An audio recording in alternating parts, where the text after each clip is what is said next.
time to introduce the starting five for your Orlando Magic.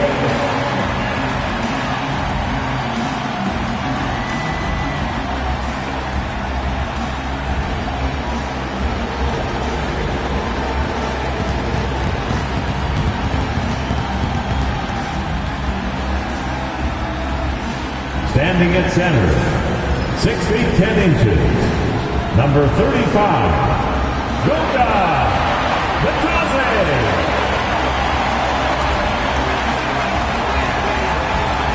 Starting at point, 6 feet 7 inches, number 0, Anthony Ladd.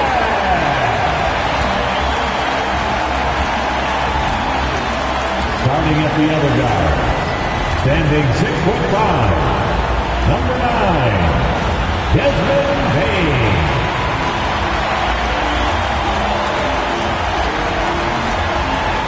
At forward, 6'10", number 5, Paolo Banchero.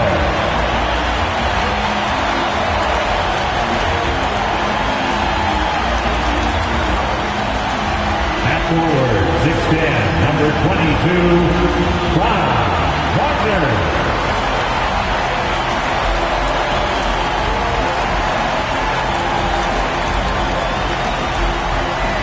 It's a very special day on the calendar, Noche Latina, commemorating the NBA's connection to Latin heritage and culture. Alongside Hall of Famer Grant Hill and Coach Stan Van Gundy, this is Brian Anderson. Allie LaForce joins us from the sidelines. And here we can check out the story for Wendell Carter. And over the last 5 games, his field goal percentage has increased. And you can make a case his confidence as well because of this. Now let's take a look at the Rockets' opening lineup. We've got Amen Thompson. Tari Eason is out there with Kevin Durant. Then it's Shepard, and it's Şengün in at the 5. And for the Magic, Wagner and Banchero, the talented forward pair. Then it's Desmond Bain. Then it's Goga Batase, and it's Black in at the point. Well, Grant, when you take a look at this matchup, both these teams feature an impressive backcourt. No question, B.A. And I get the sense that bragging rights are on the line here. Everything you can do, I can do better. Expect some exciting back-and-forth action in this one. Now here's Durant.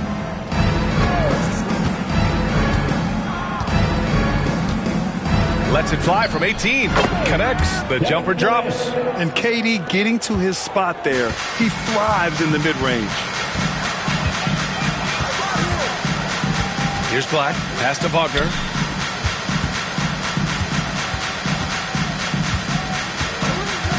And here's Banchero. Fires from deep. They get it again. Batase can't hit. Durant surveying the D. It's rebounded by Wagner. And the Magic with possession. Gives us a chance to catch up with Allie LaForce. I briefly spoke with Jamal Mosley.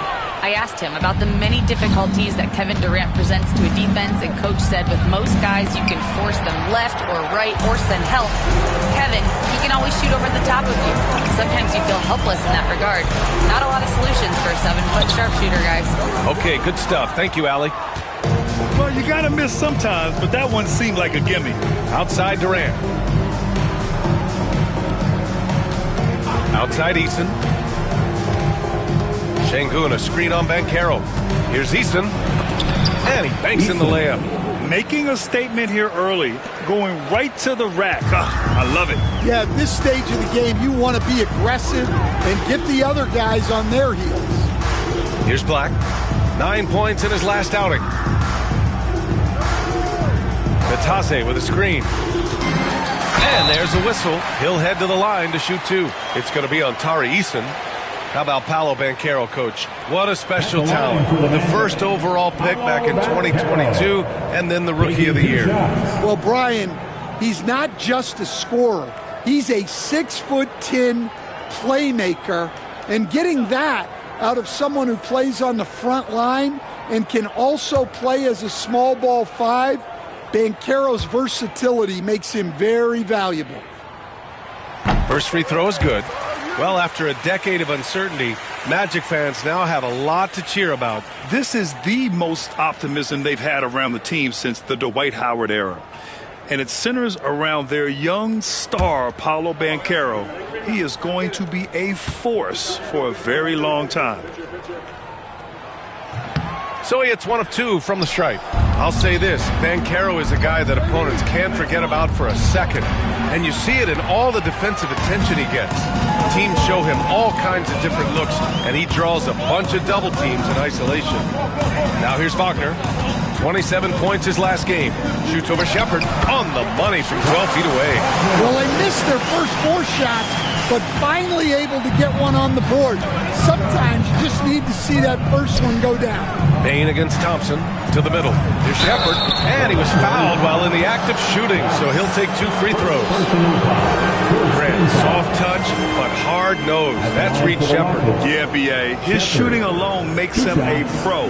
But his tenacity, toughness, and commitment to his overall game give him a chance to make him a star.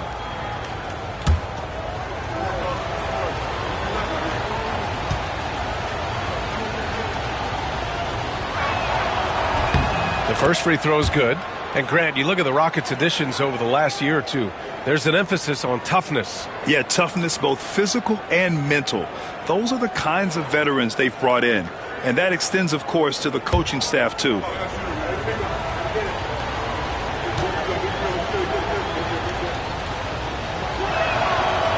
And that one goes in. 2 from the line that time.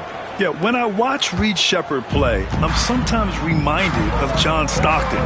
The type of handle and the way he goes to the cup, quicker and more athletic than he appears. You know, I know that's big shoes to fill, but I just like the similarities and the intensity. And the shot goes. Now, you want to get him going as soon as possible.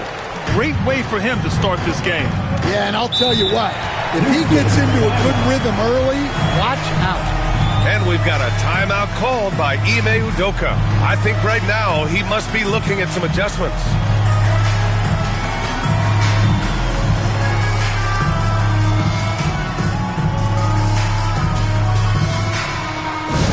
Get hype, Orlando. It's time for 3, 2, 1, hype. Attention fans, now on the court is your hype squad. Get loud and let them hear it. All right, Magic fans, here we are, the teaser. Make some noise.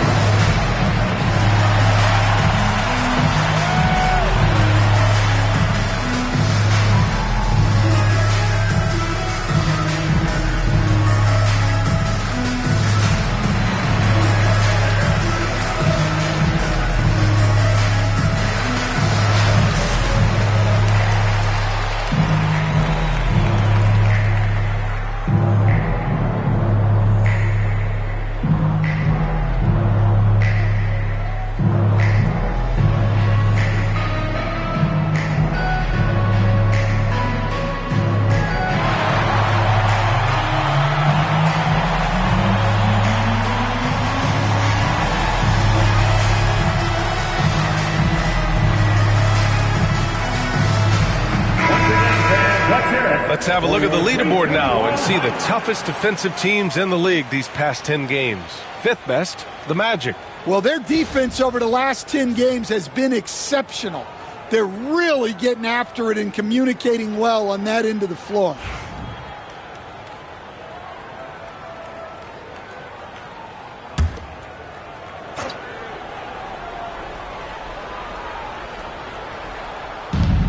Pass to Shepard.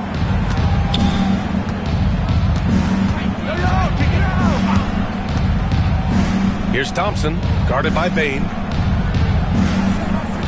6 to shoot. Left side, Durant. Back to Eason. The 3. He's in his comfort zone. 2 for 2 to start this one. Yeah, great heads-up play by Durant. Reading the floor and finding the guy with the best shot available. Black passes to Batadze. And the call will be against Alperon Şengün. That's his first foul of the game. Personal foul. Second team foul.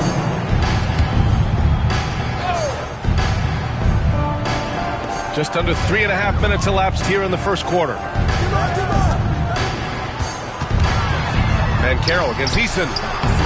Banchero no good. The Rockets lead by 4. Here's Shepard. Always a nice way to start. Makes his first one.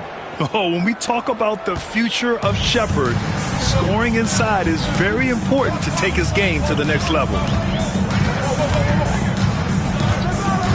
Wagner against Durant. Pass to Black. 5 on the clock. All sorts of time, and he connects with a jumper. Well, the defense can't lose track of him. He's just too talented offensively. Here's Shepard, making a mark on the offensive end, scoring around 13 a game. Floats one, and the shot's off. 1 for 2 in this one. Magic trail by 4. Banchero outside. And down it goes. 2 points. He can play big and tough. I mean, Banchero bangs his way in. Outside Durant.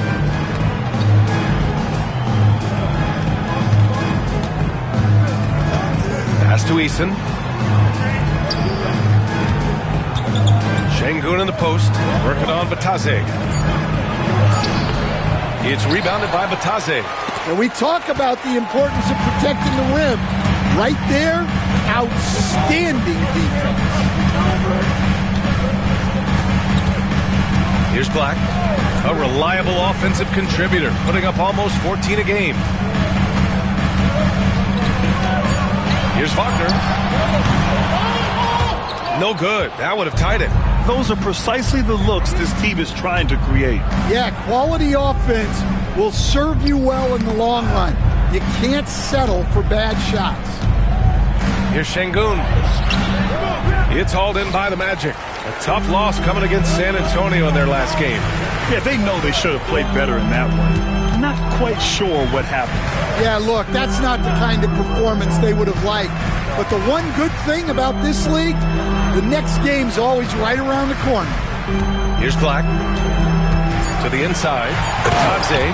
And he jams it home with authority. For a center, he's maybe undersized, but his ability to get in the air to make a play balances that out.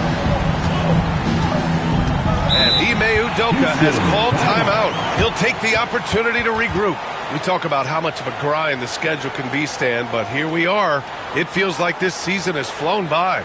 Yeah, Brian, on the one hand, the regular season can be a marathon, but on the other hand, when you really get into it and into that routine every night, it's over before you know it. It certainly has been entertaining.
Suggs is checked in for Black. Give it up again for the 407 next team.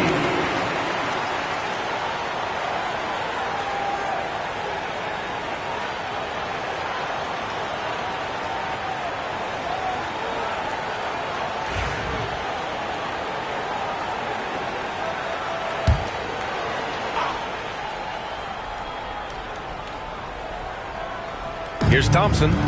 He's coming off a 10-point game against Philadelphia. Back to Durant. Pass to Şengün. And the Magic pushing it up now. Here's Banchero, and the bucket counts, and he is on his way to the line. He'll try to make it a three-point play. And what do you guys think so far about the offensive approach for the Magic?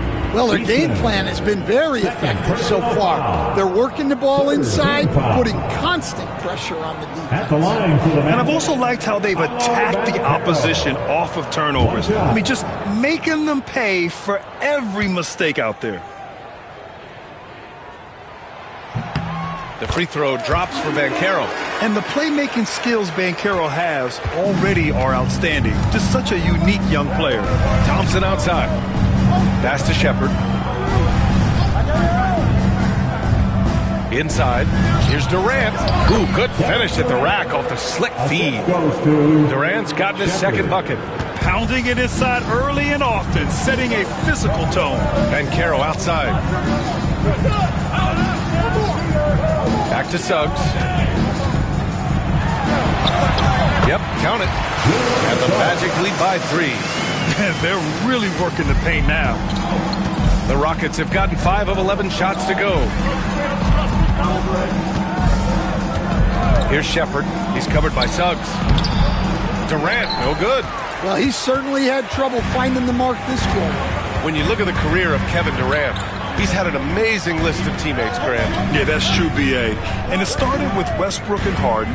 Then he had Steph, Clay, Andre, Kyrie, and then Booker and Beal. That is quite the list. Coach, the ceiling seems very high for Franz Wagner. He's shown improvement year after year. He has, Brian, and he's already so polished offensively. He's got great footwork, great touch, and at his age, I think it's the patience he plays with that really stands out. He makes a first. Grant, you look at the development path of Franz Wagner.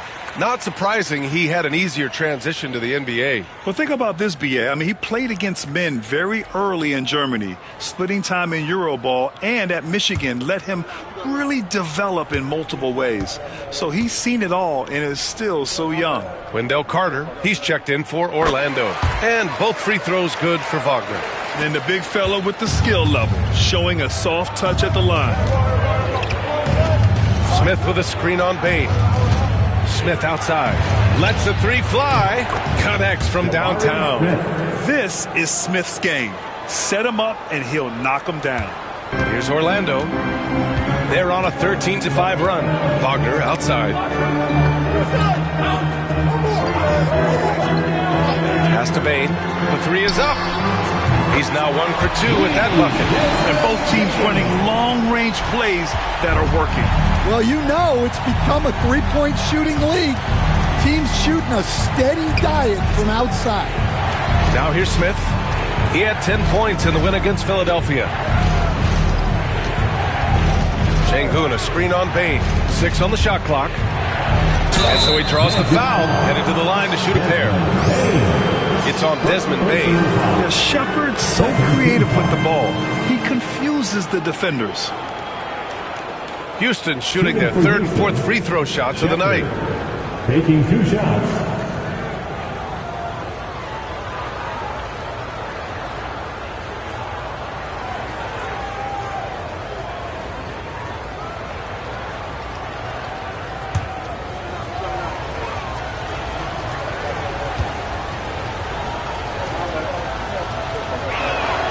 First one falls for him. Tate's checked in for Houston.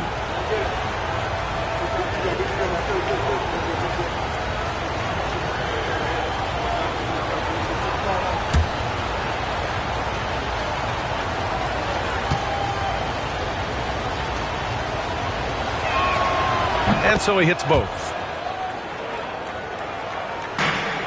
And the Magic with possession. They're on a 16-7 run. All right, let's get a report from Allie. Hey, Brian, the Rockets showing improvement. Head coach Ime Udoka said, quote, when you rely on your young guys, you're constantly trying to instill habits that'll carry them for the rest of their careers. It's mistakes and tendencies you have to try to break continually. Just staying positive. We see glimpses of how close we can be. All right, Allie, thanks for that. Here's Şengün. The Magic making their last shot. Şengün, a screen on Suggs. Back to Şengün. And Şengün throw it down. When you watch Van Vliet, he's in total control of the offense. Outside Bain.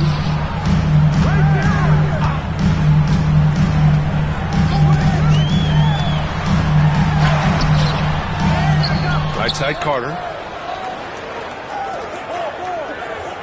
Suggs against Van Vliet. Carter, a screen on Van Vliet. Just 5 to shoot. And it's slammed in by Carter.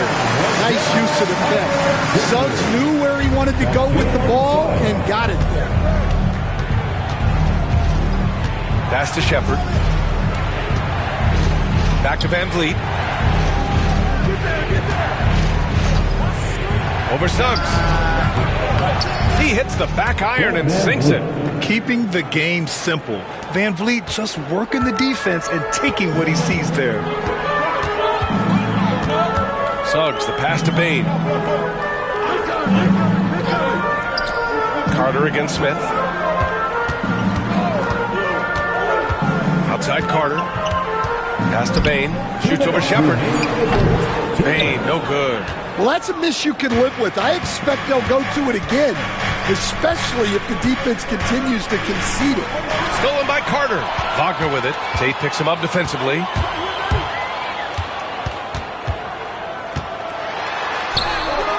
And Wagner gets it to go. Wagner's got 10 points in the game. Yeah, man, Wagner is dangerous in the open floor. Suggs against Van Vliet. 1:24 left in the first. Pass to Shepard. Van Vliet against Suggs. Puts up a deep three. Rebound by the Magic. They traveled to Houston last time they faced the Rockets. Came away with a win. Well, in this last matchup, they captured the win in large part because their backups provided a lot of the scoring punch. And they came away with a win last time in large part due to their depth. Great game from their bench. Rockets trail by 5. Van Vliet up top. 13 points in the win against Philadelphia. Yeah, and how about his assist numbers, too? He was their offense. He was just doing everything out there.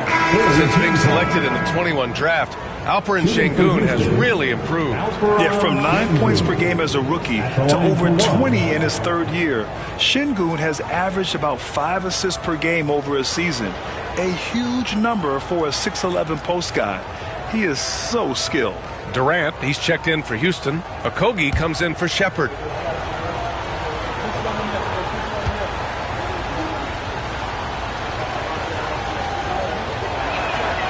Yeah, Sengun's aggressive style is what gets him here. Here's Banchero. He has 6.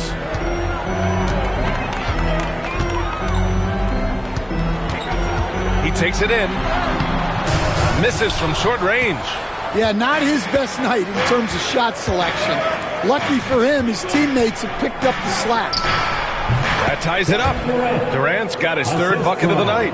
And you can see Smith has the vision. Now, it'll be interesting to watch that part of his game continue to develop. Shot clock and game clock, 1 second differential. Banchero against Durant. And Banchero gets it to go. Banchero's got 8. Oh, too big, too strong. It'll take more than that to stop Banchero. Sengun, a screen on Banchero. Durant for 3. And no good. So at the end of 1 quarter of play, still a close game. Magic out in front, leading by just 2. And we'll get the second quarter underway on the other side of this break.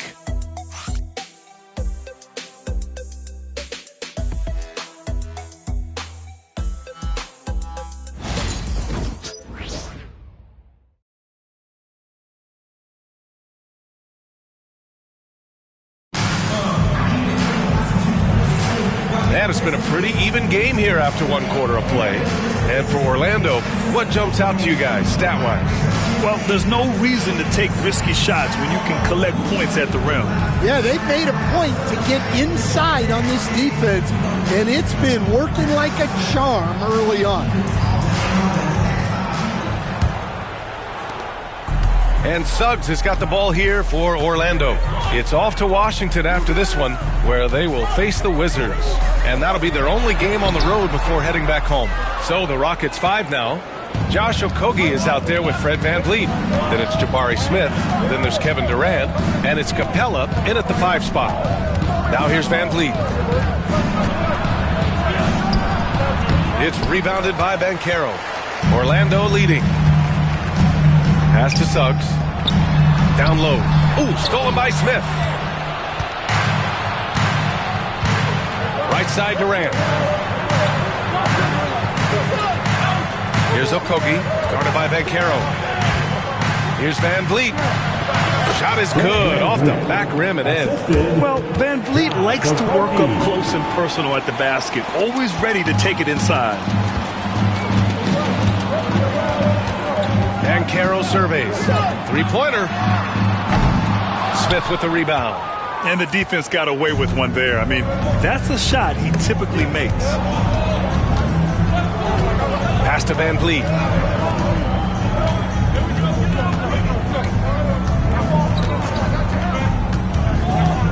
Shot clock at 6. Back to Smith.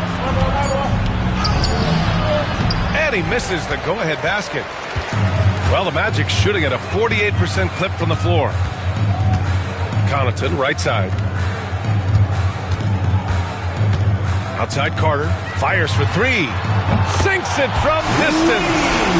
Carter's got his second basket of the night. I like it when guys like Carter Jr. test their range and get rewarded. Suggs against VanVleet. Capella.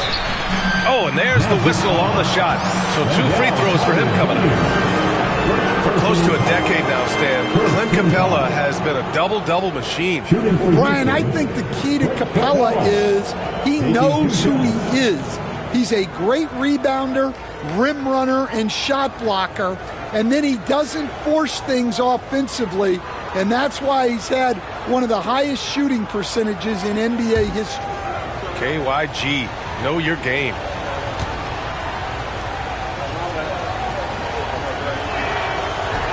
That's good from Capella.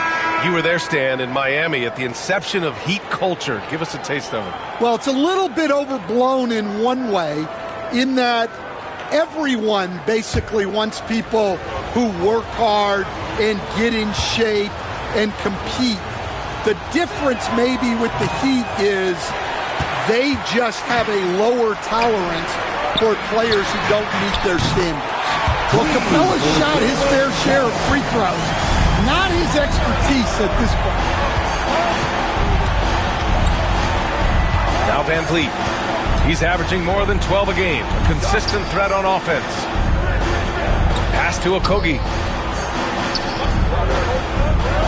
Screen by Capella. To the paint. And it's Capella with the jam. Yeah, you see that?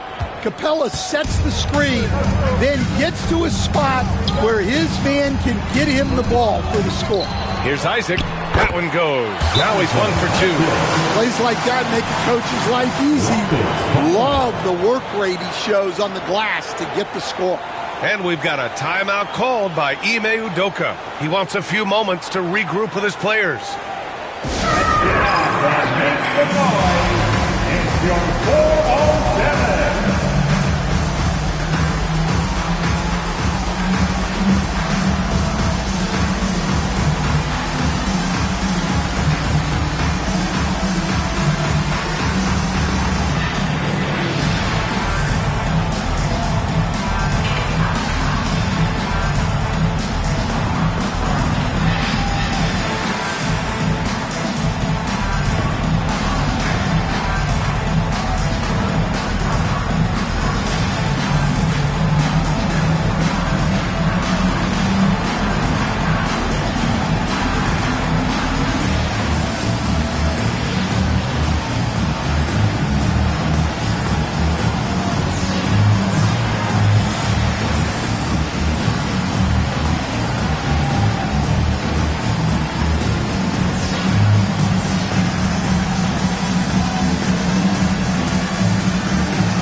While we have a second, let's take a quick peek at the rebounding numbers for Wendell Carter.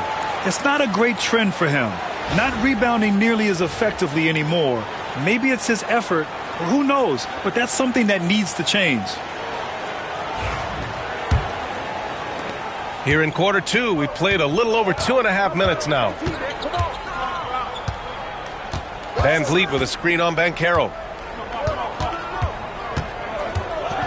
Up top, Durant, guarded by Banchero. Durant powers through the contact to finish inside. Just the endless length of Durant, helping him right there inside. And here's Suggs. 17 points in his last outing. Rockets with a rebound. Smith's got 4 rebounds now. Durant, the pass to Smith. Just under 3.5 minutes played here in the second quarter. Misses from close range. Pass to Black.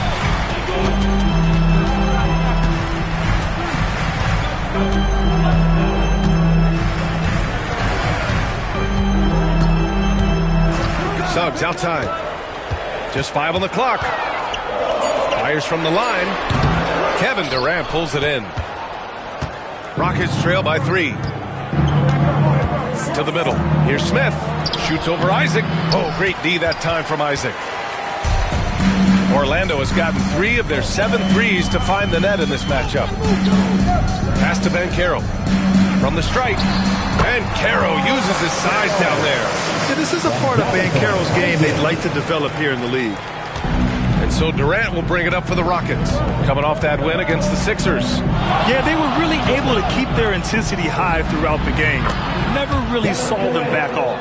Yeah, it was an all-around excellent performance, and one I'm sure they'd like to replicate tonight. Orlando with the ball.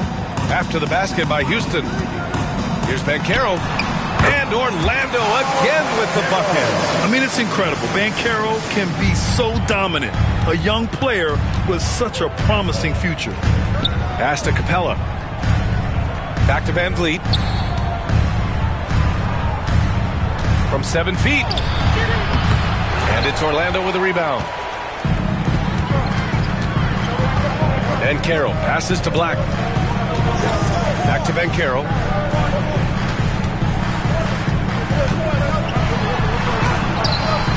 Denied by Durant. And for all the attention his offense gets, never question Durant's ability at the defensive end.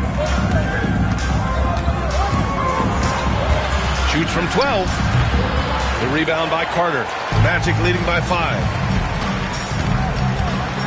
Pass to Banchero. Paolo strong. Well, when he gets it going and the shot is falling, Paolo Banchero can dominate on the offensive end. Screen by Capella. And here's Van Vliet from the arc. Hits the trifecta. Van Vliet's got 5 points now this quarter. Well, it's a 3-point shooting lead. Guys like him are so important for spacing. And so Jamal Mosley calls for the timeout. A moment to rest and confer on the game plan. See yourself on the screen, and you show us your best moves. Let's go!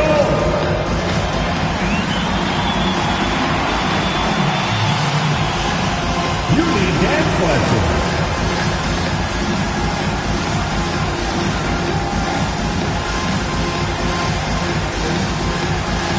Take that!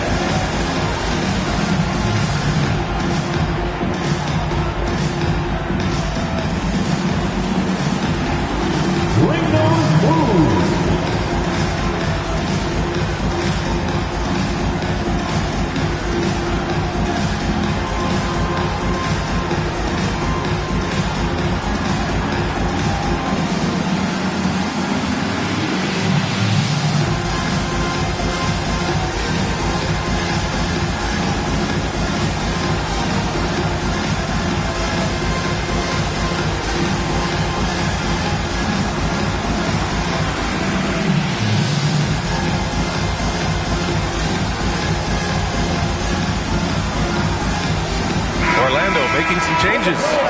Wagner's checked in for Carter.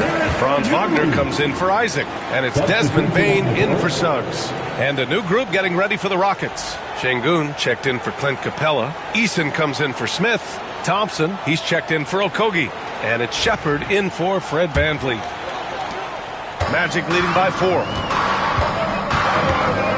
Wagner outside. Down low. Stolen by Thompson. It's a one-on-one situation. And that one goes in as he's fouled. It'll be 3 points if he converts the free throw. First trip to the free throw line for him tonight. Shooting for Houston, Kevin Durant. 1 shot.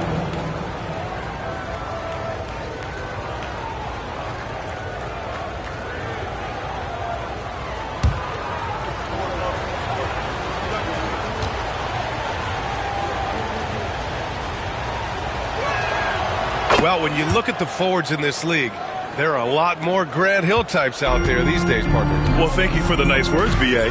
Of course, I took pride in my overall game. And over the last few decades or so, we've seen a bunch of guys playing the 3, 4, and 5 that can pass, dribble, and shoot. So it's fun to watch the game evolve. Well, throwing his weight around down low.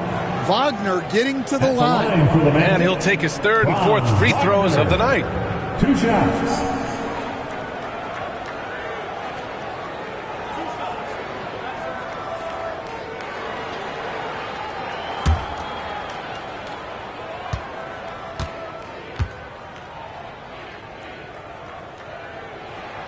The first one falls. Well, look, I really appreciate how Franz Wagner does a little of everything. Along with plenty of scoring, he's a multi-dimensional player. Isaac, he's checked in for Paolo Banchero.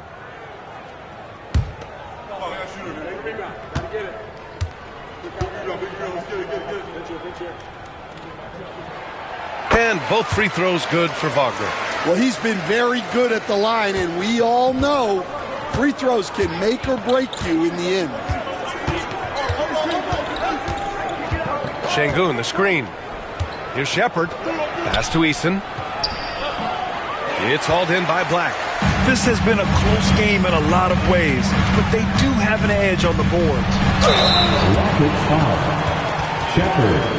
First personal foul. 2nd team foul. These are his first free throws of the game. Black. 2 shots.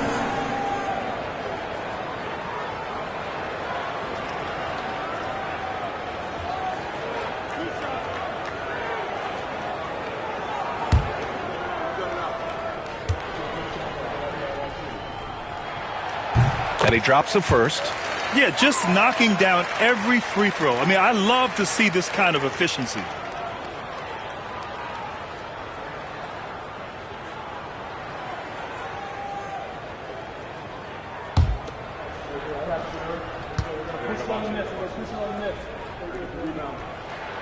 Both shots good from the stripe.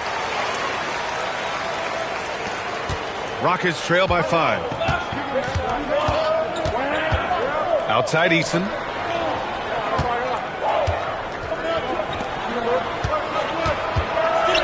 To the wing on the left. Şengün passes to Eason. Clock at 6. And here's Durant, defended by Wagner. Durant inside. Wagner's on him. Durant, no good. Goes up on the wing, and Wagner gets it to go. Wagner's got 14. Yeah, and it's just so hard to stop Wagner when he pulls up for a jumper like that. Here's Durant. Oh, KD! Filthy! Hey, kept it simple. No reason to get fancy right now, B.A. Yeah, he's just looking to find shots and produce for his team. Wagner finds Wagner.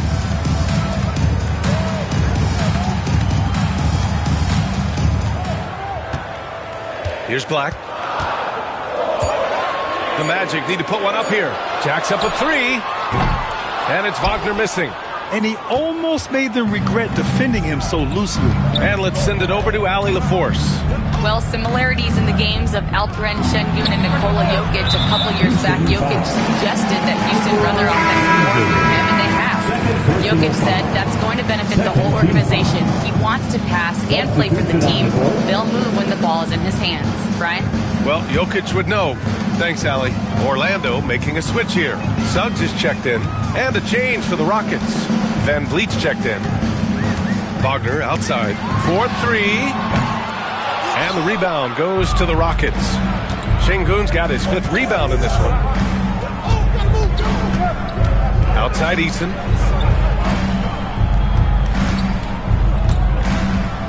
Pass to Şengün.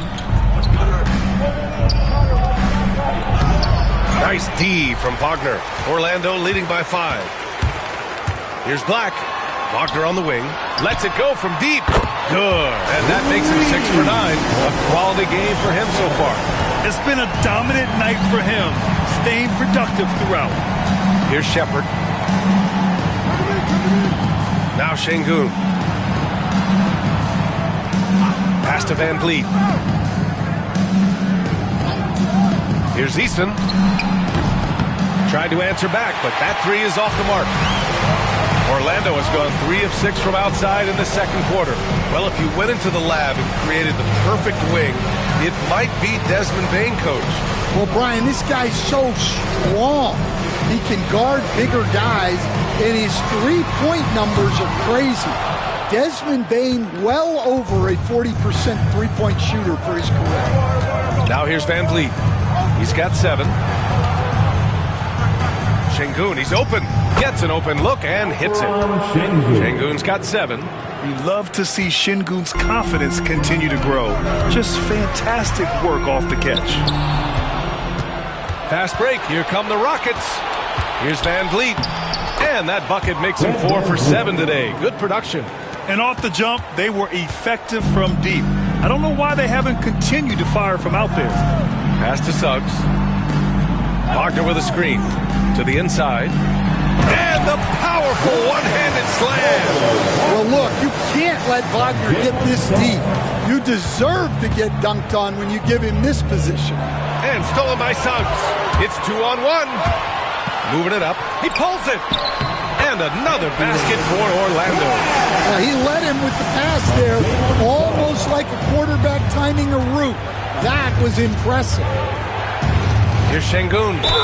Oh, a clear foul there on the missed shot. So he'll get a pair at the line. That's on Mo Wagner. Stan, you've coached some great defensive anchors in your time. Who do you view as the best in the game today? Well, Brian, you probably have to start with Rudy Gobert, but we've got guys like Brook Lopez, Jaren Jackson, Anthony Davis, and then we've got 2 young ones coming up that could be as good as we've seen in Wemby and Chet Holmgren.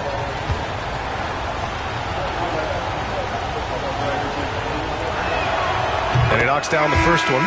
So for the Magic, Batadze comes in for Wagner. And Paolo Banchero subbed in for Suggs.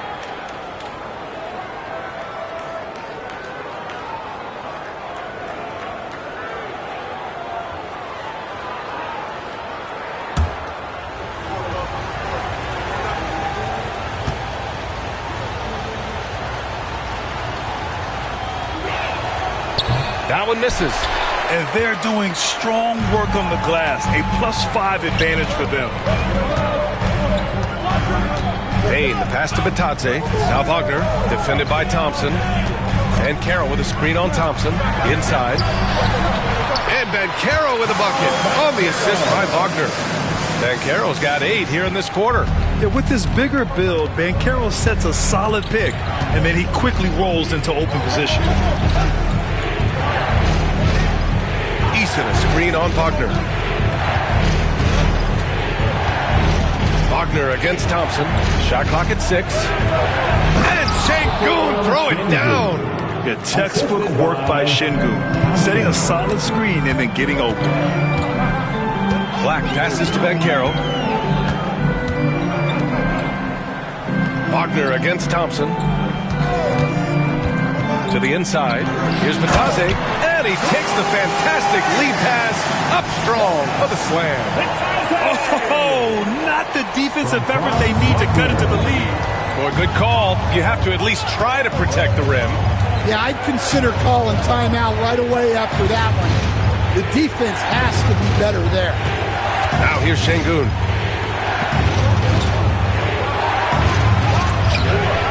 It's rebounded by Batase. Orlando leading by 9. Pass to Bain.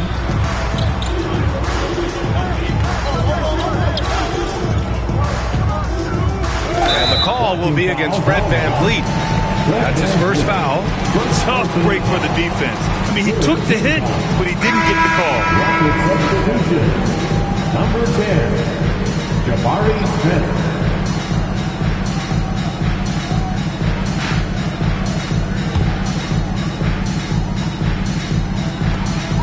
11 seconds left to play in the second quarter. Outside Bain. Shoots over Thompson. And that's not going to go. And so it's Orlando. They have a nice 9-point cushion at the end of the quarter. Just pounding the painted area. That's helped them build an advantage. All right, stick around. We'll be right back after this.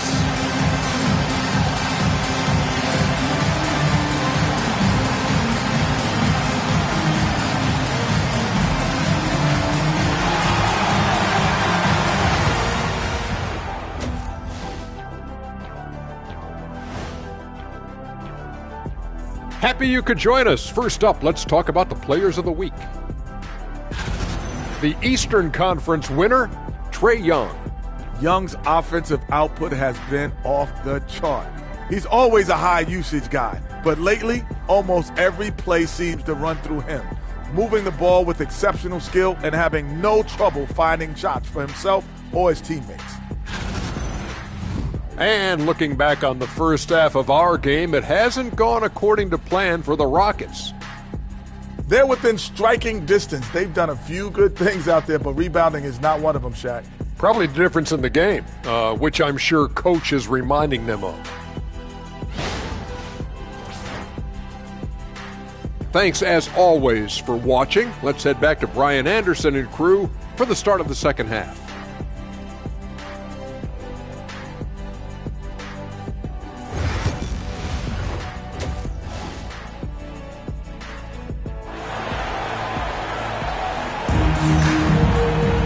And we hope you've enjoyed the broadcast thus far. We're halfway through the game.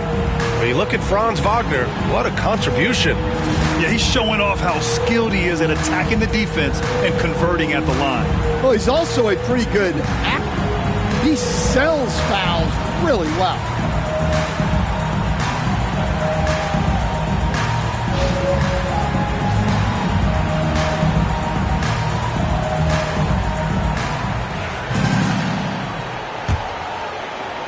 Magic leading by 9. Wagner and Banchero, the talented forward pair. Then it's Goga Batase, then it's Desmond Bain, and it's Black in at the 1. So that's the lineup on the floor for the Magic. Now here's Banchero. They lead by the biggest margin of the game at 9. Pass to Black. Just 4 to shoot. From behind the arc. Eason pulls it in. Eason's got 4 rebounds now. Houston has gone 3 of 6 from deep so far. Here's Durant. Got it again. That makes him 8 for 15 for the night. Yeah, the single-minded focus of Durant on offense is all about getting buckets, no distractions. And Carroll with a screen on Thompson. And play stops. A whistle there on what looks like an illegal screen. The screener was leaning a bit right there. His feet may not have been planted. Pretty obvious call by the officials. Look, you can get away with a lot in terms of screens today. You can't make it that obvious. Here's Shepard. To the middle. Here's Şengün. Oh! Wow!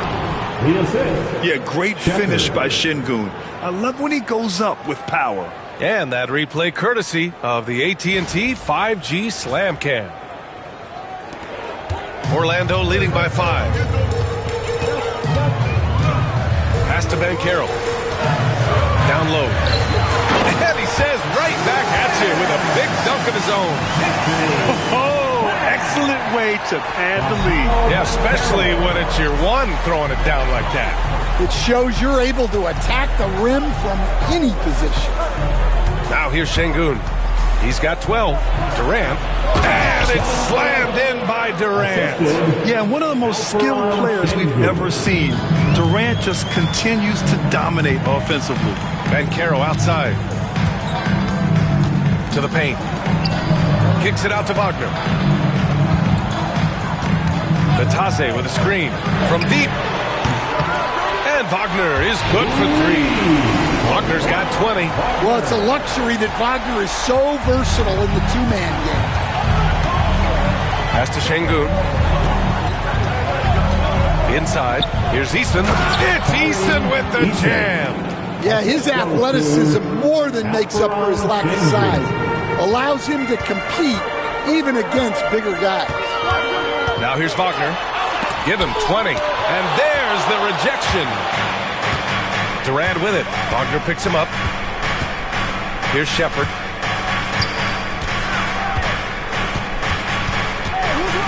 Pass to Eason. Out to Thompson.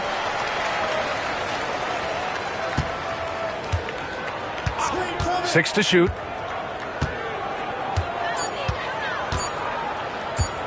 Let's go with a three. It's rebounded by Banchero. Banchero's got his fourth rebound in this one. And there's the lob. It's rebounded by Şengün.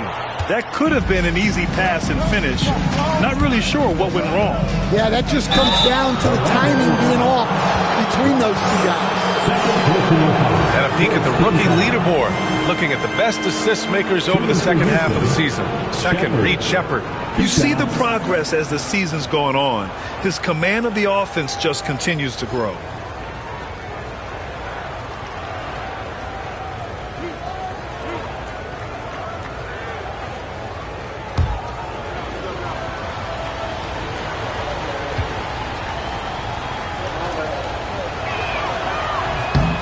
And the first one at the line is good.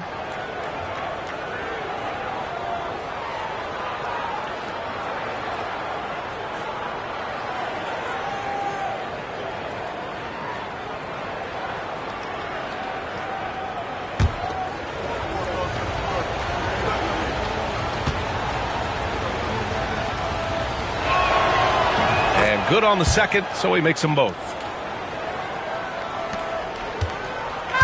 And here's Wagner. He'll bring it up for the Orlando Magic. Their biggest lead of the game was 9. Pass to Bane.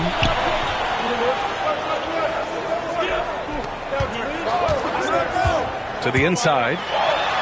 And Batadze gets it to go. Batadze's got 6 points. Assertive move. You can tell the game's heating up a bit. Thompson outside. Here's Shepard. Back to Thompson. To the middle. Here's Şengün. Orlando with the rebound. Batadze's got rebound number 8 now. Nice rebound. Trying to match the other team's intensity right now. Eason against Banchero.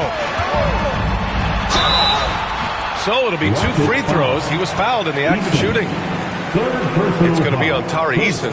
For a young player, Banchero has tremendous footwork in the post. He stays in balance and puts defenders in awkward spots. He's made 2 of his 3 attempts tonight.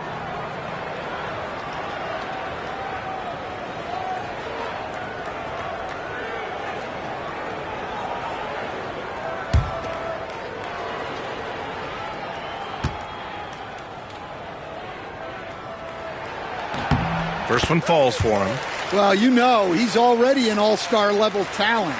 Banchero's upside and his versatility, you've got to be excited about his future.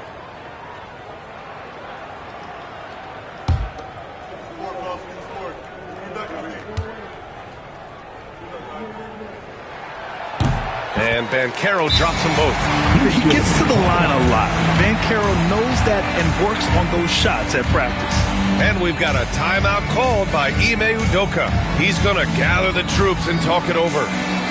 Get hype, Orlando. For 3, 2, 1, fight. Get loud, fans. On your court is your hype squad.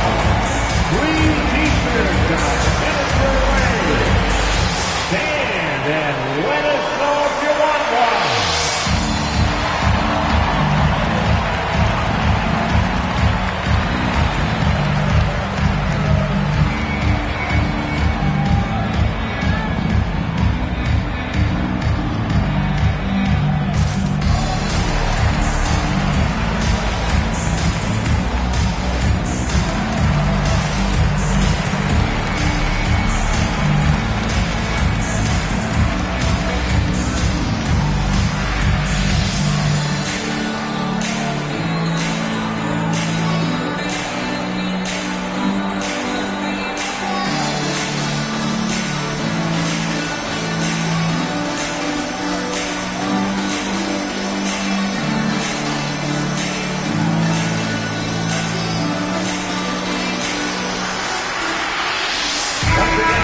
As we head towards the playoffs, let's see where the Eastern Conference standings sit. You look at Orlando, 6th best record in their respective conference right now, hoping to end the season on a high note. And right now for the Magic, they've looked rock solid this season. They just need to stay on target and prepare for the postseason. Well, look, they've performed to expectations, but I think this team can take it to another level if they get rolling. Now here's Durant.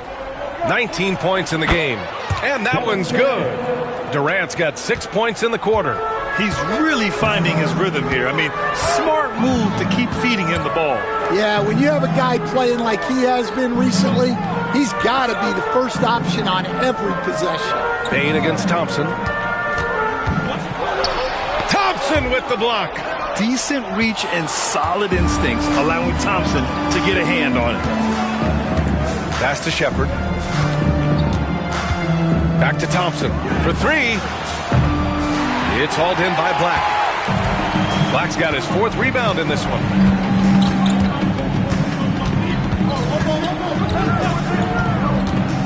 Wagner outside.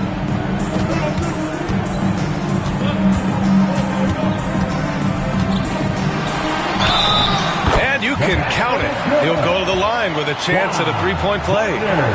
What concentration there from Wagner, accepting the contact and still finding a way to capitalize. All right, guys, what do you think about the offensive approach we've seen so far for Orlando? Well, they've clearly been focused on getting the ball inside, and up to this point, the defense has not had an answer. Well, something else that stands out is how they've shared the ball. I mean, they're getting a lot of their points from sharp passing. And that one misses. Rockets trail by 8. Here's Durant. Ooh, a little luck that time as it drops. Durant's got 23 points. And you know, for a near 7-footer, Durant has a very compact release. Just one reason he's so consistent. Now here's Wagner. He's got 22. And Batase gets it to go. They're not messing around. 5 of their last 6 buckets have come from the interior. Van Vliet outside. Offline with a 3. And he probably thought he was going to bury that one. Pass to Black. Good on the bucket. And it's a 10-point Orlando lead. And this is what you want to do when you've got a big lead. You must stay aggressive. Yeah, they're being absolutely relentless, building this lead in every way possible. The basket counts and 1. He'll go to the line, a chance at a 3-point play. Yeah, good physical play from the big man. Şengün refused to be stopped. This is his 3rd trip to the free throw line in this game. Alperon Şengün. 1 shot.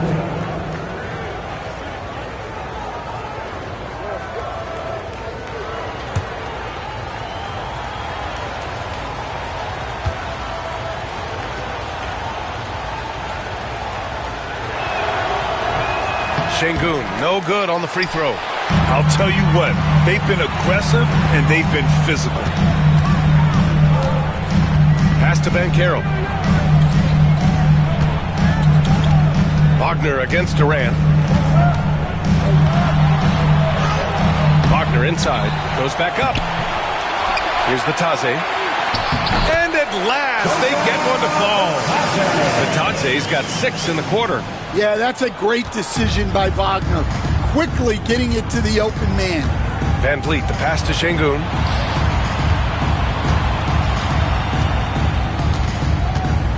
Outside Eason. Pass to Şengün.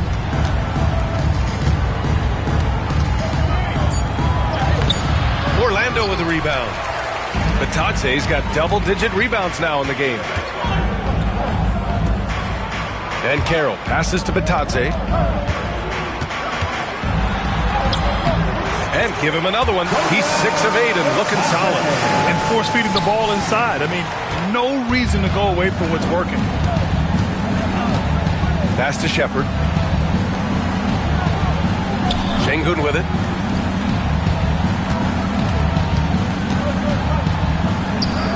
Oh, he gets it to go. 7 of 13 now. Well, he's been very efficient in this quarter. Keep getting him the ball. And we've got a timeout from Jamal Mosley. He wants to make sure everybody's on the same page. It may be a players' league, but the coaches obviously play a big part as well.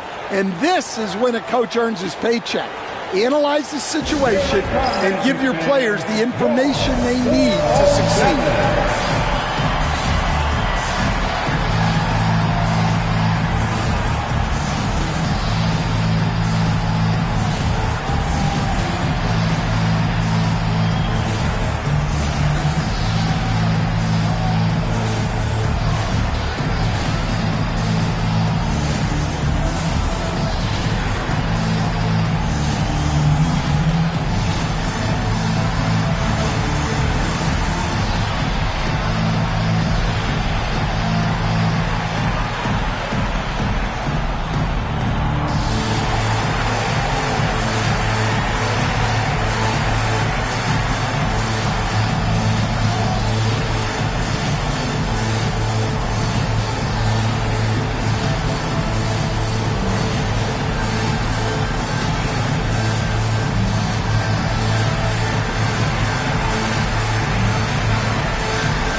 Suggs is checked in for Orlando. And let's take a moment to call out some of the top defenders in the rookie class.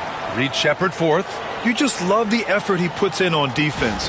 Rare to see a rookie who can disrupt offenses like him.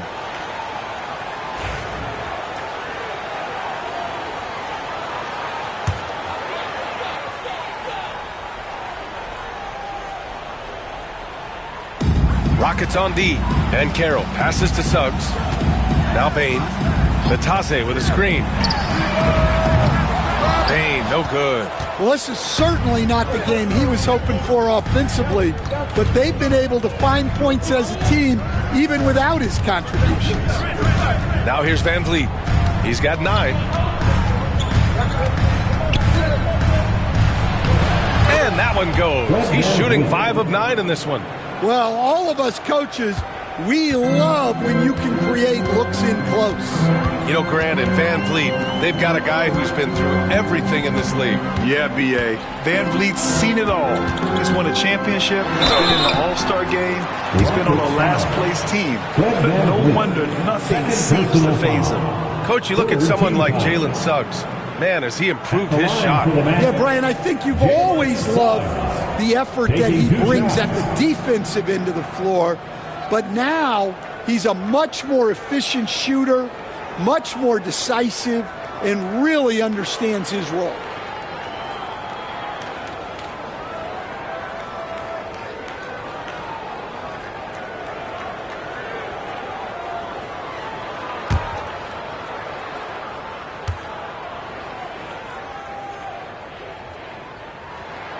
That's good from Suggs.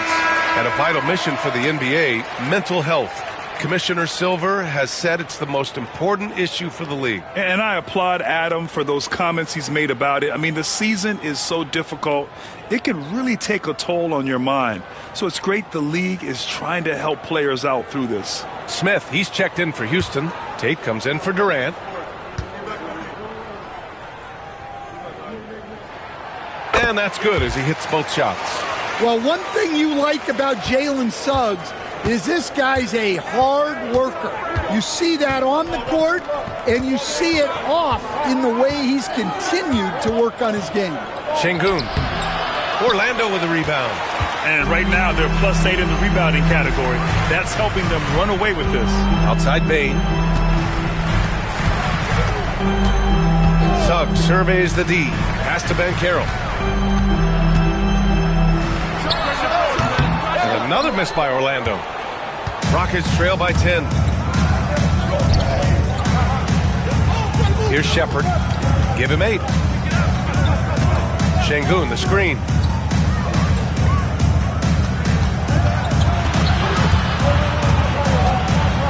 Over Ben Carroll. Şengün, no good. Orlando leading by 10. Suggs outside. From deep, Bain. It's rebounded by Şengün. Şengün's got 9 rebounds now. Pass to Van Vliet. Smith with a screen on Suggs. Van Vliet against Suggs. Here's Şengün. And terrific work on the offensive glass as he picks up the deuce. Yeah, great positioning and timing from Şengün there. And his height helps a little too. Wagner outside. Pass to Vitesse. Puts it up from the high post. And it's good for 2. Wagner's got 24. Well, they expect this from him. And he's a big reason they're out in front right now. Şengün, a screen on Payne. And here's Shepard for 3. It's rebounded by Vitesse. Vitase's got 11 rebounds in the game. Left side Payne. Vitesse with a screen. Down low. Şengün with a steal. In transition, here they come. Here's Tate. And he lays it in. And you don't need a roadmap when he's got open court in front of him like that. Well, the best way to attack is in transition. He recognizes that. Now here's Suggs. 7 points in the game. Pass to Wagner. From deep, Payne nails it from beyond the arc. He's got a second bucket on the night. You got to D up Payne from the corner, or else he'll bury those shots in bunches.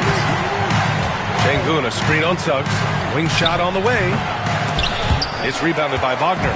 They really have a commanding lead, not just in points, but in rebounds as well. And they pick up 2. Yeah, showing a little versatility with their offensive attack.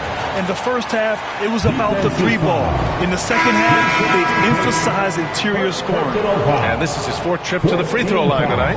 Orlando making some changes. Wendell Carter, he's checked in for Vitesse, and Black subbed in for Payne. And a change for the Rockets. Okogie's checked in for Shepard.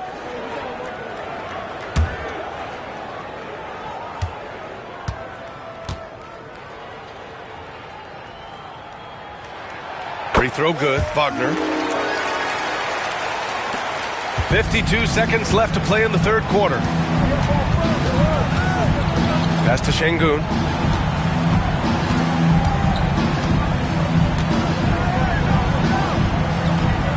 Back to Van Vliet. Down to 5 on the shot clock.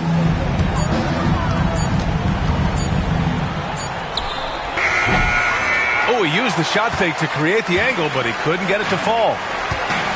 Black passes to Banchero. Played it in with a nice touch off the window. Banchero's got 20. Well, that's where you want to get Banchero the ball. He's got great touch around the basket. Now here's Van Vliet. He's got 11.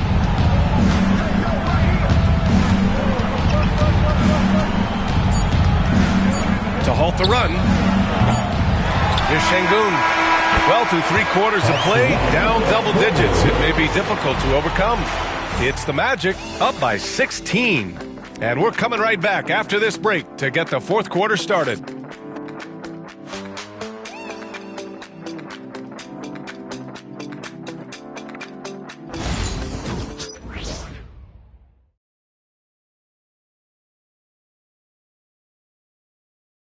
And it's time now to bring you our State Farm assist to the game.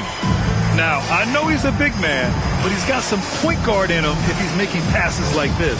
Yeah, well, this is the diversification of positions in this league. Everyone does everything now.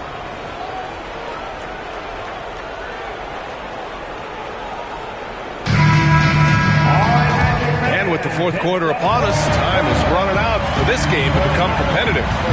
4th quarter on the court for the Rockets. Jabari Smith out there with Kevin Durant. Then it's Fred Van Vliet. Then it's Clint Capella. And it's Okogie in at the shooting guard position. And he's going to the line for 2. The official saw contact while he was going up. Courageous play inside by Durant. Just absorbing the foul and still putting up the shot. Kevin Durant, 2 shots.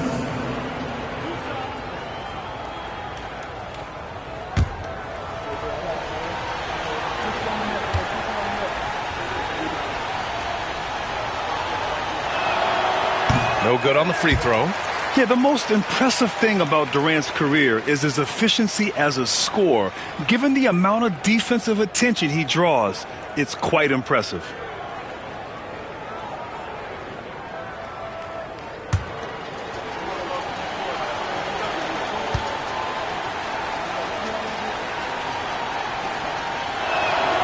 Good on the second one. Orlando with the ball. Suggs with it. Van Vliet covering. From the line. It's hauled in by Houston. Smith's got 6 rebounds here tonight. Well, with his team leading, he might just want to put that one in his pocket next time. And that's just fantastic court awareness. Van Vliet sensing the overcommitment and finding the open teammate. Inside. The Rockets pull it in. Smith outside.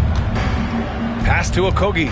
Here's Capella. And a slam dunk by Capella. Yeah, sometimes this seems too easy for Capella. The hoop is right there for it. Here's Black. Guarded by Van Vliet. Here's Bain. Oh, denied by Durant. Now here's Van Vliet. He's guarded closely. Oh, the dunk by Smith. Terrific energy at both ends to sustain this run. Yeah, it's normally the defense that fuels a comeback, but let's see how much they have left in the tank. Here's Black. The 3 from Bain. It's hauled in by Houston. Capella's got his 4th rebound in this one. Smith right side. Pass to Van Vliet. Capella against Carter. Durant way outside. It's hauled in by Black. Black's got rebound number 5 here tonight. Here's Bain. And he can't stop the run as that one misses. Rockets trail by 8.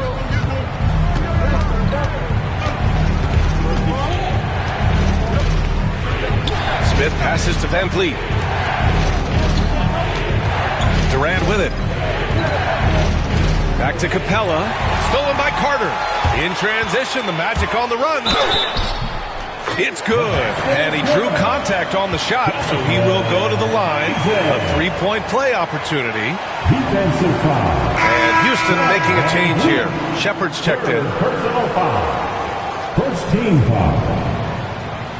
At the line for the Magic, Jonathan Isaac.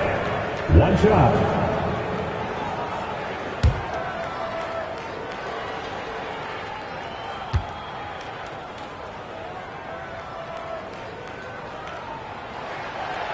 You know, Isaac had some injury struggles in his career, but he hasn't let that deter him. He still plays with a lot of intensity and gives this game his all. Now here's Durant. Over Bain. And Durant gets it to go. Durant's got 11 points here in the second half. Yeah, he's leading the charge for them. But let's be honest, he needs more help if they're going to get out in front. Well, consistent scoring is a good foundation for a comeback. They can't be wasting possessions now. And so Jamal Mosley calls for the timeout, rallying his guys to make sure they all know the plan. 407.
hear from our reporter, Allie LaForce. Thanks, guys. I got a chance to hear what Jamal Mosley was saying to the team. Despite the lead, Coach was stern with the guys, mentioning to the team, do not let up. I've seen some big comebacks in this league, and this is not over. An interesting message. B.A.? Allie, thank you.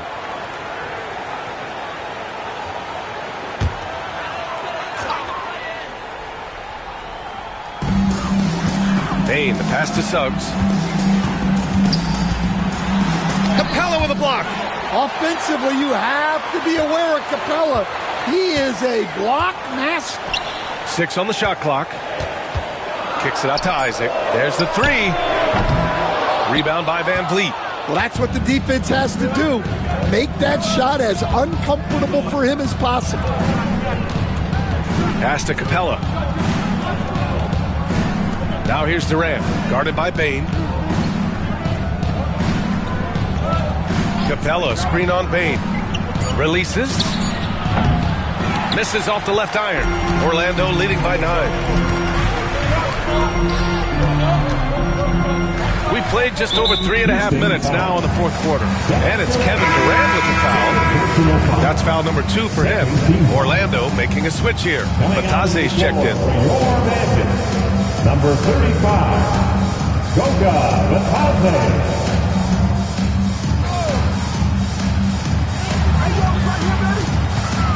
Here's Black, guarded by Van Vliet.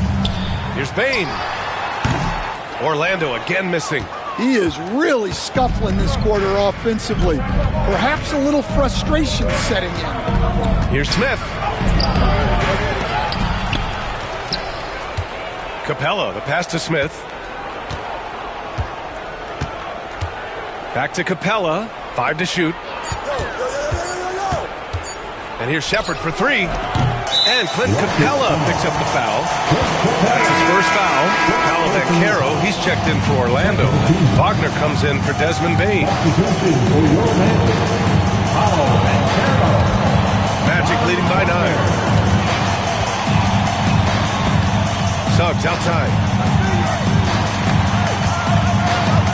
Here's Black, guarded by Van Vliet.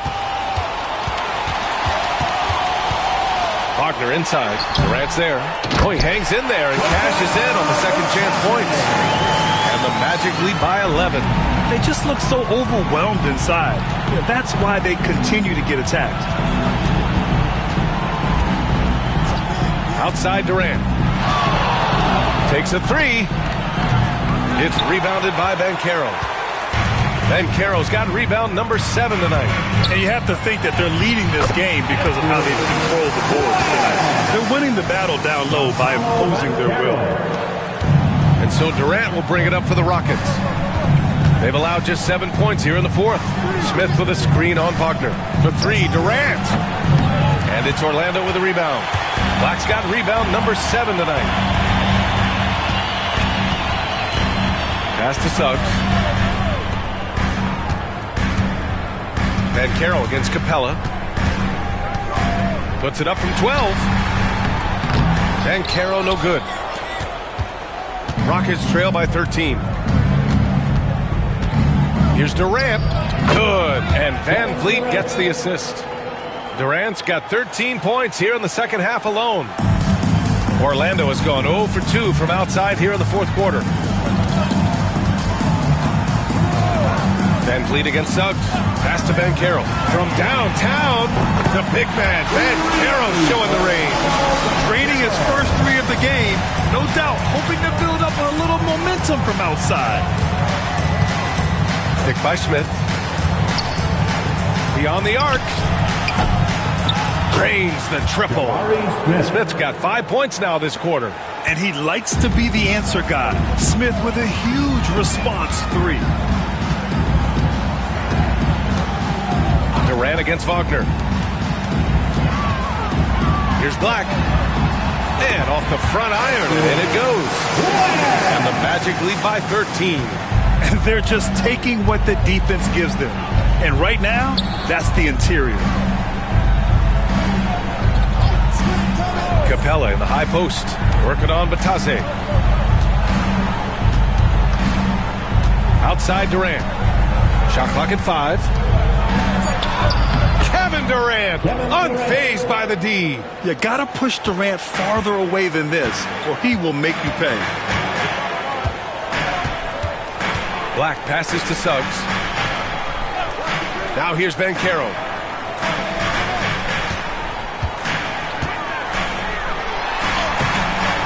That shot missing. Ooh, excellent D there from Smith. Here's Shepard. He's covered by Suggs. Durant with it. Off the mark. Had a chance there to trim it to single digits. Pass to Wagner. Banchero against Smith. Banchero in the post. A full load to handle anywhere on the floor. Banchero makes sure he gets his. Full team foul. At the line for two, Paolo Banchero.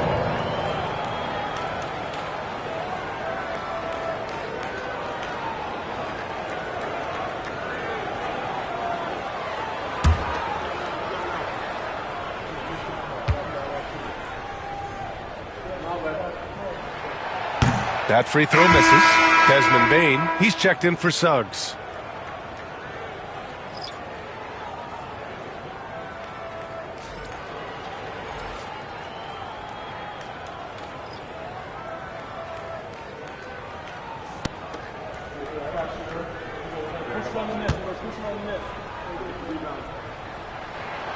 And he can't get the second one to drop either. Coming up empty that time. Here's Durant. Ooh, and he took a hard foul on the shot. So he'll head to the line to shoot a pair. And that's KD recognizing the opportunity, putting the defender in a no-win spot. For Houston, Kevin Durant. 2 shots.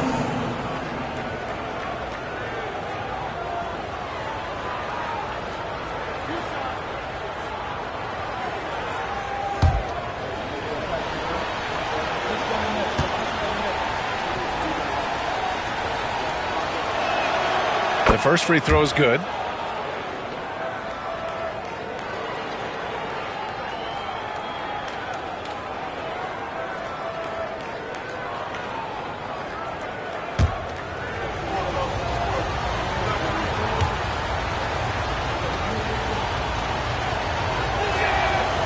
Hits one, then misses the second attempt from the line.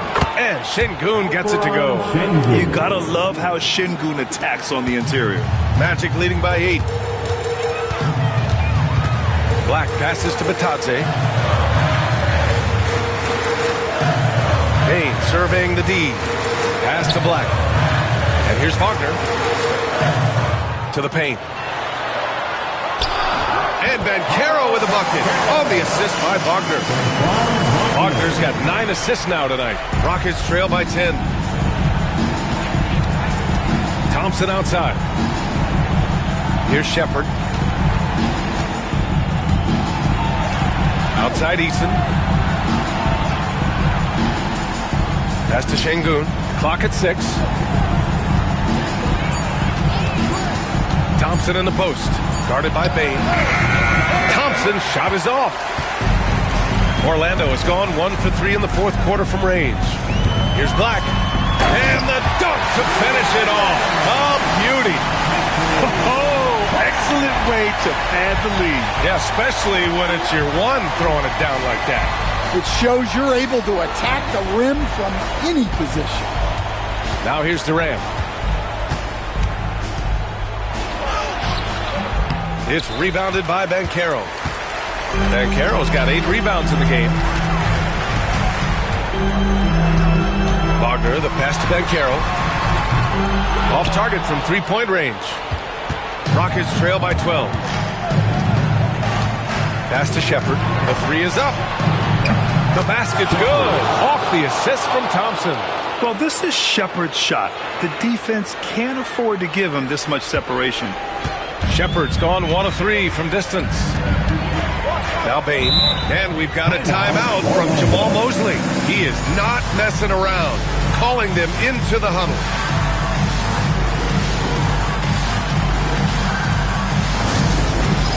It's time for Dance Camp. If you see yourself on the big screen, then you know what to do. Show us your moves.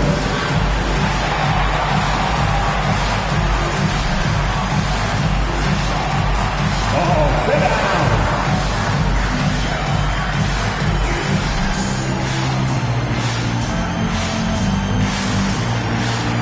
Keep it going.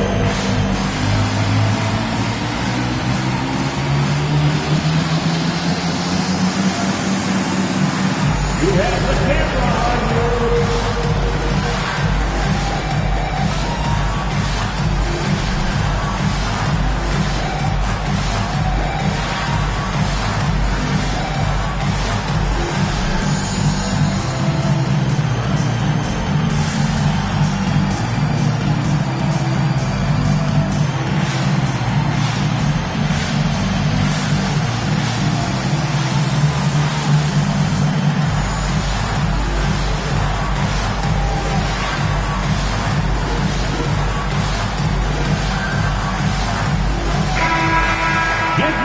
A round of applause.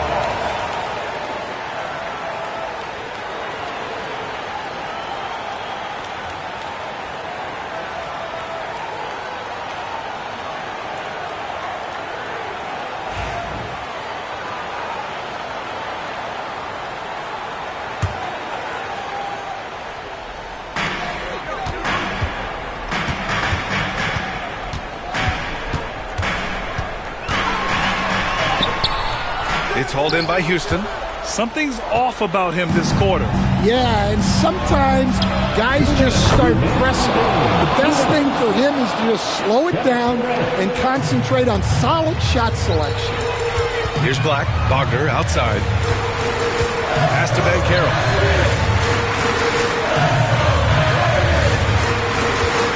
Incoming, Ben Carroll. And yep, it's good. Ben Carroll's got 7 points for the quarter. Hard to defend Ben Carroll this close to the rim. Even when you contest his shot, he can still finish. Right at the free throw line. And it's Houston scoring again. When he decides he wants to take it to the bucket, it's really hard for anyone to slow him down. Thompson against Bain.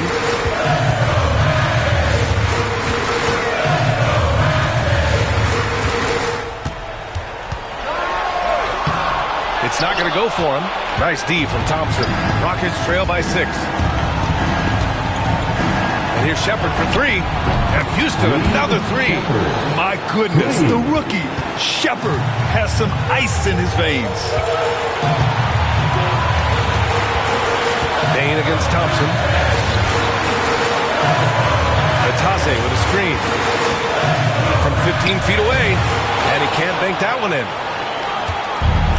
There's 48 seconds left in the final quarter. Money! Whoa, that is as clutch as it gets. Big time play.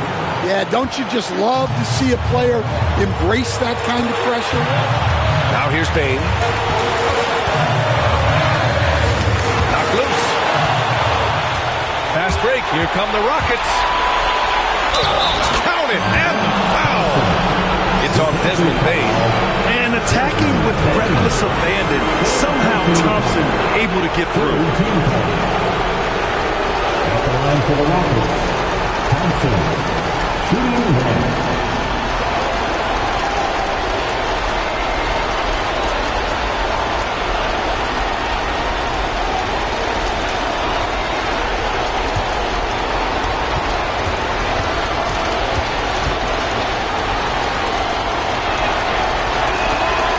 Yeah, he's a guy you want at the line, and clearly not affected by the moment. And the game isn't over yet, but they have to move quickly. Yeah, this one isn't over, but they can't afford to waste any time now. And so Jamal Mosley calls for the timeout. And Coach didn't want to take any chances in this situation, which is why he called the TO. And looking at the options here, what do you think is being discussed? More than enough time to get a bucket. No doubt, but they might have to draw up something that the defense isn't expecting. Take it away. Now on the court is your squad.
37 seconds left in the fourth quarter.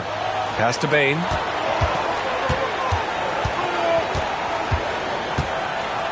Bancaro outside. Itaze with a screen. Just 5 to shoot. Oh, he missed it! And so they foul intentionally. And a smart choice right there. I mean, you can't allow them to just drain the clock. 4th team foul. At the line for the Rockets, Shepard taking 2 shots.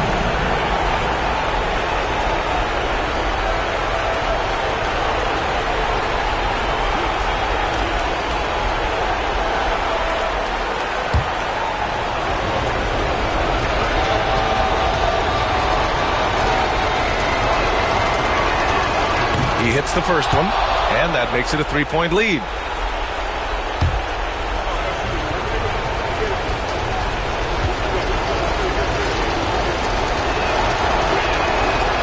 So he gets them both, and it's a 4-point ball game. And that'll just about do it. Coming through at the line in a big spot. The 3 from Bancaro. No good.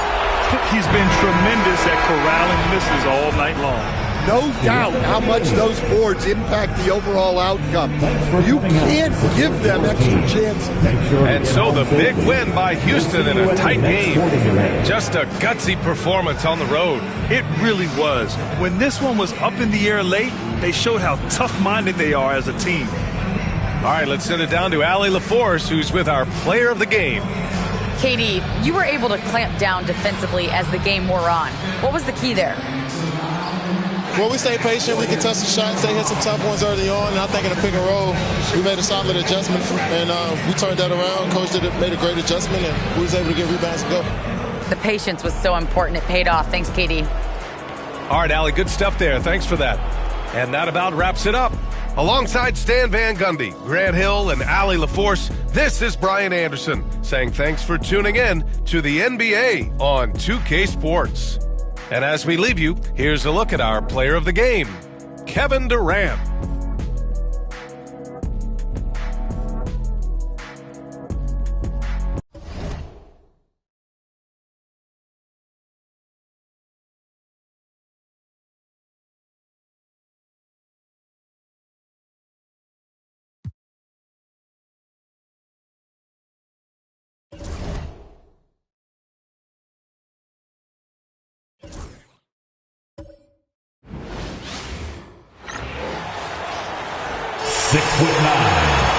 Number 13.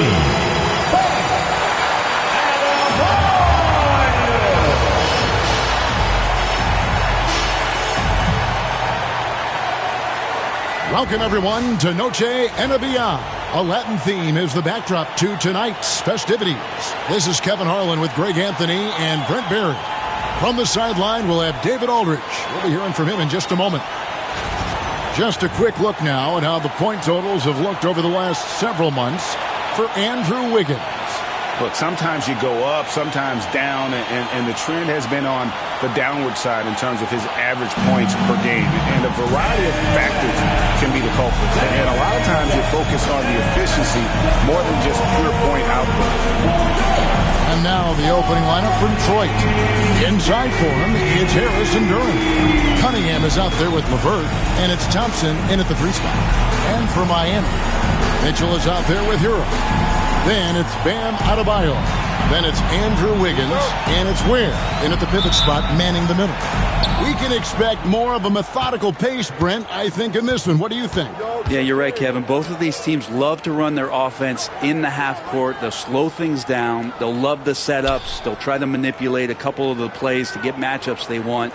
Neither side afraid to take it under 5 seconds on the shot clock, and that patience may pay off. This speaks to how confident Tobias Harris is in his offensive game, ready to shoot as soon as that ball reaches him.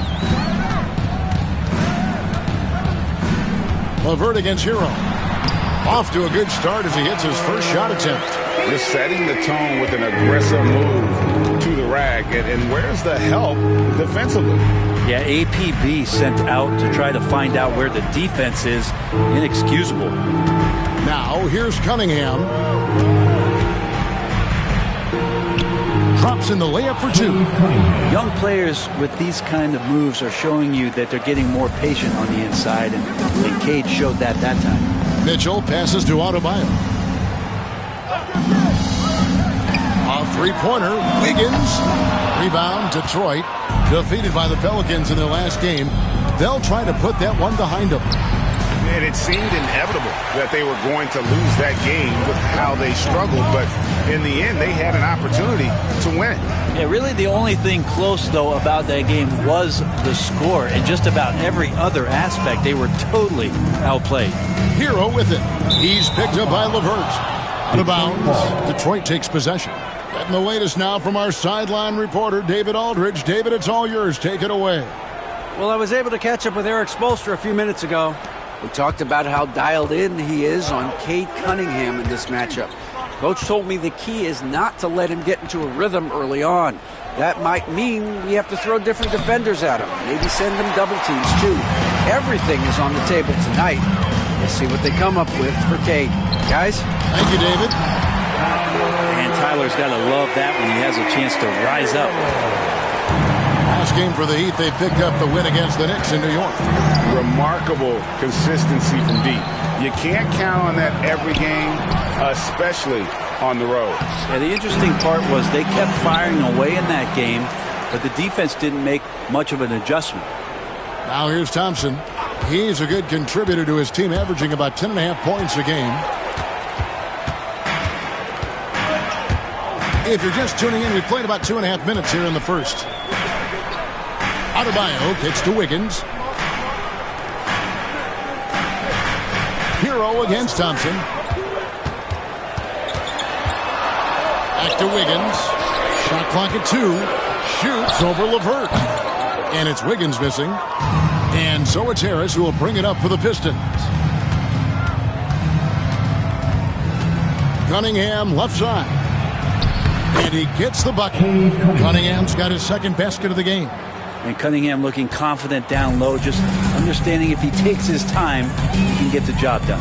And Eric Spoelstra, the head coach of the Miami Heat, receiving a record 8-year, $120 million extension. That's some big dough.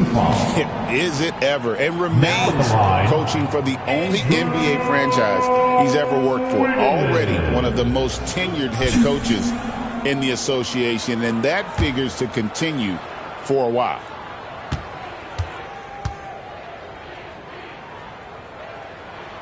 First free throw is good. And Andrew Wiggins came into this league as such a special talent. It's so great to see all of that blossoming this far into his career.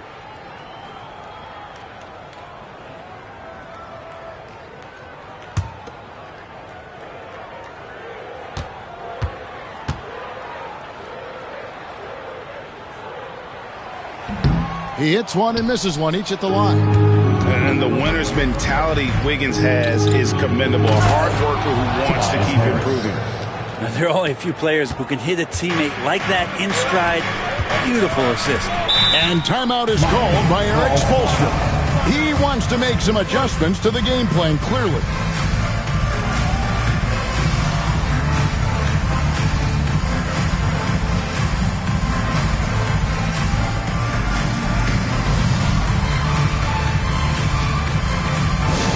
Look who it is, fans. It's your Heat High Squad.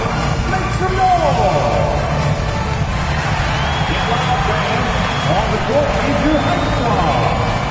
It's time for T-shirts.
look at the numbers for Wiggins, he's averaging 15 points a game, 4 rebounds, and 3 assists.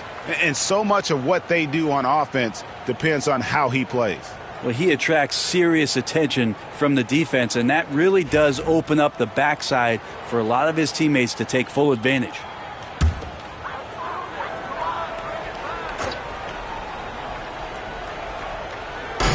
This quarter of action, just under 3.5 minutes played. Mitchell finds Adebayo. Here's Ware. No scoring in this one. And it's Wiggins with the jam. He makes that look so easy. Andrew Wiggins up and down on the alley-oop. Cunningham passes to Thompson.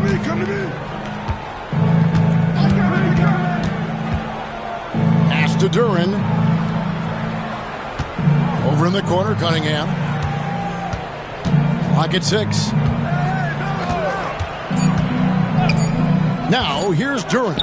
He's covered closely. Not going to fall. Starting off slow, he misses his first 3 from the floor. Mitchell passes to Adebayo. And stolen by Thompson. Played in with a nice touch off the glass. Gotta do more than this to stop Thompson. He's used to having to fight through contact. Now, here's Adebayo. He picked up 15 points in the last one against the Knicks in New York. The other part of his game was the outstanding D. Shot blocking is a huge momentum shifter, and his 2 blocks really turned the game in their team's favor. Just 3 to shoot. Shots good by Hero. And you could tell Tyler Hero has put some hours in shooting the rock. Cunningham looking it over.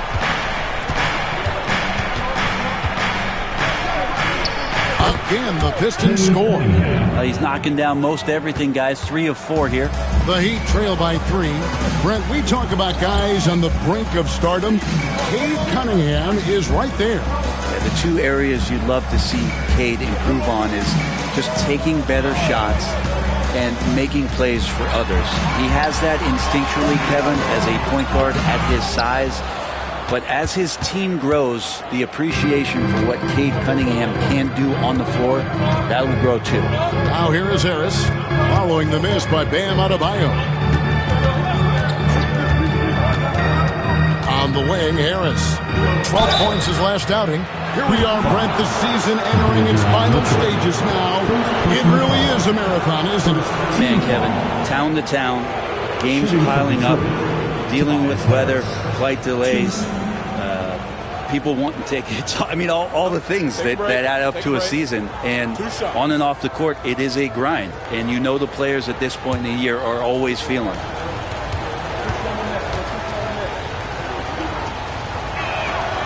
That's good from Harris. He's just one of those veterans you can count on from the line. Harris really makes an impact from the stripe. Powell, he's jacked in for the Heat.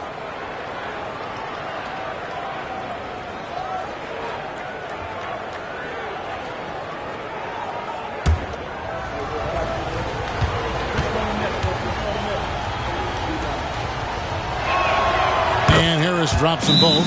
At this point, you might as well go ahead and chalk up the points when he's at the free throw line. Pretty much automatic. And we'll have a timeout called by Eric Spoelstra. He's made the decision. He wants to huddle up with his guys. It's time for this game.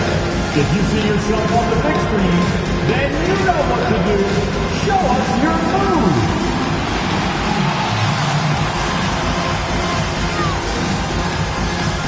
Nice try. It's all good.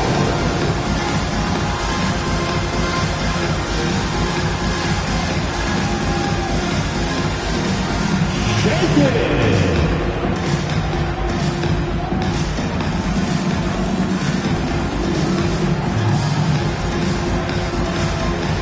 Let's go.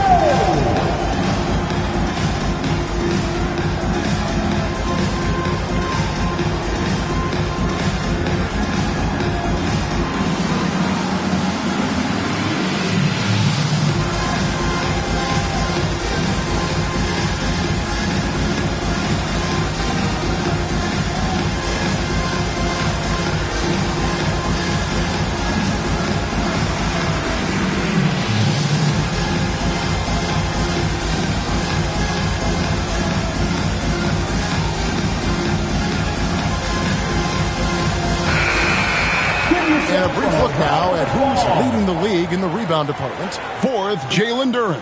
And you can't win games without rebounding the basketball. That's what has made him such an important part of what they do.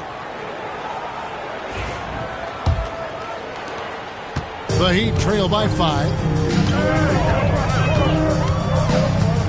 Outside, Hero. Stolen by LeVert. 3-on-3.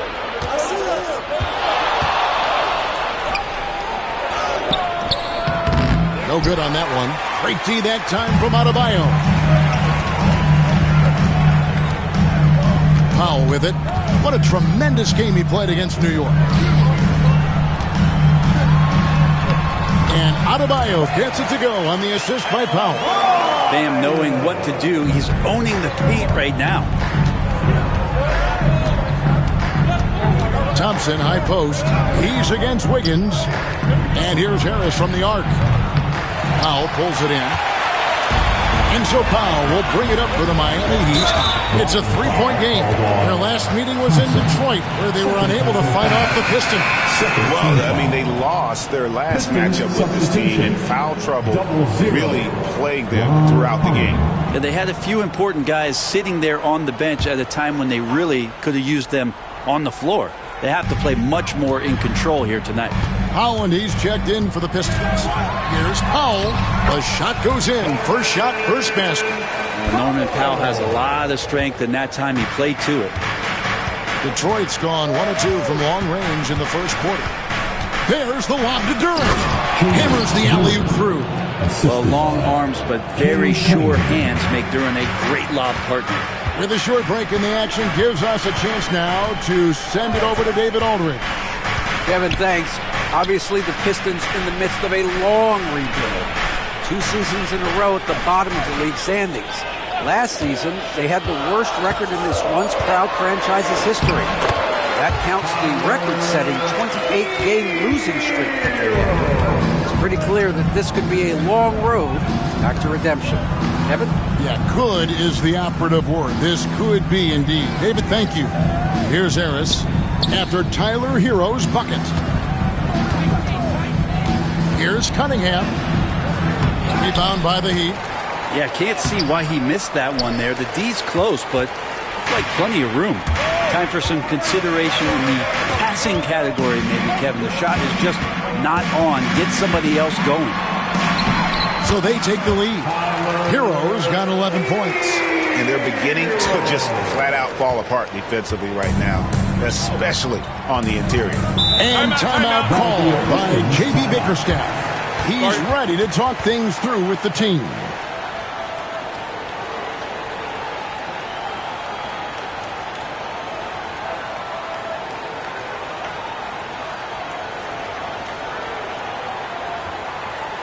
Time to turn up the heat with your very own Miami Heat Dancers.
The Heat making a switch here.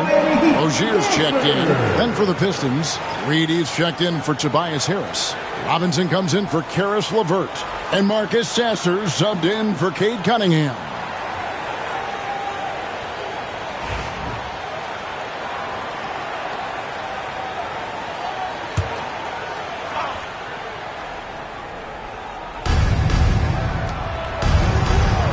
Here's Sasser. Rozier defending. It's Reed, top of the key. Back to Sasser. Adebayo against Reed. 4 on the clock. Here's Holland. And the 3 off target. Yeah, they got that one, but early on, it's really been a struggle for them to secure that defensive backboard. Hero on the wing, guarded by Robinson. Shoots, and it's Miami with another. Man, off to a terrific start, yet to miss with 6 made buckets. Now Sasser.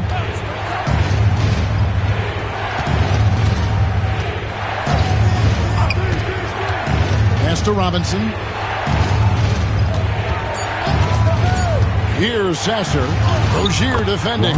It's good. And those are the kind of nice inside looks they've gotten here in the first half. And here's Adebayo. Hero on the wing. Reed covering. Hero no good.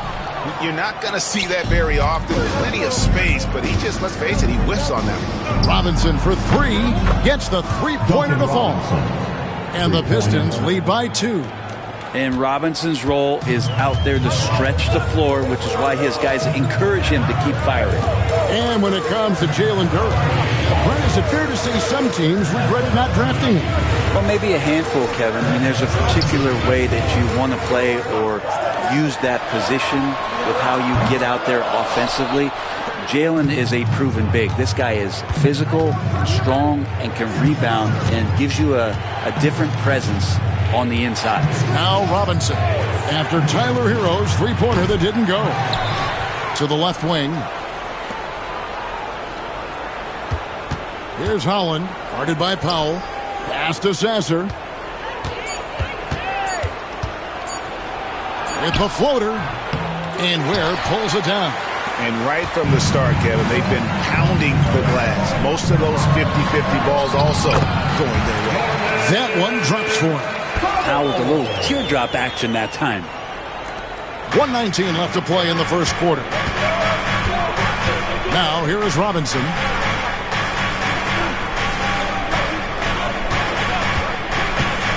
There's the triple. That one falls. His second basket of the game. He's now 2 for 3. Yeah, there's 6 points on consecutive 3 balls. They're finding holes now in the D. Pass to Adebayo. Over Reed. And the shot is good. Dropping in off the front of the rim. Adebayo's got his second basket of the night. Just a brilliant, gritty performer, night in and night out. Bam continues to contribute. And it's out of bounds. Last touch by Duren. Sammy Jaquez, he's checked in for the Heat. Wiggins comes in for Tyler Hero. And the Pistons making a change here as well. Waters is checked in. There's 39 seconds left in the first.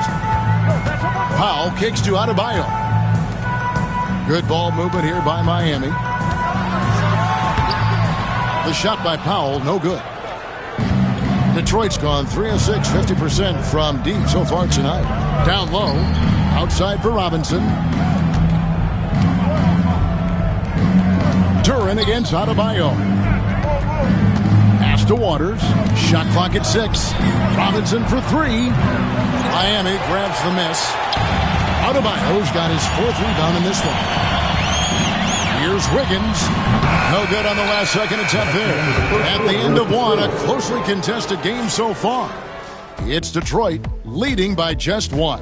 And back in a moment as we'll get underway with quarter number 2.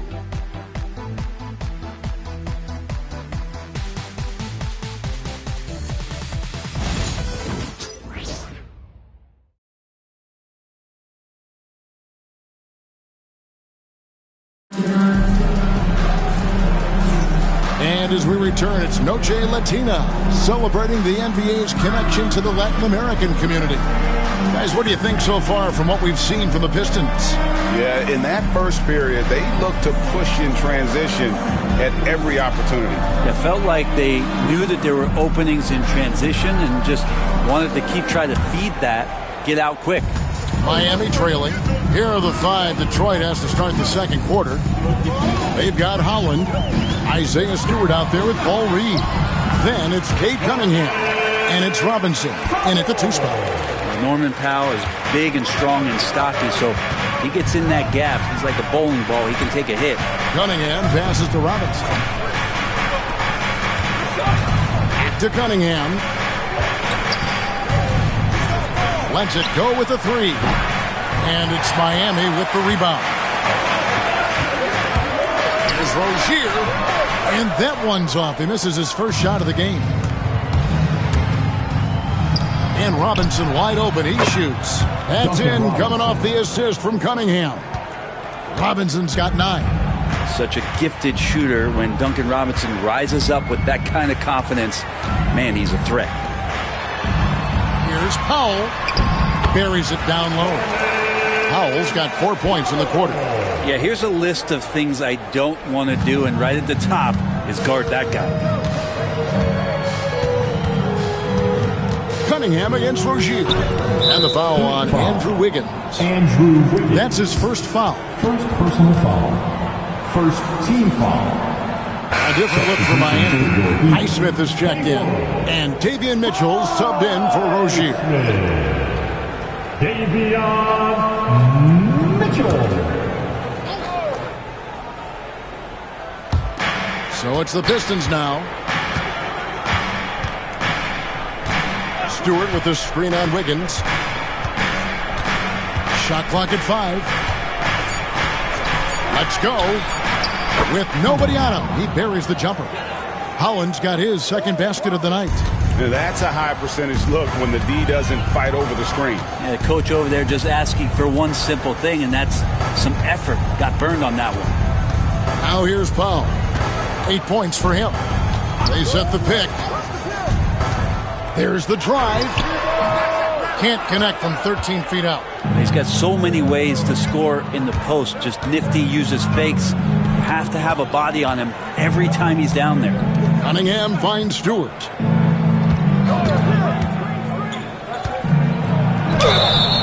And that'll be 2 free throws coming up. Officials on the call with the foul. That one on Jaquez. Well, at 6'8", 250, Isaiah Stewart, that's a lot of man to handle. For Detroit, they have gone 2 for 2 in the game at the line. Take a break. Yeah, looking over their percentage on the season, I think they will be thrilled with the number in terms of their free throw percentage, 79.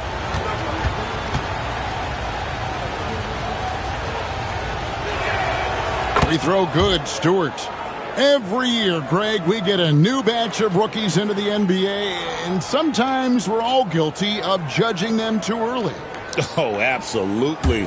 I think we need probably 3 years to evaluate a player. You know, fans and media can be a little harsh at times, but not everybody develops at the same rate. So much about Stewart comes through his toughness, and you get physical with him. He has no problem getting physical right back. Now here's Powell. He's got 8. Sinks the triple. Powell's got 7 points for the quarter. And obviously his momentum from the last game has carried over here tonight. Yeah, the coach pretty smart for zoning in on him and giving him opportunities to stay with that confident play. It's good. Cunningham's got 8 points. Guys, his consistency in terms of shooting has really helped them seize control. Here's Powell, and it's blocked. More good work on the glass there. When it's all said and done, I think rebounding might tell the story in this game.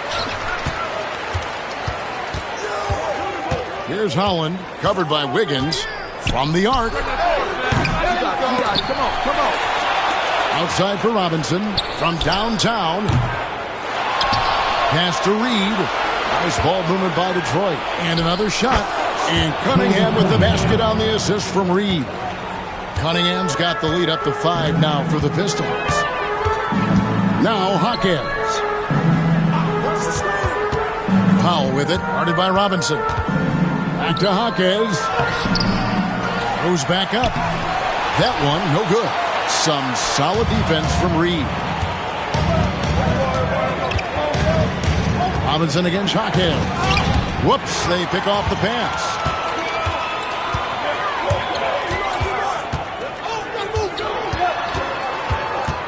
Now, here's Mitchell. Defense is right there. Wiggins surveying the floor. Reed with the steal. Cunningham on the wing. Covered by Mitchell. Cunningham's shot is off. The Heat trail by 5. Highsmith the pass to Jaquez. And a beautiful feed leads to a monster jam. Jaquez Jr. bringing that great mix of perimeter skill and that ability to attack the basket. Mitchell against Cunningham. Outside Robinson. Lets the 3 fly. That's in, coming off the assist from Cunningham. Cunningham's got 3 assists now in this one. Powell against Robinson. Pass to Highsmith. And here is Mitchell.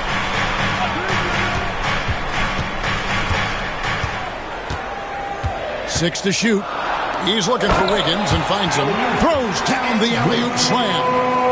And you can see him give a little nod and then just burst to the rim for the alley-oop slam. A pair of teammates great with a terrific feel for each other.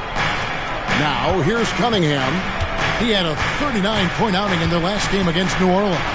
And guys, what impressed me most was his passing. He constantly looked for the open man and found guys in great spots. Cunningham against Mitchell. Powell, no one around him. He hits the back iron and sinks the shot. Powell's got 9 points in the quarter. And he is really in a zone right now, playing and scoring with confidence. Pass to Stewart. Cunningham on the wing. Reed a screen on Mitchell. Cunningham on the wing. Covered by Mitchell. Here's Holland. Misses the 3. His touches left him in this quarter. Nowhere close to the kind of output they need from him. Pass to Powell.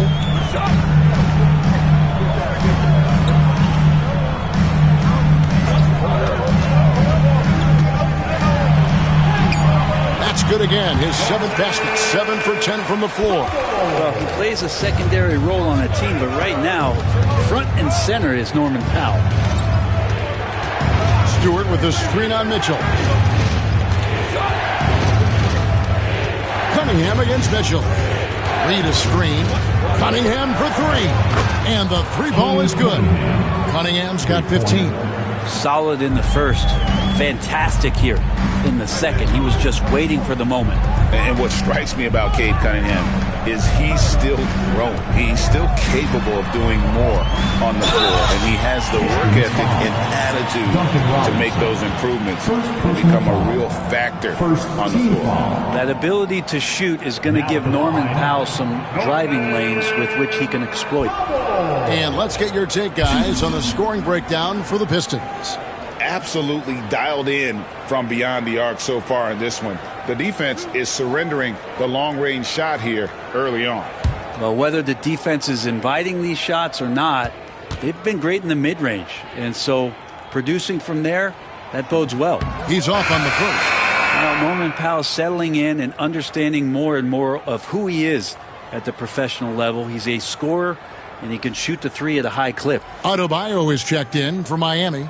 Tyler Hero comes in for Wiggins. And a different look here for the Pistons. Duran, he's checked in for Stewart. Harris comes in for Holland. Thompson, he's checked in for Robinson. And Karis LeVert subbed in for Cunningham. He hits the second from the line. You can't sleep on Powell defensively. He will step up and start to pour it in. And timeout called by J.B. Bickerstaff. He wants a minute here to get things straightened out with his team. Get ready to get icy, fans. It's your Heat Breaker Dance Crew.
Now we check the numbers for Tyler Hero.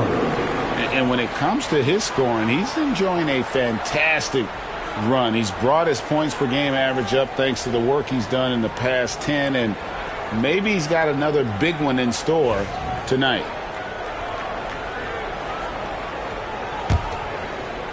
So it's the Pistons now.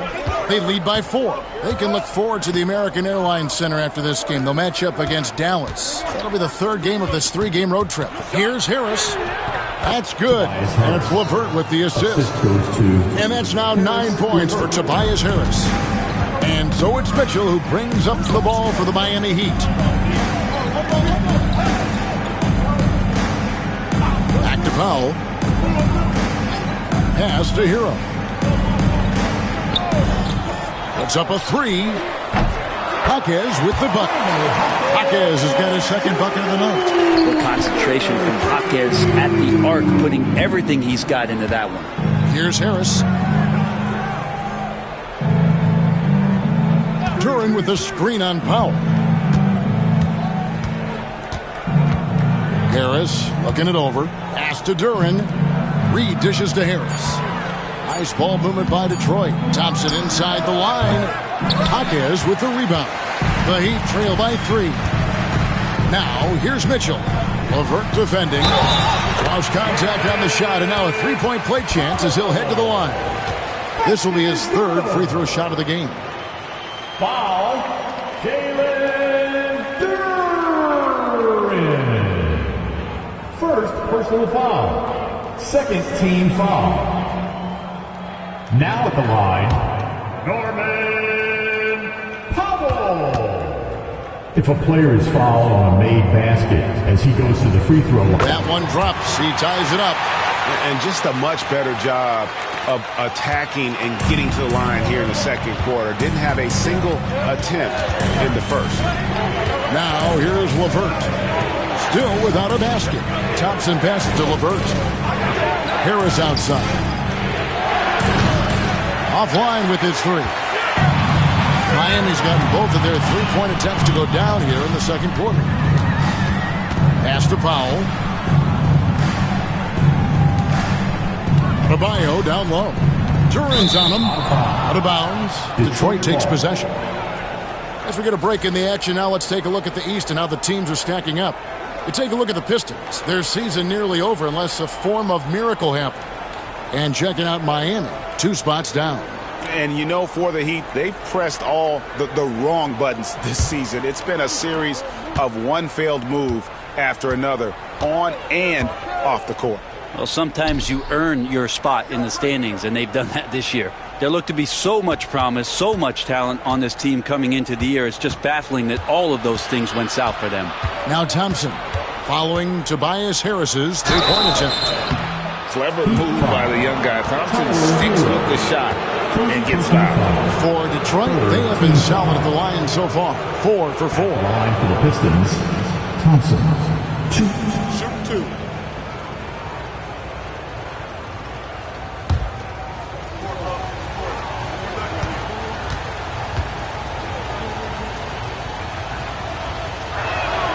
The first free throw is good. Hard to get young players to be energized by defense, but Asar Thompson has come into the league with that kind of junkyard dog mentality. Catching up on the changes with Miami. Ware's checked in, and Andrew Wiggins is subbed in for Powell.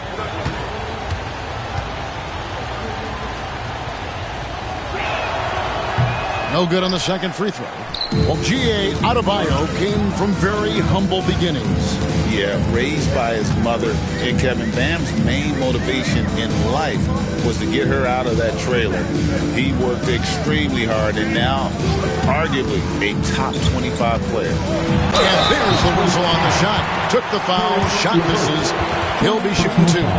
That's the aggressive part of Andrew Wiggins coming out of him, forcing the defender that time to get his hand in there. For Miami, they have made 3 of their first 5 foul shots tonight.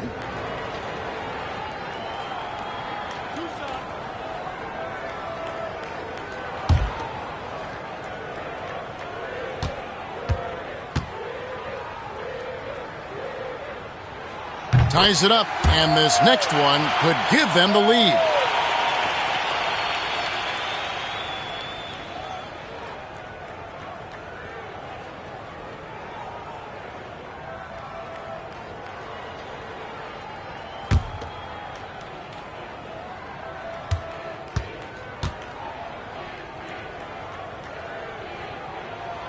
And they now lead as the free throw drops for him. Detroit has gotten the three-point bug tonight. They've taken 15 shots outside the arc. They're 6 of 15. And let's head over to the sideline and catch up with David Aldridge.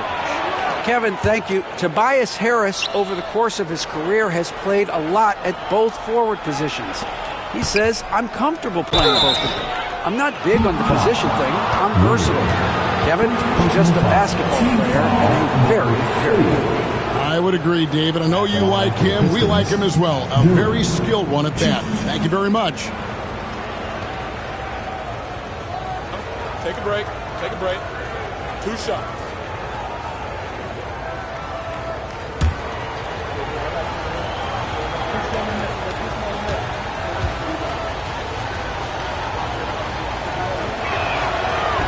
That free throw, no good. And when you take a look at Jalen Duren, a big man, Greg, who seems to get better each and every season. Well, you know, he averaged a double-double in his second season. I especially like how hard he goes after rebounds. This guy has a bright future in this league. And the Pistons making a change here. Robinson's checked in.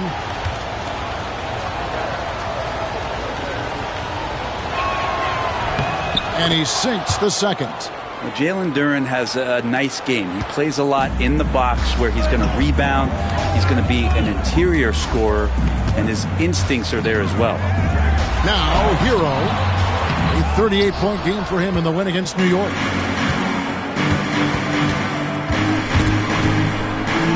Inside. Harris against Adebayo. Now, here's Thompson. Not a lot of room. And Duren slams it in. A strong finisher at the rim. That's Jalen Duren. Miami's gone 3 of 5 from beyond the arc so far tonight.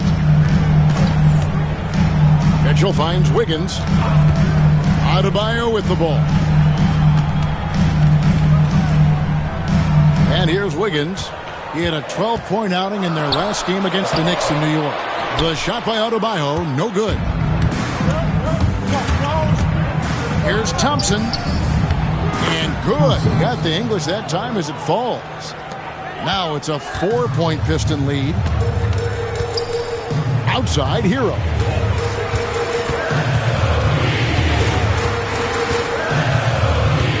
There's the pick. A 3-ball. Rebound by the Pistons. Duren's got rebound number 9 now. What an effort here tonight. Pass to LeVert. Back to Robinson. LeVert sets a screen for Robinson. Kept alive. Duren.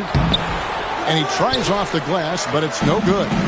Not his best night from the field, but looking for other ways and finding them so he can chip in. Changing ends quickly. He's rewarded with a high percentage look. Yeah, the defense trying to do their best to slow him down, but when he gets room like that, you got to look out. Here's Harris, following the score by Miami. Back to LeVert. Harris with it. Now defended by Mitchell. Clock at 4. Harris misses. As a big, once you get position inside, it allows you to fight and come away with a lot of tough boards. Mitchell dishes to Wiggins, and the officials calling for a 3-second violation. Pistons ball. Pistons substitution. Number 31, Paul Green.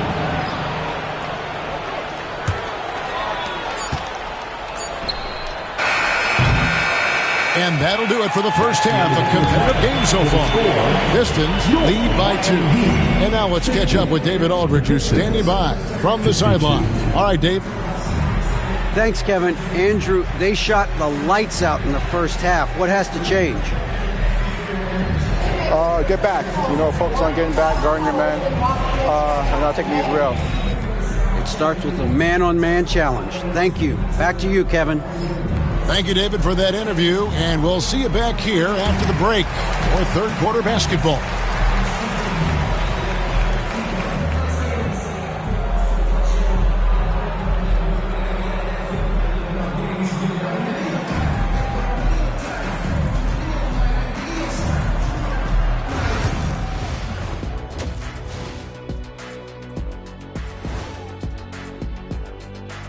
Welcome to the 2K Sports Halftime Show. The Detroit Pistons finding themselves in a closely contested game. Their work on the glass has been superb tonight, chasing down every miss there, Ernie. That's their mindset. Yeah, you can tell it was a focal point of their game plan coming in, and they've made good on that. All right, guys, time to see what the fans are saying on social media. Here's a question for Shaq from Denzel MVP. He wants to know, big fella, do you think you would have made the NBA if you were 1 foot shorter? Wait, hold on. I already know what Shaq's going to say. So I'll jump in and say it wrong. No. With that shooting form, no. Not with that. Kenny, of course I would have. Not only that, I'd still dominate. I would have played big and taken you to the post, little man. Well, you can't be 6'1" and posting up guards in the NBA. Come on, man. Be serious. That'll do it for our show tonight. Thanks for joining us, and we'll send you back to Kevin Harlan for more Hoops action.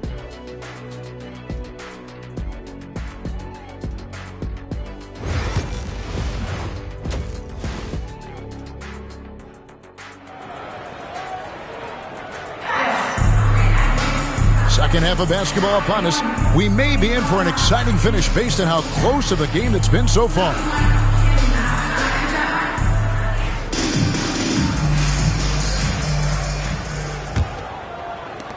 Miami trailing. They've got Mitchell. Andrew Wiggins is out there with Adebayo. Then it's Tyler Hero. And it's Ware in at the 5 spot. So that's who Eric Spoelstra starts the second half with. 6 on the shot clock. Mitchell kicks to Adebayo. Over Harris. The shot by Adebayo, no good. And it's Cunningham with the ball for Detroit. Pass to Harris. The kick out to Cunningham. Back to Harris. There's the lob to Durant. An emphatic LU jam. And you can see him give a little nod and then just burst to the rim for the alley-oop slam. A pair of teammates, Greg, with a terrific feel for each other. Now, here's Adebayo. Good ball movement here by Miami. Right wing. Back to Hero. Mitchell trying to free himself. It'll go, and the Detroit lead is cut down to just 2 points with the bucket from Hero. Well, the paint can open up for Hero because he's such a good shooter, smart to attack. He had a chance to do it there. And Thompson kicks to LeVert. Pass to Cunningham.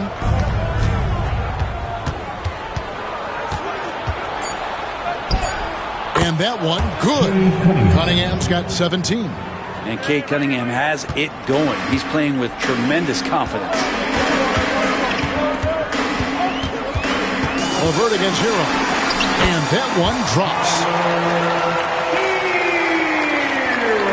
Here's Cunningham. 17 points in the game. And now around 2 minutes gone by in this half. Drives to the hoop.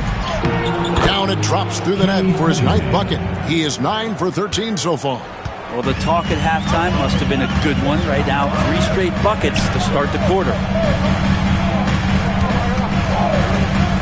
Hero on the wing. LeVert defending. Hero passes to Ware. Just 5 on the clock. To the inside. Here's Adebayo. Gets the bucket and the foul.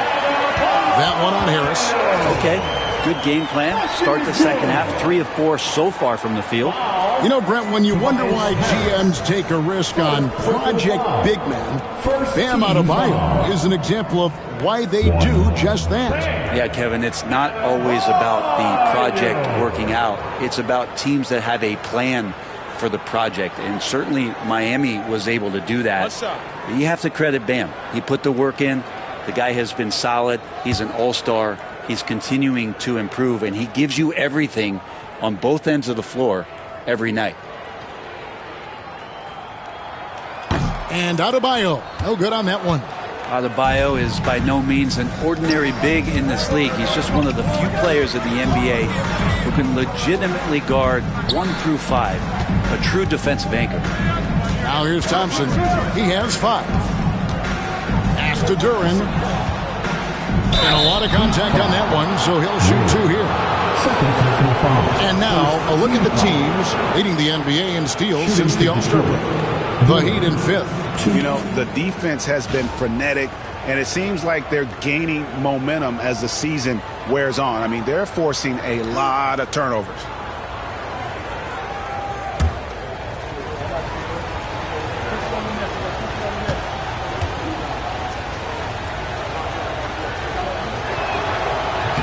That's good from Durham.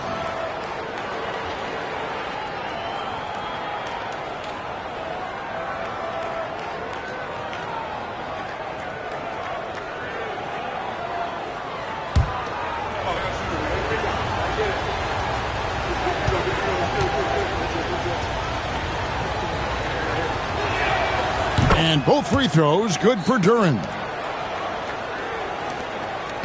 The Heat trail by 4. And we'll have a timeout called by Eric Spoelstra. Looking for a breather and maybe just 1 or 2 things to talk about.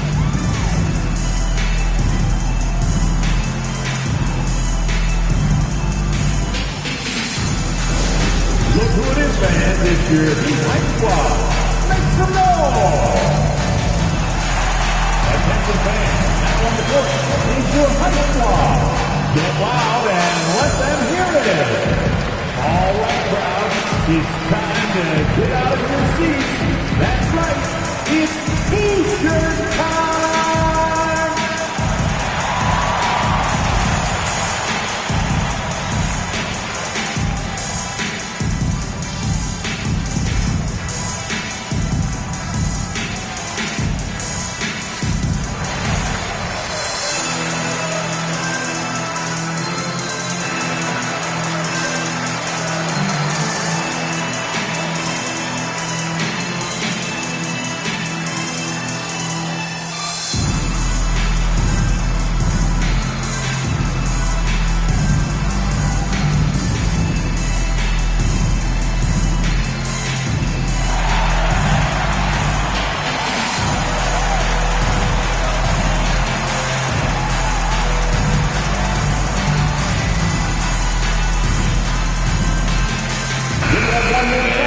A look now at LeVert's numbers.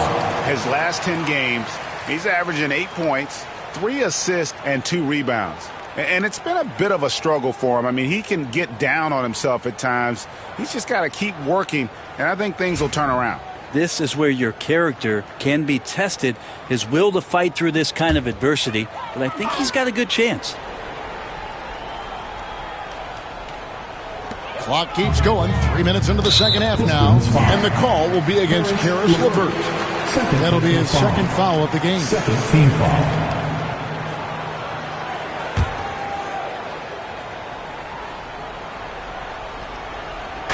Pistons on defense.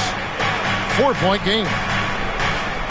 Wiggins finds Mitchell. Now Hero. Wiggins outside. Shot clock at 6. And here's Hero. That's good on the assist by Wiggins.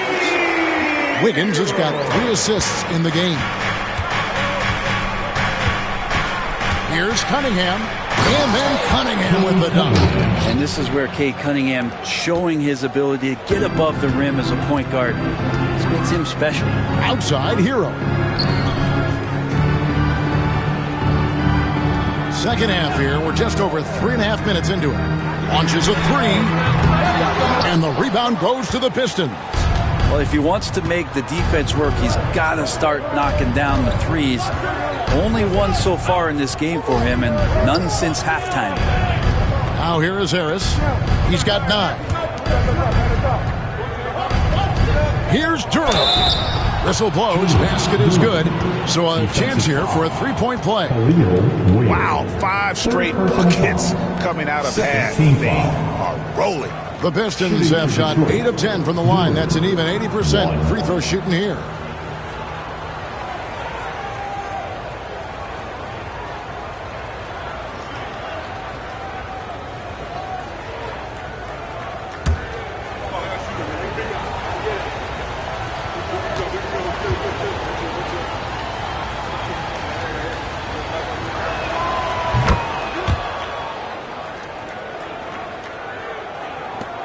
It's the Heat with the ball. They trail by 7. Mitchell passes to Ware. And here is Hero. LeVert defending. Hero against LeVert. 6 to shoot to the paint. And that one is stuffed right through. Intelligent play there by Hero. Upsets the defense and then hands it off for the assist. Awesome rewind courtesy of the AT&T 5G Slam Camp. Pistons leading by 5. Now here's LeVert. He has yet to score. Mitchell with it on the wing. Wiggins. Rebounded by Cade Cunningham. Cunningham's got 4 rebounds now tonight. Pass to LeVert. Now Duren. Now here's Thompson. Here's LeVert. He's covered by Hero. And Adebayo sends it back. Good defensive play. Adebayo on the inside, helping out his teammates. Hero no good. And it's Thompson with the ball. He'll bring it up for Detroit. Leading by 5. Harris finds Thompson.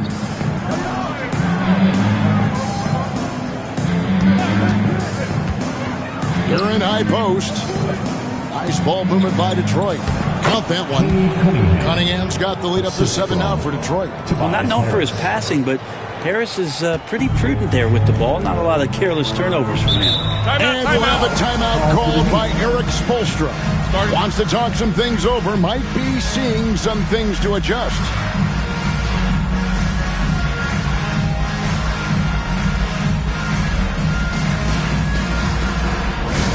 Look what time it is. It's T-shirt time. Here they come.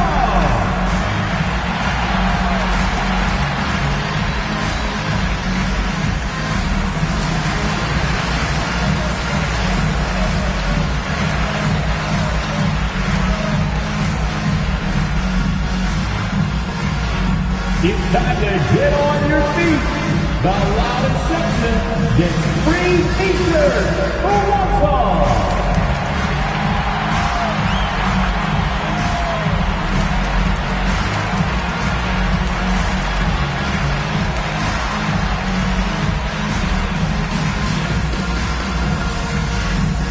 It's T-shirt time. Who wants one?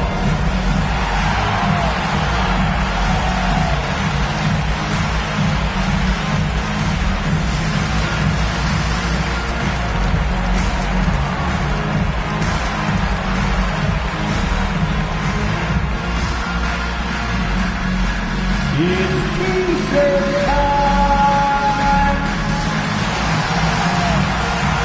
The Pistons making a change here. Hollins checked in. Ron Collins.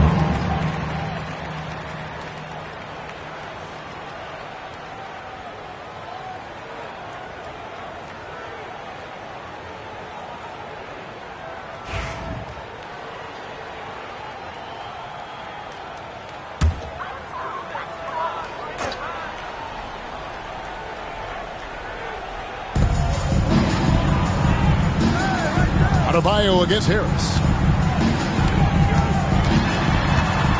Now Adebayo. He's got 6.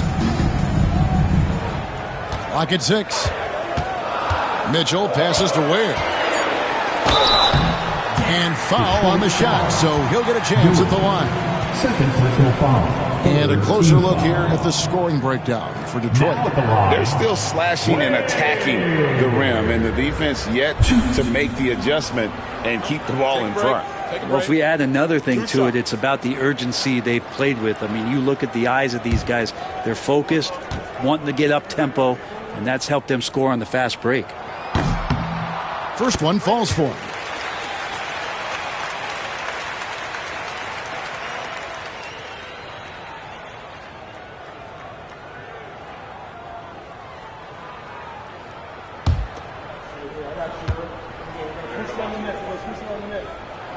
Both shots good from the stripe.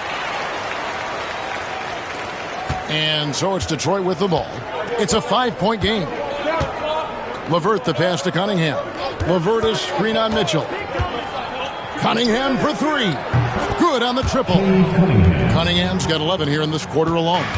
Wow, unconscious has he been this quarter. They're riding that hot hand.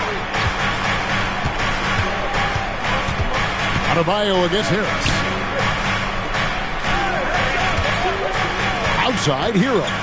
6 on the shot clock. Makes it off the glass. Hero's got 23.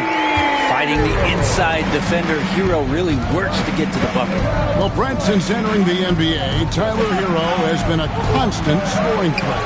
Yeah, Kevin, the scoring for Tyler Hero is always going to be there. He is a bucket, but the defensive improvement and really just the physicality that he needs to play with. Those are areas that Tyler could shore up a little bit to make sure he's on the floor for some of the biggest moments of a season.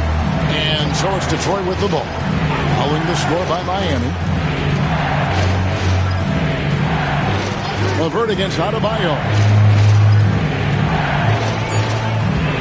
Cunningham outside for Mitchell. Hits the target from 18 feet. Cunningham's got 13 points here in the second half alone. Defense shaking their heads. No idea how to stop him in this quarter. He's got him on the ropes. Ware kicks to Hero. Shoots over LeVert. Yep, it goes, and the Piston lead is cut down to 4 again on the bucket from Hero. Pass to Holland. Duran with the screen on Wiggins. Here's Holland. Taking a look at his stats, he's averaging around 7.5 points a game. And Duran slams it in. And this is why the offense involves Jalen Duran in screen and rolls, showing off his great mobility. LeVert against Hero. High, arcing shot. Rebounded by the Pistons. Harris has got his 4th rebound with that last one here tonight. And they continue to control the glass.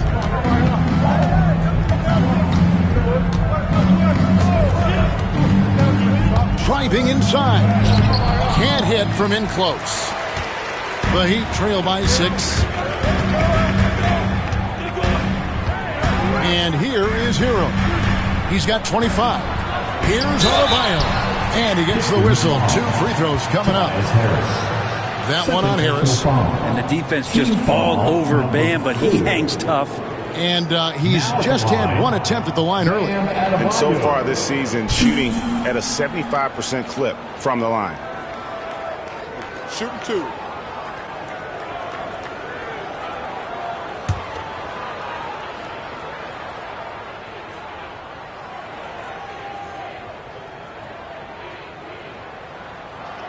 And he knocks down the first one. And the Adebayo experiment has been pretty awesome to watch just because it's gone nuclear. All the skills and his hard work paying off now. And Miami making a change here. Powell's checked in. And then for Detroit, Paul Reed comes in for Harris. Robinson is subbed in for Cunningham. And Adebayo drops them both. Detroit leading by 4. And J.B. Bickerstaff is called a timeout. He wants to talk to his guys.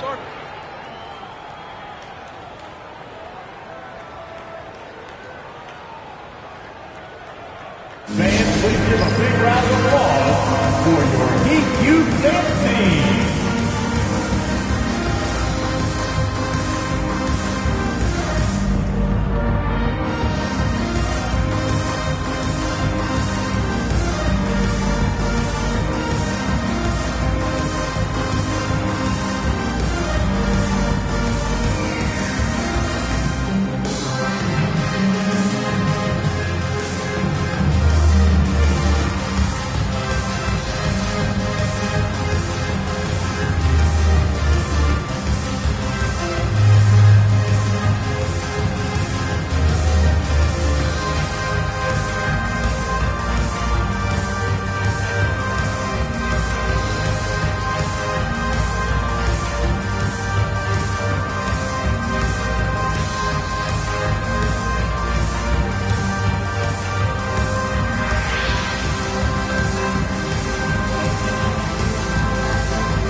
Well, these are the players you don't want to give any space to beyond the arc right now. The best long-range shooting guards in the past 10 games. Norman Powell, number 1. And, you know, two guard is where we traditionally find the best shooters in our league, and he's no exception to that rule. I mean, look at the success he's having from three-point range.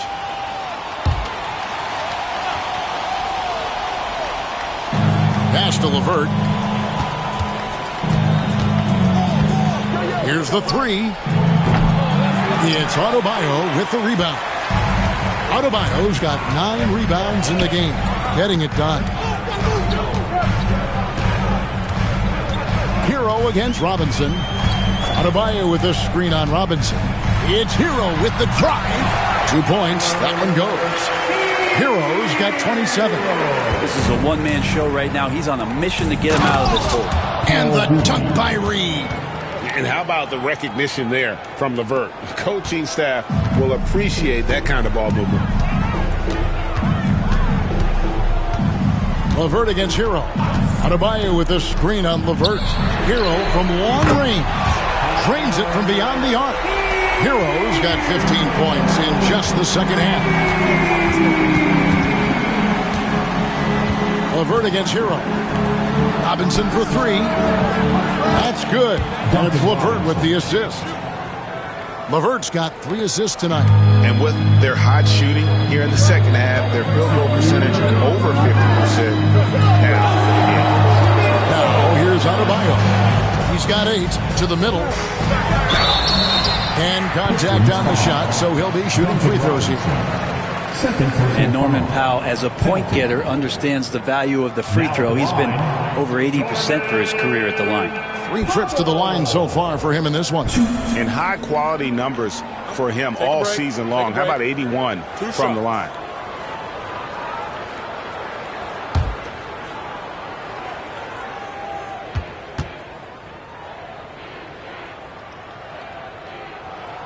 That free throw, no good. Both teams deciding to change it up.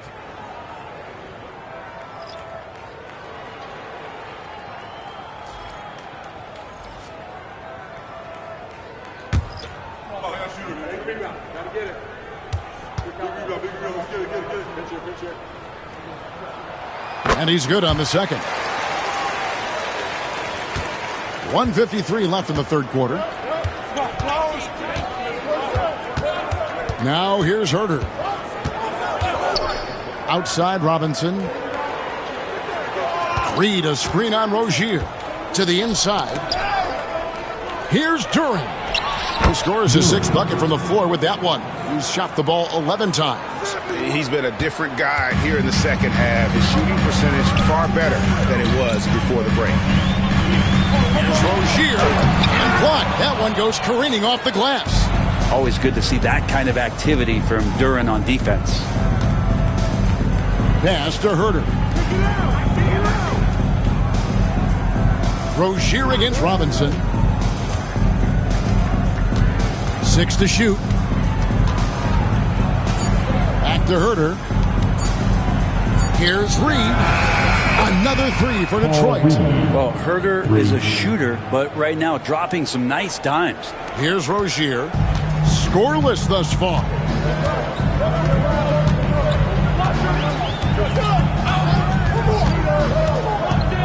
Pass to Highsmith. Tried to answer back, but that 3 is off the mark. Yeah, just a solid job on the backboard. They are really controlling the inside. Here's Holland.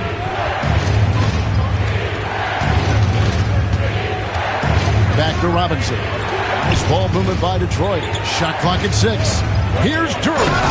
And Duran slams it in.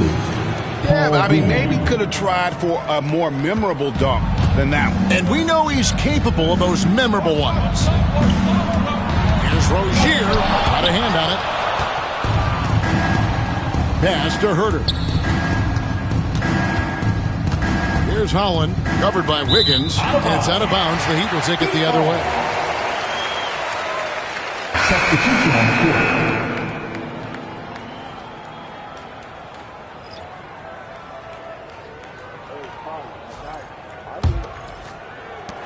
Just 4 seconds left in the third. Jaquez, good, and the assist goes to Mitchell. Mitchell's got 5 assists in the game. And so is Detroit, headed to the bench with a 7-point lead as we wrap up the quarter. They're playing a bruising game inside, and it's working for them. Back to the action in just a minute.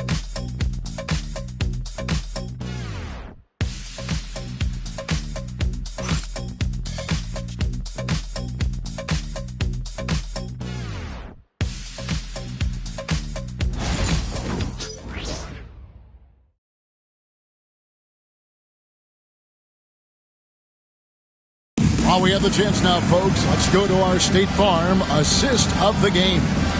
And the winner today, the big fella here with the sweetest of dimes. What a plus it is to have a post player who's got this ability to find.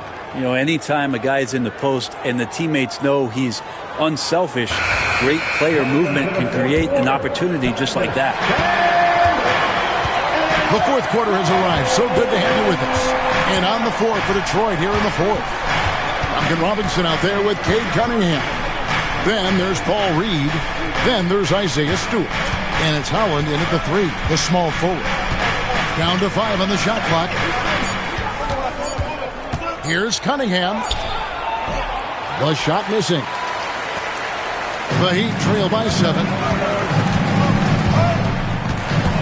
Jaquez finds Adebayo. Powell with it. Robinson picks him up. And count it. The shot is good. He'll go to the free throw line. And Norman Powell, he is compact and powerful and able to take that hit. Duncan Robinson, 3rd personal foul. 1st team foul. Now at the line, Norman Powell. 1.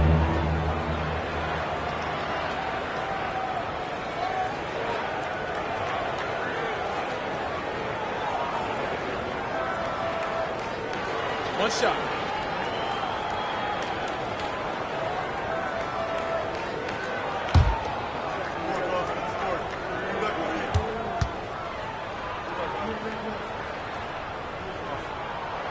The free throw drops for Powell. So it's the Pistons now. They've led by as much as 10. Robinson dishes to Cunningham.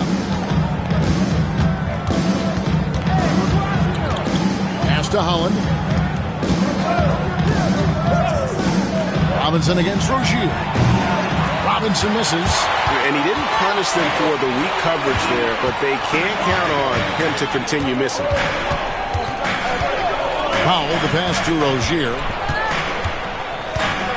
Adebayo the screen. To the paint. And Adebayo throws it down. That gives him the double-double. 10 points and 10 rebounds. That time Bam just shifted the D over and found the bucket all by himself. Cunningham passes to Robinson. Stewart with the screen on Rozier. Here's Robinson, and he uses the glass on the layup. Hustle from Duncan there, outworking the defense, and he found his shot. And so it's Mitchell who brings up the ball for the Heat. A great fourth quarter, just giving up 2 points. Foul call. Looked like the D didn't get there in time, and he'll shoot free throws. Personal foul. 2nd team foul. Detroit foul. Howland. 1st personal foul. 2nd team foul. Now at the line, Norman Powell. Shoot 2.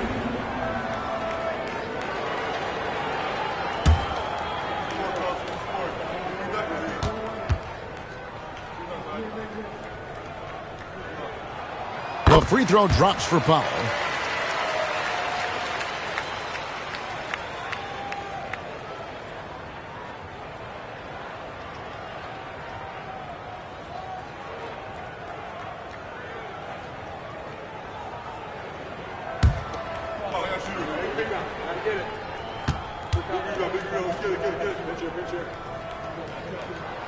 He's perfect from the line this time. The Pistons have gone 1 of 3 from the field to start the fourth quarter. Cunningham against Mitchell. Reed a screen on Mitchell. Here's Cunningham.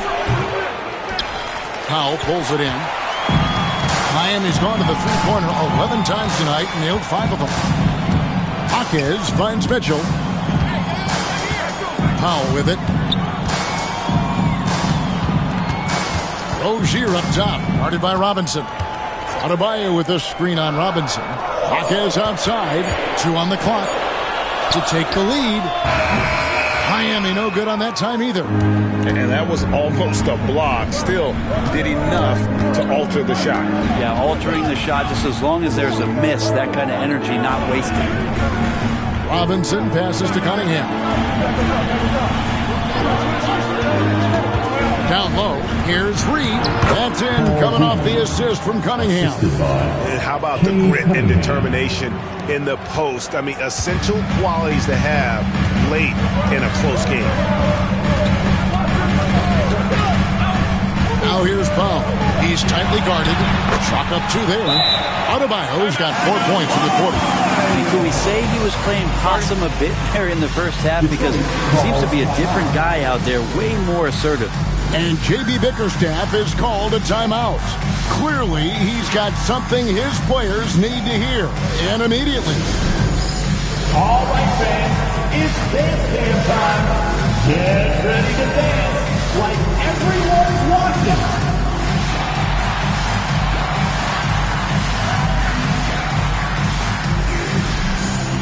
Somebody doesn't have rhythm.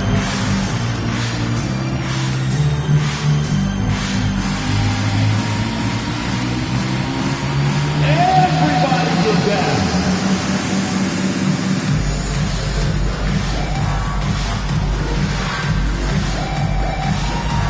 Let's see those dance moves.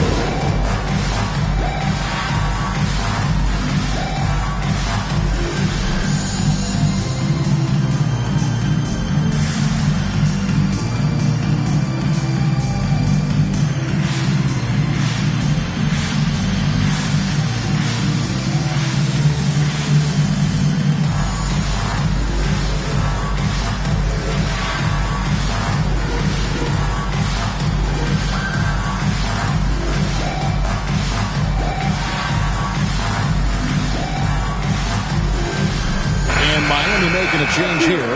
Ware's checked in. And Detroit with a change here, too. LeVert's checked in for Robinson. And with an update from the sidelines, let's check in with David Aldridge. Hey, Kevin, thanks. During that last break, I listened in to J.B. Bickerstaff's huddle. He said to them, that's the kind of effort we need to bring every night. We're right in this thing. But it's going to take sustained effort to close it out. Now let's bring it home. Kevin, back to you. Okay, David, thanks. Here's Cunningham. Again, the miss by the Pistons. For Miami, they've gone 3 of 4 in field goal attempts since getting things started here in the fourth. The Pistons leading. Fourth quarter of play, and over 3.5 minutes have gone by. Pass to Reed. Cunningham on the wing. Covered by Mitchell. Cunningham kicks to LeVert from deep three-point territory. Miami grabs the miss. There's more he could have done in this game for sure, but it hasn't kept them from pulling ahead. Rozier the pass to Adebayo to tie it up. That shot no good. Some solid defense from Reed. Cunningham with it.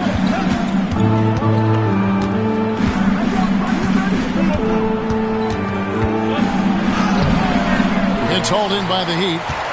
Adebayo's got rebound number 12 here already in the game. Good ball movement here by the Heat. Rozier with the ball. He's picked up by LeVert.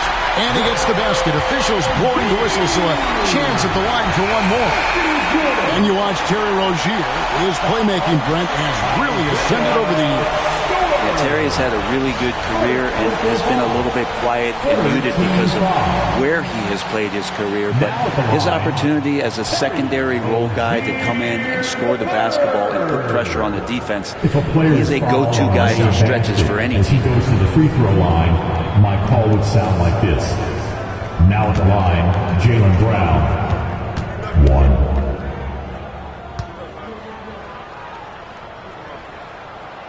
And that one falls, and that puts him up by 1 point. You know, and every year, it just seems like Rozier gets better. You see his drive, the hunger, the desire to keep improving. Hollins kicks to Cunningham. For Mitchell. And yep, finally drops after rolling around the rim. Cunningham's got 30 points. Guys, what a game. 8 lead changes here. And don't be surprised if it comes down to the last possession. Pass to Hero. Detroit with the rebound. Hollins got 4 rebounds now tonight. And a wide open look for Cunningham. Off target from 3-point range. Heat have gone 4 of 8 in this fourth quarter, shooting an even 50% from the field. And Wiggins throws it down. Known as a ferocious scorer, Rozier is also solid at knowing when to give it up. Cunningham against Mitchell. And the officials will call the illegal screen right there. And here's the upcoming schedule now for the Miami Heat.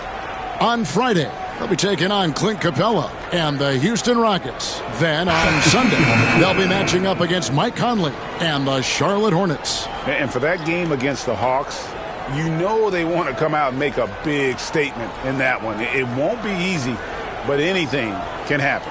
Here's what Miami's going with right now. Jaime Jaquez, he's checked in for Davion Mitchell. And Norman Powell subbed in for Rozier. Here's Miami now. They're on a 14-6 run. Pass to Powell. Reed against Jaquez. Takes a 3. It's hauled in by Harris. Harris has got 5 rebounds tonight.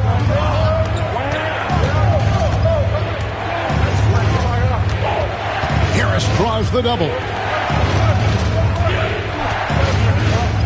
Cunningham on the wing. Guarded by Powell. Cunningham against Powell. Fires the 3. It's hauled in by Hero. The Heat with the lead. Powell, the pass to Jaquez. And he gets contact and the whistle on the shot. 2 shots coming up. Aggressive move there from Jaquez. He can put a lot of pressure on your defense. And a look at how the offensive approach has been going here so far for Miami. I like this throwback approach they're taking, looking to score high percentage shots in the paint. And so far, it's working. We probably have to touch on as well that tonight their penetration has been awesome. I mean, they put force on this game, attacking off the bounce, and a willingness to do that has paid off. He misses the free throw. Now, you come into the league as a 22-year-old rookie. Jaquez Jr. excelled from the jump. I mean, tons of collegiate experience, very mature, and I think that's paid off in the early stages here. Adebayo is checked in for Powell. And the Pistons making a change here as well. Asar Thompson, he's checked in for Reed. Good on the second free throw. And really, if not for the miss, they'd be sitting in a much better position. Jaquez with the steal.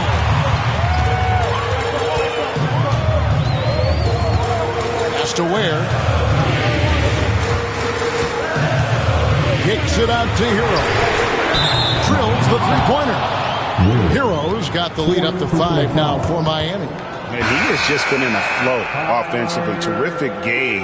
He has been the X factor. Norman Powell's checked in for Jaime Jaquez. Detroit has gone ice cold from three-point land, 0-4 since the start of the final quarter. Here's Cunningham, and they cash in right away with the quick shot. Cunningham's got 32 points in the game. You know what? They may have to start spraying it around, guys. Just not shooting it well here in the fourth. Powell kicks to Hero. It's stolen by Cunningham. And good that time. Now just a 1-point Heat lead. And great intensity here down the stretch. He's not one to shrink in the moment. Take a look at him. Locked in right now in this moment. Wants the ball in his hands and feels real comfortable with the shot he's taking. He really suffocated him there, guys. Just excellent work. Harris dishes to Cunningham. Shoots over Hero. That one wide left. He has to make those shots, guys. If not, a lot of pressure is shifted to the perimeter shooters to hit everything. Wiggins passes to Powell. Adebayo with a screen for Powell. 6 on the shot clock. It's hauled in by Harris. Harris has got 6 rebounds in the game. Cunningham up top. Basket is good. The assist from Harris. That's 36 points for Cade Cunningham. They are just killing him on the interior. Pass to Adebayo. Back to Hero.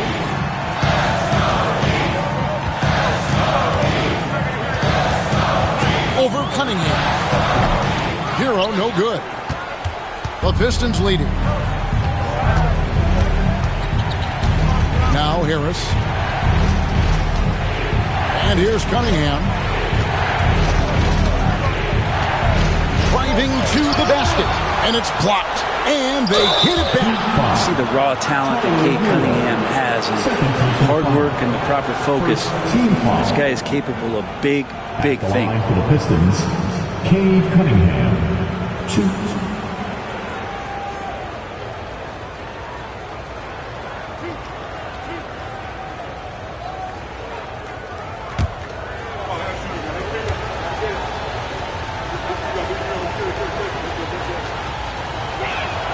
That's good from Cunningham. And Cunningham with that #1 selection, lots of expectations for him. So a steep learning curve to get to the level that he wants to play at. But he's got a great work ethic, and he's going to give you his best effort every night. Davion Mitchell's checked in for the Heat.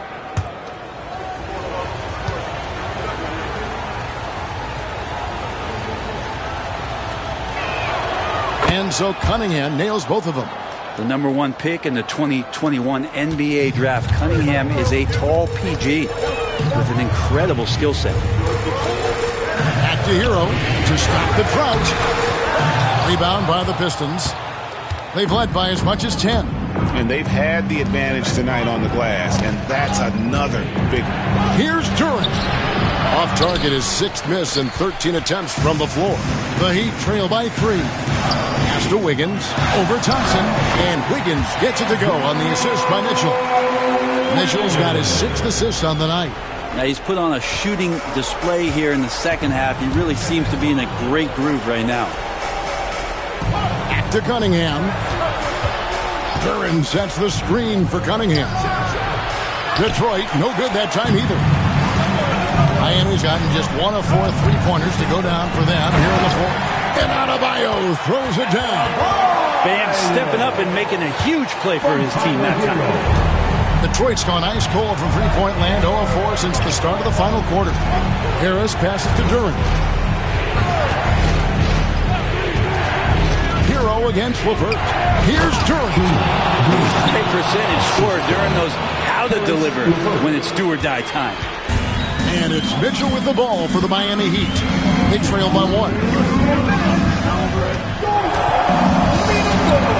1:56 left in the game. And it's Wiggins with the jam. And Wiggins committed to help the team out offensively. Big shot. Cunningham against Mitchell. Cunningham gets the bucket. Cunningham's got 40 points. You gotta love what Cade Cunningham as a young star is bringing to this game. 20 feet out. Detroit with the rebound. Thompson's got 4 rebounds in this game. LeVert kicks to Harris. Shoots from 12. Hits some rim on the way in, and the bucket's good. Now it's a 3-point Piston lead. Miami's gotten the 3-point bug tonight. They've taken 15 shots outside the arc. 6 of 15. Hero. And that one clearly a foul. Gets the whistle and 2 shots coming up. It's going to be on Cade Cunningham. And the defense kind of forced that tricky play from Hero. He still gets the shot off while being fouled. Shooting 2.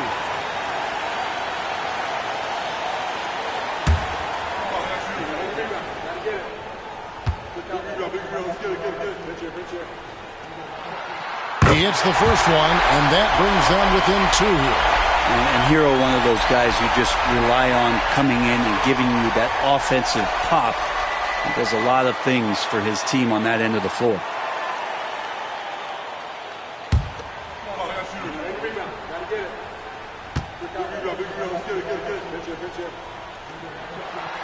Good on both. Yeah, not the guy that you want to put at the line in these moments. He's not missing these. Cunningham outside. And he could not get that one to go. Out of contact, and he'll go to the line for two. I like how Cunningham just refuses to settle on the play. He gets his shot off and then gets himself fouled.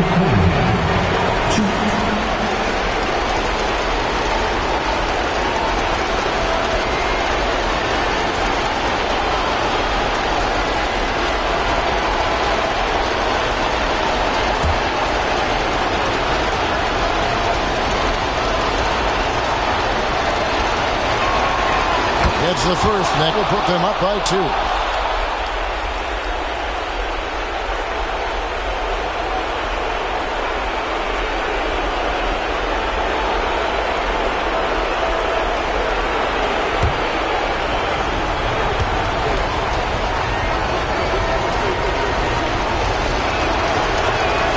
And so he drops them both.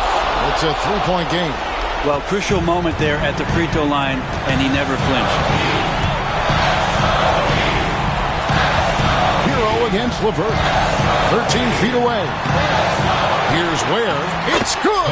And that shot brings them to within just 1. Oh, the nerves on this guy. Not backing down from this moment here. When the game is close, he kicks it up a notch. Cunningham on the wing. Covered by Mitchell. Cunningham's shot is off. And he gets a lot of points right there at the rim, but the defense determined not to give up the easy deuce there. Hero against LeVert. Wiggins shooting foul as the whistle blows. He'll shoot 2 free throws. It's on Asar Thompson. Wiggins right now just using force, challenging the defense, and sometimes making them get very physical with his play.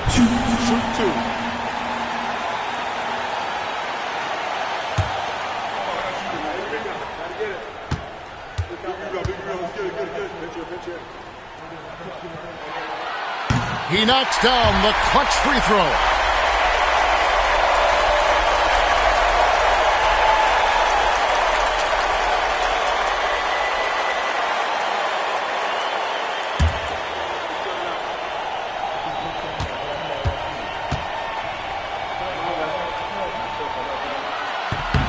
And so both free throws good that time. That puts him ahead. Yeah, critical that he's able to convert there. Now they've taken the lead. And timeout called by J.B. Bickerstaff. This is a huge moment, folks, in this game. And he wants to be prepared. Guys, what are their best options now? Yeah, always intriguing to see what a coach draws up in this situation. And sometimes not just what a coach draws up, but who he has execute in these moments.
Cunningham against Mitchell.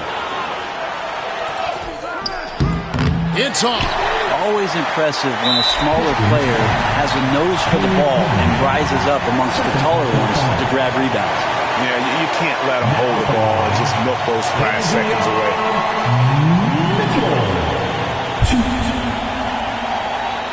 Take a break. Take a break. 2 shots.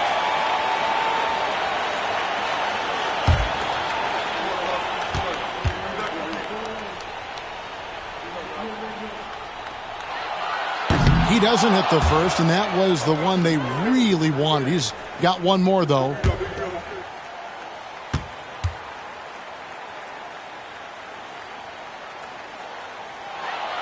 And he does get the second one. And that will put them up by 2. And J.B. Bickerstaff is called a timeout. No doubt he is feeling the importance of this moment right now. What do you think we're going to see here?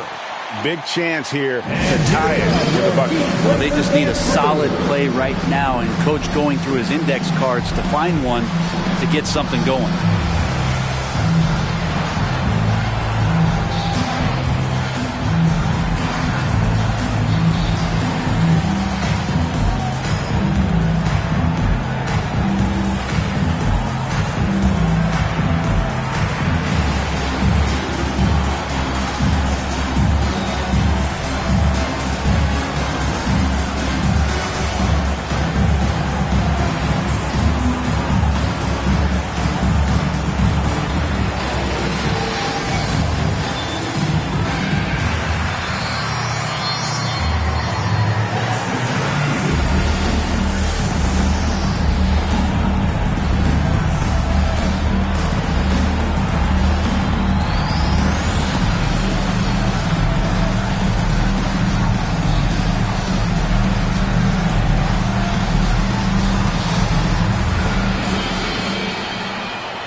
Seconds left in the fourth quarter.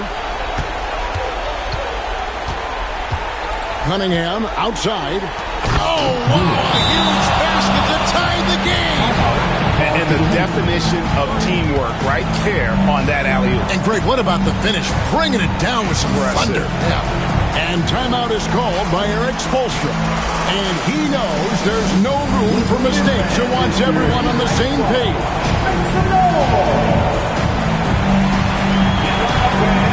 On the court, he's your next squad.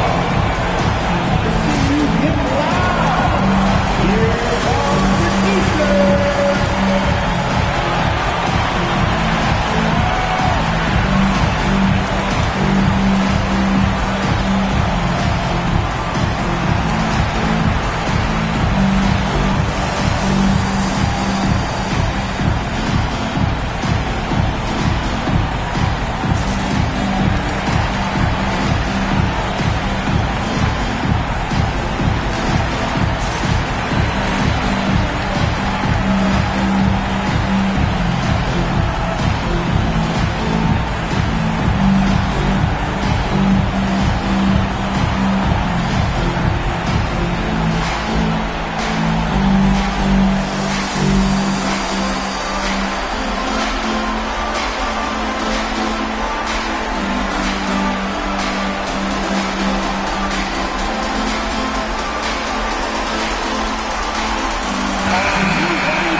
Near the three-point line, it's Mitchell, and that's going to do it for regulation. So we are headed to overtime. We'll be back shortly live from Miami Arena.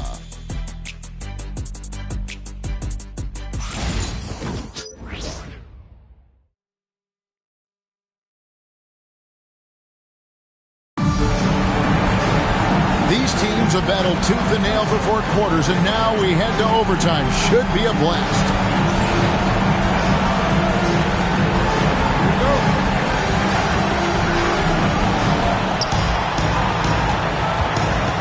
Thompson and Harris are their forwards. Karis LeVert is out there with Cade Cunningham. And it's Duren in at the 5. Pass to LeVert. The 3. A three-pointer is right on target.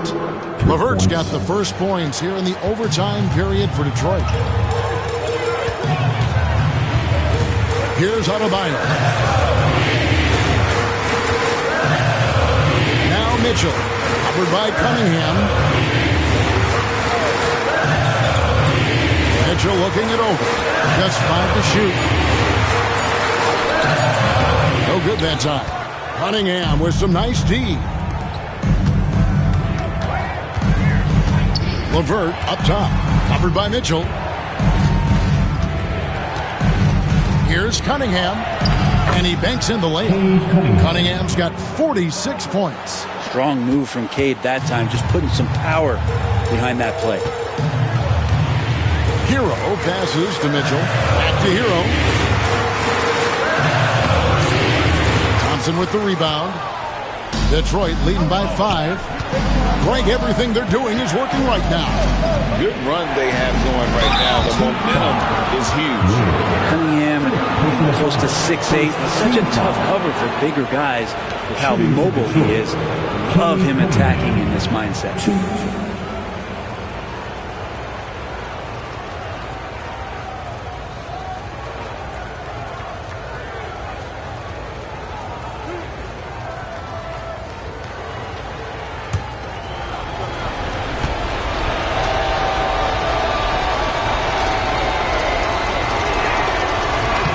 Free throw missing.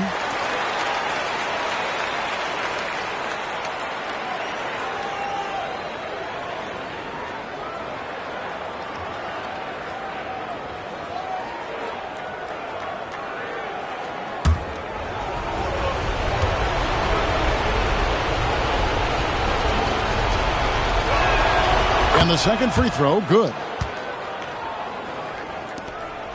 The Heat trail by 6.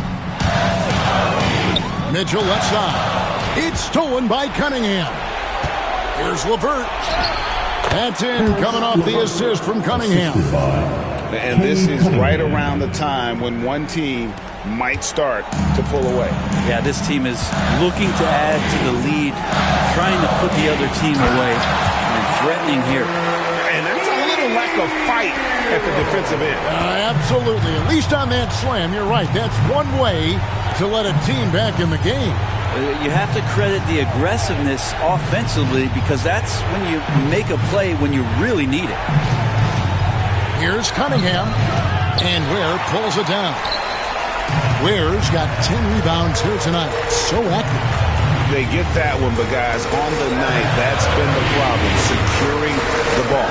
They set the pick. Here's Wiggins. And the call on the shot that sends him to the line. 4th personal foul. First team foul. Andrew Wiggins. Shooting 2.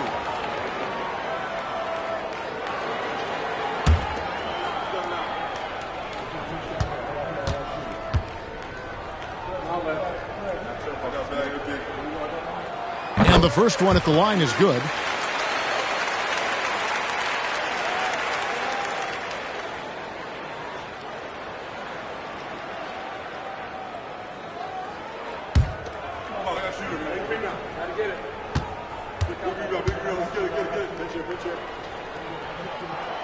And both free throws good for Wiggins. And so LeVert will bring it up for the Pistons. They've led by as much as 10. At the elbow, it's Cunningham. 2 free throws coming up, and they call the shooting foul. It's going to go on Davion Mitchell. Team foul.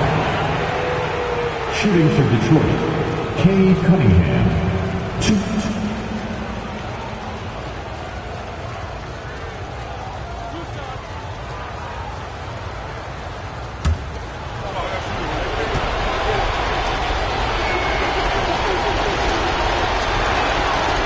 No good on the free throw.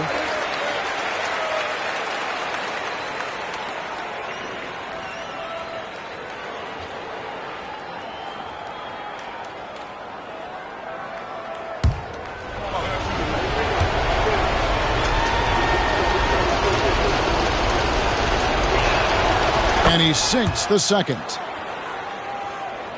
We're just over 2.5 minutes into overtime in this exciting game. And timeout is called by Eric Spoelstra. And he wants to see some changes out there right away and right now.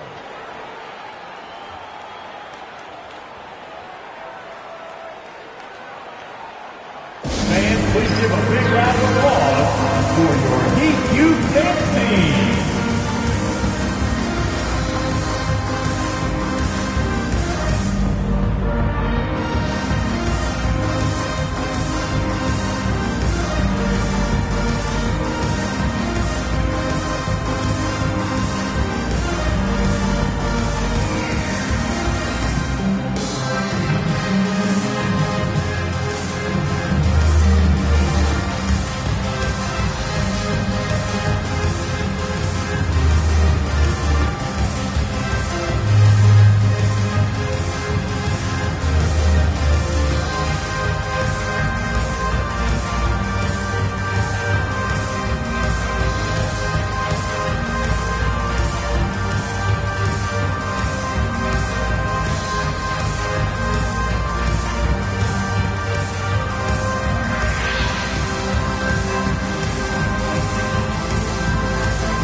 Please give a big round of applause for your Heat Youth Dance Team.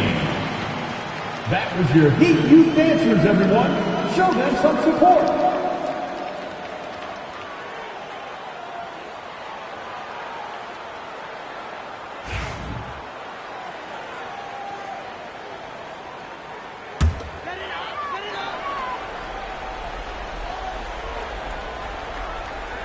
It's overtime basketball, folks, if you're just tuning in. We're just over 2.5 minutes into it. Here's Hero. Oh, and he pops it off the glass. Wow. And here we go with Thompson running it up the court. And it's denied. And it's going to be out of bounds. The Pistons will retain possession. You gotta love strong defense, especially when it comes in the form of harsh rejections. Wow. Yeah, quick thinking pays off big. What a block.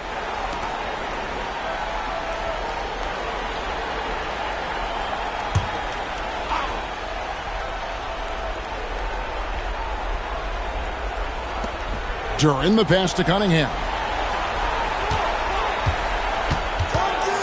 3 minutes gone now here in overtime. 50 moves. And good. He hits it again. My goodness. 50 for the end. Yep, he is putting on a show. Inside. Here's Ware. And it's in there. And won't find many more games as entertaining as this one. No, this is about as high octane a game as you're going to find. Mitchell against Cunningham. Now here's Thompson. He's guarded close. 5 on the clock. For 3. Another bucket. Wow. He's been absolutely ridiculous in this game. You get the sense he just can't miss. Hero against LeVert. For the 3. Here's Ware, and down it goes, jamming that one home. And he's now got the double-double, 10 points and 11 rebounds. That is a product of pure effort, guys. I agree, and that's nothing new coming from him, GA. He loves going to work on the rebounding, going to work on the board.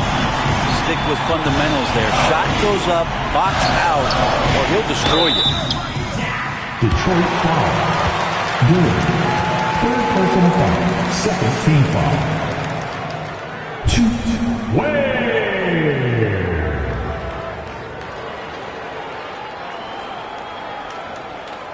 Take a break. Take a break. 2 shots.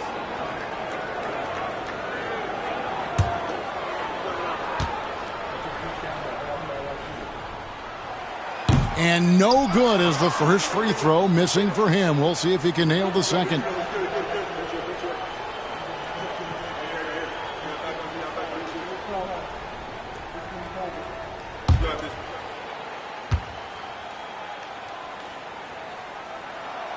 That's good, going 1 of 2 from the line, and that brings them within 5. Not a perfect trip to the free throw line, but they'll take what they can get at this point. And now they decide to foul intentionally. Mitchell.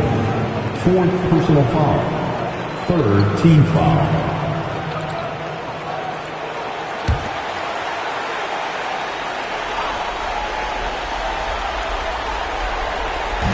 And so they foul intentionally. Tyler Hero. 3rd personal foul. Team foul number 4. Shooting for Detroit. Paris Levert. 2.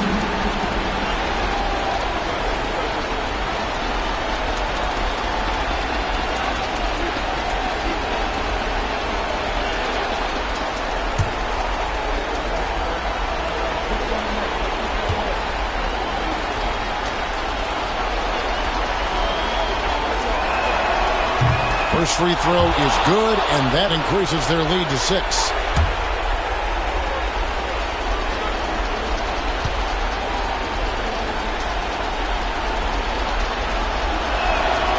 So he gets them both, and it's a 7-point game.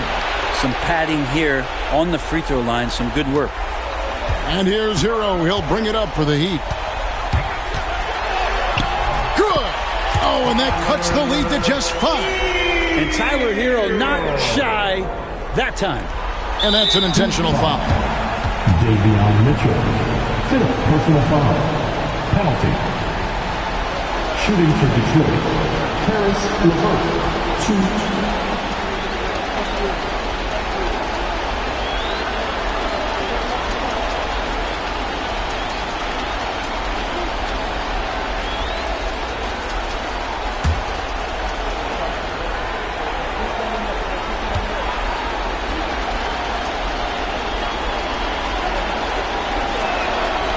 And the first of 2, no good. Heartbreaker.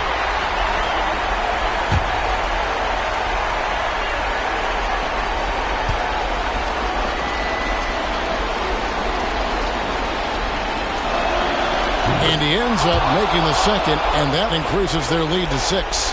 And not as productive a trip as you would like, but they're still in a pretty comfortable position. Here's Hero. Money! And now they trail by just 4. Tyler Hero in the zone. And an intentional foul right there. Hey guys, this is where their depth really comes into play. They've got such talent at that position.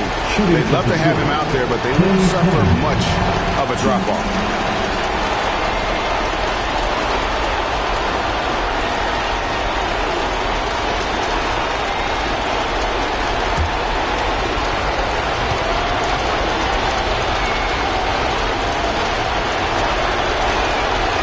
Good on the first, and that puts them up by 5.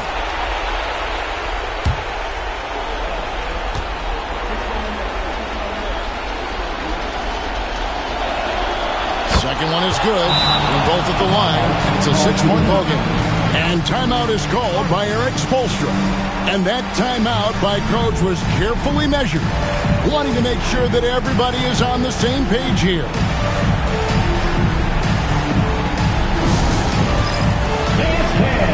Get ready, everyone.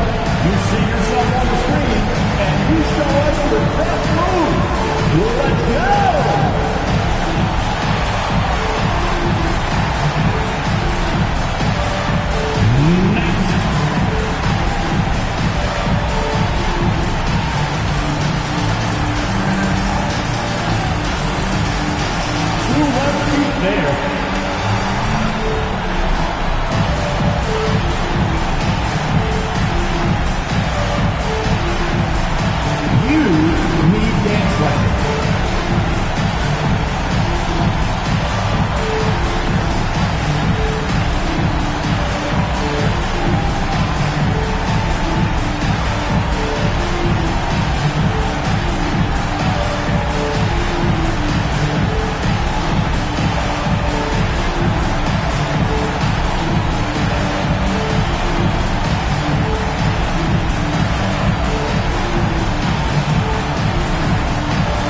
Mitchell against Cunningham. Mitchell passes to Hero. Jaquez outside. Back to Hero. Back to Jaquez. Good! What a beautiful shot to bring him to within 3. And you can see Jaquez is getting more and more comfortable operating off the ball. And there's the intentional foul. No choice but to stop the clock here. Fourth personal foul. Shooting for Detroit, Harris LeVert, 2.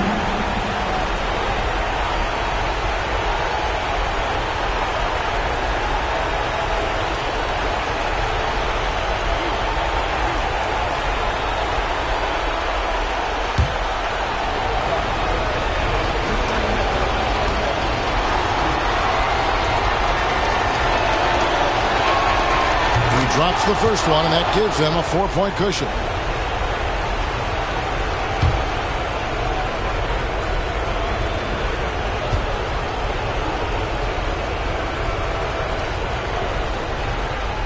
And he hits both free throws here. So now it's a 5-point game.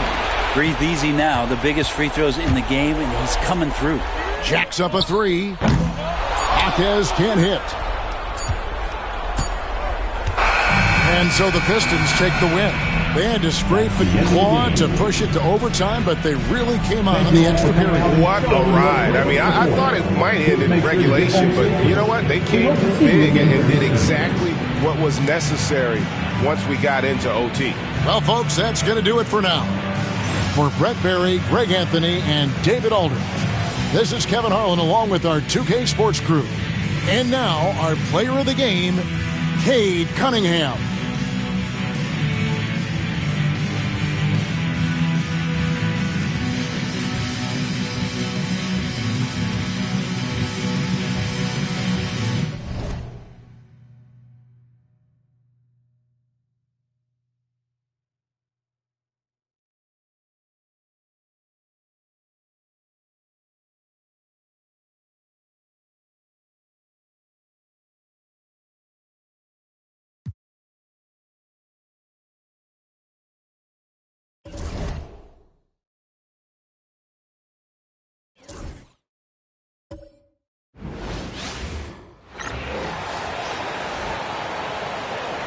It's time to introduce the starting five for your Minnesota Timberwolves.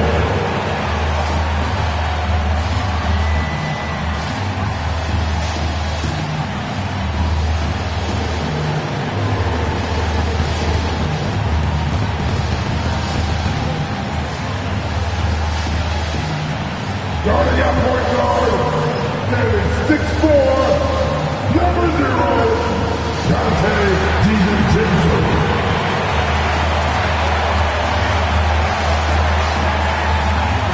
At forward, standing 6'9", number 3, Jaden McDaniel.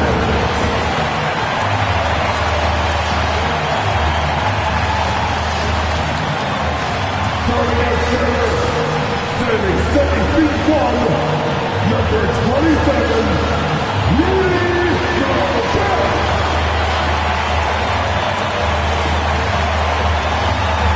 starting at power forward at 6'9", number 30, Julius Randle.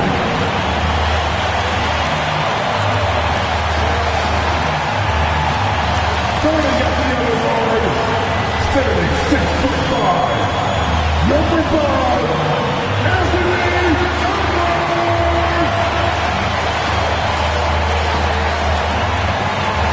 Thanks for joining us midweek here. Tonight, we bring you the NBA on 2K Sports. Moments away, it'll be the New Orleans Pelicans going up against the Minnesota Timberwolves here at Target Center with Hall of Famers Grant Hill and Doris Burke. This is Brian Anderson, plus our reporter, Allie LaForce. Now we get a chance to check some stats for Anthony Edwards. He's been playing a larger role in their offense over the past 5 games. And we see that in his usage rate, which has gone up during that stretch. We'll see if they continue to lean on him here tonight. A look at the starting group for the Pelicans and for the Timberwolves. and is at the 2 with McDaniels playing the 3. Rudy Gobert is out there with Julius Randle, and it's DiVincenzo in at the point. And Grant, having a lengthy bench, so important in the NBA. It really is. I mean, there's always the risk of guys getting hurt throughout the season. So the teams know the value of having a very deep rotation, and they make the most of their bench, which is smart. Here's Murray. Turned in an outstanding game against Detroit. And he drives in. And he buries his first look. And not letting the contact affect him at all. Give Murray credit for keeping his focus. DiVincenzo finds McDaniels. Picked by Gobert. McDaniels passes to Gobert. And Gobert with the stuff. B.A., the one-hand dunk just looks so fluid. Man, absolutely. Even smooth when he's powering it home like that. Now here's Murray.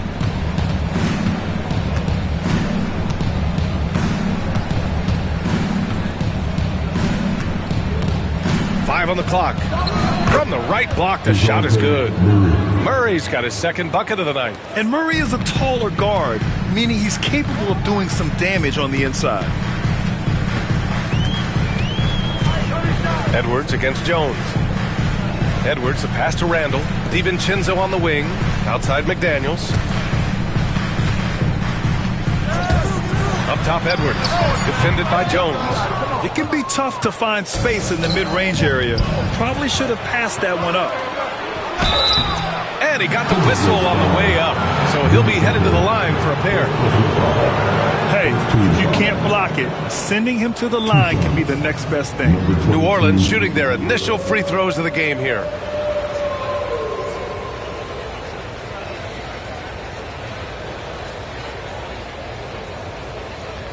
Shooting 2.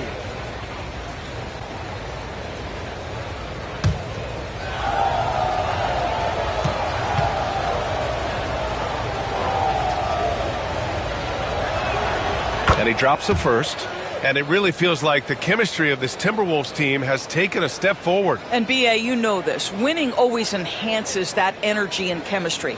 But beyond that, this is a roster full of players that have had individual success, and now they're hungry and thirsty for team success, because that's the true measure. That's also good. So he hits both free throws. Grant, when you look at this Pelicans team, their length is so impressive. Yeah, they've made a point to draft players with big wingspans, and that really helps them on the defensive end. They're all very switchable. Now here's Edwards. 27 points his last game. McDaniels passes to Gobert. And Gobert with the stuff. How quickly does Rudy Gobert move off the screen? His mobility makes him a tough cover in the pick and roll. Here in the first quarter with about 2 minutes gone by. Hey, how's that for an answer? Right back with the dunk. Look at the power on that. He has to be one of the top dunkers in the game today. Outside McDaniels. Launches it. That's in. Coming off an assist from Randle. Yeah, McDaniels really trying to become consistent with that jump shot. DiVincenzo against Murray. There's a screen to the middle. Powered down after the assist led him to the lane. Well, he's such a good athlete for a center. It's how he's able to succeed despite being one of the smallest fives in the NBA. And Chris Finch calls timeout here. He's going to talk it over with his guys.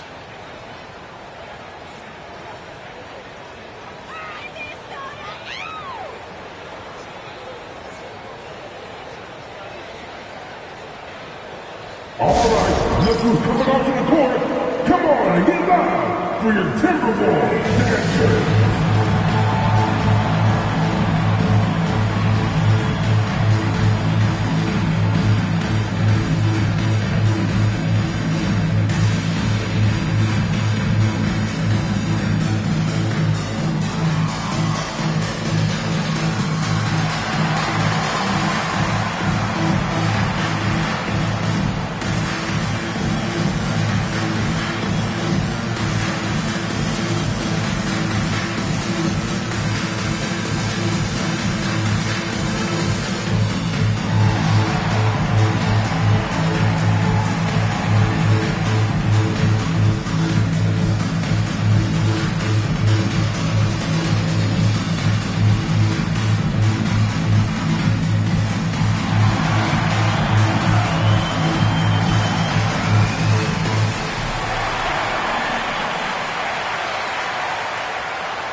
And this gives us a chance to check in on the season's best three-point shooting teams. Number 5, the Timberwolves. Instead of just bombing away, they work hard to create good looks from beyond the arc.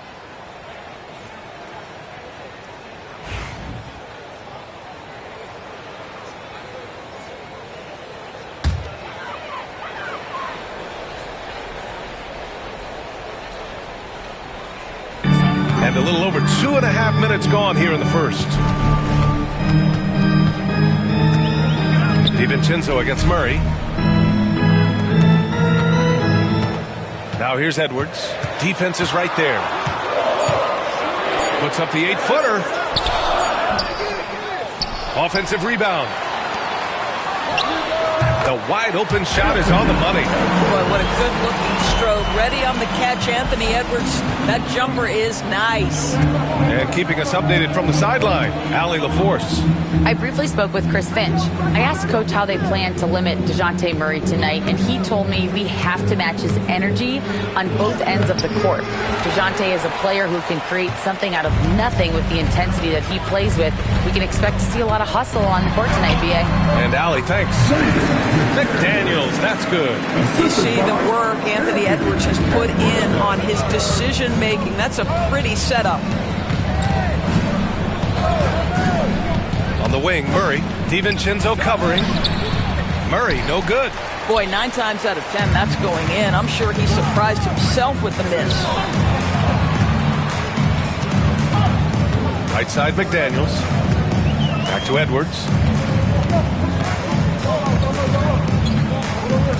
6 to shoot. Over Jones.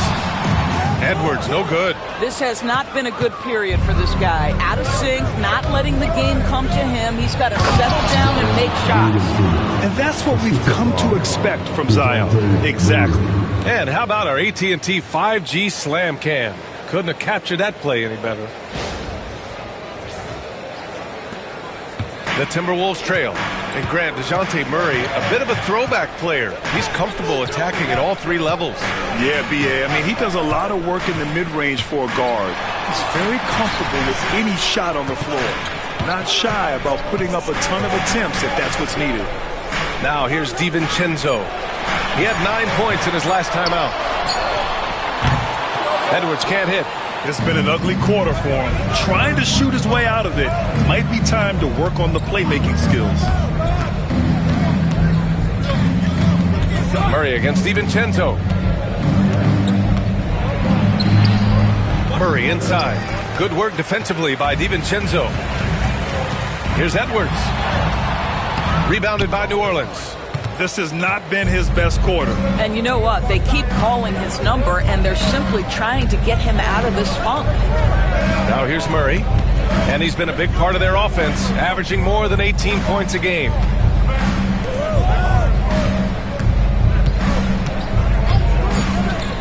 Three-pointer.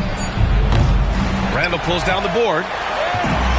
For Minnesota, they've gotten 50% of their shots to fall so far. They're 5 of 10. Outside, DiVincenzo. Pass to Edwards. To the inside. And there's McDaniels. That one's good on the assist from Edwards. McDaniels got 7. Yeah, Jaden McDaniels with a very good sense for when he should look to score it, especially in the painted area. And it's Willie Green calling the timeout here. He wants to review the game plan.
Outside Murray.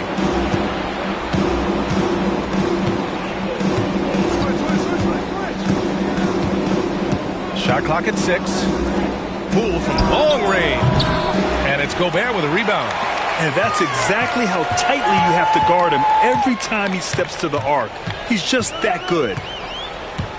Here's Edwards. He's got it. Just 2 of 7 from the field, though. He's just 2 for 7 from the field, trying to work his way into a rhythm. Murray with it. Takes the 3, and it falls. 2 for 3 from the field so far. And that's true unselfishness right there. Murray, outstanding feed to the open teammate. Here's Randall. And the layup is good. And the Timberwolves lead by 2. Yeah, their defense is starting to wear down. That's 3 straight buckets at the rim. Poole against Edwards. It's Poole to drive. It's blocked by Gobert. There is a reason his nickname is the Stifle Tower. Send it back, Rudy. Back to Randall. Pass to Edwards.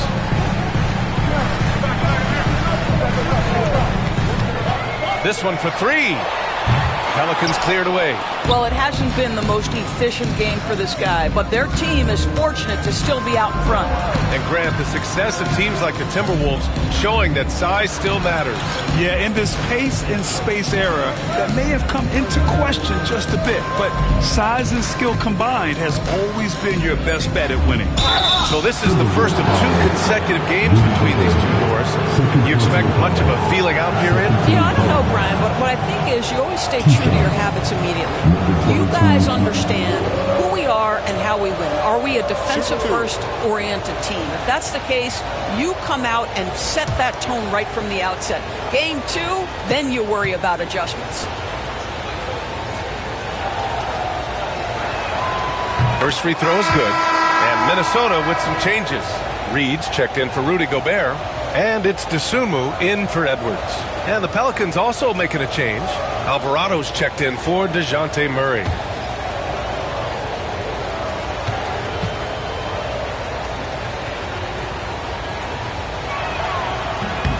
Both good from the line that time. Boy, a really soft touch on display. It is a luxury to have a big man who can hit from the line at a consistent rate. Randall against Williamson. Randall, the pass to Dosunmu.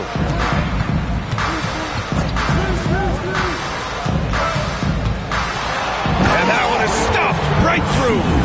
And a solid pick to free him up for the dunk. Boy, the timing there couldn't be any better. The execution was simply flawless. That, ladies and gentlemen, is how you run that play. They set a pick. Fires the 3.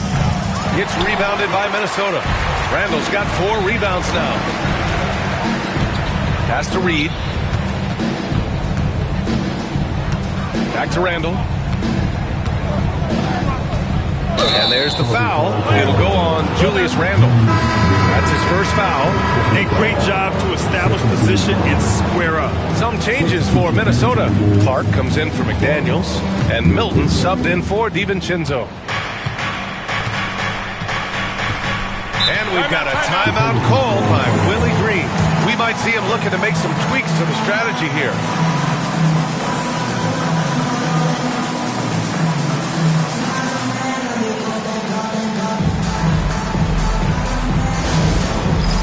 It's time for dance. If you see the top of the big screen, you know what to do. Show us your moves.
left. Let's see the playoff race in the West.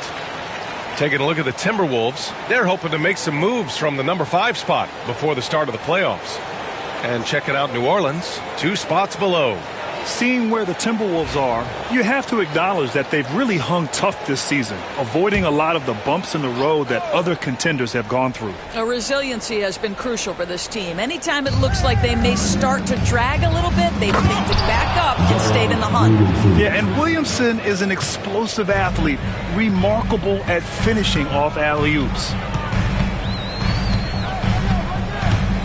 Milton surveys the floor. Pass to Clark.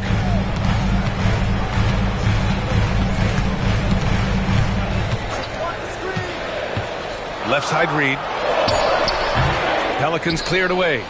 So far, rebounding has been a focal point for them.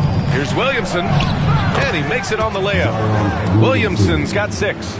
With an insane combination of power and touch, Zion is a one-of-a-kind star. Zion Williamson seems intent on silencing all the doubters moving forward, Greg. Yeah, B.A., he's not taking any more questions about conditioning. His physicality and play really answer that question now. He has been looking better than ever. The Pelicans have got 8 of 15 shots to go. Pass to Poole.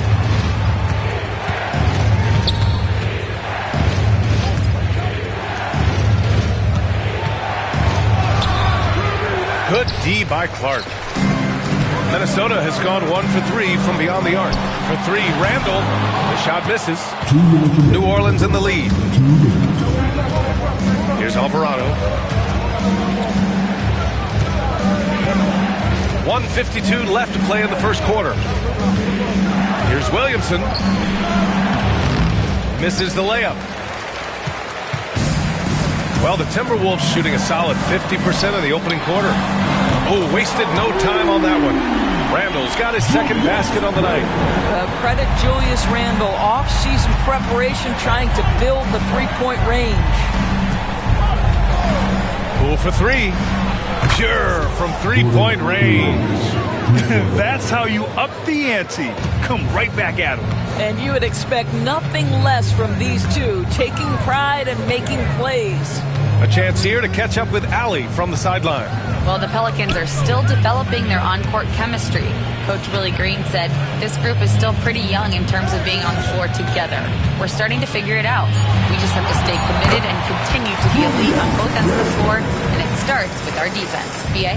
They've really got something, Allie. Thanks. And here's New Orleans now, following the score by Minnesota. Poole outside. Randall pulls down the board. Randall's got a rebound number 5 here tonight. Dosunmu outside. Pass to Randall. Oh, and he got fouled on his way up. He'll head to the line to shoot 2. That's on Jose Alvarado. Guys, what you love about Julius Randle is the well-rounded nature of his game. Because he works so hard on his shooting ability, it makes his dribble drive that much more dangerous.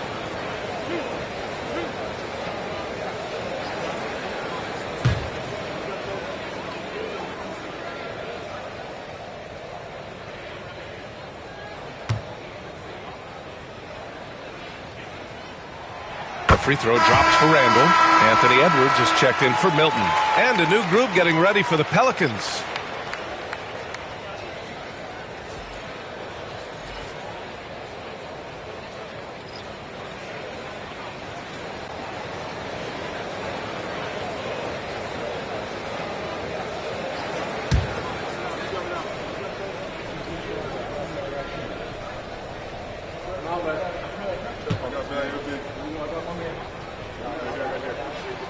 Good on both. Well, this guy has multiple ways to get to the free throw line, and boy, has his stroke been on the money. 2 seconds separating the shot clock and the game clock. Murray deciding where to go with it.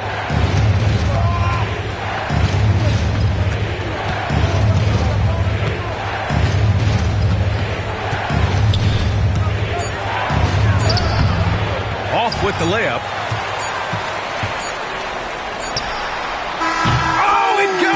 He got it off in time. Just in the nick of time. Count the basket. Oh, what a miraculous shot. He's going to remember that one. Listen, under duress of the end of the period, you just throw it up and hope. And we've reached the end of the first quarter. The T-Wolves on top. They're up by 5. And we'll bring you the start of quarter number 2 when we return.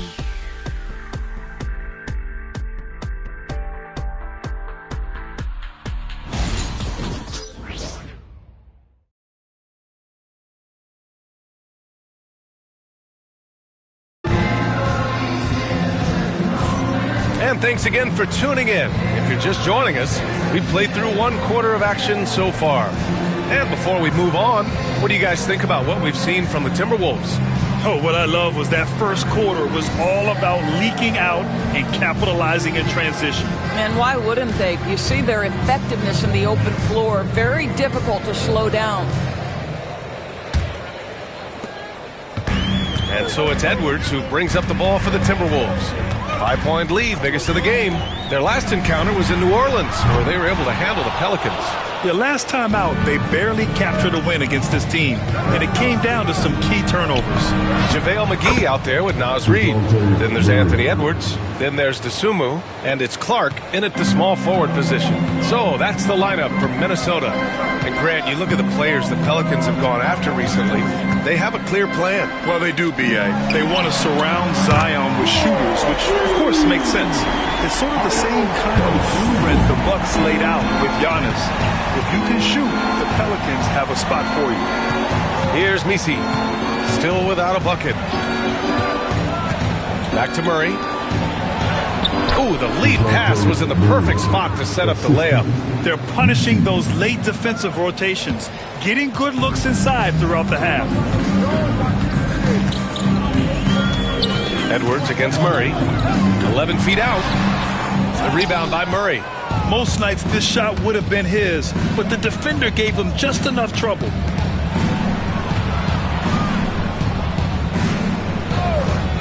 Inside. Oh, what an effort by Poole. Hey, they're just getting pushed around inside. And here in the second with about a minute and a half gone by. Murray against Edwards. Clark outside. Reid to screen on Bay. His first shot coming late. Clark, no good. And that closeout certainly made a difference. Well, no question. He altered that shot, and most of the time, that's just as good as blocking it. I'll tell you, most of the time, this guy's going to finish that. But that was tremendous defense that prohibits him from completing the play. Good work there as it goes. Anthony Edwards getting into that pull-up game. Nicely done. Pass to Robinson Earl. Back to Murray.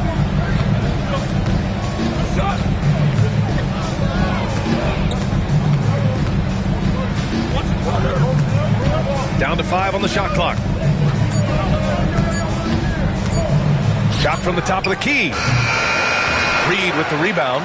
Listen, he knows he should have made that shot. We'll see if they can work it back to him in that same area. Clark, the pass to Reid. Here's Dosunmu. And a foul called on the way up. So he'll take 2 from the free throw line. And Grant, we know the importance of the veteran leaders on a team, but not every vet wants to accept a mentorship role. Very true, B.A. In your later years, that role becomes a blend of playing and kind of coaching. Not everyone is cut out for that.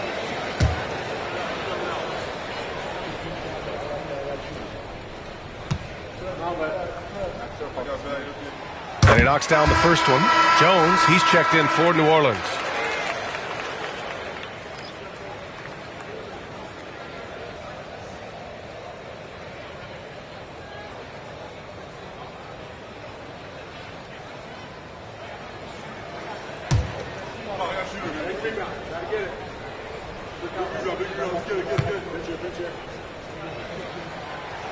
So he makes 1 of 2, and the second one misses. Second chance shot. Edwards for 3. No luck on that one. Boy, a wide open shot from his favorite spot. That is one he'd like to have back. Poole finds Bay. Murray from outside. That shot off. Some solid defense from Edwards. DeSumo with it. Poole picks him up. Reed, good. Reed's got his first 2 points of the night. This is showing the versatility of Naz Reid. Yes, he can make buckets from three, but I like when he goes to work inside. Here's Murray. And it's good. Fought through contact, hit the shot, and will go to the line. First personal foul. First team foul. And this is his first trip to the line tonight. The key to their victory last time out was his success at the stripe. Rudy Gobert's checked in for the Timberwolves. DiVincenzo comes in for Clark. One shot.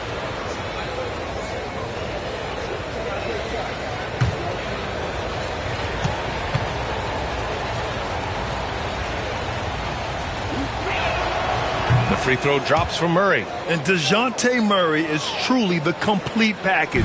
He does a little of this and a little of that. Anything you need out there, he can make it happen. Now here's DeSumo. He's got 6. Here he goes. And he got the whistle on the way up. So he'll be headed to the line for a pair. Herb Jones picks one up.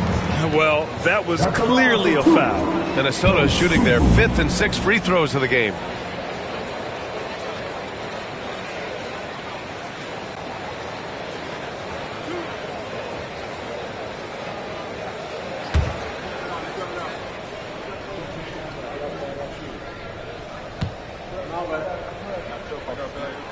And he makes the first.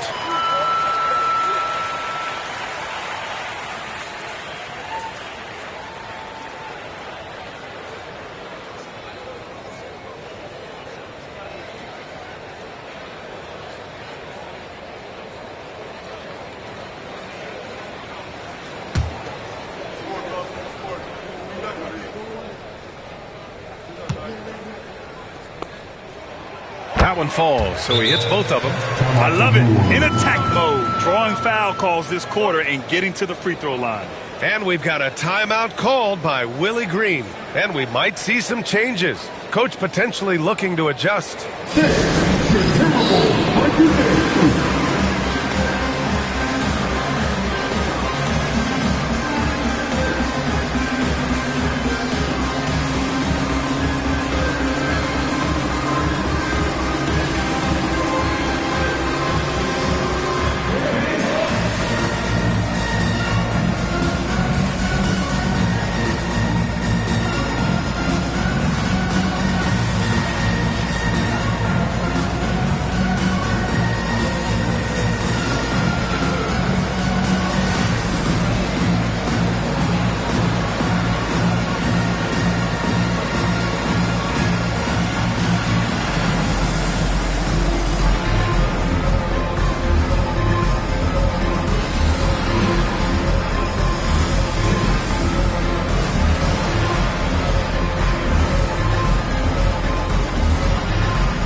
Now to see which shooting guards led the way with their scoring in the last month. Anthony Edwards on top. Yeah, and his initiative goes a long way. I mean, we've seen it all season. He can gut defenses however he sees fit. Yeah, I mean, he is an opportunistic scorer. I mean, he cashes in on every chance he gets. A lot of fun watching him just toying with opposing defenses, as long as you're not the player who has to guard him. Now here's Jones. Yet to see a basket. And almost 4 minutes gone in the second quarter of play. Down low. And he jams it after taking the nice feed on the run. What a terrific pass. Work the ball inside and create a good look for your teammate. DiVincenzo, pass to DeSumo. Picked by Gobert. DeSumo goes in. Pass to Reed. Edwards with it. He's picked up by Jones. Edwards gets the bucket. Anthony Edwards just reading what the defense giving up. Gets to his mid-range game right there. And Naz Reid has proven to be a matchup nightmare for opposing big men, Doris. He has, B.A., and the reason is he's bigger and stronger than most 4 men. Traditional fives are too slow to stay with him. He can space you out to the three-point line, or he can punish you on the inside. Nas has got big-time game. Now here's Dosunmu. Give him 8. Pass to Gobert.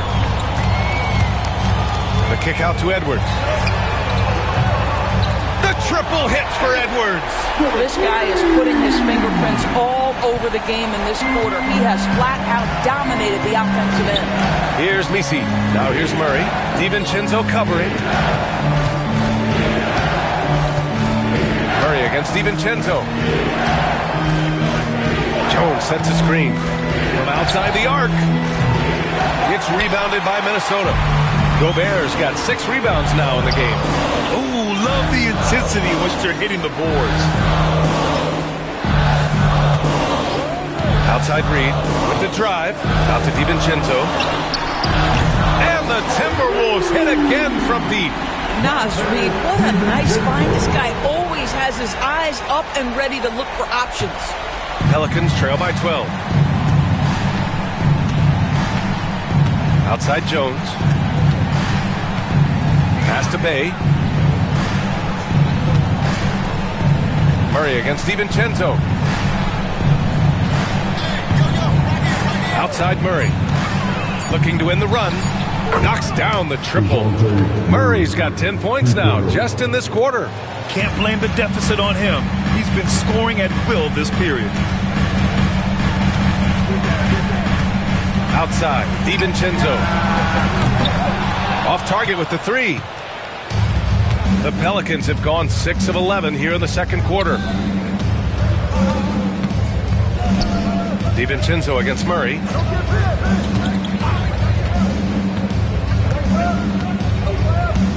To the middle. Deflects the pass. And stolen by Edwards. And here we go. The Timberwolves on the run. DiVincenzo. The pass to Dosunmu. And the foul is called. He missed it, so he's got a couple of free throws coming his way. That one on Murphy. And even from where we're sitting, you could clearly tell it was a foul. And a moment now to quickly take a look at the offensive approach for the Timberwolves. Well, they found a groove, and it's from distance, so knocking them down from the three-point land never hurts. You know, also, they've been incredible on the fast break, taking those chances, playing with great pace.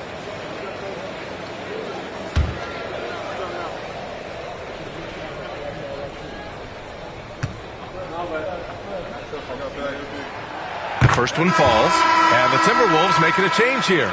Randall is checked in. Williamson's checked in for New Orleans. Jordan Poole comes in for DeJounte Murray.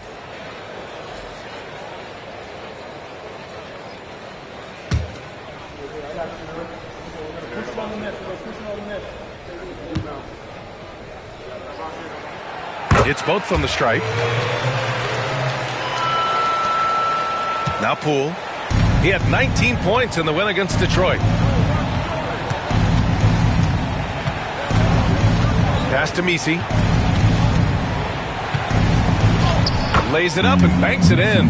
Well, you want to see that level of unselfishness from Jordan Poole, wanting to involve his open teammates. Randall outside. Back to DiVincenzo. It's hauled in by New Orleans. They defeated Detroit in their last game. And in that game, it wasn't just the starters who played a big part. They got a ton of points off the bench. When you get that kind of a complete effort, that's a game you're going to win far more often than not. No debate there. He got hammered. New Orleans shooting their 6th and 7th free throw shots in the game. 2 shots. Number 25. Take a break. Take a break. 2 shots.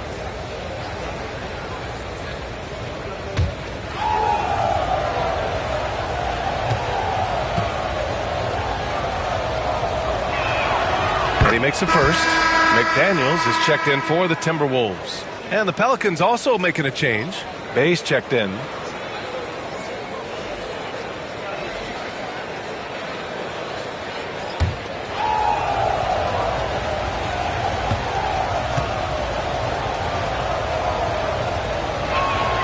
And so he makes both from the line.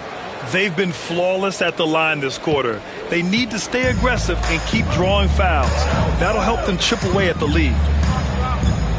Right wing. Randall inside. Bay's there.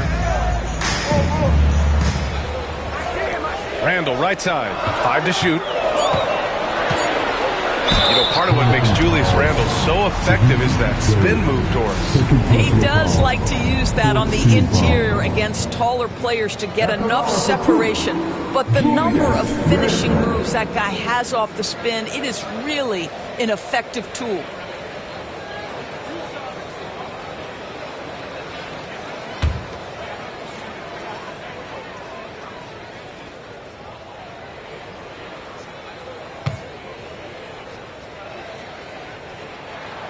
Free throw drops for Randall. You know, a reliable veteran like Julius Randle is so valuable. He provides a foundation for everyone else to play off of because they know he'll be there to score and help out. He makes it easier for other players to succeed around him.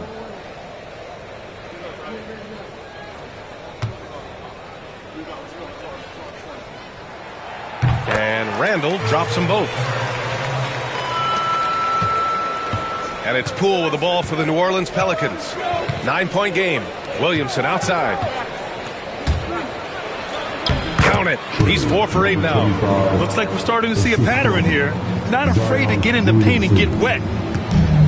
Minnesota's gone 3 of 6 from outside in the second quarter. DiVincenzo pass to Randall. Here's Gobert. Outside, DiVincenzo to the left side wing. Just 5 on the clock. Randall against Bay.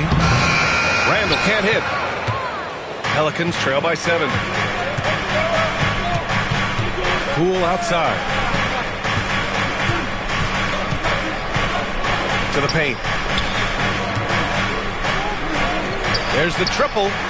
And that one goes. He's shooting 5 of 9 in this one. Unselfish play there by Zion. Moving the ball to another shooter. Right side McDaniels.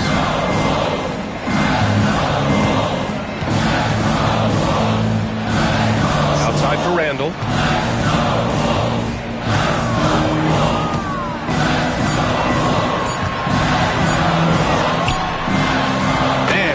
From 12 feet. Randall's got 16 points now. His efficiency has been a big factor in helping them capture this lead. DiVincenzo against Poole. The 3. And it's Dosunmu with the rebound. Just enough of a shot contest to bother him. Now here's McDaniels. Guarded closely. For 3. Randall doesn't go for him. He has that confidence rolling, hitting 2 threes in the first, but he hasn't had one since. Pass to Poole. Outside Jones. Now here's Williamson. Oh! Oh, Zion! A rim shaker! A great read between those two guys. The defense didn't stand a chance, B.A. These two teammates right here, Grant, they are connected. And Chris Finch has called timeout. He wants to give them a breather and talk things over. All right, look who's coming out to the court. Come on, get up for your technical dancer.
All-Star break, these are the teams that have ramped up their defense. The Pelicans, second. As the season goes on, their defenders have only gotten more confidence, eagerly attacking the ball handlers and being as disruptive as possible. Minnesota leading by 4. Randall, the pass to Gobert. Here's Shannon. Back to DiVincenzo. Drops in the 3. DiVincenzo's got 6 points. Well, a tough first quarter for this guy. You like to see the shot go in. Nicely done. Murray against DiVincenzo. Now here's Murray. Not a lot of room. Just 5 to shoot. Here's the 3. Rebound Minnesota. They held a 12-point lead earlier. They're moving on after a tough loss they took at the hands of the Pacers. Defensively, they weren't up to the task. Didn't play as a cohesive unit, and it really hurt them. You cannot allow your opponent to shoot that high a percentage. That is going to get you beat night after night. Offensive rebound. Randall, the pass to DiVincenzo. Back to Randall. Another shot. And that's good. Off the glass that time. And now it's a 9-point Minnesota lead. The guys, over the years, we've seen Randall become a much more aggressive scorer. You love his tenacity. Here's Murray. Ooh, that one makes him 7 for 14. Got a nice rhythm going here today. I'll tell you, he's playing with much more discipline here in the second quarter. He is waiting for good opportunities and capitalizing. Randall inside, covered by Williamson. It's good. Randall's got 20. Boy, Julius Randall is getting to his spots and starting to really cook. Murray against DiVincenzo. Now here's Murray. He's covered closely. From the arc. Buries it from 3. 19 points in the game. And he's coming off a huge performance, and his confidence couldn't be any higher. And his coach knows that, too. Well, the best players, to me, deliver night after night after night. So as long as he's hot, keep riding it. And so we've reached the end of the first half of play. The T-Wolves on top. They lead by 6. And we'll step away briefly, but get you right back out there for the start of the third quarter, right after the break.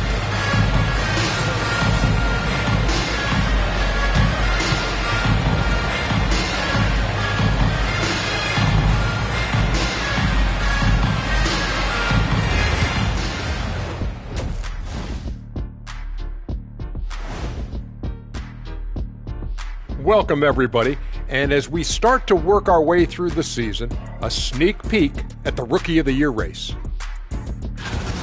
These guys have made a great case all season long, Shaq, and now they're processing things even faster, making even better decisions. That's impressive. Yeah, if your front office selected any one of these guys, you can say you won the draft.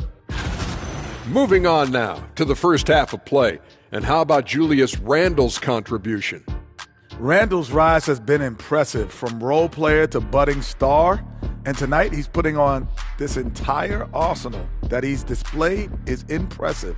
Yeah, he stepped it up, that's for sure. Love seeing his hard work pay off.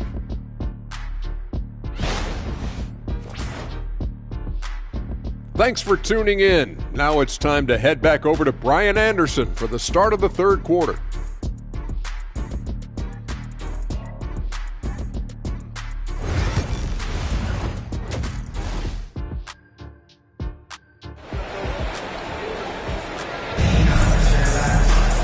And after a fairly even first couple of quarters, this second half could turn out to be a great one, as both teams trying to gain an edge.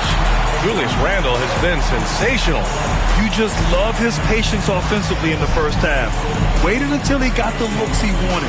You know, as a coach, you can preach good shot selection, but it's up to the players to execute, and this guy has done just that.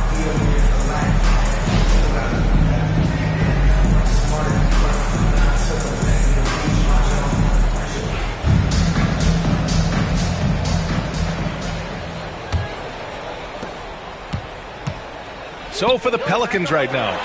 Oh, and Gobert powers it home. All too easy for Mr. Gobert in the painted area. Nicely done. Pelicans trail by 8. Let's check in with our reporter, Allie LaForce. Ryan, Anthony Edwards, his disposition just brightens a locker room. Coach Chris Finch said he's an absolute joy to coach. Always in a great mood with a great smile. It doesn't matter if he plays well or he doesn't. Every day he has the same approach and the same attitude. And he wants to be great, Allie. There's no doubt about that. Gotta be careful how you guard Murray, especially when he's looking to score inside.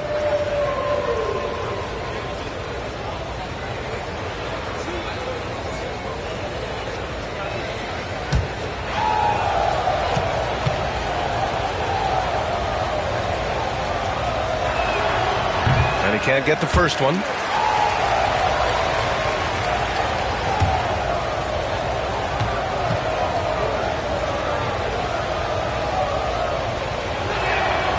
And he's good on the second. And here's Edwards. It's McDaniels on the wing.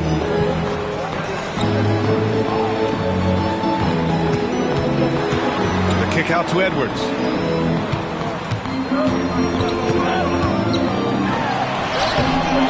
Williams grabs the board. Pelicans trail by 7. Jones, the pass to Williamson.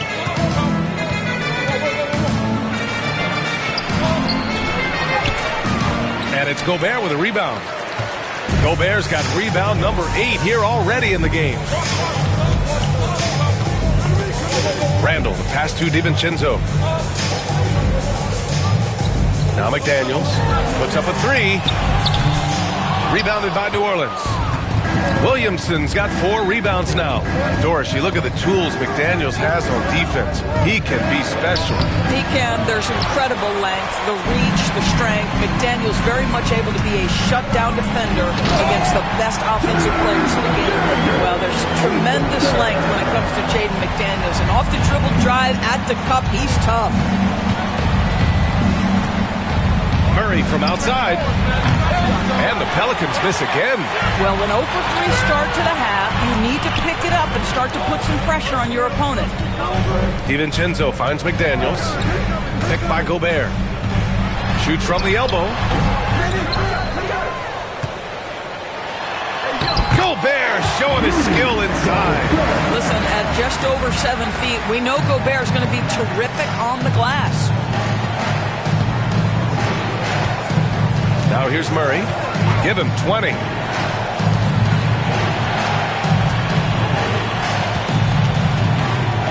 Williamson passes to Murray. 6 to shoot. Back to Williamson. Fires the 3. McDaniels with the rebound. Oh, man, what happened at halftime? Since then, they're 0 for 4. Pass to Gobert. Randall, right side. Outside. DiVincenzo launches a 3. No good there. Pelicans trail by 11. Outside Murray.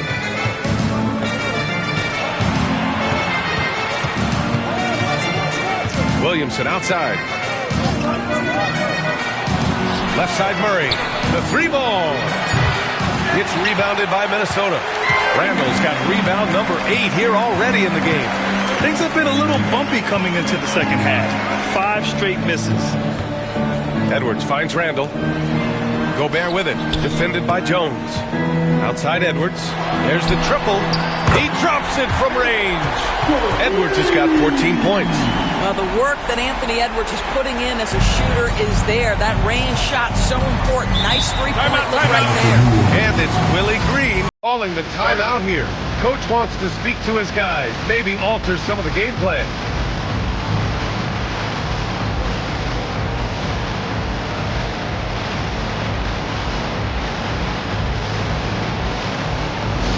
Get loud, man. Action back. Ice squad. Attention fans. Now on the court is your ice squad. Get loud and let me hear it. Get teachers and more. Make some noise.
look at the shooting guards. Who have been rebounding like forwards this season. Second is Anthony Edwards.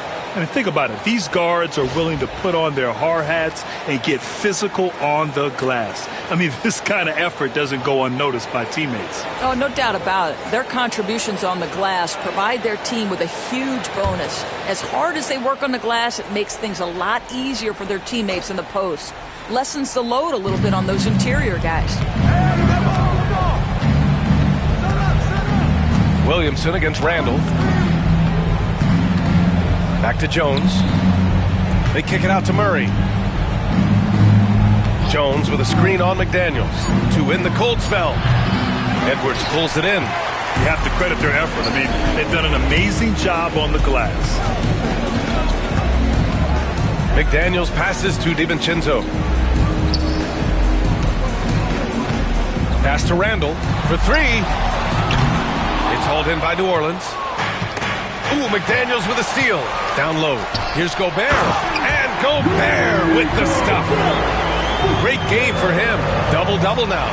This guy always amongst the league leaders in dunks. Gobert is a force around the cup. And here's Murray. 4-3. Tries again. And he lays it up and in. 16 points for him. Oh, beating everyone to the ball. Great activity on the offensive glass. Pass to Gobert. Edwards for three. That one doesn't drop. Pelicans trail by 14. Here's Murray. 20 points for him.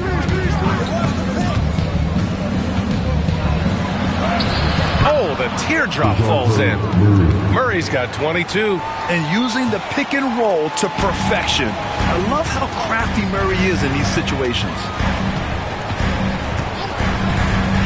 To the middle. Here's McDaniels. Can't connect from short range.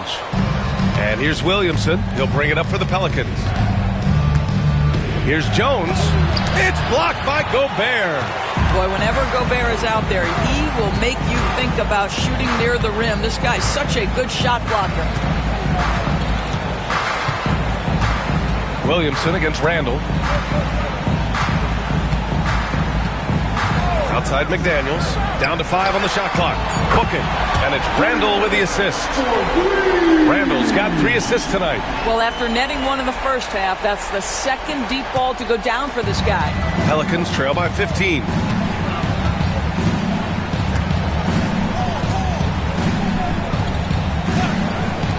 Takes the 3.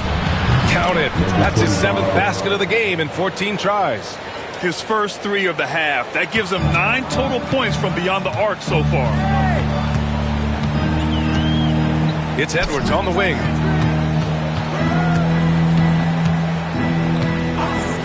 Back to Randall. It's McDaniels on the wing. Picked by Gobert.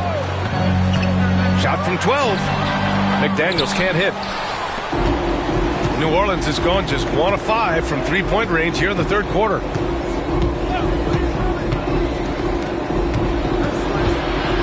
Pass to Williamson. They kick it out to Murray.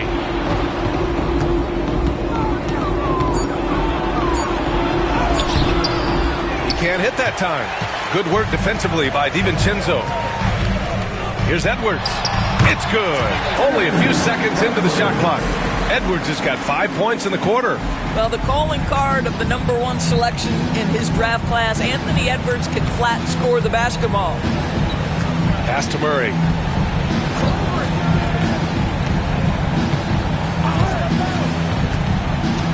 To the inside. And the layup falls. 21 points in the game. They really rely on Murray as a shot creator. He makes a conscious effort to keep everyone involved. And Chris Finch has called timeout. He wants to give him a breather and talk things over. All right, fans, it's dance time. Get ready to dance like everyone's watching.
Dosunmu, he's checked in for McDaniels. Poole, he's checked in for New Orleans. Substitution on court.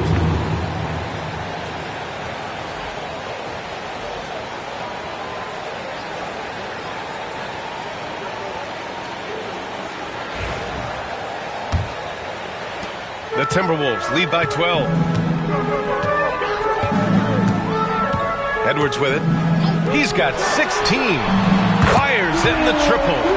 Dosunmu's got 13. Well, unselfish play by Anthony Edwards. Teammate is wide open. He puts it right where it needs to be.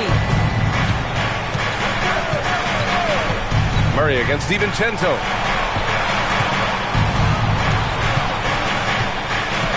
Back to Murray.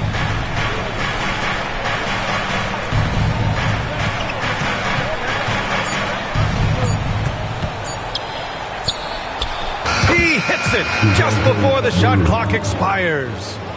Murray's got 5 points now this quarter. Randall, the pass to Edwards. Gobert on the high post. Pass to Randall. Let's go with a three. It's hauled in by New Orleans. Poole with the ball. And so he draws the foul, headed to the line to shoot a pair. So many ups and downs in his career, Doris. You forget how young Jordan Poole is. Well, think about opposite ends of the spectrum early on in his career. He goes down to the G League and then won a title all in a span of under 24 months. To me, he's still figuring out what works best for him, but the skill is undeniable. And he drops the first. Well, Doris, you covered him. Jordan Poole was electric in the 2022 NBA Finals. Well, VA, there's no doubt they do not win the title without Jordan Poole and the lift he gave them at various points in that finals run. This guy is electric on the offensive end when his game is working. Reed's checked in for Minnesota. Clark comes in for Edwards, and he can't hit the second. When this young guy is on his game and 100% focused, Jordan Poole unequivocally has the talent to affect winning. And boy, we know he can come up clutch in big games. DiVincenzo, pass to Clark. And it's off from three-point range. Pelicans trail by 12. Now Murray. 24 points for him. Come get it, come get it.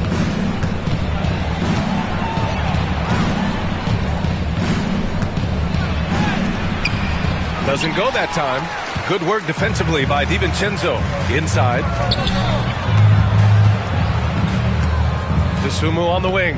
Guarded by Poole. For three, DiVincenzo. Williams grabs the board. Williamson's got a rebound number 5 here tonight.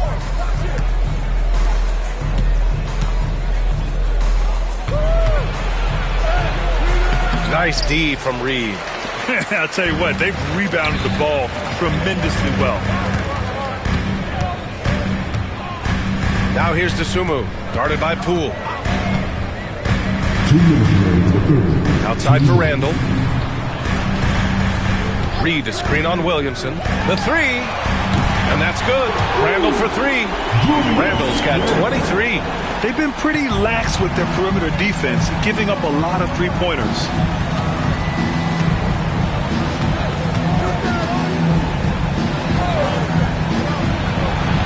A minute 37 left in the third quarter here. Oh, deflected. Tries to save it. New Orleans needs to hurry. Late clock. No one covering. 24 points for him. He's hit 4 now from behind the arc, 2 in each half, making an impact. Great D that time from Williamson. And it's Williamson with the ball for the New Orleans Pelicans. Down by 12. Murray against DiVincenzo. To the middle. Poole outside.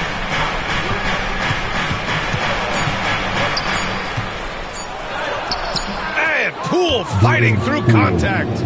2 things there that make that possible for Jordan Poole: focus and body control. Clark with a screen on Murray. And the officials will call the illegal screen here. One of the trickier plays to judge, but it would be hard to argue against the call. It is really difficult to get your feet completely set, to stay completely still. It's almost surprising to me that it isn't called more often. And Minnesota making a change here. Phillips is checked in. Pass to Misi. Now Poole.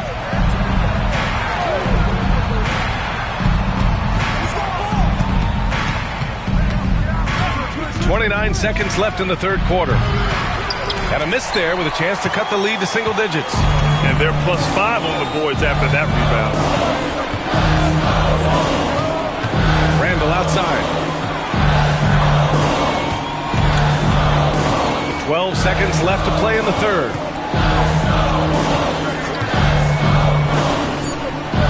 Pass to Dosunmu. The three. That's in. Coming off an assist from Randall. Randall's got his 4th assist in this one. Here in the second half, they're really focused on stretching the floor. And guys, boy, when you're hitting, it sure does work. It obviously opens up major options at the offensive end. And here at the end of the third, it's a double-digit ball game. The T-Wolves on top. They lead by 13. And time for a short break. Stay right there. The fourth quarter is coming up next.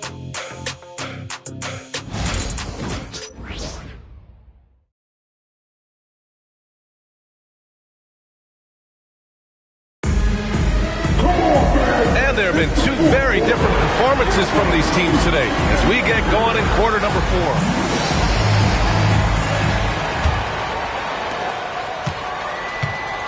Naz Reid out there with JaVale McGee.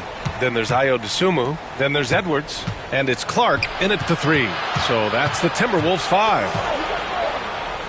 Back to Poole. Pulls it.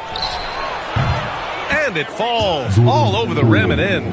Boy, when Poole has a rhythm on his shot, it's as smooth as anyone in the league. Poole against Edwards. McGee a screen on Poole. Edwards for 3. Jones grabs the board.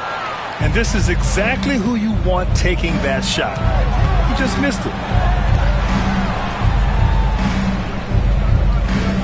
There's a screen to the paint. And down it goes. Jam that one home. There you go. He's a monster at the rim. So athletic. Obviously, he plays on the attack. Dosunmu outside. Clark outside. Pass to Edwards. Clark with a screen on Poole. Here's Edwards. Oh, Edwards just pulling his way inside. And that strength and concentration from Anthony Edwards. Yes, there's contact. Doesn't bother him. Back to Poole.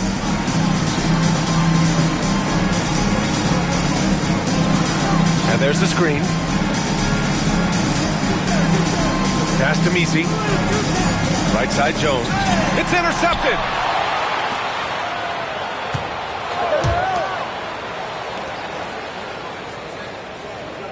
We're about 2 minutes into the fourth here. From outside the arc. Hauled in by McGee. The Timberwolves lead by 11. Here's Edwards. The basket drops, and he gets fouled on the shot. One free throw coming his way. That is big-time strength from Anthony Edwards. He's got the perfect basketball frame. DiVincenzo, he's checked in for Clark.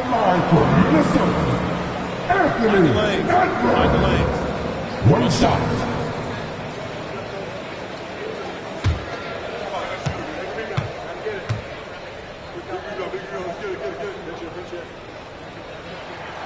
Well, Doris, we've heard Anthony Edwards declare himself as the best player in the league. Well, B.A., when you got the game to back it up, you don't mind putting yourself out there. And Anthony Edwards has charisma, highly skilled, and he's fearless when it matters most. Look out for the Ant-Man. Jones sets a screen. Clock at 6. That one is off. And it's Edwards with the ball for the T-Wolves. Jacks up a 3. Misi grabs the board. Misi's got his 4th rebound in this one. Bay passes to Poole.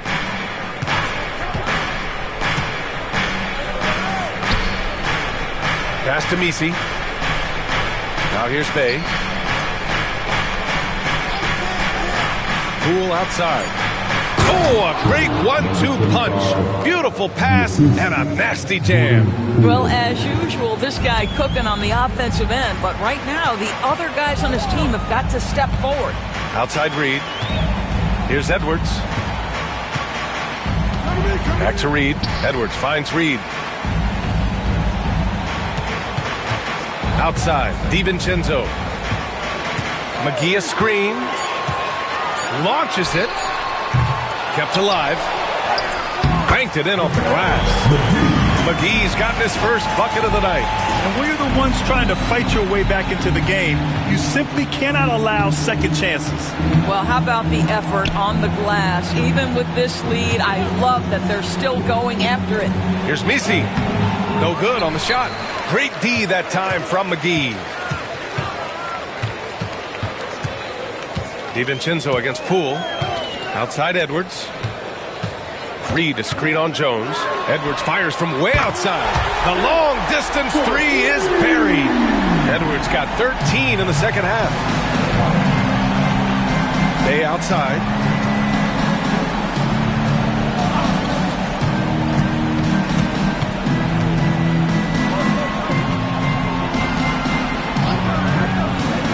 Pass to Poole from downtown.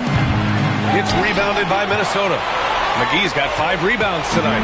And here's Minnesota now. A big stretch here going. 10-2. Outside Edwards. DiVincenzo with a screen on Jones. Edwards for 3. The Pelicans pull it in. Misi's got 5 rebounds in the game. Bay against Reed. Pass to Jones.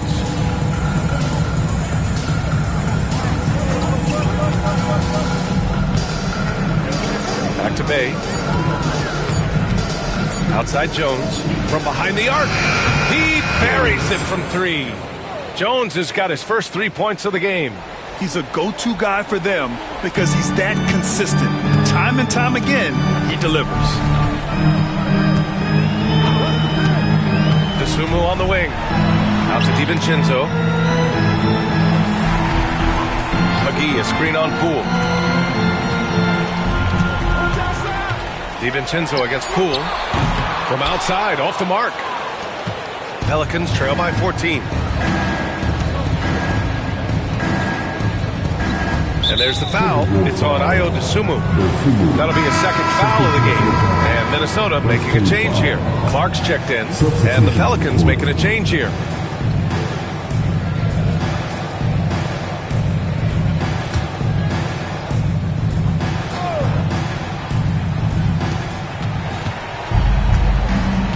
Murray against DiVincenzo.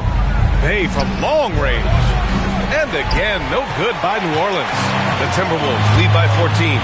Edwards with it. He's picked up by Jones. Oh, and there's the whistle on the shot. So 2 free throws for him coming up.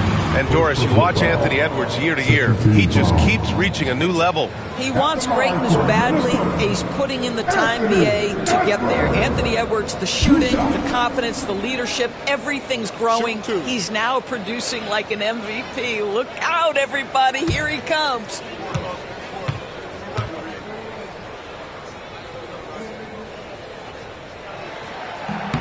No good on that one. Anthony Edwards is a physical force. This guy has the frame and the game to be an elite two-way player. And Minnesota with some changes. Rudy Gobert's checked in for McGee. And it's Randall in for Reed. And a change for the Pelicans. Poole's checked in.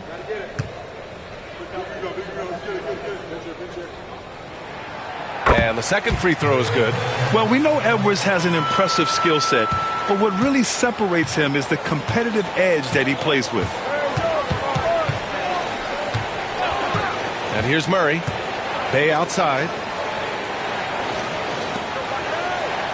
Now here's Murray. 5 on the clock. There's the screen. Lets a 3 fly. Drills it from deep. Murray's got 27. in terms of volume and accuracy, Murray has shown a lot of growth with his three-point shot since entering the league. Randall deciding where to go with it. Edwards. And the rebound goes to the Pelicans. They still have time to make this a game. But they really need to focus in because they let this game get away from them a little bit. Here's Williamson. Oh, Zion! Just a bully inside. You know, coach gets mad when Williamson gets hit and there's no whistle. And it happens a lot. Randall pass to Gobert. And here's Clark. Randall outside.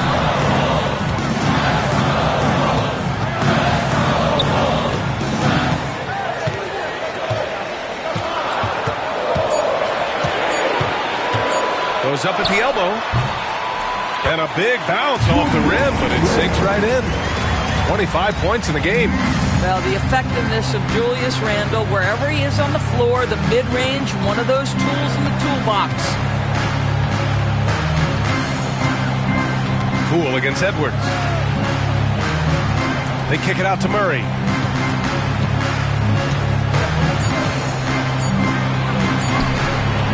It doesn't go for him. Minnesota leading by 12. DiVincenzo pass to Randall.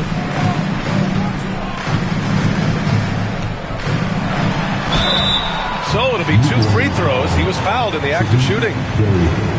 It's going to be on Sadiq Bey. Well, there's a certain edge that Julius Randle plays with that allows him to draw contact. Julius Randle taking 2 shots. Shoot 2.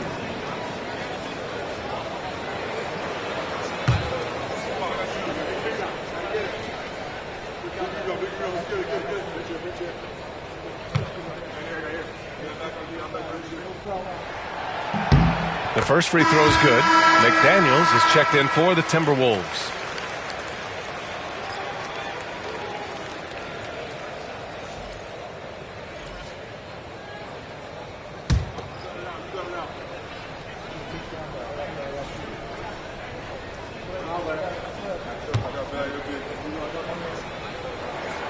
So he gets them both. Pelicans trail by 14. Pass to Murray.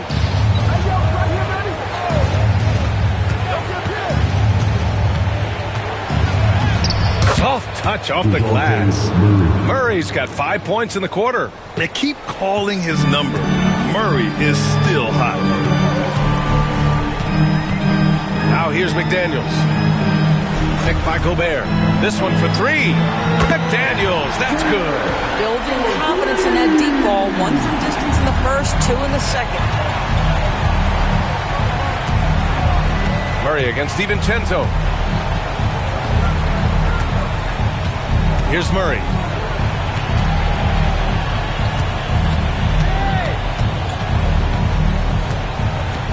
Four on the clock. Releases. Randall pulls down the board. Randall's got rebound number 13 for him here tonight. Outside McDaniels. Launches a 3. That one's off for him. 6 for 11 now.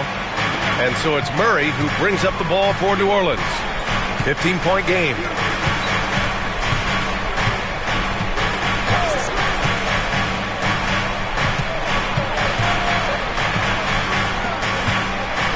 Randall against Williamson. The 15-footer. And he nails the jumper. And the closer, the better for Zion. Kind of surprising to see him stretch it out a little. Minnesota leading by 13. Outside Edwards.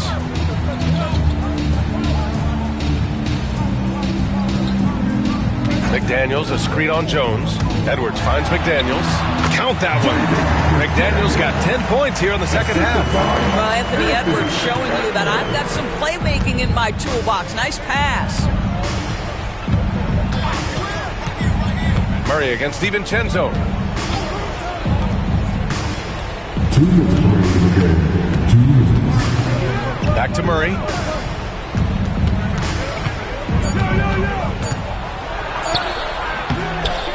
Hauled in by DiVincenzo. The Timberwolves have gone 7 of 14 here in the fourth from the floor. Pass to McDaniels.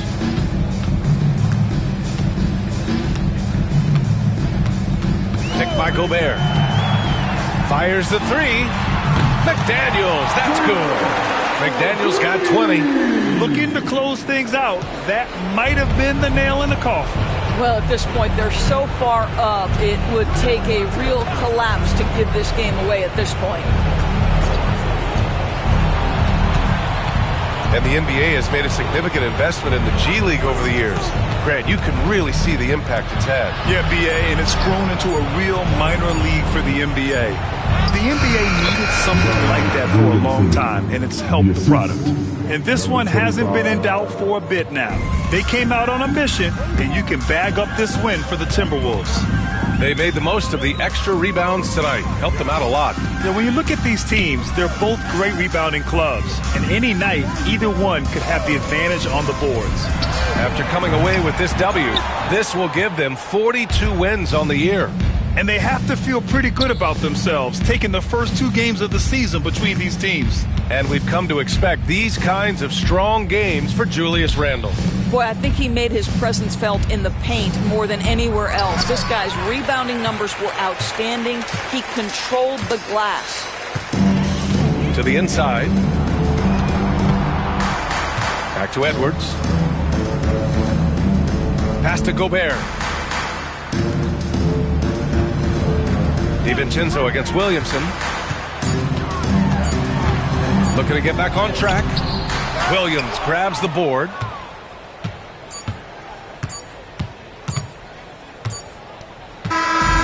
So we see the Timberwolves taking the W here. They didn't have too many problems tonight. They didn't. Just a tremendous team effort. Once they had that big lead, they were not going to let the visitors back into the game. Thank you for joining us. That'll do it for now. For Allie LaForce, Doris Burke, and Grant Hill, this is Brian Anderson alongside our 2K Sports crew, thanking you for watching. And now let's take a look at our player of the game, Julius Randle.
Oklahoma City. That's the location for the 76ers. A threat to score from all over the floor. Kyle Lowry is ready for action as they get set to square off against the Thunder. Sixers, Thunder, coming up next on 2K Sports.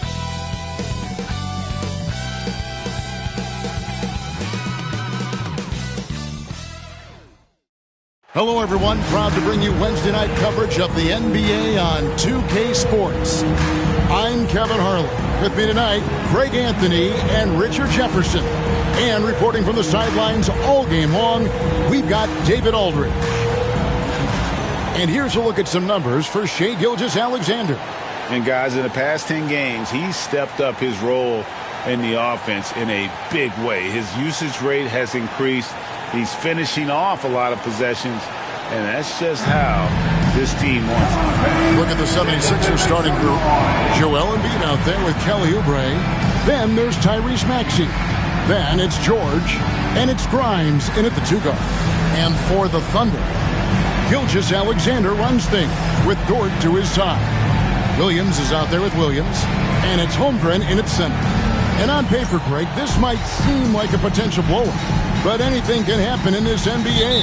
Kevin, we see upsets happen all the time. It's what makes the sport great. You can't take any team or game for granted. Bounce pass from Gilgeous-Alexander. Holmgren gets the bucket. And looking to get stronger, Holmgren fights through the bump. Tons of time for him to grow into that frame. George against Williams. Here's George. And in that game with Houston, he did not play well. It's Chet Holmgren with the rebound.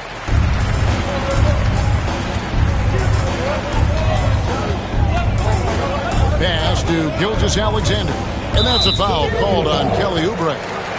That is his first foul of the game. First personal foul. First team foul.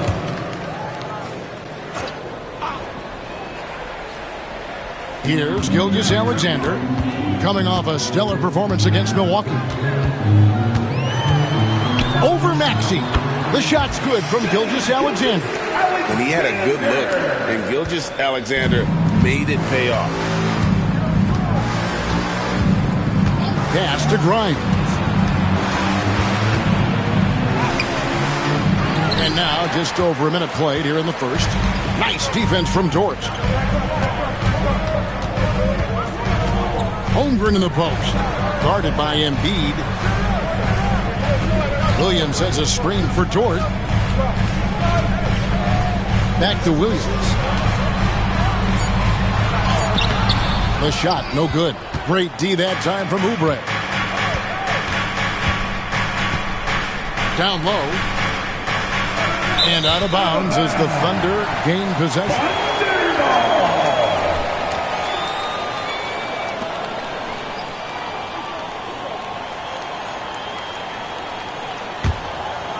Here's Gilgeous-Alexander. He's averaging almost 31 points a game right now, an extraordinary figure for any player to post. Dort passes to Williams. Here's Holmgren. Holmgren the screen. 6 to shoot. And so George will bring it up for the 76ers. Still without a basket in the game. He's looking for Embiid and finds him. Count the basket. A gifted interior scorer. When Embiid establishes himself down there, he is almost automatic. And Nick Nurse, Greg, the 26th head coach in 76ers franchise history. And Kevin, known for his creativity and that outside-the-box thinking, I think it's a good fit with this forward-thinking front office. Now, here's Gilgeous-Alexander. Fires from 14. A tad short, but it's good off the front iron. Very good inside. Dort's got great upper body. Time now to turn to our sideline reporter, David Aldridge. David. Hey, Kevin, I did speak briefly with Oklahoma City's head coach. Coach said he knows the obstacles of playing against Paul George. He told me, you know he's going to have his fingerprints all over this game on offense and defense. Our goal will be to minimize how often we let him disrupt our game plan. See how long they can keep George out of the picture. Kevin? Thank you, David.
take a look at the teams that have been holding their opponents to the fewest points in the last 10 games. Number 1, the Thunder. 5th on the list, the 76ers. I mean, great teamwork and great schemes at both ends of the floor. You're seeing that from each of these clubs, and this is what defense is all about.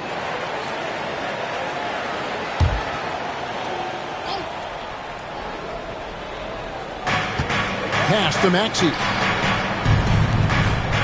Philadelphia moving the ball around. And that one goes out of bounds. Last touch by Gilgeous-Alexander.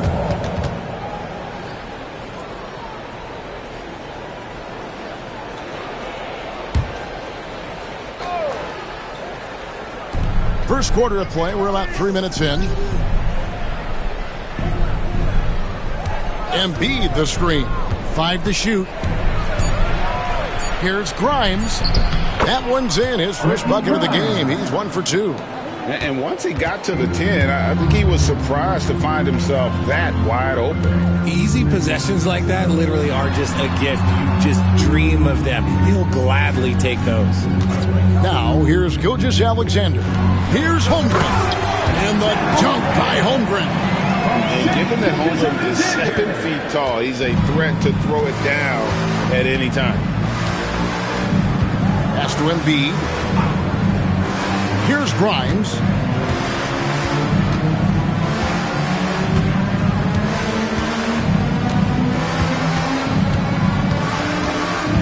Embiid with a screen on George. Here's Grimes. Off target from outside. And here's Gilgeous-Alexander. He'll bring it up for the Oklahoma City Thunder. Their last meeting was in Philadelphia, where they were unable to fight off the 76ers. Yeah, and their last time out against this club, turnovers really did them in. Just way too many mistakes. And they have to clean that up. Play smart and value the ball. And they had some botched coverage that turned into no coverage. Williams kicks to Gilgeous-Alexander. Williams has a screen for Gilgeous-Alexander. Great look there, but off target. Not his best efficiency this quarter. Look, sometimes that's how it goes. Here's Maxey. Uses the glass to finish the layup. So tenacious. Maxey finds a way through. The Thunder have gone 4 for 9 from the field to start this game off. And play stops. Whistle on what looks to be an illegal screen. At a moment to check out Tyrese Maxey here. He's been on a tear since the All-Star break, going really to another level and ranked among the top 10 in scoring. He can fill it up with the best of them. And yet, he's a true professional at the free throw line. It's a part of the game where he excels. You want him at the line for you in crunch time. Here's Grimes. He gives his team some nice contributions, averaging a bit over 10 points a game. Here's George. He nails it, and we're tied up. And it's really hard to knock George off his balance. He's just so long and strong. Nice take there. And Mark Daigneault calls timeout here. He wants to check in with his team and regroup.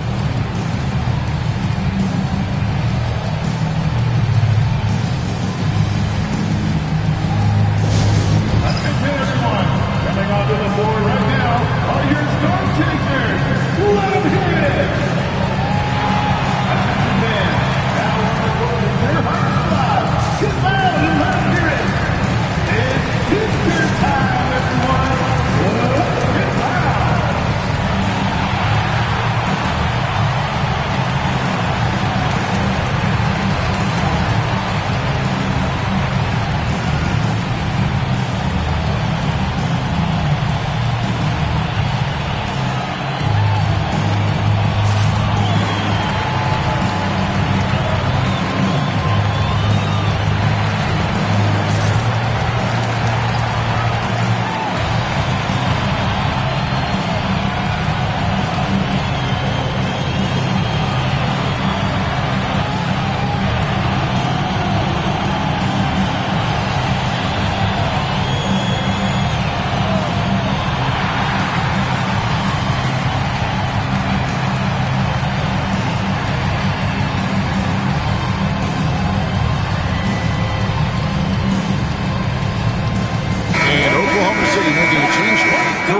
Checked in. We get a break in the action, so let's take a look at the West and how the teams are stacking up.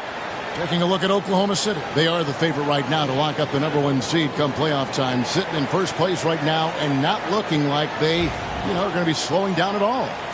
And, for the Thunder, they've been ruthless competitors all season long. I mean, they've assured themselves of plenty of home games in the postseason.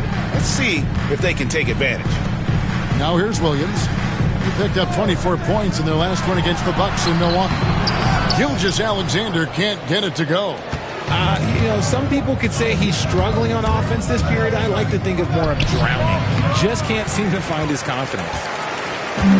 The Thunder have gone 4 of 10 shooting the ball here in the first quarter. Holmgren finds Gilgeous-Alexander.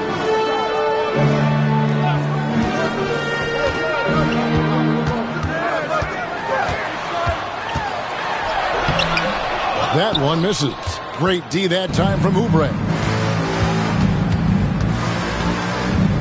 Here's Grimes. He's guarded by Williams. Here's Embiid.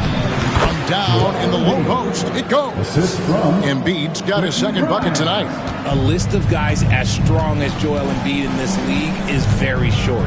With the league's 65-game rule, Joel Embiid might have trouble making another All-NBA team. Yeah, he's only reached that 65-game mark twice in his career. But he's still a lock to make the Hall of Fame, Kevin, because of how dominant he is when he plays. And look, he's already got an MVP. And here's Maxey after the three-pointer from Chet Holmgren. Embiid, no good. And the defense was right on him there. Nice contest. Holmgren. He is hauled in by Paul George. Had enough room to finish, and that's one he'll usually make.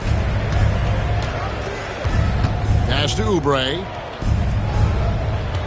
Here's Grimes. He's guarded by Williams. And he gets the whistle for the 3-second call.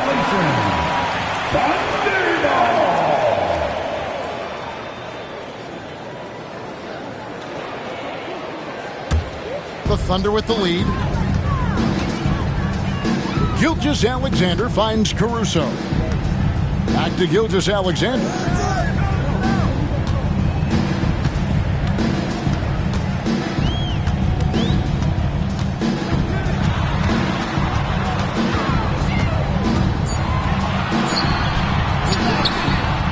That one drops for him. Now it's a 3-point Thunder lead. And good work inside. SGA will make more room for himself on the perimeter when he can be effective down low. It's good from long range. And he's not going to miss that sort of an opportunity from deep. Gilgeous-Alexander passes to Caruso. Back to Gilgeous-Alexander. Oklahoma City moving the ball around. Williams kicks to Williams. Holmgren dishes to Williams. Holmgren trying to get open. And Williams gets it to go on the assist by Holmgren. And the Thunder lead by 2. And so it's Maxey with it. He brings it up for the Philadelphia 76ers. Embiid sets the pick for Maxey. Lays it up off the glass. Maxey's got the game tied up here for the 76ers. The Thunder have gone 7 of 15 from the field to this point. Maxey against Gilgeous-Alexander. Over Maxey. And it's Gilgeous-Alexander missing. A moment now to hear from our sideline reporter, Hall of Famer David Aldridge. David. Kevin, the Sixers have their superstar in Joel Embiid, but Coach Nick Nurse says they have to maximize him in different ways. Nurse said unpredictability is the key. You have to relieve some of the pressure. Guys are overplaying and sending multiple players at him, and we have to find easy baskets out of it. Kevin? Makes a lot of sense, David. Thank you.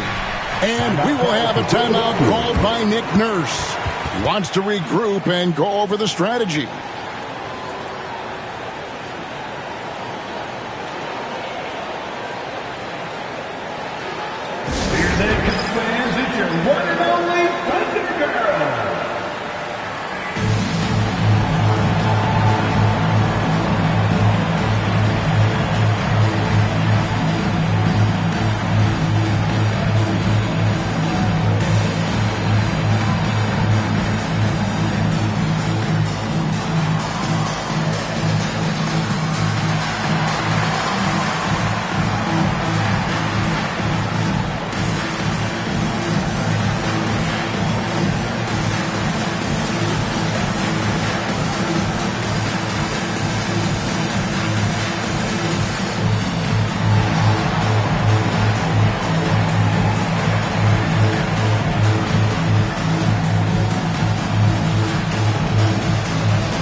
Stepping with for Oklahoma City, Hartenstein comes in for Williams. And it's Mitchell in for Gilgeous-Alexander.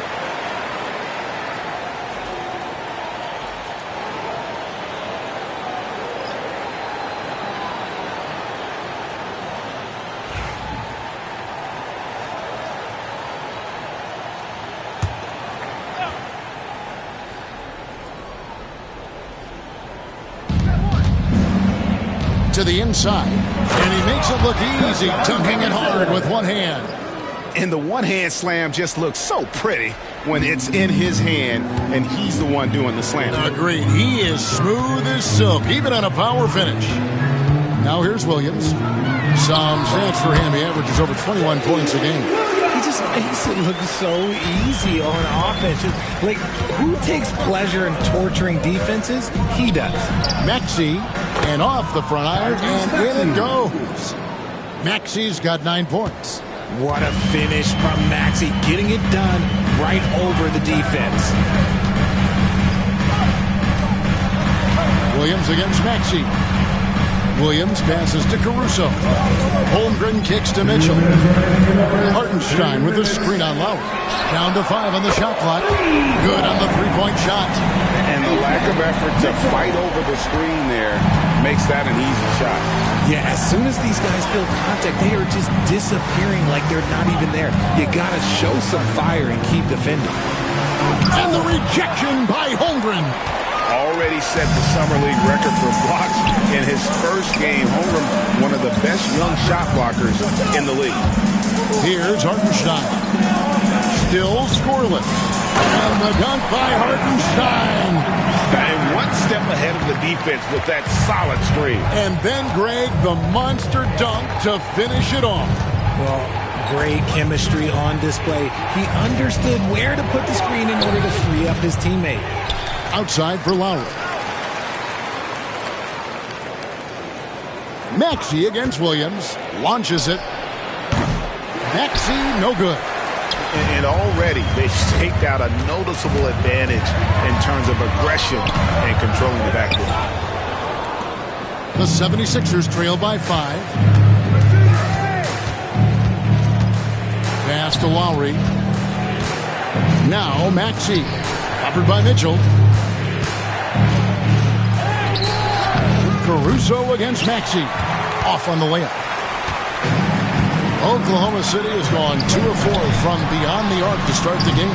Count that one. And now a 7-point Thunder lead. Oh, nice job there from Holmgren. His guys appreciate when they're open, he gets them the ball. Here's Maxey, following the score by Oklahoma City.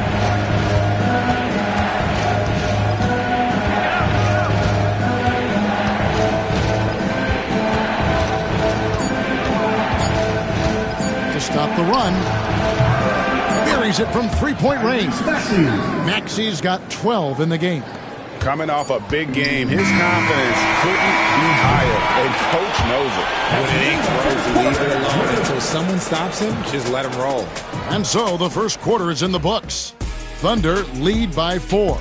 And for 2K Sports, we'll be back here at Paycom Center right after this.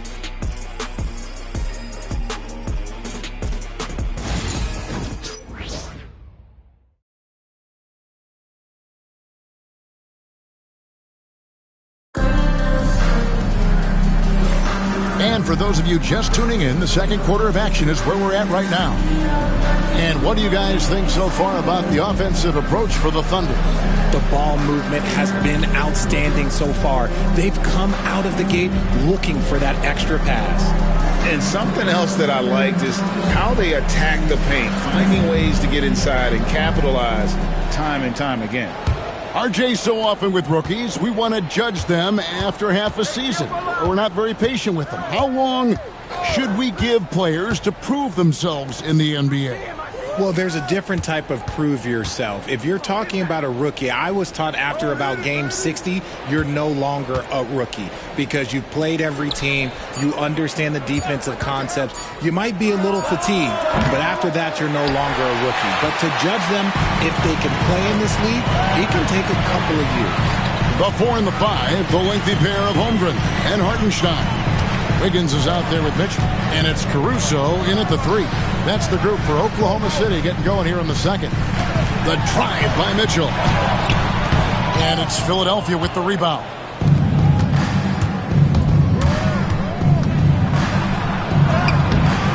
Can't hit that one.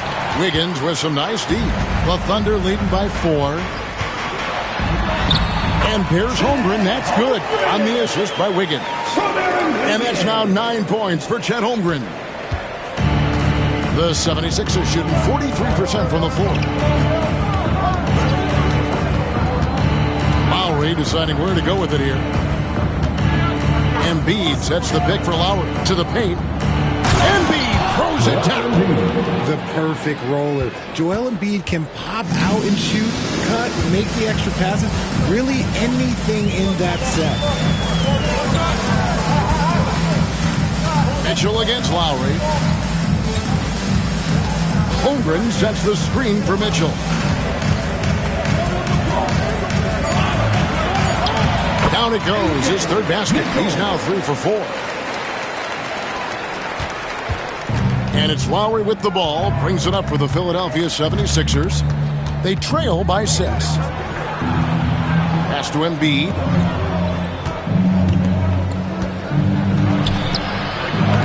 Missed inside. Give the defender credit. Willing to challenge the shot. Lots of other guys just let them score there. Wiggins passes to Caruso. On the wing, Mitchell. While recovering. Just 4 to shoot.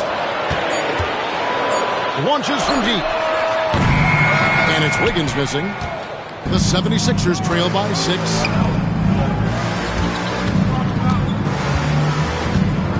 And we're now a little over 2.5 minutes into the second quarter.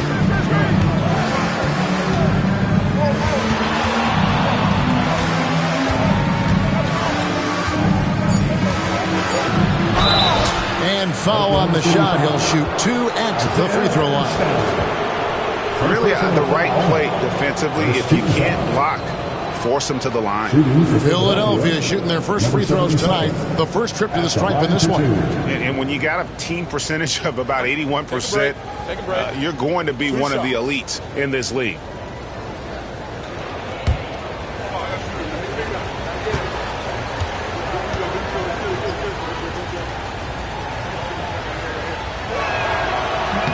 The first one falls. Dort, he's checked in for Oklahoma City.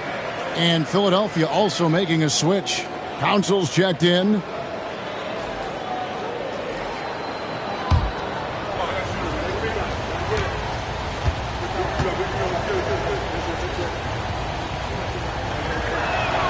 That one falls, so he hits both of them. Quarter number 2, around 3 minutes gone by. Pass to Holmgren. Mitchell kicks to Dort. To the middle. And foul on the shot, so he'll get a chance at the line. That one on Embiid. And you know teams are going to be physical with Holmgren, but he's aggressive, and boy, he plays with passion. The Thunder shooting their first shots from the stripe in this game.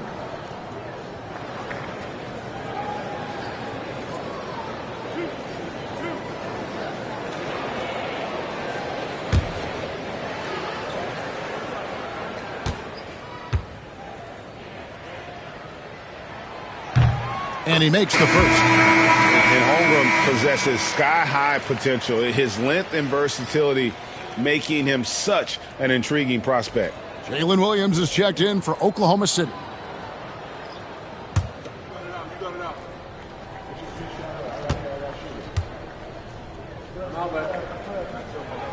Holmgren hits them both. And teams getting geared up ready for the stretch run. Does that give you extra motivation as a player? Oh, yes.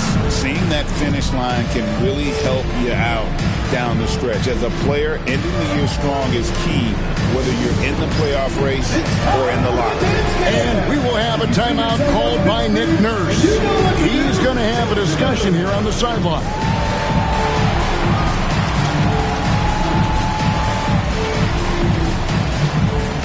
You have the camera on you.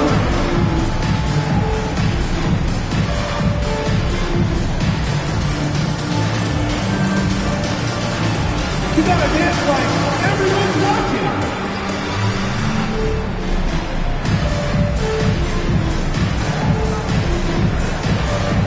Keep on dancing.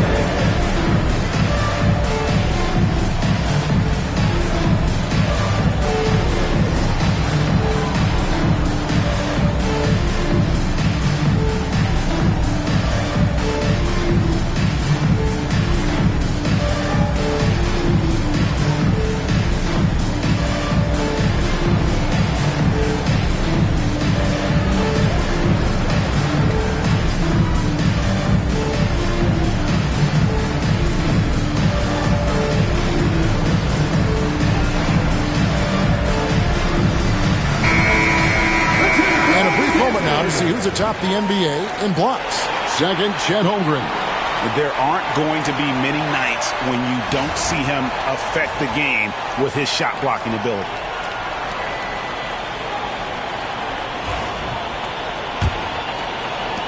The 76ers trail by 6. Pass to Embiid.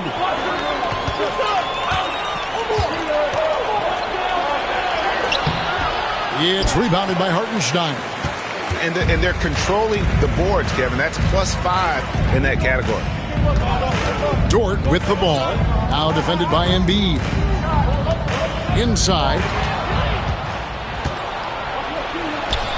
Here's Grimes. Defended by Dort. Philadelphia moving the ball around. Embiid with a screen on Holmgren. Yep, it goes, and the Oklahoma City lead has cut down to 4 on the bucket from Joel Embiid. And guys, they continue to put a lot of pressure on the interior defenders with their work down low. Now here's Williams. Over to the left wing. Holmgren can't hit. And you know, guys, with Embiid on the floor, it's not just about his individual play. He changes everything for everyone on that team. That's how dominant he is. It's not just statistics. His presence alone propels him. Here's Dort. He picked up 12 points in their last win against Milwaukee. And now a chance to see what's coming up for Philadelphia. On Friday, they'll go up against the Spurs in San Antonio.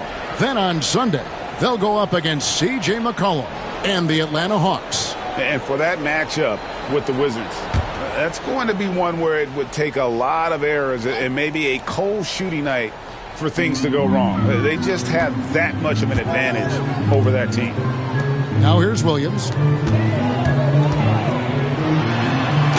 And here is Dort off with the layup. Here's Grimes. And he gets the whistle. 2 free throws coming up. First personal foul. Second team. Philadelphia shooting their 3rd and 4th free throw shots of the night. Philadelphia, Quentin Grimes at the line for 2.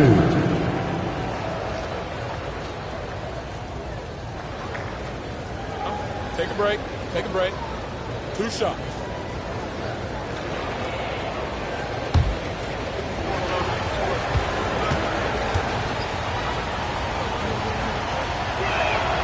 And the first one drops.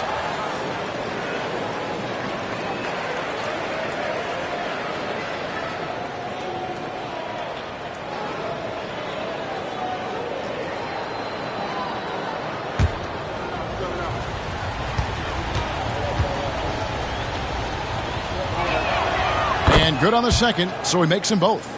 Yeah, in this quarter, they've had the right approach, driving and drawing, initiating contact, create opportunities, get to the line. Now, here's Dort. Taking a look at his stats, he's averaging around 7.5 points a game. The Thunder with another miss. Philadelphia's gone 0-2 from deep here in the second. Holmgren against Oubre. Embiid sets the pick for Oubre. Drills it from outside. And the 76ers lead by 1. A legitimate sniper from distance. Love seeing Oubre Jr. shoot it with such precision. For 3, Holmgren. Rebound by the 76ers. Embiid's got his 6th rebound on the night.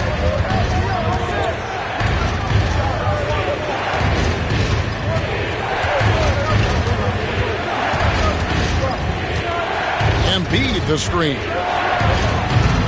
No good from outside. That is not a guy you want to allow open looks to rain. Lucky for the defense, he just couldn't get it to go. It's time now to hear from our Hall of Fame reporter, David Aldridge. What's the latest, David? Kevin, Lou Dort makes his bones at the defensive end. Shai Gilgeous-Alexander says, I always try to test myself against him in practice because he's the best of the best. Coach Mark Daigneault said, I look at him more like he's an artist. We can shift him anywhere. There's no one he can't guard. Kevin? David, he is a beast. Wow. Thank you for the report. Outside Williams. Good, and the assist goes to Mitchell. Williams has got 6. A lot of give and take between these sides early. Yeah, and both teams look like they came to play. We should have a good one. Back to Lowry. Pass to Grimes. Here's Embiid. It's rebounded by Oklahoma City. Holmgren's got 6 rebounds in the game. There's the lob to Dort. Takes the alley-oop pass and dunks it down. And you can see him give a little nod and then just burst to the rim for the alley-oop slam. A pair of teammates, Greg, with a terrific feel for each other. Pass to Embiid.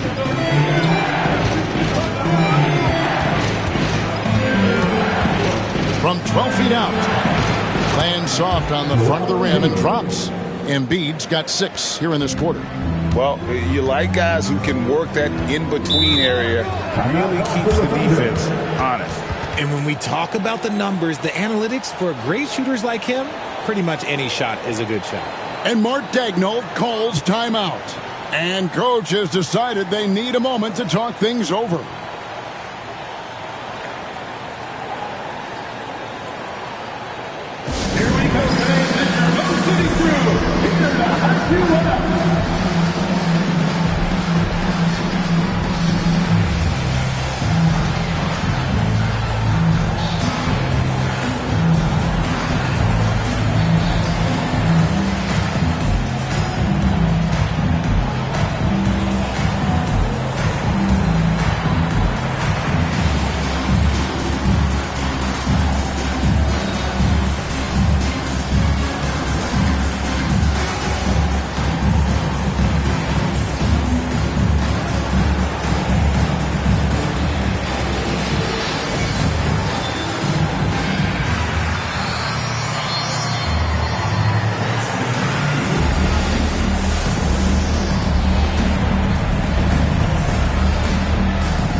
For the Thunder, Kenrich Williams. He's checked in for Holmgren. And Shai Gilgeous-Alexander subbed in for Mitchell.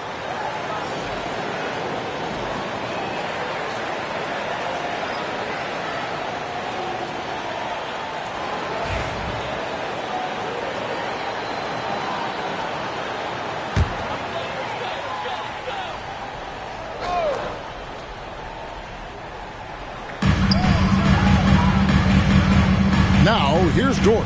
D right on him. Outside Williams. Gilgeous-Alexander against Maxey. Just 5 to shoot. And it's sent back by Drummond. A high motor keeps Drummond engaged defensively. He doesn't want to let any shots go in. Here's Grimes. He's defended by Hartenstein. Kicks it out to Maxey. Oubre, no one around him. Knocks down the 3-ball. Oubre's got the lead up to 2 now for Philadelphia.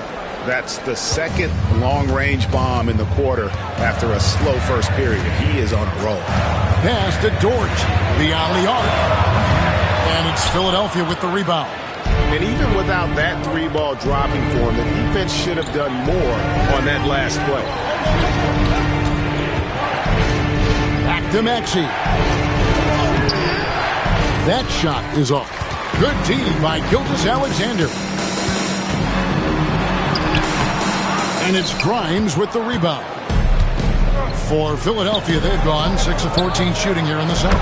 And that one's good. Maxey. It's first triple of the second quarter, third of the game. Thunder trailing by 5. Gilgeous-Alexander with it. Outside Williams. To the paint. Williams against Oubre. Williams passes to Gilgeous-Alexander. He gets it in there. Gilgeous-Alexander's got 6. Yeah, 3 consecutive field goals have come right at the rim. The D had better start buckling down. Pass to Maxey.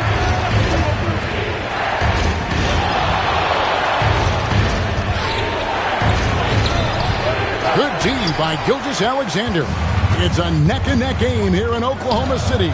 They put up a nice win against the Bucks the last time out. And you gotta love a team that can maintain its composure on the road. Take good shots and knock them down with confidence. They took the air out of the crowd again and again with big shots.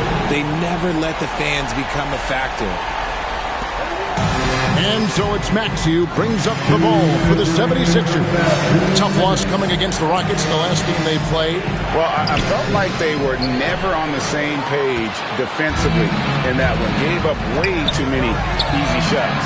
Well, they looked like they were asleep on that end of the field. No one was talking. No one was paying attention. Yeah, it was rough. The 76ers trail by 3. Greg, seems like we always talk about Shai Gilgeous-Alexander's offensive side, but when it comes to deflections and steals, his defense, he's one of the best. Yeah, his two-way ability is sometimes overlooked in the mainstream media. People in the know how good of a defender he is. Wheeling that ball in, Tyrese Maxey has a nose for points. And he's got his first chance at the line here. Gotta admire what he's been able to do at the free throw line this season. How about over 90%? Chet Holmgren, he's checked in for the Thunder. Williams comes in for Kenrich Williams. Find the lanes. Find the lanes. One shot.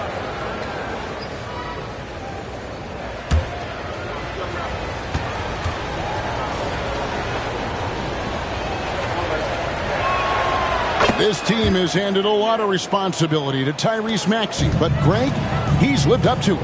And has grown very well into his role with the team. Shown that he can be a scorer all over the floor. Amazing to think how far he's come in such a short amount of time. The 3 from George. Here's Drummond.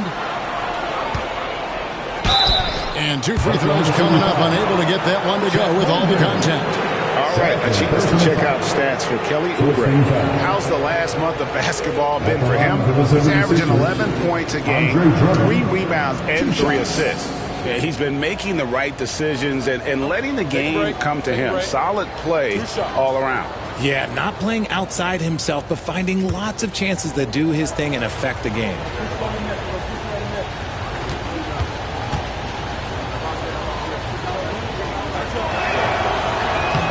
And he makes the first.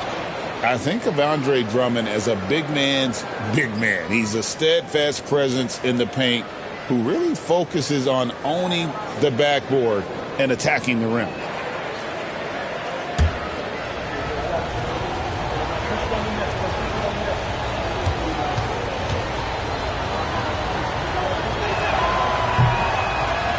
He makes 1 of 2 that time. And the rebound battle split evenly thus far. Holmgren kicks to Gilgeous-Alexander. Holmgren against Oubre. Outside, Gilgeous-Alexander.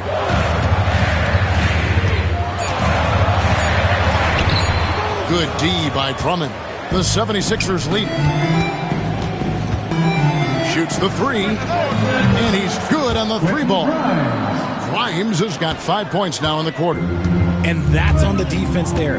Gotta know the scouting report and understand that he loves his shot. Gilgeous-Alexander finds Williams. Holmgren sets the screen for Williams. Will it go? Oubre pulls it in. Oubre's got his 4th rebound with that last one here tonight. Maxey passes to George. Back to Maxey. Stolen by Dort.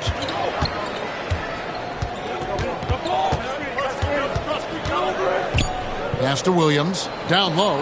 Holmgren. And there's the whistle. 3-second violation. And now let's take a look again at that incredible rejection.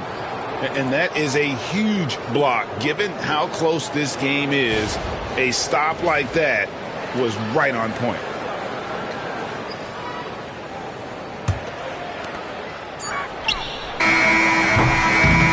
And some good action through the first 2 quarters as we reach halftime. 76ers on top, up 5-4. It's time now to go courtside as we send you over to David Aldridge from the sideline. David, take it away. Hey, Kevin, thanks. Joel, you've got the lead, so how do you build on that as the game continues? Just keep being aggressive. And I thought we did a good job defensively, so we just got to keep being aggressive and making plays. Hey, they always build off of their defense here. Thanks for your time, man. Back to you, Kevin. Okay, David, much appreciated. And now time for halftime, so we'll be back in just a bit to get the 3rd quarter underway. Protecting the center court. Get ready for the fan half-court shot. Drum roll, please. They're thinking about this shot. Oh! From the window. Give it up for the participants.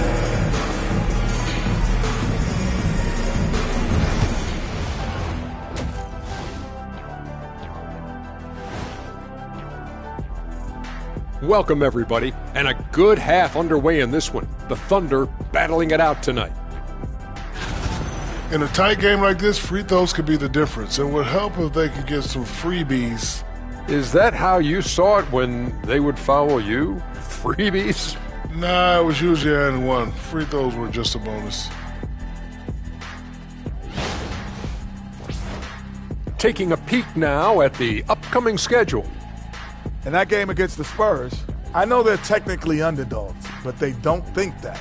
They think they're coming out with a W, man. A positive group with a lot of confidence. And that is it for halftime, folks. It is back to Kevin Harlan and the crew for the second half.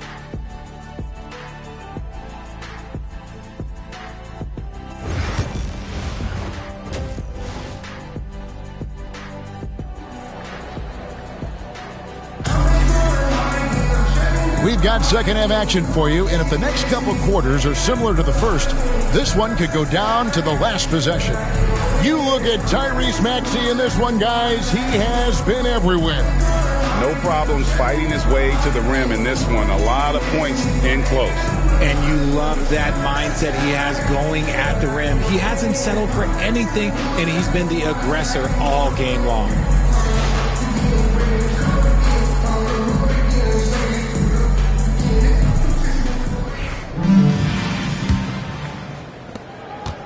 The 76ers leading by 4.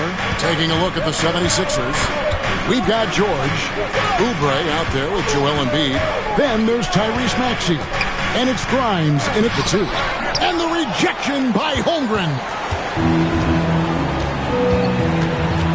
Williams looking around. Fires the 3. That's good from Williams. The assist by Williams. Williams has got the first basket of the second half here for Oklahoma City. Oubre outside. Back to Maxey. And that's a foul called on Shai Gilgeous-Alexander. That'll be his second foul of the game. First team foul.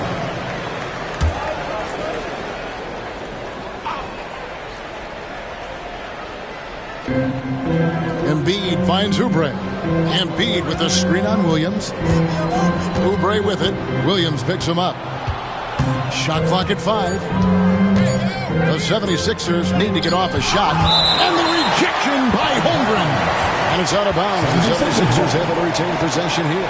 Let's take a second look at that fantastic block. And guys, that is lockdown defense at its finest. Going right at the shot and then able to knock it away.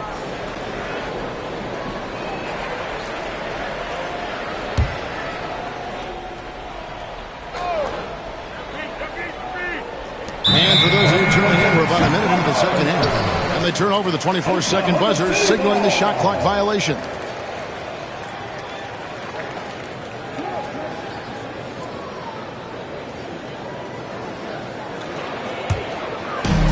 Oklahoma City has gotten a lot of looks from outside tonight. 5 of 12. On the wing, Williams. Little over a minute gone here in the second half. To the inside. Here's Williams. Good. The nice assist for Williams. Williams has got 14 points for the game. The assist totals, Kevin, just continue to grow. They're way ahead in that category. Ball movement has been flawless. Now, here's George. He's been playing a big part of their offensive scheme, averaging around 15.5 points a game. Clock at 6. Pass to Embiid. And the rejection by Holmgren. Do not test Mr. Holmgren, a gifted shot blocker. That's a big donut, folks, here to start the second half. 4 straight they've missed. Gilgeous-Alexander kicks to Williams. Fires from deep. And again, Oklahoma City with the triple. The ball movement on this run has been fantastic and is a big part of why they've been able to get these good looks. To end the run, Gilgeous-Alexander pulls it in. Gilgeous-Alexander's got 4 rebounds in this game. Free throw line jump shot, and off the left side of the rim, and it swirls in for him. Now it's a 6-point Thunder lead, and it's Nick Nurse calling timeout here. This will give him a chance to discuss some potential alterations. And please turn your attention courtside. It's the Storm Chasers. On the court is your hype squad. Time to get up from your seat to make the noise for Easter time.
Now let's take a look at the East and how the teams are stacking up.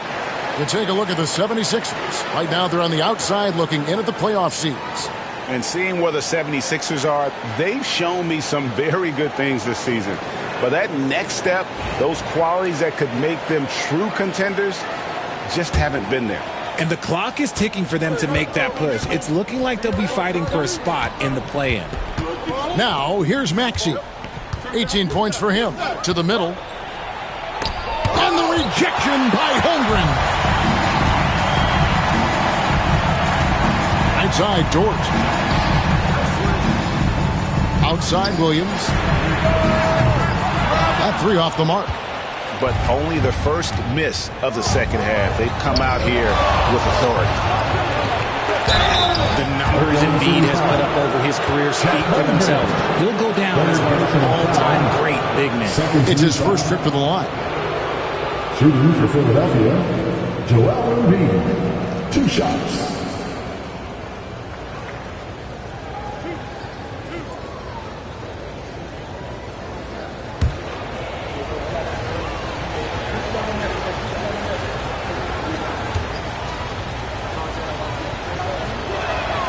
The free throw drops for Embiid.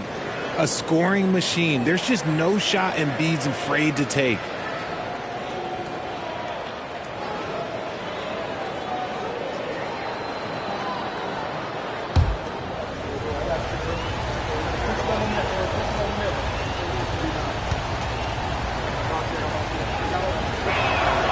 And Embiid drops them both. Now he's perfectly comfortable doing work at the line. And here are the Thunder now. They're on a 10-2 run here. Gilgeous-Alexander passes to Williams. Back to Gilgeous-Alexander. And the dunk by Gilgeous-Alexander. And watch out for SGA going to the basket. He will put it on your head if you're not watching. Here's George. It's rebounded by Oklahoma City. Holmgren's got 8 rebounds in this game. He is just really almost playing for the other team. The shooting has just been poor. And a wide open look for Gilgeous-Alexander. Trains the three-pointer. Gilgeous-Alexander's got the lead up to 9 now for Oklahoma City. Maxey kicks to Oubre.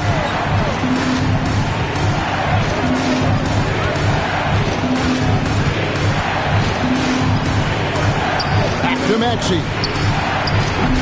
The 76ers again can't hit it. Yeah, just a solid job on the backboard. They are really controlling the inside. George with the bounce pass. From deep, Gilgeous-Alexander. Good, and it's Williams who picks up the assist. Williams has got his 4th assist with that last one here tonight.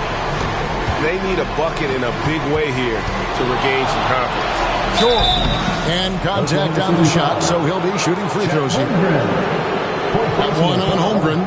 And you know, George is a tough cover. The length, the range, smooth athlete, very difficult to match up with.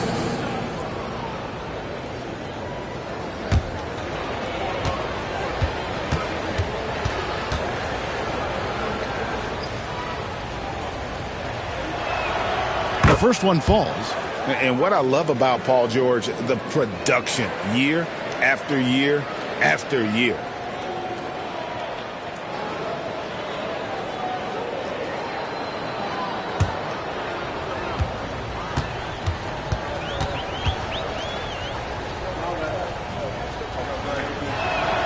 And he makes both free throws. And even though they're down, they are putting on a show at the free throw line. Outside, George. Back to Gilgeous-Alexander. And he makes good on the layup. Gilgeous-Alexander's got 18 points. In the second half, we've seen him refocus his shooting. Much fewer wasted possessions. Maxey finds George. Back to Maxey. Fires for 3. It's rebounded by Oklahoma City. Following this one, they get to host the Hornets. And that game is the second of 2 straight at home. They get the rebound. And the dunk by Holmgren. I mean, length and skill. And Holmgren has a lot of both. Down low, here's Embiid. And the rejection by Holmgren. +8 in the rebound differential. One more reason why they're in control. Now, Gilgeous-Alexander. 18 points for him.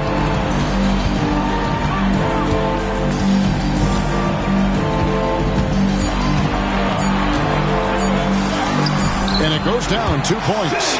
Gilgeous-Alexander's got 14 points here in the second half. Pretty much all of their buckets coming from inside the paint now. Pass to Embiid. Now Oubre. George with the ball.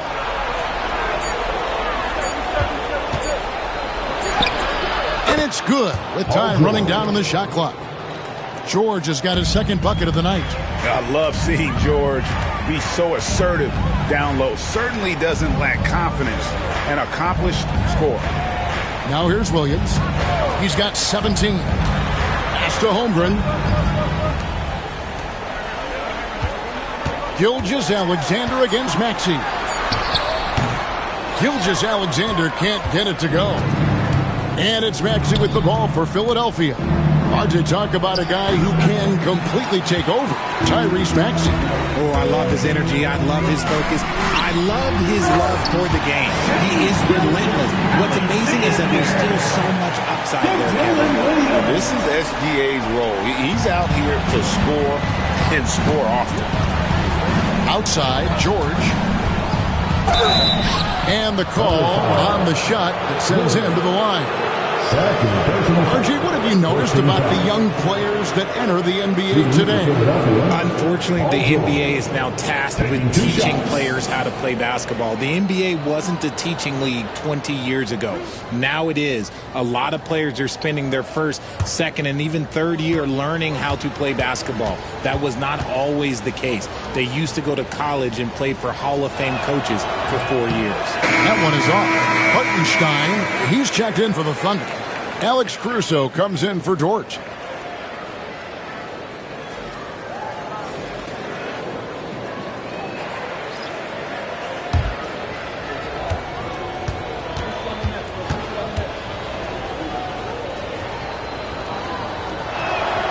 And he's good on the second. Didn't get to the line in the first half, but since the break, he's been in attack mode. Great adjustment. Caruso, the pass to Hartenstein. Driving the lane. Rebound by the 76ers. Embiid's got rebound number 8 now on the night. Here's George. Can't connect from short range. The Thunder leading by 15. Caruso, the pass to Williams. Pass to Gilgeous-Alexander.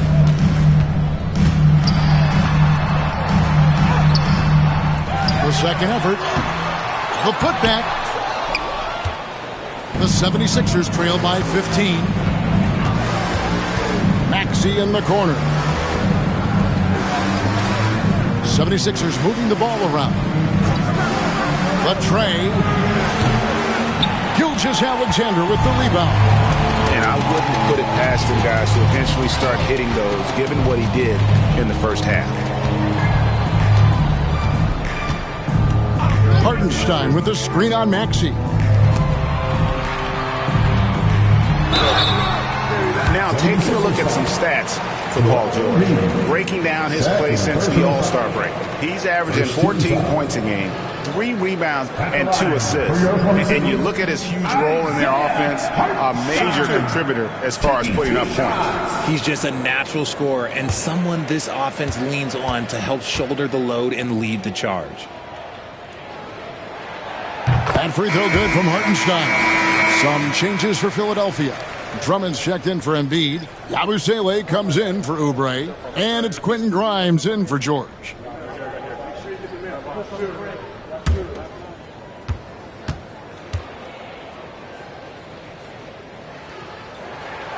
And so Hartenstein nails both of them. The 76ers trail by 17. They need a good offensive possession. Yeah, they've gone a long time without a bucket. Here's Maxey. It's rebounded by Hartenstein. Hartenstein's got rebound number 7 for him tonight. Outside, Gilgeous-Alexander.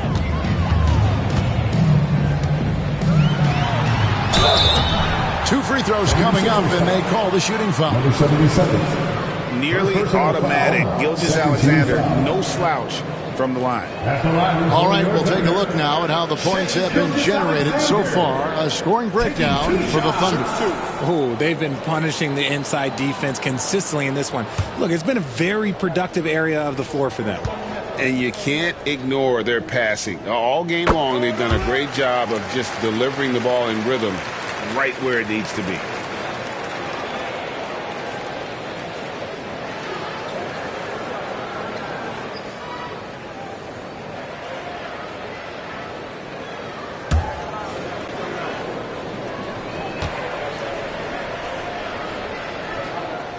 Gilgeous-Alexander hits them both.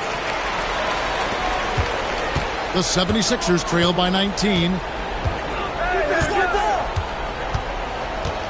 Pass to Maxey. From deep. Hands it from downtown. Maxey's got 21. After a tremendous first quarter, 3 trays, he's put in another. Outside Williams. Maxey against Gilgeous-Alexander. Hartenstein with the screen on Maxey. Whistle blows. That's going to be a travel. Looking now at some numbers for Shai Gilgeous-Alexander. This last month, he's been positively spectacular. Tops in scoring, second in three-point field goal percentage, and he's a defensive ball hawk. You can't let your guard down. Remember, he's 10th in the league in steals per game. And his scoring abilities are just so far out of sight. Number 1 overall right now. No one's been able to slow him down or even come close. Catching up on the changes for Oklahoma City. Jones comes in for Williams, and it's Mitchell in for Jalen Williams.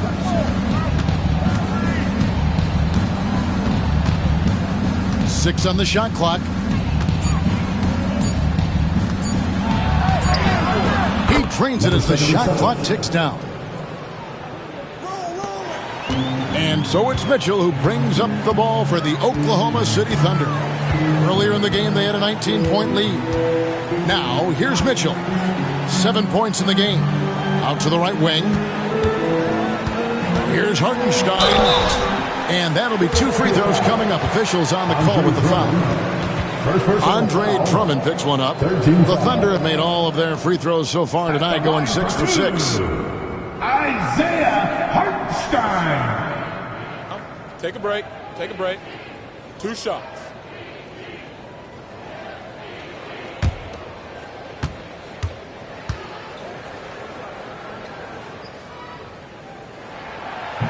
And that one misses.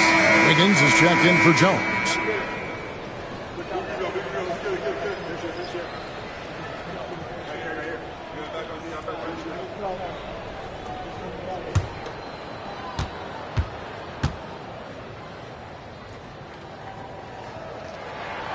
He hits the second from the line. And they're doing a better job of working themselves to the line here in the second half. 2 minutes remaining in the third. Now, here's Maxey. He's got 21. Drummond with a screen on Mitchell. Inside. And Drummond throws it down. Once Drummond gets the ball there, you can kiss it goodbye. Oklahoma City leading by 13. Gilgeous-Alexander deciding where to go with it. And it's off from three-point range. To the paint. Here's Drummond. And Drummond throws it down. And no doubt they'd love to see him get a lot more of those opportunities. And that deficit will go away quickly if he does, Greg. Now, here's Gilgeous-Alexander. He's got 24. Pass to Wiggins. Hartenstein with the screen for Wiggins. And the dunk by Hartenstein. Ooh, put a little extra on that one. He does. He doesn't usually finish soft either. Obviously, he can when necessary, but not that time. Maxey against Mitchell. And Drummond kicks to Maxey. Drummond with a screen on Mitchell. Back to Drummond. And he's fouled pretty hard on that shot, but he's got the chance to pick up the points at the line. Stiff defense gives Drummond some trouble on that shot, but he stays cool and gets a trip to the line. He's made one and missed one so far in the game. Not the best statistic for him in terms of his performance at the line. Very low numbers.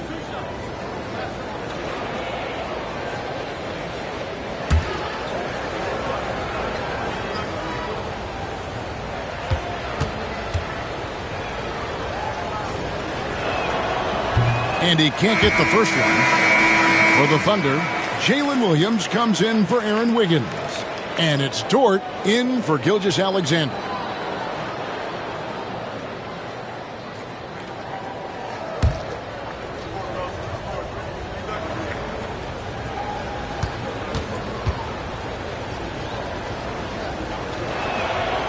Good on the second free throw. The Thunder leading by 12. Right side, Williams. Hartenstein. And the bucket is good. Three-point play chance here for him. And after really leaning on that three-point shot in the first half, seems like they're just getting away from it here in the second. More of the shots coming from the interior. This is his third trip to the free throw line. This season, the percentage right around 72%, so not the kind of success he was hoping for.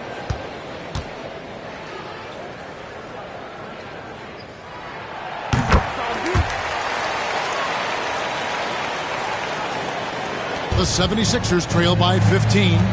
5 seconds separating the shot and game clocks. Maxey into the lane. Left side Lowry. Good work there as it goes.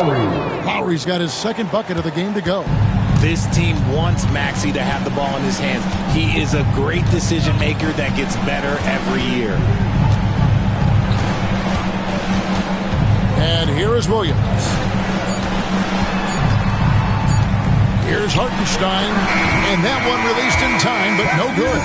Shai Gilgeous-Alexander, guys, has been on display for Oklahoma City. Between his points and his rebounds, he was a star for him in that quarter. And we'll be right back after this.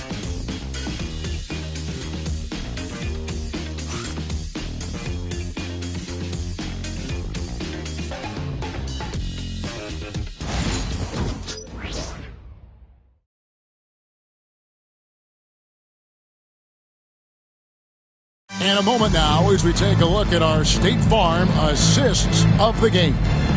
And he sliced the D wide open with this feed. They had no chance to prevent that basket. That's an unguardable pass, flat out. Give him credit for possessing that type of vision.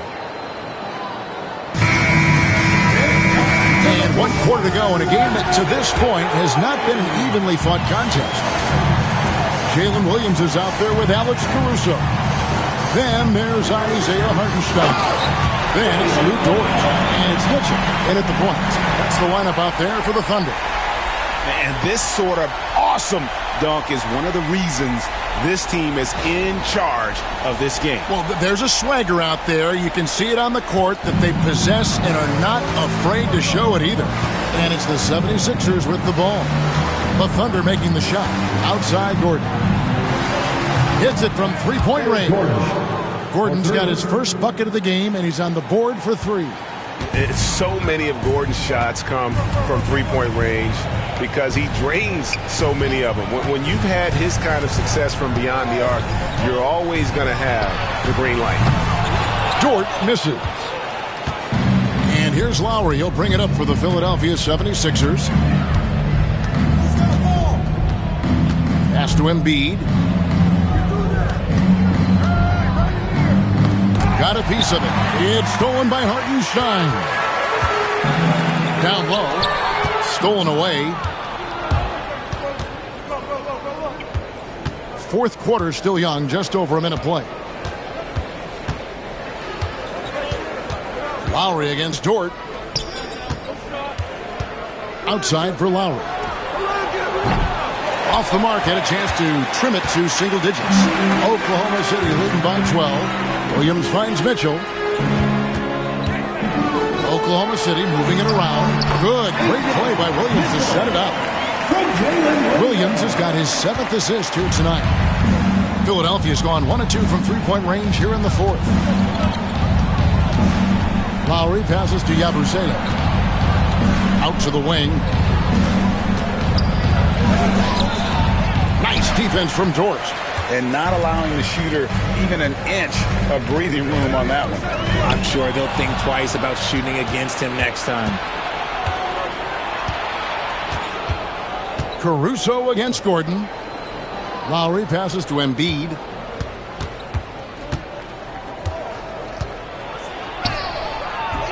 Dort grabs the miss. Dort's got his 5th rebound in this one. Williams for 3. Bangs home the trifecta. Williams has got 5 points now in the quarter. And shooting-wise, he's been fantastic, helping to build this lead. A little over 2.5 minutes have passed here in the 4th quarter. Yep, it counts. Really, really good at recognizing the gaps and getting the ball to the rim. Oklahoma City leading by 15. Caruso kicks to Williams. Inside. Here's Hartenstein. Shooting foul as the whistle blows. He'll shoot 2 free throws. 3rd personal foul. First team foul. At the line for your defender, Isaiah Hartenstein. Take a break. 2 shots. 2 shots.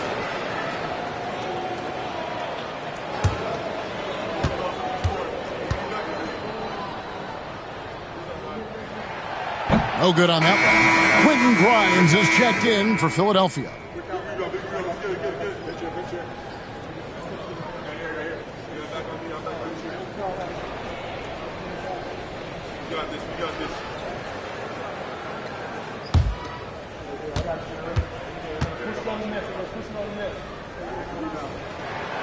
And he's good on the second. Around 3 minutes gone here in the fourth quarter. Lowry passes to Embiid. Here's Yabusele. Embiid sets the pick for Lowry. 4 on the shot clock. From deep three-point land. Thunder with the rebound. Well, they've been better than good on the glass today, and there is a glaring discrepancy between these two teams in that area. Unwilling to let up even for a moment. That's his killer instinct, just fanning the flame.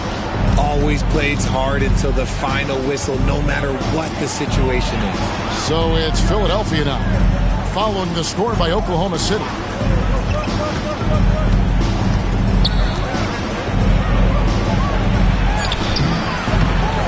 And he drops it in from the low post. Nice job getting inside for the layup. Got the D thinking, jump shot, gave a little pump fake, and then off to the races. Right side, Williams. Caruso finds Williams.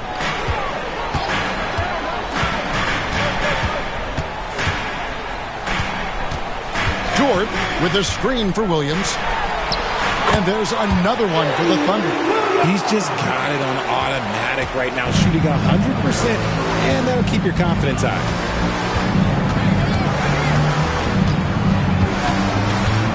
Nice move, and he drives in. Ooh, that's an old-fashioned rim wrapper. Just a remarkable jam. These fans' jaws are on the ground right now.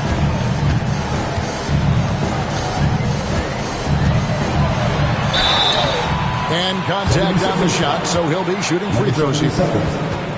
Here we are sizing up GA. Jalen Williams, and his shooting has got to be his biggest strength. Absolutely. He's great at spacing the floor for his teammates with his catch and shoot abilities, but he's equally gifted shooting off the dribble. Take a break. Take a break. 2 shots.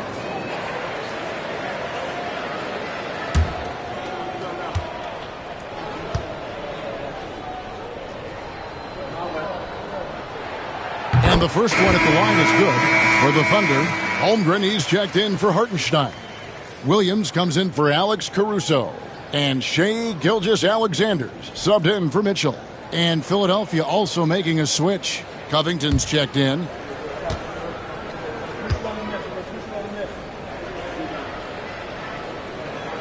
And Williams drops them both. The 76ers trail by 18.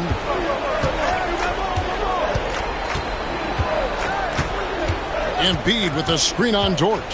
And there's the drive. Oklahoma City foul. Who gets Dort? First personal foul. First team foul. At the line for the 76ers, number 77, taking 2 shots.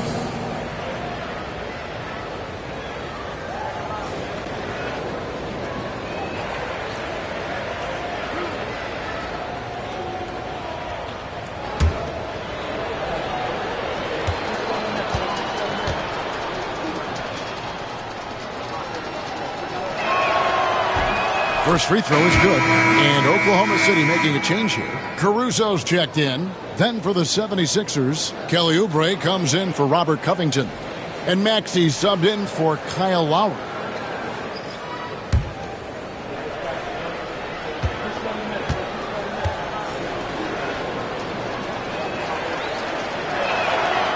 He's off on the second. The Thunder leading by 17. Williams inside the line, and all in that time before dropping in. And that's now 30 points here for Jalen Williams. Pass to Grimes. Back to Maxey. Nailed from three-point land. And another one. That's 5 total threes on the night from him so far. Holmgren kicks to Gilgeous-Alexander. It's hauled in by the 76ers. Embiid's got 9 rebounds now tonight. Williams with the defensive effort. The Thunder have gone 6 of 8 to the field in the fourth so far. It's been a great start to this final quarter for them. This is what I love about Caruso, his willingness to accept the contact on the way up. Kelly Oubre Jr.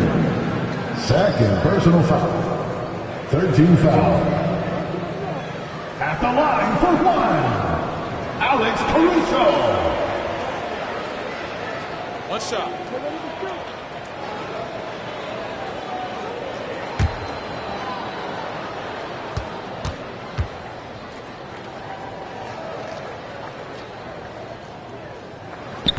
That one misses for Caruso.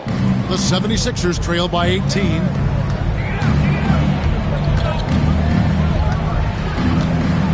Back to Oubre. Maxey looking it over. 6 to shoot. Puts up a deep 3. And there's the call on Joel Embiid. That will get him his 4th foul of the game. And Philadelphia making a change here. George is checked in. Sixers substitution. Number 8, Paul George. The Thunder leading by 18.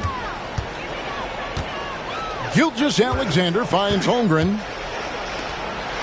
Now Caruso. Out of bounds. It'll be 76ers ball. Philadelphia ball.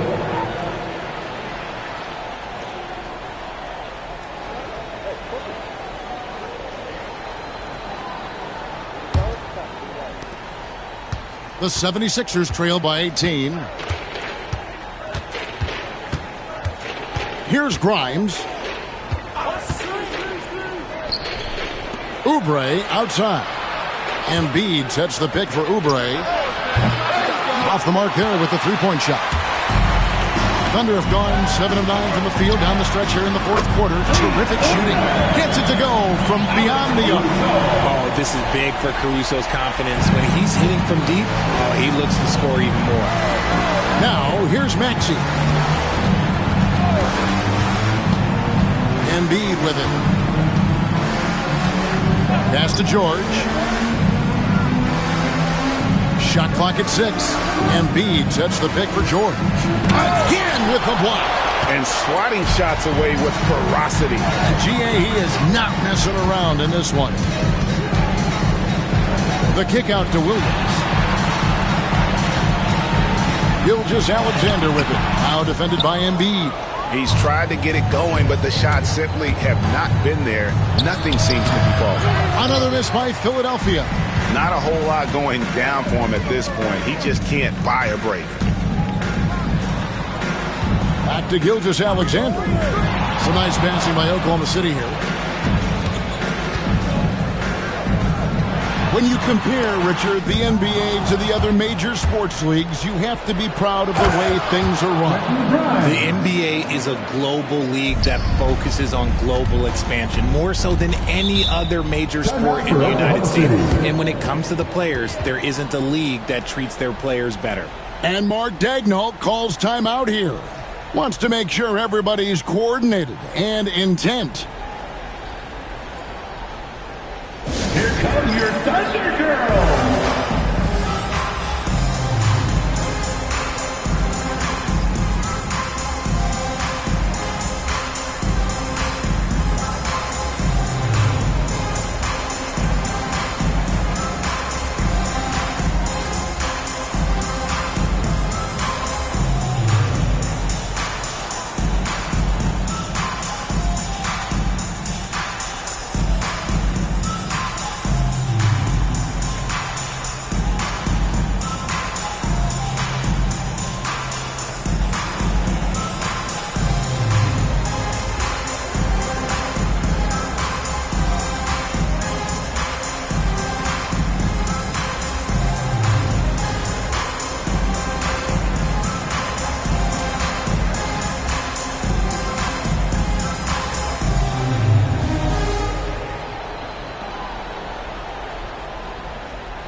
checked in for the Thunder. For your Thunder, Joe Dusty.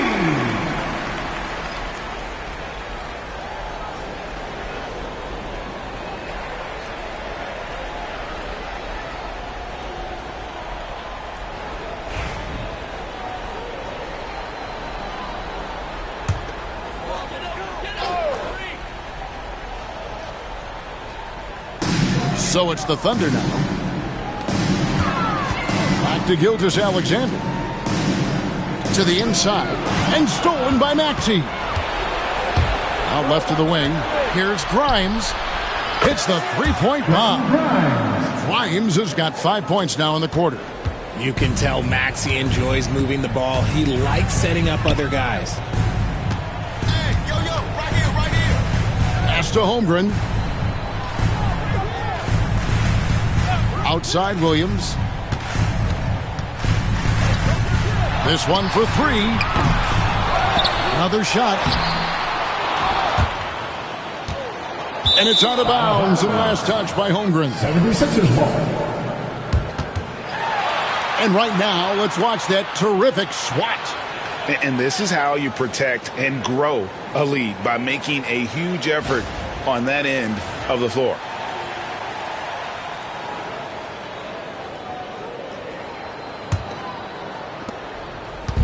And so it's Maxey with it. He brings it up for Philadelphia. It's a 16-point game. Embiid, the pass to Maxey. Now, here is George. Over Williams. And the 76ers tack on two more. Wow, has he flipped a switch at halftime. Much more effective here in the second half. Outside Williams. Back to Gilgeous-Alexander.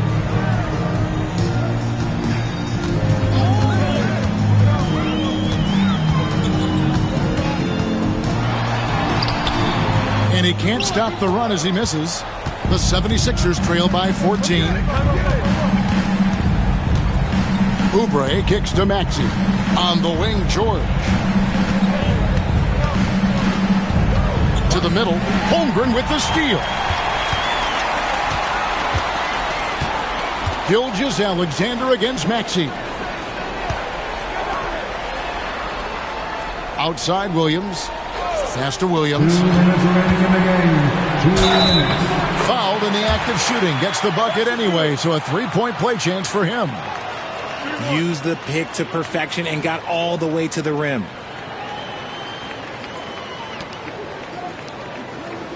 At the line for your Oklahoma City, Williams.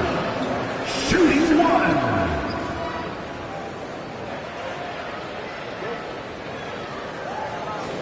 One shot.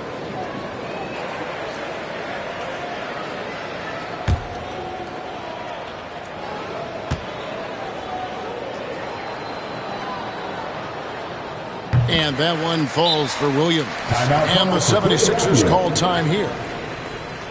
1:58 left in the fourth quarter of this one. And the lack of rim protection, top of the list.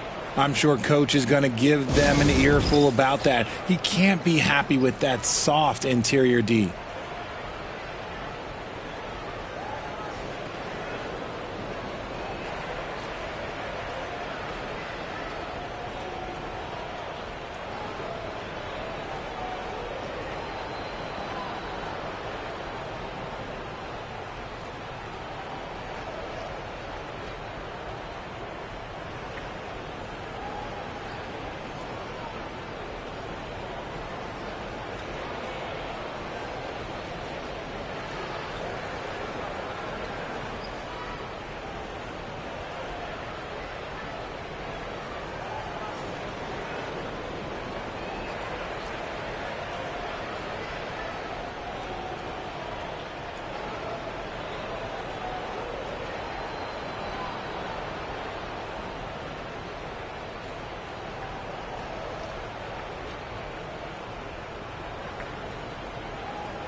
And now we present our New Balance player of the game, Jalen Williams. And Kevin, it's a no-brainer. He's controlled every aspect of this game. And it's just so fun to see a player perform at a level that's just higher than anyone else out on the floor. What a connection he has to these fans. They love him here. And the more he has games like this, the deeper that connection gets.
Oh, say does that star-spangled banner yet wave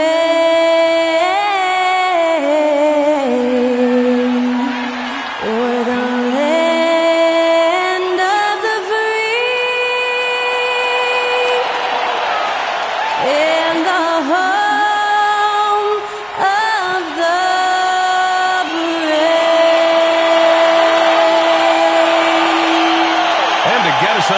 That was Skylar Cole singing the Star-Spangled Banner.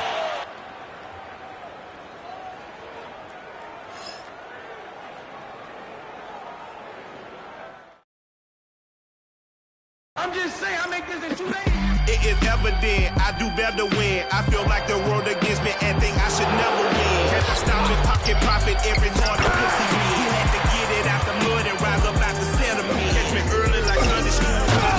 Sunday school. Pastor play with the fool. I just keep it cool. He tell me dirty.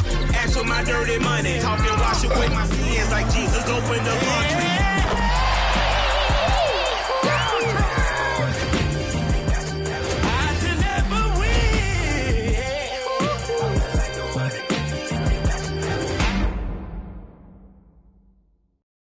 Hola and welcome to Noche Latina, an NBA celebration of Latin heritage. We're proud to bring it to you here at 2K Sports. This is Brian Anderson with Grant Hill and Stan Van Gundy. And out on the sidelines is Allie LaForce. Now a moment to take a look at the year-to-year scoring output and how it's been trending for Keldon Johnson. And the scoring trend over the last few years has been going down a bit. That's not what you want, and I'm sure it's something he's well aware of. Now, New York starting 5. We've got OG Anunoby. Mikal Bridges is out there with Jalen Brunson. Then it's Josh Hart, and it's Towns in at the 5, roaming the paint. And for San Antonio, Sohan and Wemby are the bigs. De'Aaron Fox is out there with Castle, and it's Johnson in at the 3. We should see some great ball movement with these two teams, Grant. Fantastic group of passers on each side. They're just so unselfish. They play for one another. You can see how it keeps the whole team involved. And I'll tell you what, I just love watching teams that can pass like this. Now here's Fox. Outside Wembanyama. Pass to Castle. Back to Wembanyama. Wembanyama, a screen on Anunoby. Shot clock at 5. The shot by Johnson, no good. And here's Bridges. He'll bring it up for the New York Knicks. Last time they met was in New York. Yeah, they found some decent looks, but the shots just weren't falling. Sometimes it goes like that. Seems like they did all they could, and sometimes it still doesn't go your way. And that one's good, Brunson. Brunson doesn't fear going in amongst the trees. Remarkable poise there inside. Fox, the pass to Sohan. And just about a minute into this first quarter. Wembanyama against Towns. Wembanyama with it. Playing Orlando, he was nearly unstoppable. I know that he has the ability and confidence to sink that shot. But better luck next time, maybe. Yeah, it's one of those heat check shots, and heat check is a synonym for bad shot. Anunoby can't get it to go. San Antonio's gone 0 for 2 from outside. Fox left side. And that's good. His first bucket of the game. There's some contact there, but Fox just refuses to let that hold him back. Let's go now to the sideline and catch up with Allie LaForce. Moments ago, Greg Popovich and I were able to chat, and we discussed Mikal Bridges. Coach said Mikal creates a lot of problems with his movement off the ball.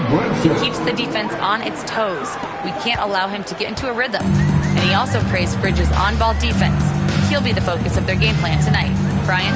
As always, Allie, we thank you. San Antonio with the ball. The Knicks making their last shot. Castle for 3. Knocks down the long J.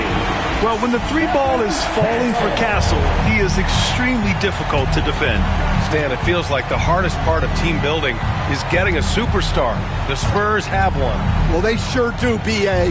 San Antonio was retooling for a few years, and then they won that 2023 lottery and draft Victor Wembanyama, a superstar, and now it's about surrounding him with the right guys. Here's Castle. Outside Johnson. Spurs need to get one up here. The 3 from Wembanyama. And it's New York with a rebound. They're coming off a loss against Miami. In this league, you have to stay active at both ends of the floor. I thought their lackluster defense was the difference in the game. Yeah, poor communication at the defensive end. Many of the rotations were late. You can't start the game much better than this. 4 of 5 in the field. And we've got a timeout called by Greg Popovich. I think right now he must be looking at some adjustments. Dance game time. Get ready to dance like everyone's watching.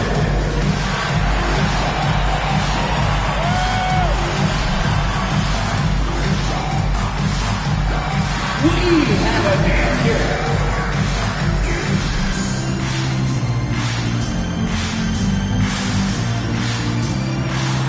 Nice drive. It's all good.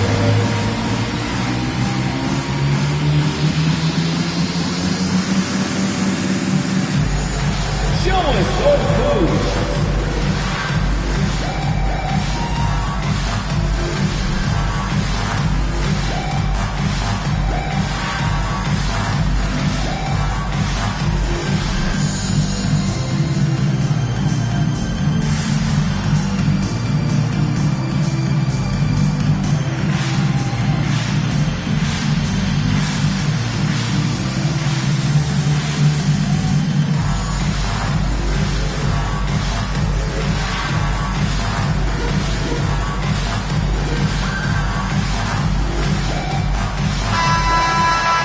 Now it's time to take a look at who the top rookie passers were over the last month.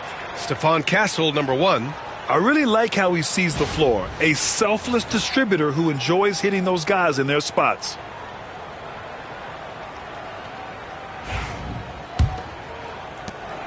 Spurs trail by 4. Now here's Fox. 14 points for him last game against Orlando. Yeah, but it wasn't just the scoring. He had a bunch of assists, too, affecting the offense in so many ways. Now here's Brunson. Towns passes to Brunson.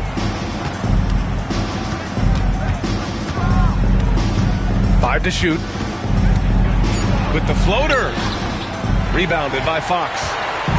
And so it's Fox with it. He'll bring it up for the San Antonio Spurs.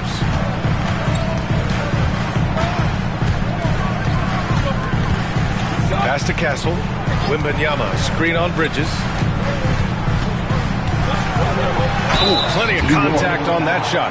Officials call the foul, and he'll take 2 free throws now. That's on Mikal Bridges. You know, guys, this is an exciting young player. Stephon Castle does a little bit of everything. He hustles, plays defense, got a national championship in college, so he is a winner, too. Shooting 2.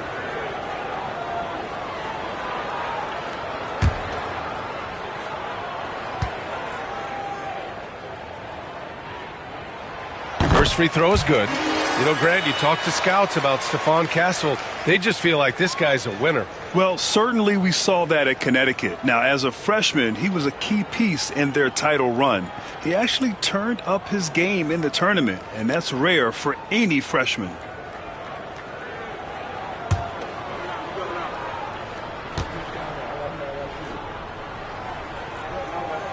He's perfect from the line this time. Well, Grant, we're deep into the season now. For teams who will miss the playoffs, where are their heads at, you think? Well, B.A., first of all, it's a chance for some of the others to show out. Their focus should be on finishing strong, and realistically, you start planning for the offseason. But there are still games left to play. Now here's Brunson, coming off a 22-point game against Miami. Well, I don't think anyone predicted that Jalen Brunson would become the player he is today, Grant. Yeah, that's for sure, B.A. Or he definitely wouldn't have been a second-round pick. He's a hard worker, a competitor, and an elite offensive player.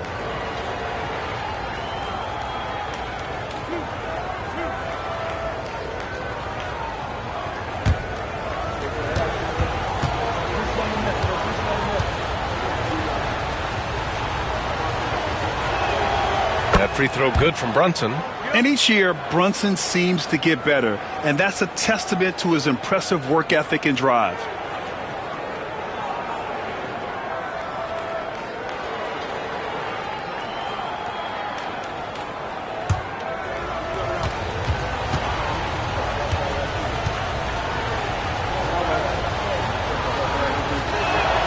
Both free throws good from Brunson.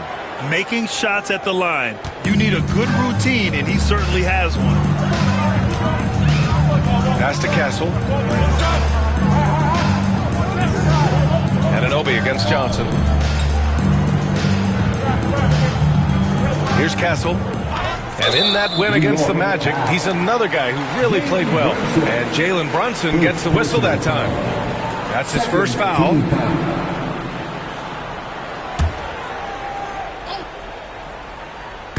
On defense, the Knicks. 4-point game. Counted from distance. Yeah, look at Johnson dialing it in from long distance. Now Brunson. 9 points in the game. Three-pointer, Bridges. New York again can't hit.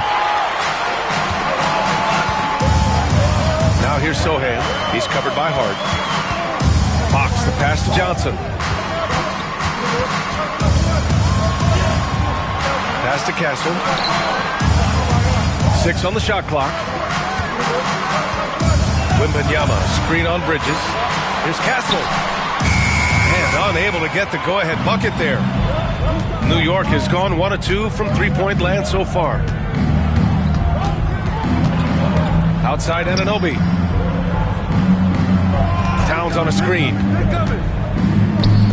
Fires from deep. The rebound by the Spurs.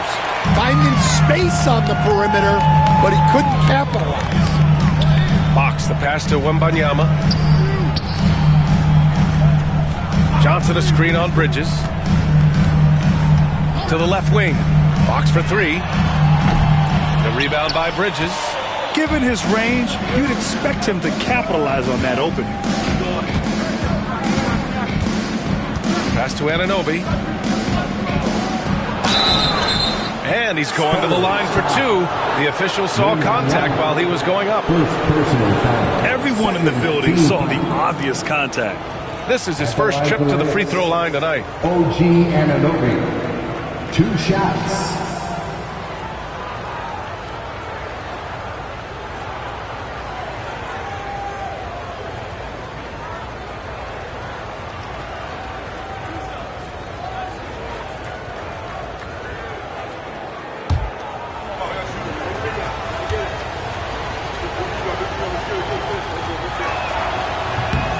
First one falls for him. The Spurs making a switch here. Vassell's checked in. Robinson, he's checked in for New York.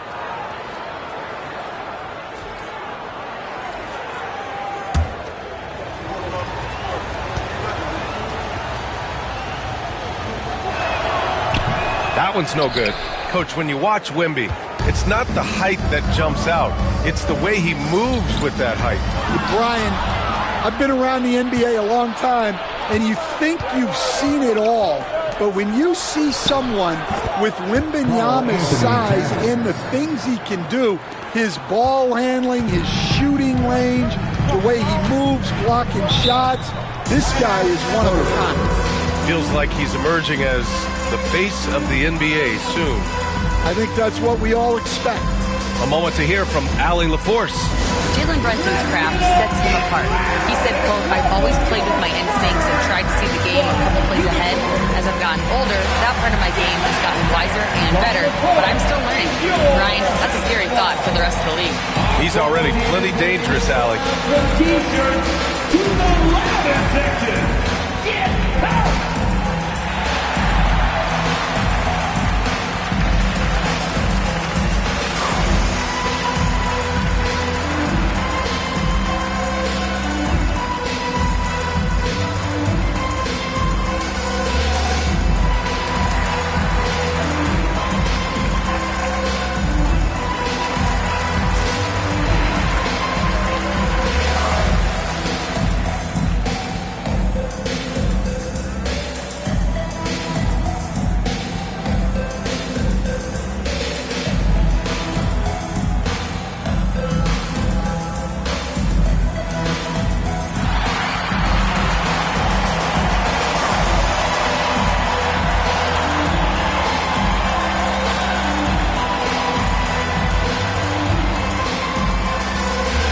The Knicks making a switch here. Hart's checked in. All right, a chance to check out stats for Victor Wembanyama. And over the last 5 games, his field goal percentage has increased. And you can make a case his confidence as well because of this.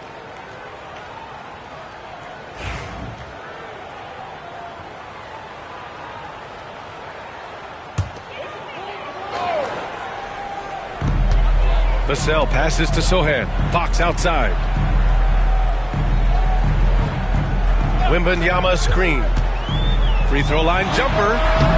Hits the rim on the way in, and the bucket is good. The sweet stroke of Fox. Lefties always make it look so good.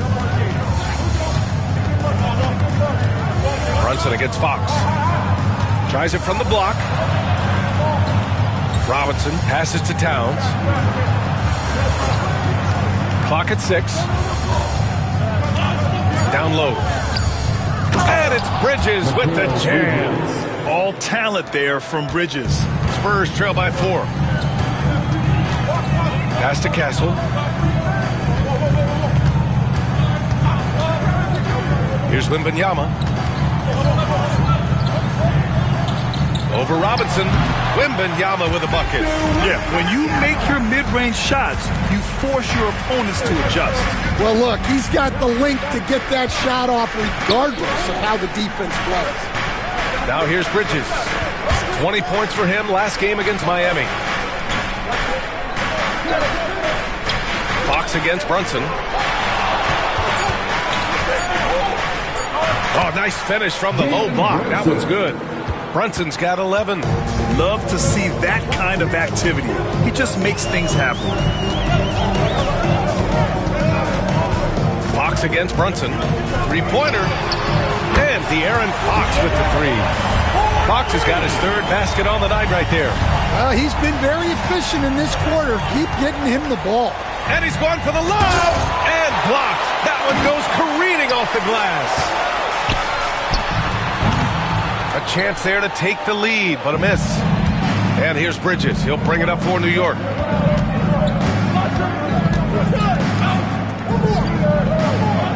Towns on a screen. 3-pointer. And the basket by Bridges. Bridges has got his 2nd basket of the game. And you see why coach is comfortable running offense through Bridges. Fox, the pass to Wembanyama. Here's Castle. He's guarded by Bridges. Hard against Vassell. Wembanyama, screen on Hart, inside. And the dunk by Wembanyama. And you see how fluid Wembanyama is. 7'5" guys shouldn't be able to move like this.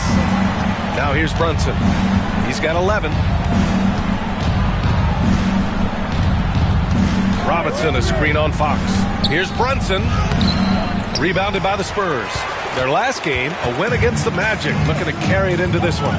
Great offensive game plan in that one. They put their guys in positions to succeed, and it really paid off. That was the kind of win a coach takes pride in. You lay out the strategy, and the players execute perfectly. Boy, oh boy. Both teams lighting it up to start this game. Yeah, and I'm sure both coaches would like to see more defensive intensity from their teams. Now here's Brunson, a valuable contributor, averaging 25 points a game. Just rising up to the rim. Man, when he gets up there, he gets up there. You know what I'm saying? On the AT&T 5G Slam Cam, good looks by our terrific camera crew. The Spurs have got 8 of 15 shots to go. Fox against Brunson. Up top, Vassell. Grant, compared to some of the flashier scores, Devin Vassell has a more workmanlike approach. Yeah, he can quietly drop a big game on you. He doesn't draw attention with stylish plays and big circus shots. He just grinds it out by finding his looks. Take a break. Take a break. 2 shots.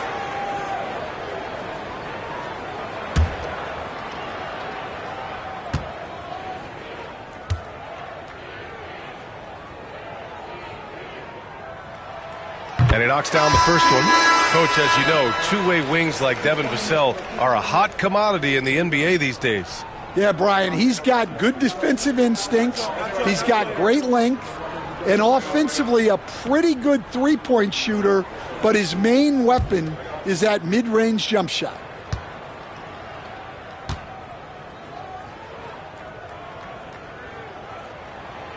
And so Vassell nails both of them. Well, a strong off guard. Vassell gives you a little of everything offensively. A key player for this team. Now here's Bridges. He's got 5. And he gets it to go.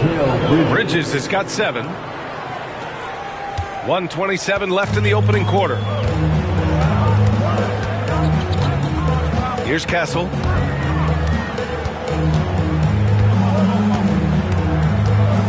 To the middle. Cornette. Can't hit that one. Good work defensively by Robinson. The Knicks with the lead. Here's McBride. And it's blocked. And he recovers it. On the wing, Clarkson. He's guarded by Vassell. And he'll draw the foul. He'll head to the line for 2. We'll stand former second-round pick Jordan Clarkson. He's averaged double-digit scoring every season. Yeah, Brian, he's done it primarily as a sixth man. He actually already ranks among the top 10 in all-time points scored off the bench, and he's still moving up the ladder. It is interesting that he prefers to come off the bench. Yes, some guys do.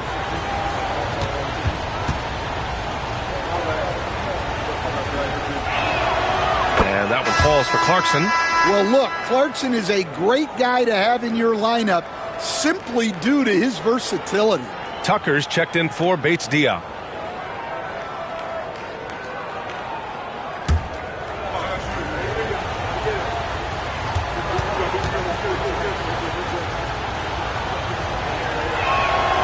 And he makes both free throws. And at this stage of his career, Clarkson really knows his role. A highly effective scorer who looks to decimate defenses. Here's Castle. He's got 5. There's 42 seconds left in the first quarter of the game. He's looking very confident so far. The defense is going to have to account for him. Pass to Bridges. Up top, Robinson. Now Bridges. And here's McBride. Hasn't gotten one to fall yet. 4 on the clock. New York needs to get one up quick. The timer ticks. Here's Clarkson. And again, the Knicks missing. That's how you want to see them crash the glass. They've been out-hustled so far. Pass to Castle.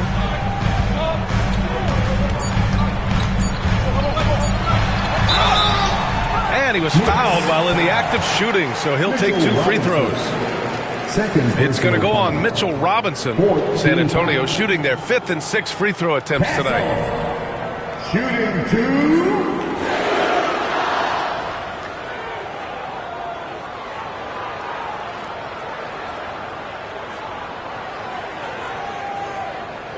Take a break. Take a break. 2 shots.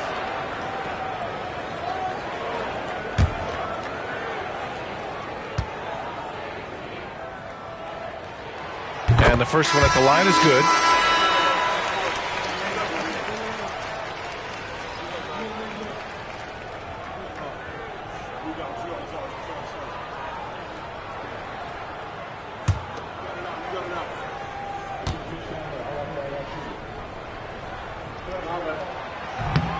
So after making the first, he goes 1 for 2.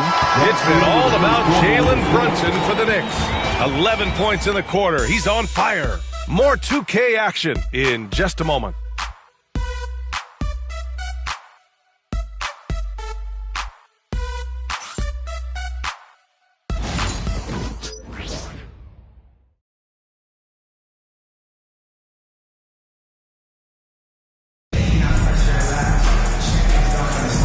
And close game underway so far. We'll see if either of these teams can jump out ahead in the second quarter. And a moment to look at the scoring approach in terms of where the points are coming from for the Knicks. Well, their game plan has been very effective so far. They're working the ball inside, putting constant pressure on the defense. Well, I've also really loved watching them connect from the in-between area. I mean, they're finding ways to do damage consistently from there. So here are the 5 for New York as they start the second. Miles McBride is out there with Jordan Clarkson. Then it's Mikal Bridges. Then there's Mitchell Robinson. And it's Cordy in at the power forward position. And it's Clarkson missing. A rare miss for him at point-blank range. That's one he'd like to have back. Here's Vassell. And the go-ahead bucket, no good. And for New York, they're shooting 53%. Good efficiency on offense so far. Here's Clarkson. Oh, and he got fouled on his way up. He'll head to the line to shoot 2. Stan, LeBron James is widely regarded as one of the most intelligent players in the league. Who else stands out to you as far as basketball IQ? Oh, Brian, that's a tough question. There's so many of them. Nikola Jokic, Luka Doncic. There's just so many intelligent guys in this league. Fans that think it's all about athleticism don't understand how intelligent the best players are.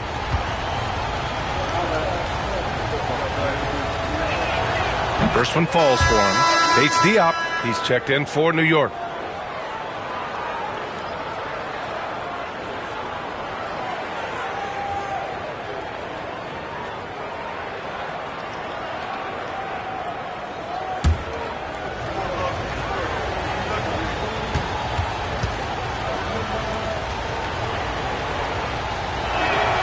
And so Clarkson nails both of them. Spurs trail by 3.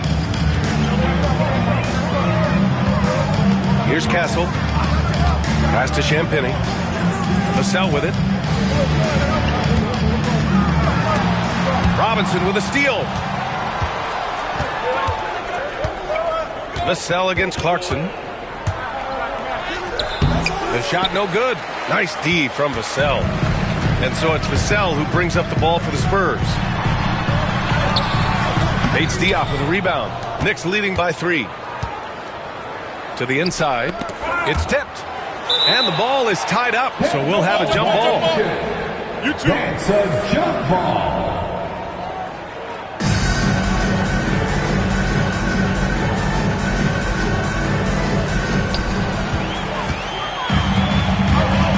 Out to the right wing. Here's Champagny. He's guarded by Bridges. Vassell with it. 11 points for him last game against Orlando. Shot clock at 6. Pass to Castle. Back to Cornette. And it's New York with a rebound. Bridges outside. Robinson with it. Count that bucket. Robinson's got his second bucket on the night. Nice pass by Bridges. Just keeping his options open out there. Vassell against Clarkson. Vassell passes to Cornette. Back to Vassell. Pass to Castle. Cornette sets a screen. There's the 3. Bates Diop with a rebound. Knicks leading by 5. Here's Clarkson. And count that. 2 points and a chance for one more at the line. Jordan Clarkson can be so crafty, able to navigate the foul and get his shot to go. And this is his 3rd trip to the line tonight. Keldon Johnson, he's checked in for San Antonio. OG Anunoby's checked in for New York.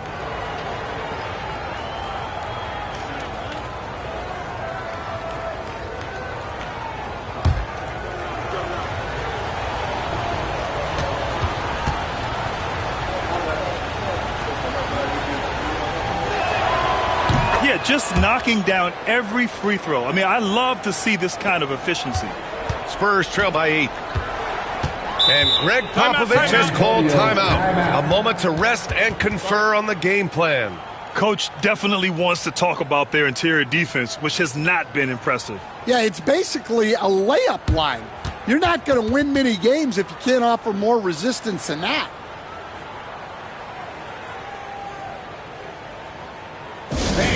Coming out on the floor, your Spurs Breakers.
month, these are the highest scoring teams in the NBA. Fourth, San Antonio. This team has really found a great offensive rhythm lately. Running smart plays, sharing the ball, and racking up points.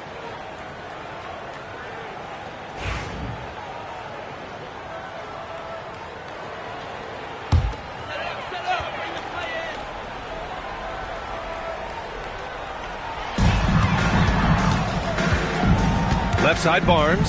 They need this. And that one is hammered home. How about Castle? He'll take any chance he gets to finish with power. Pass to Anunoby. Now here's McBride. No points so far. Three-pointer, Bridges. Barnes with the rebound. He didn't make them pay for that weak defense, but they just can't rely on him to miss those kind of shots. Here's Castle. Fades away. And it's New York with a rebound. Robinson's got 4 rebounds now. Pass to Bridges. And a little under 3.5 minutes elapsed here in the second quarter. And a big finish by Robinson. Yeah, I love the activity in the pick and roll from Bridges. Delivering a dime right on the money. Vassell against Clarkson. Here's Cornette. Here's Castle. McBride covers. Clock at 4. Here's Castle. And it's good with time running down on the shot clock. And Castle with an amazing sense of the flow of the game in year 1. And let's swing it over to the sideline and hear from Allie. Thanks, Brian. The Knicks, one of the top defensive teams in the league, and it starts in the paint. Coach Tom Thibodeau said, quote, "We've prided ourselves on having a tight shell. We've got great rim protection, guys who take charges, and we're aggressive on the ball. Guys, great defense has always been Tibbs' MO." And nothing has changed now. Thanks, Allie. Spurs trail by 6. Vassell outside.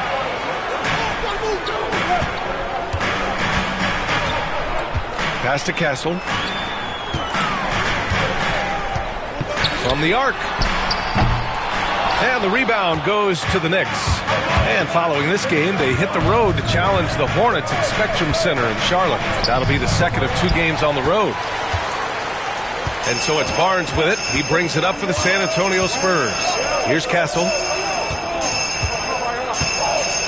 Now here's Vassell. He's covered by Clarkson.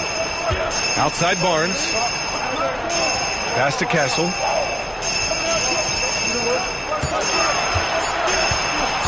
Takes a 3.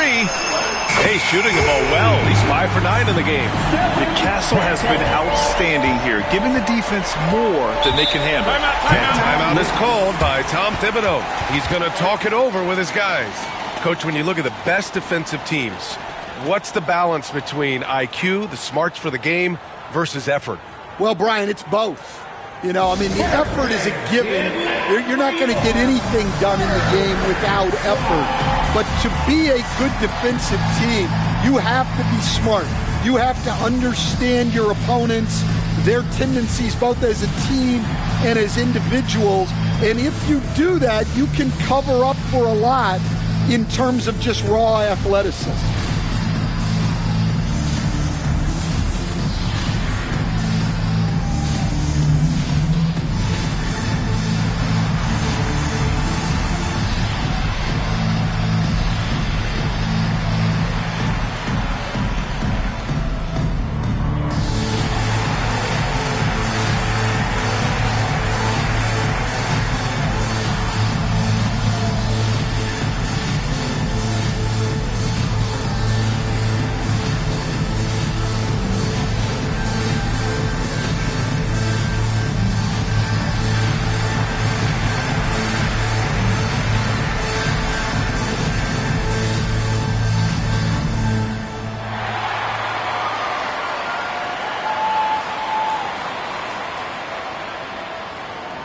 Different look for San Antonio. Victor Wembanyama's checked in for Cornette, and De'Aaron Fox is subbed in for Barnes.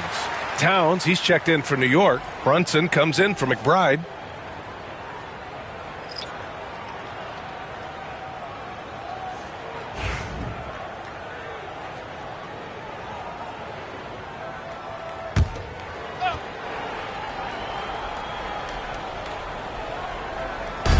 San Antonio on D. They trail by 3. Here's Towns. Out to Bridges. Pass to Anunoby. And there's a 3-second violation. And in that March stretch, some interesting things going on in the East. You look at New York, and they're sitting with the 5th seed in the conference currently. Well, right now, for New York, they're still in the playoff picture. But it's safe to say they were hoping to be in much better position by this point of the season. Fox against Brunson. Fox surveying the D. Fox beats him inside. A slick move. Right there, Fox using his length to do damage inside. Grant, when you talk about De'Aaron Fox, what an exciting player. That he is, and just now entering the prime years of his career. We've seen him make great strides the last few years, and it's scary trying to think just how much he can still improve. The defense there doing whatever they can to protect the rim. And this will be his 3rd and 4th free throws of the game here. 2 shots.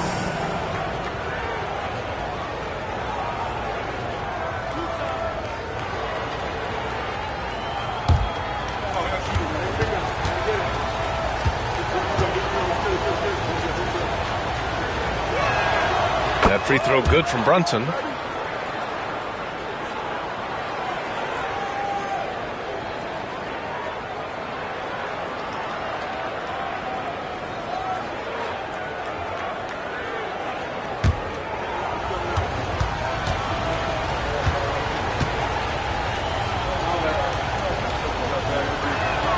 Both free throws good from Brunson. Spurs trail by 3. Pass to Castle.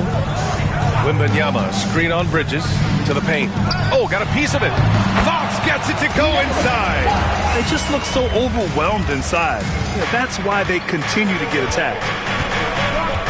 Bridges outside. Back to Brunson.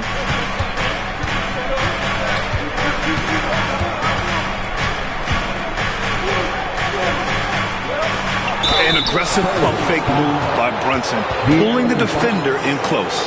He's had 4 chances at the line. He's made them all. At the line for the Knicks, Jalen Brunson. 2 shots.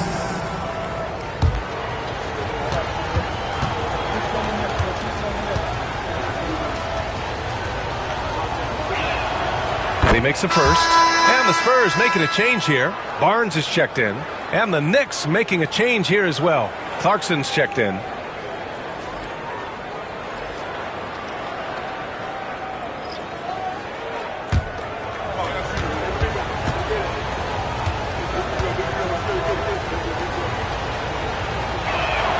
Both free throws good from Brunson.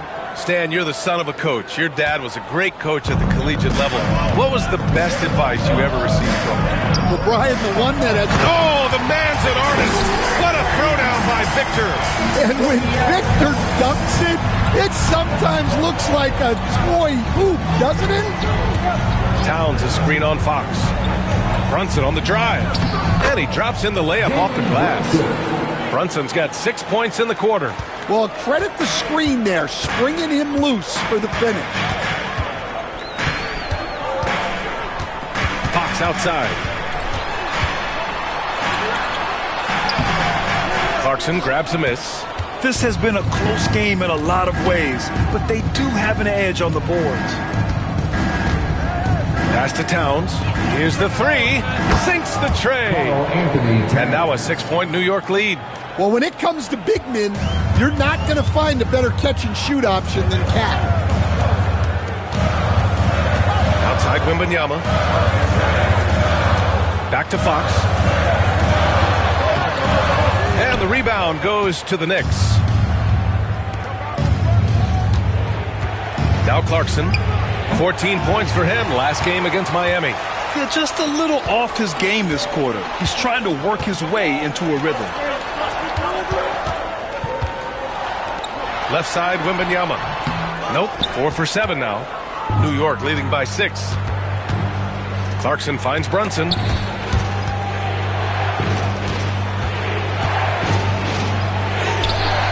way through. Jalen Brunson. And no matter how the D's coming at him tonight, Brunson has adapted. And that's what great scorers do. They figure it out. Fox against Brunson. Outside Barnes.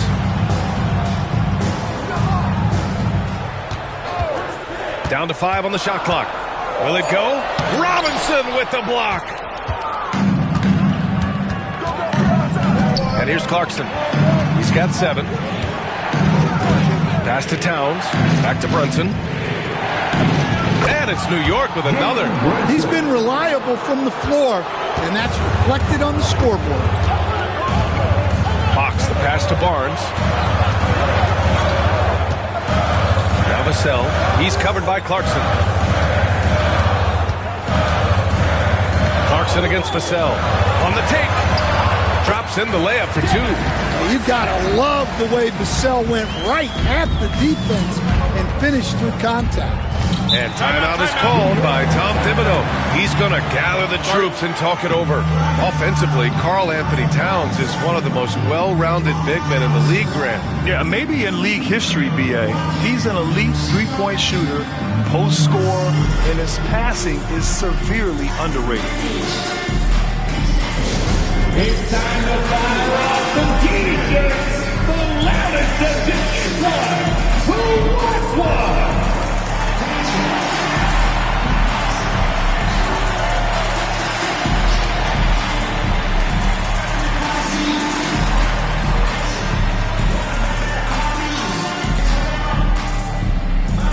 Who wants a free T-shirt? Get on your feet and go wild so we can see you.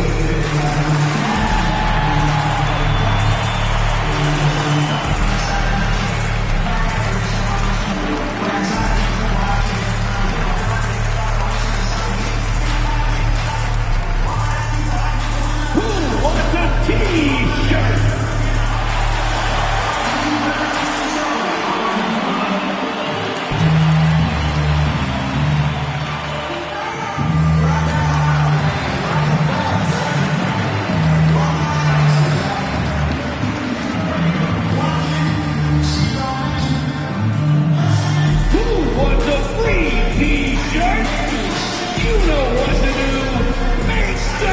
Sohan's checked in for San Antonio. Castle comes in for Vassell. Josh Hart's checked in for New York. Mikal Bridges comes in for Clarkson.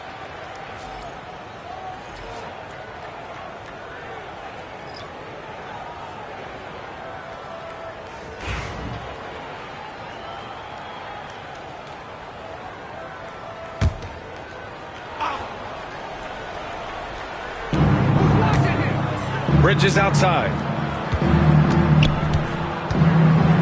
Outside Hart. Towns on a screen. Hart with it, and Johnson picks him up defensively. Just 3 to shoot. Tries it from 19. Hart can't hit. Spurs trail by 8. Pass to Wembanyama. Going inside. And the dunk by Wembanyama. And part of what makes Wembanyama so dangerous, a big guy who can push the pace. Brunson against Fox. And it's Brunson missing. San Antonio's gone 1 for 3 from downtown here in the second. There's the screen by Johnson. Fox for 3. And the ball goes out of bounds. Last touch by Wembanyama. And a moment to check out who the San Antonio Spurs have coming up. On Friday, they'll be matching up with Andre Drummond and the Philadelphia 76ers. Then on Sunday, they kick off a road trip in Toronto, where they'll take on the Raptors.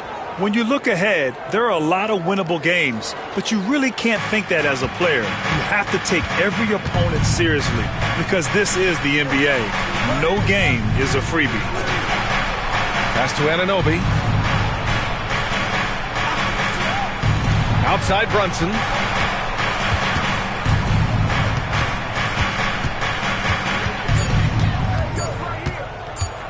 Puts one up from 19.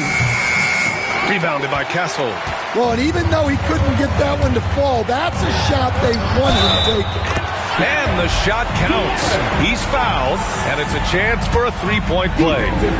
That'll put De'Aaron Fox on the line. Jalen Brunson picks one up, and he's got his first opportunity at the line here tonight. De'Aaron Fox, shooting one. Mind the lanes. Mind the lanes. One shot.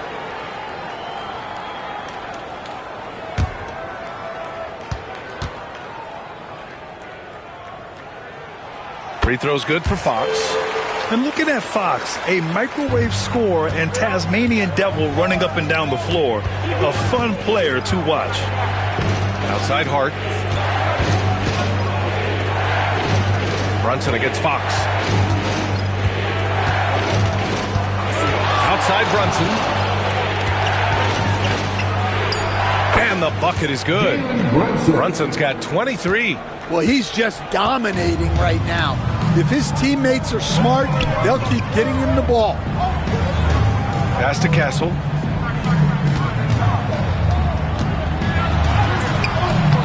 Nice D from Bridges.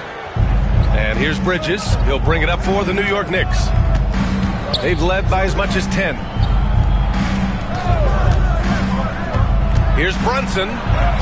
Brunson on the attack. If it ain't broke, don't fix it. They should continue to ride the hot hand. 1 second separating the shot clock and the game clock. Brunson against Fox. Oh, plenty of contact on that shot.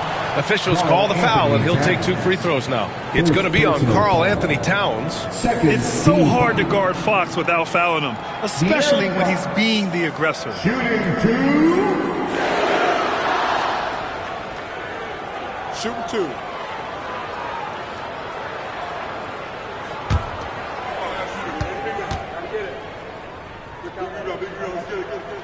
And he knocks down the first one.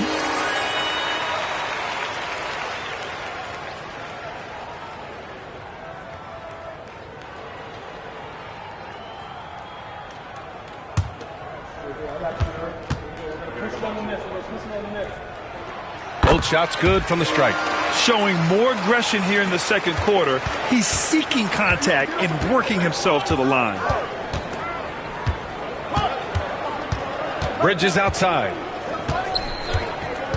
The kick out to Brunson. Over Fox. No good. Misses at the buzzer. And the first half comes to a conclusion in a game that's been very close so far. Knicks out in front. They're up by 5. All right, Allie's ready to go. She's courtside. Hey, Allie. Thanks so much. I'm here with Coach Tom Thibodeau. And Tom, what's it going to take down the stretch to win this ball game? I think just tough defense, take good shots, not turn the ball over, play smart. Back to the basics. Thanks, Coach. Thank you, Allie. Good stuff. We will be right back after this break for the beginning of the third quarter.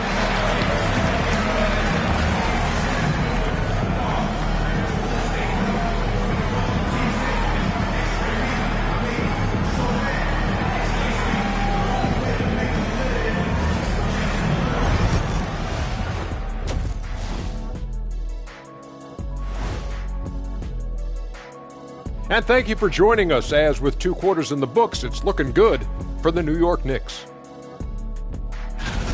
I know my partner here appreciates the brute force, especially on the glass, right, Shaq? And they're in a good spot because of it. They've shown great toughness, and they've been very quick to the ball.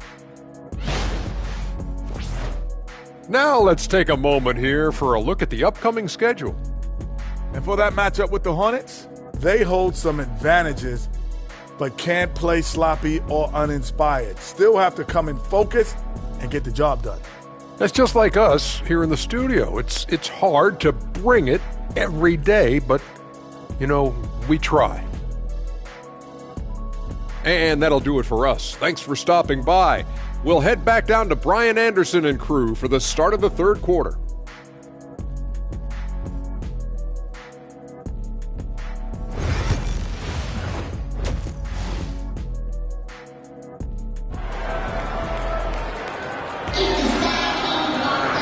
And in that first half, we saw a pretty tight battle.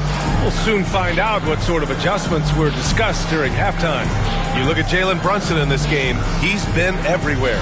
What makes him an exciting player is the ultra-aggressive mindset that we saw over and over in the first half. Yeah, he hasn't been settling. He's getting to the rim, and that's him at his best.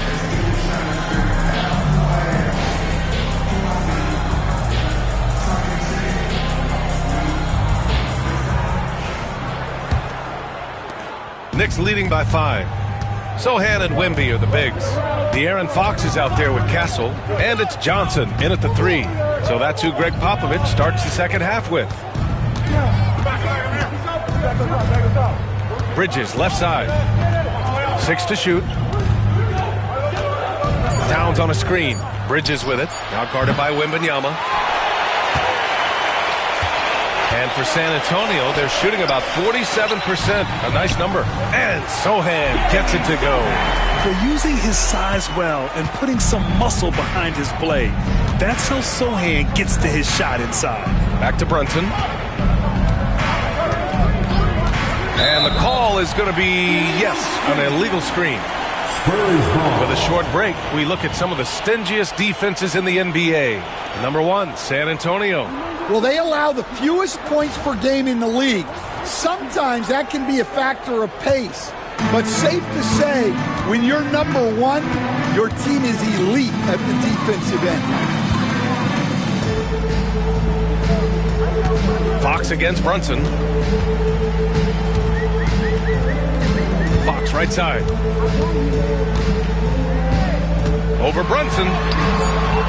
And it's Fox missing. Well, he's got the green light in that situation. They want him taking that shot, even if he didn't get it to go. Anunoby can't get it to go. Spurs trail by 3. Sohan with the ball. As far as his production, he's averaging about 8 points per game. Fox, the pass to Sohan. Wembanyama, screen on Towns. To the middle. Tipped. And that'll be San Antonio's ball as it goes out of bounds. Spurs able to keep the possession. Nice deflection there. Really trying to disrupt their offensive flow. Yeah, there's nothing easy on offense. Coaches love seeing that kind of hustle on the defensive end. Shot clock at 3. And there's the foul. It's on Keldon Johnson. That's his first foul of the game. First personal foul. New York leading by 3. Now here's Brunson. 25 points in the game. Brunson over Fox. And he wills that one in. Sinking it right through the back of the iron. Brunson's got 27 points. Sohan outside. Wembanyama down low. Covered by Towns. This isn't how they wanted to start the second half. Only 1 of 4. Bridges outside. Pass to Towns. Over Fox. And there's Towns on the assist from Bridges. Towns has got 7. Well, Towns is a great outside shooter, but I prefer it when he goes to work inside. And once again, off the mark by San Antonio. I'll tell you what, they've been aggressive and they've been physical. Outside Brunson. Down low. And the foul is called. He missed it, so he's got a couple of free throws coming his way. Well, that's one way to try to slow Cat down inside. It's his first trip to the line. New York, Carl Anthony Towns at the line for 2. Take a break. Take a break. 2 shots.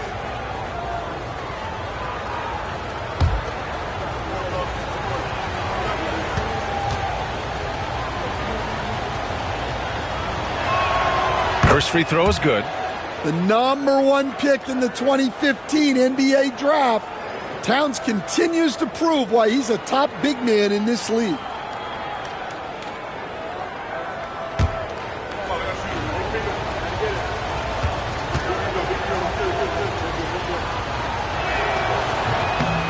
He does not get the second one.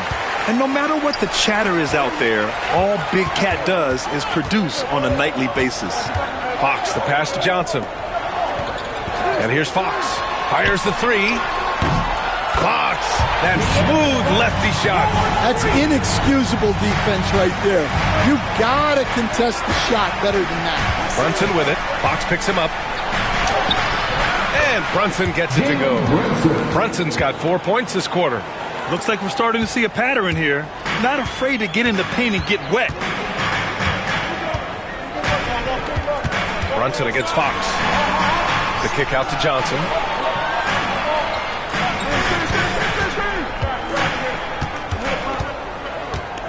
Pass to Sohan.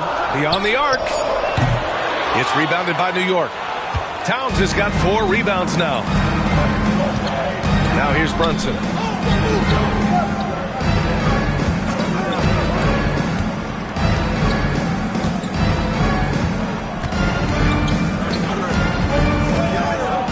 Lets it go from 11. San Antonio with a rebound. Pass to Sohan. No good that time. Hart with the defensive effort. Knicks leading by 7. And Anunoby gets it to go. That's easy pickings for him. Unless the defense is all over him, he'll take that all day long. And we've got a timeout called by Greg Popovich. He wants a few moments to regroup with his players. Dance Care. Get ready, everyone. You see yourself on the screen and you show us your best move. Let's go.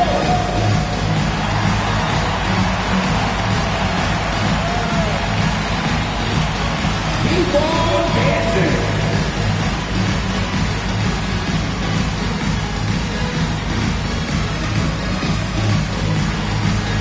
You need dance lessons.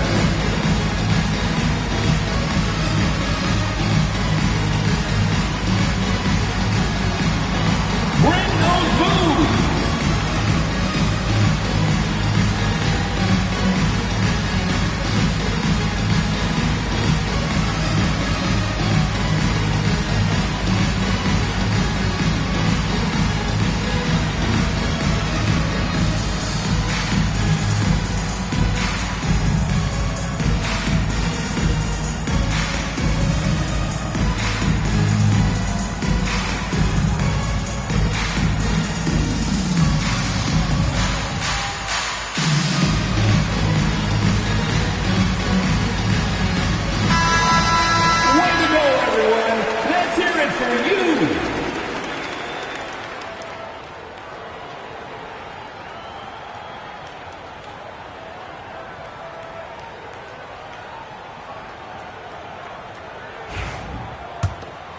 Here's Fox. He's got 19. Sohan outside. Back to Fox.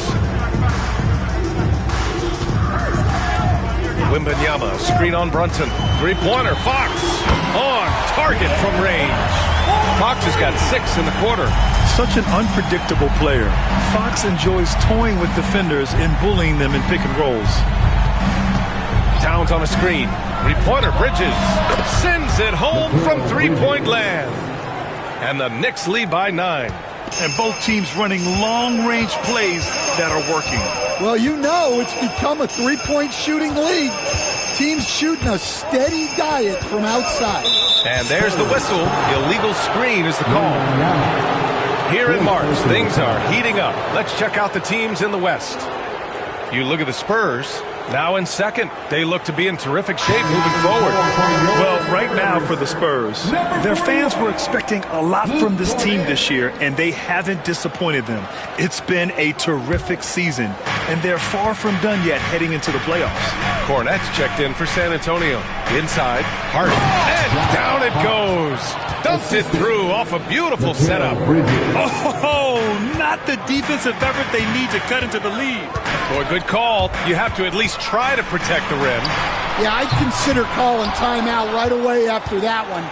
The defense has to be better there. And you have to think that they're leading this game because of how they've controlled the boards tonight. The D hasn't been quick enough to react to the ball inside. That's helped cause this run. And Fox has got the ball here for the Spurs. It's a 13-point game. Here's Castle. He's guarded by Bridges. Fox, the pass to Johnson. Here's Castle. He's guarded by Bridges. To end the run. Castle misses. And it didn't register as an official block, but he did everything you want in disrupting that shot. Well, you know, sometimes the most pivotal plays don't always go on the stat sheet. Fox outside. Pass to Cornette. Out to the wing. Puts up a three. And Sohan gets it to go.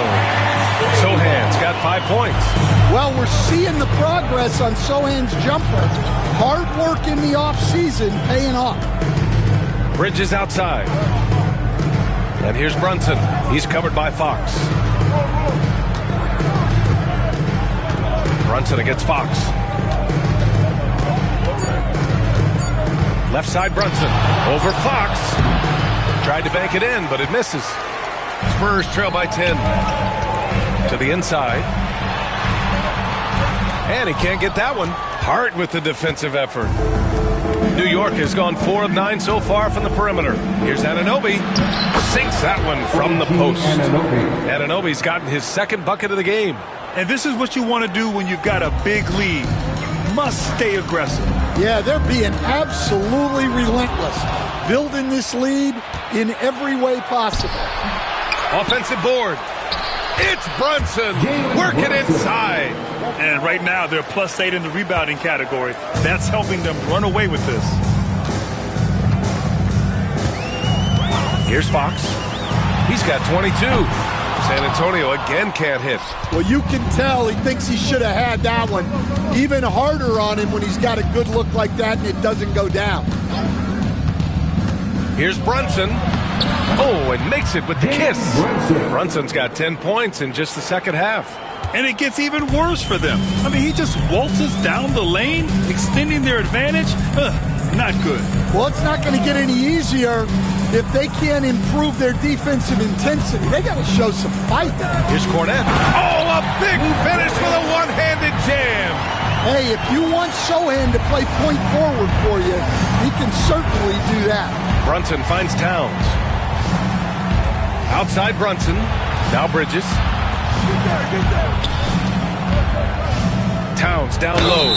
Working on Cornette. And looking at the stats since the All-Star break, here are the teams who have done a remarkable job rebounding the ball. The Knicks, second. Incredible rebounding numbers since the break. They've put in a lot of effort on the glass. Shooting 2.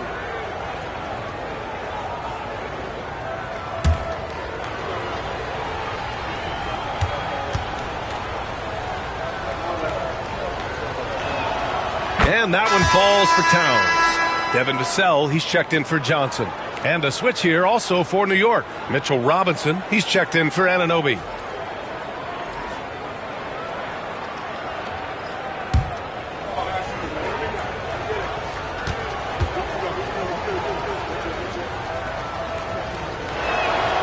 And so Towns nails them both.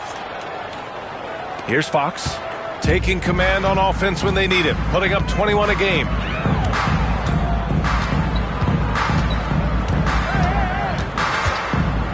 Pulls it from the top of the key, and he sinks that one, hitting the back of the rim on the way in.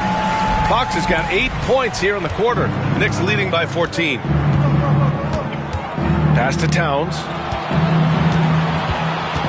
Outside Robinson.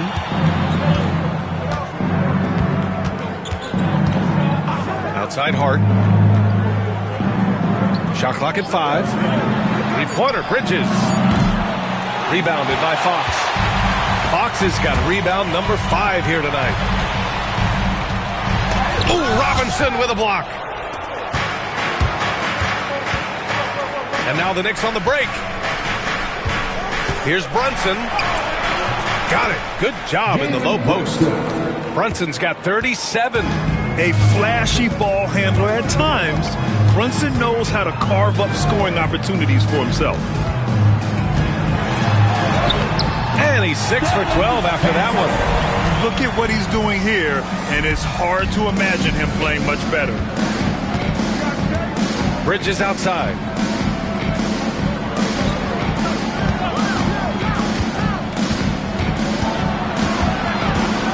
Back to Brunson. Oh, Fox with a steal. Now the Spurs moving it up the floor. And Fox takes it all the way to the rim. And once Fox collects the steal, he's locked in on scoring. And with that trademark speed, he's going to make something happen. Towns outside. Outside Hart. Lets it go from deep. Gets the three to fall. Hart's gotten his third basket of the night. Well, for him, it hasn't been a big night. With his reputation, they've used him more as a decoy. And there it is for him. Obviously, Fox has good on-ball instincts. He finds a wide-open guy and quickly feeds him. New York leading by 13. It's Bridges on the wing. Back to Brunson. Towns for three. Rebound by San Antonio. Fox has got 6 rebounds now in the game. Here's Sohan. And the officials whistle a foul on the shot. The bucket is good, and he'll go to the line. Wow, they're really being taken advantage of defensively out there. No rim protection whatsoever. And let's take a moment to get your take, guys, on the scoring so far for the Knicks. Well, I've been a little surprised by how many mid-range jump shots they're taking and hitting. But so far, that seems to be the recipe that's working for them. They're also doing a good job working the ball inside tonight. The defense has been struggling to slow them down there in the paint. Yeah, he's a fearless player. I mean, Sohan not afraid to give up his body to give his team a better chance. To the middle. Here's Robinson. Oh, he packs it down. That is incredible. And he takes that one up and powers it through. Just an awesome display of athleticism on our AT&T 5G Slam Cam. Spurs trail by 12. Here's Castle. He's got 17. The three from Barnes. And the three-pointer goes. Barnes has gotten himself going with a triple, his first basket of the game. New York has gone 2 for 5 from 3 since halftime. Here's Clarkson. And he's knocked off course by the D. So the foul is called, and he'll shoot free throws. It's going to go on Jeremy Sohan. This will make 4 trips to the line so far in this game. San Antonio foul. Sohan, first personal foul. Third team foul. At the line for the Knicks, Jordan Clarkson taking 2 shots.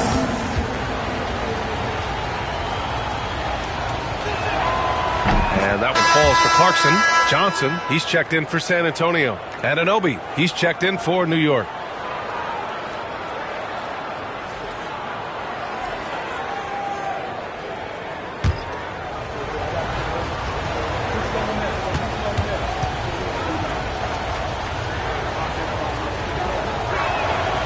So he picks up just 1 from the line that time. Spurs trail by 10.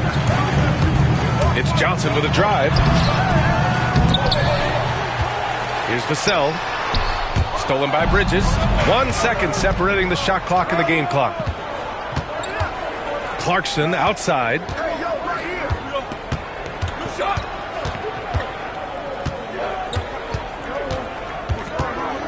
"11 seconds left to play in the third quarter here. Just 5 on the clock. Lets it go from 11. Count it. Good.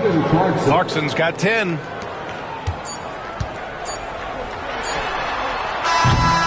And so it's New York going into the break up 12. We hear teams talk about wanting to get the ball inside, but this is how you do it. We're coming right back. Don't go anywhere.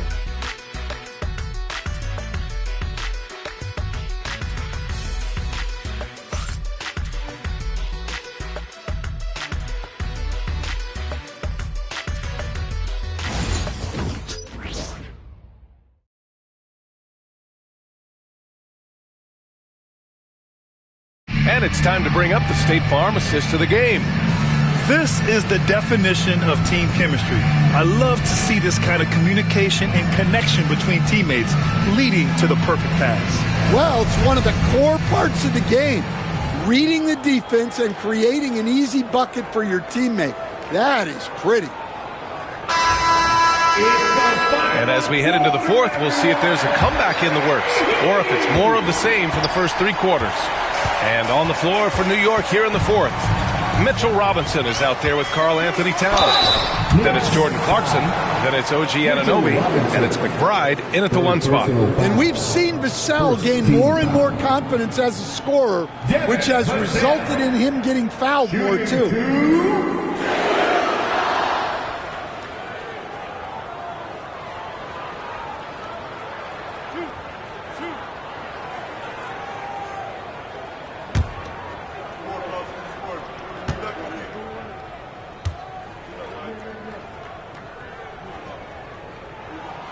And that one falls for Vassell.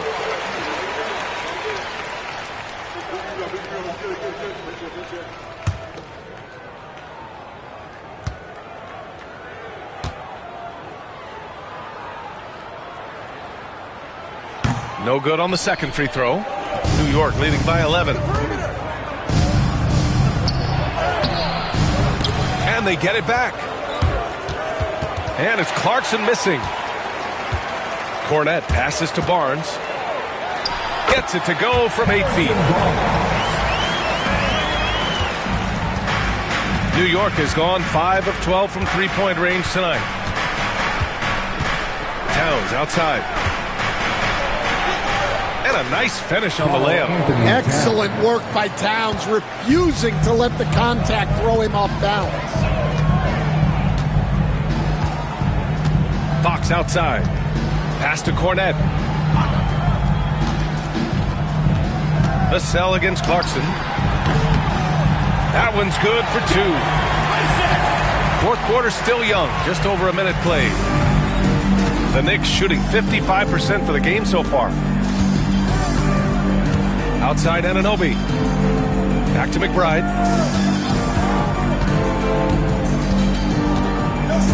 Shot clock at 6. Towns a screen on Fox. Here's McBride. Hits the three-pointer. McBride's gotten himself on the board with a 3 there. The defense was just nowhere to be found, and because of that, he adds to their lead. Yeah, look, the truth is, he doesn't need much space anyway. But that one was too easy. New York leading by 12.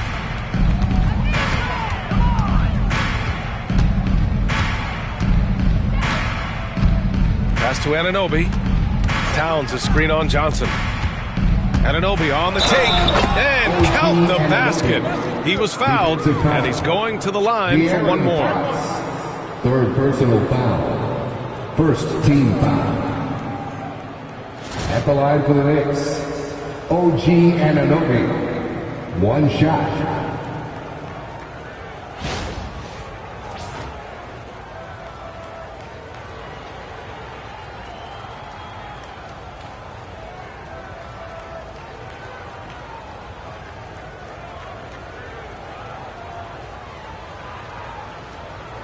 One shot.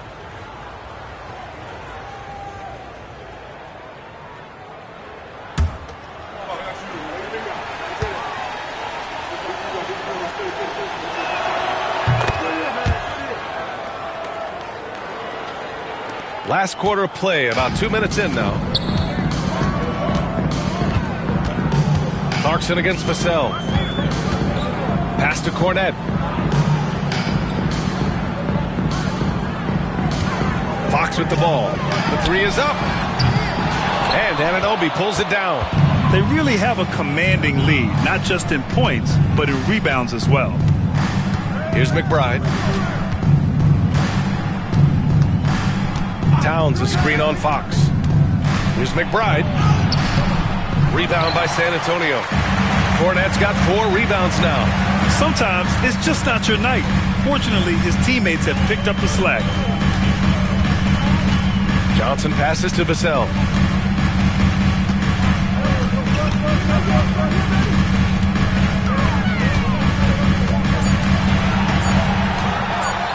From deep. Towns with a rebound. Towns has got his 7th rebound of the game with that last one. Here's Clarkson. And it's Cornette with a rebound. Well, despite his lack of efficiency, the team has put together a good offensive effort tonight. Fox Good corner shooter.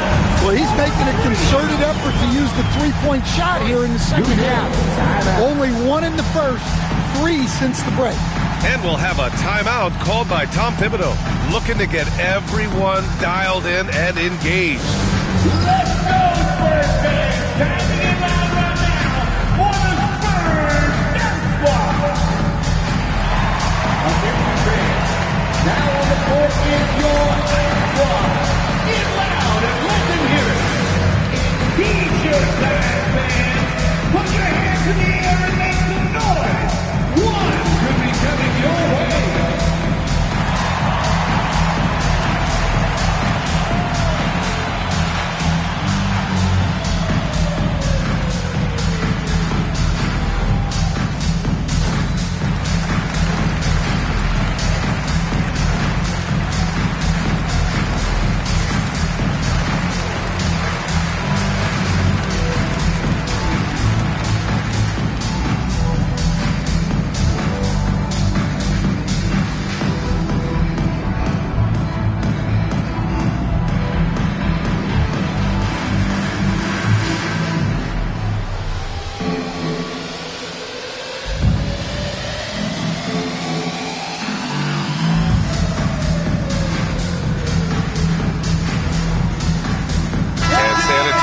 Making a change here.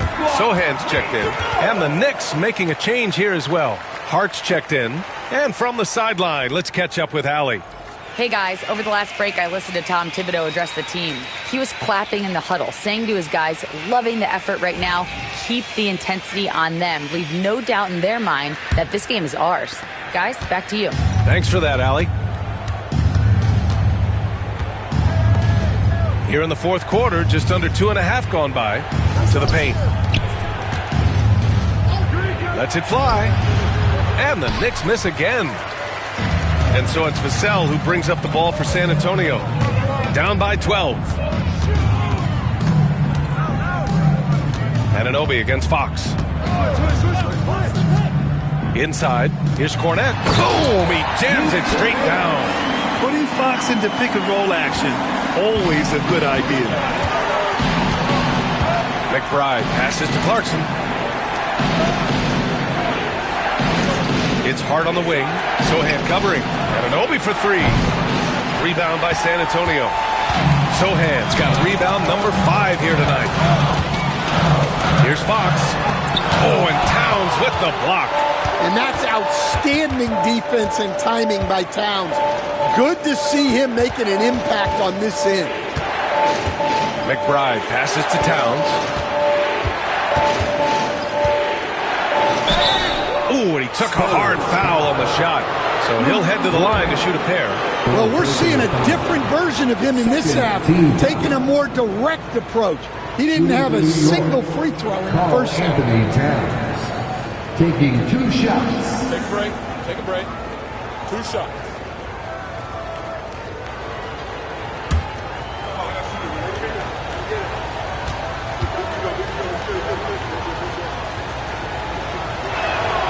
First one falls. All right, Stan, what's one rule you'd change if you could be commissioner for a day? Well, first thing I want to know, Brian, if I get to be commissioner for the day, for that day, do I get Adam Silver's salary? 100%. Brian, I'd get rid of all the replays. All the replays. No more reviews. Human factor. No reviews, no challenges. Let's play the game and keep the flow of the game going. Vassell with it, and Bridges picks him up defensively. Here's Wembanyama. Wow, that wiry strength of Wembanyama. There were questions about Wembanyama's strength coming into the league. No problem with the contact here. Brunson looks it over. Towns for 3.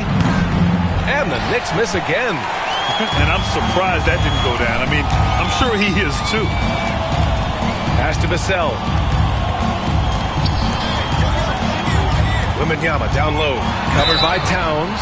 And he was fouled while in the act of shooting, so he'll take 2 free throws. When Wembanyama has the ball in there, I mean, it's often a bucket, a foul, or both. Shooting 2.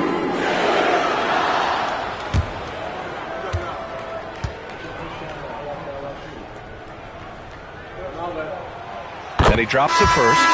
And with the 8-foot wingspan of Wembanyama, it feels like he releases the ball halfway to the bucket. Harrison Barnes, he's checked in for Johnson. Robinson, he's checked in for New York. Clarkson comes in for Anunoby.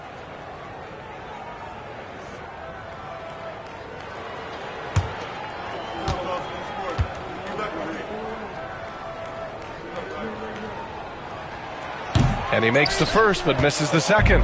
Well, on top of all the length and skill and athleticism, Wembanyama has a strong work ethic and a great attitude. Great work by the defense. That's the intensity coaches want to see. Pass to Castle. Over Brunson. Castle misses. New York leading by 8.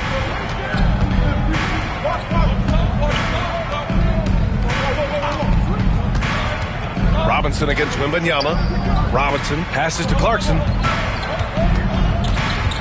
Bridges outside. Hart with a screen on Barnes. Three-pointer, Bridges. And that one goes. He's shooting 5 of 9 in this one. Oh, productive from back there.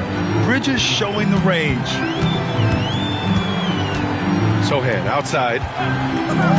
To the wing, right side. Robinson with a steal.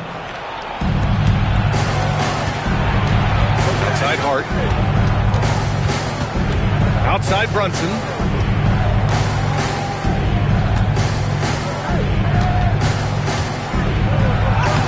With contact, Brunson gets it to go. He's been in total control offensively, and the defense has had no answers. Vassell outside. Pass to Wembanyama. Fires for 3. San Antonio again missing. Surprising to see him miss here, but they'll be happy with that shot in most possessions. Bridges with it. He's guarded by Barnes. Brunson passes to Robinson. Outside Hart. Back to Robinson. 5 on the clock. Here's Brunson outside. Out to Bridges. Screen by Robinson. Throws it up high. Out of bounds. It'll be Spurs ball. That's a careless pass and a wasted possession. That's just unnecessary. De'Aaron Fox is checked in for San Antonio. And a switch here also for New York. Towns, he's checked in for Clarkson. Spurs trail by 13. Pass to Castle. Back to Fox. Robinson with the block. They recover it, and Wembanyama gets it to go. And New York has possession. At one point, they led by 16. Now Bridges, screened by Robinson. And Bridges, here we go. And so he draws the foul, headed to the line to shoot a pair. And Mikal Bridges, still one of the better wing defenders in the league, Grant. Yeah, he's so great at pestering a shooter. Good lateral movement and wingspan makes him hard to get around. He might not be the best in the league, but he is well above average.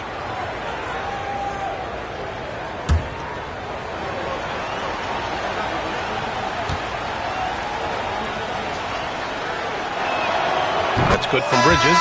And every year, Bridges seems to take another leap.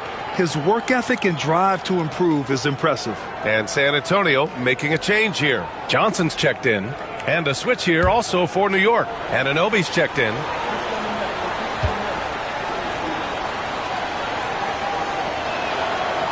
He's off on the second. And so it's Wembanyama with it. He brings it up for San Antonio. A 12-point game. Over to the wing. Outside Johnson. Wembanyama, screen on Towns. The lead now in single digits. I like Johnson's focus at the perimeter. He's pretty careful about when he shoots the 3. Fox against Brunson. Here's Towns. Oh, it's blocked. It deflects off the backboard. Anunoby for 3. That one's good. And it's Towns with the assist. Anunoby's got 10 points in just the second half. Fox, the pass to Sohan.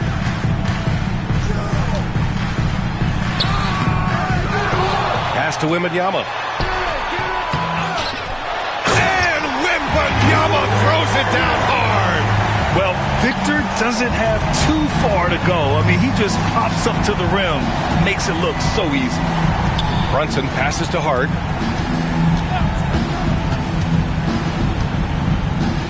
Down low. Here's Towns. Counted. Now 5 of 11 for the game. Nice positioning and footwork on point. And Towns so smooth down there inside. Pass to Castle.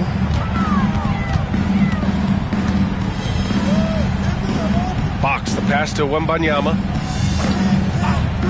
And here's Johnson. The three is up. And it's rebounded by Karl Anthony Towns. Towns has got rebound number 9 now. What an effort here tonight. Hart finds Brunson. Goes up and lays it in. Nice and easy. Brunson's got 41. Getting buckets at a critical time. Just give him the ball and let him go to work. And Greg Popovich has called timeout. No doubt. He's going to utilize the opportunity to make sure they're all on the same page here.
Fox against Brunson.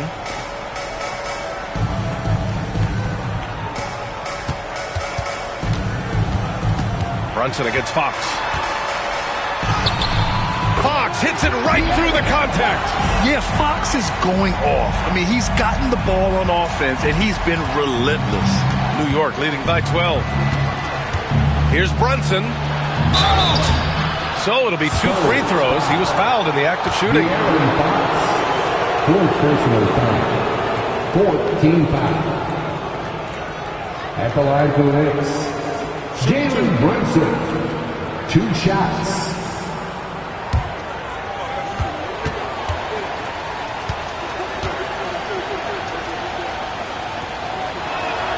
The first free throw is good.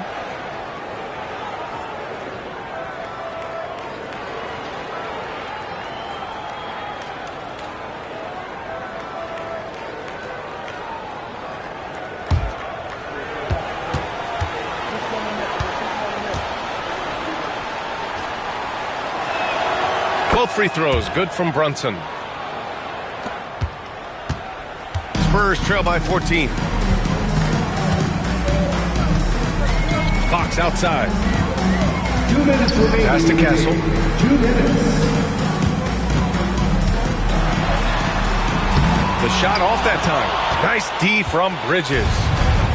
New York has gone 3 of 6 from downtown so far in the fourth. Hart passes to Brunson.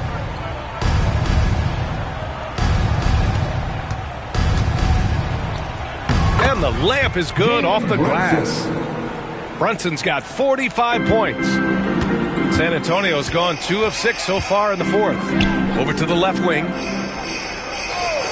Outside Johnson. To the inside. Sohan. Nice pass. Nice catch. And a resounding dunk. A little raw skill-wise, but Sohan has that rare physical traits and a tremendous upside. Here's Brunson. Oh, rejected by Wembanyama. To the paint. Here's Sohan. And slammed it home. And a foul. A chance at another point at the line. That's on Mikal Bridges. That's just a great pass. Excellent vision to see the open spot in the defense and lead him to the score.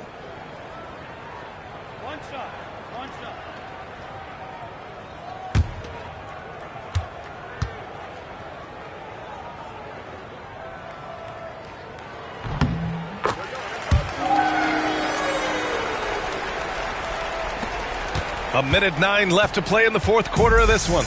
New York leading by 11. And this is a game they can build off of. They kept their focus all game long, and it will get marked as a win for the Knicks. They were the more accurate club, and in the end, that made the difference, Grant. Yeah, B.A., you have to love their strategy. And even more, you love the execution. And it was a team effort tonight, collecting their 39th victory of the year. And they fought hard for this win, guys. No one wants to get swept in a season series, even a short one. And when you look at the game, the one thing that helped fuel this team to victory was the efficiency for Jalen Brunson. Well, bottom line, he was just unstoppable at times. Not much you can do when he's playing with that kind of confidence. Honestly, they're just down by too much to mount a comeback. Well, you want your players to keep playing hard, but let's be honest, this game's over. And Wembanyama gets it to go. Making things happen. You want Fox making decisions with the ball.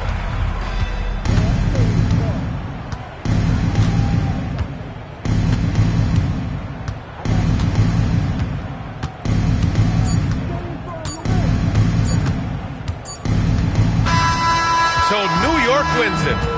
This was a hard-fought, well-earned victory for them. They had to dig deep to come out on top. Yeah, you know, some teams might buckle under the pressure towards the end. The crowd was so amped up, such a hostile environment.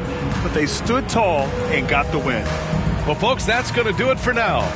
With Grant Hill, Stan Van Gundy, and Allie LaForce, this is Brian Anderson saying thanks for watching the NBA on 2K Sports. And let's leave you with our player of the game, Jalen Brunson.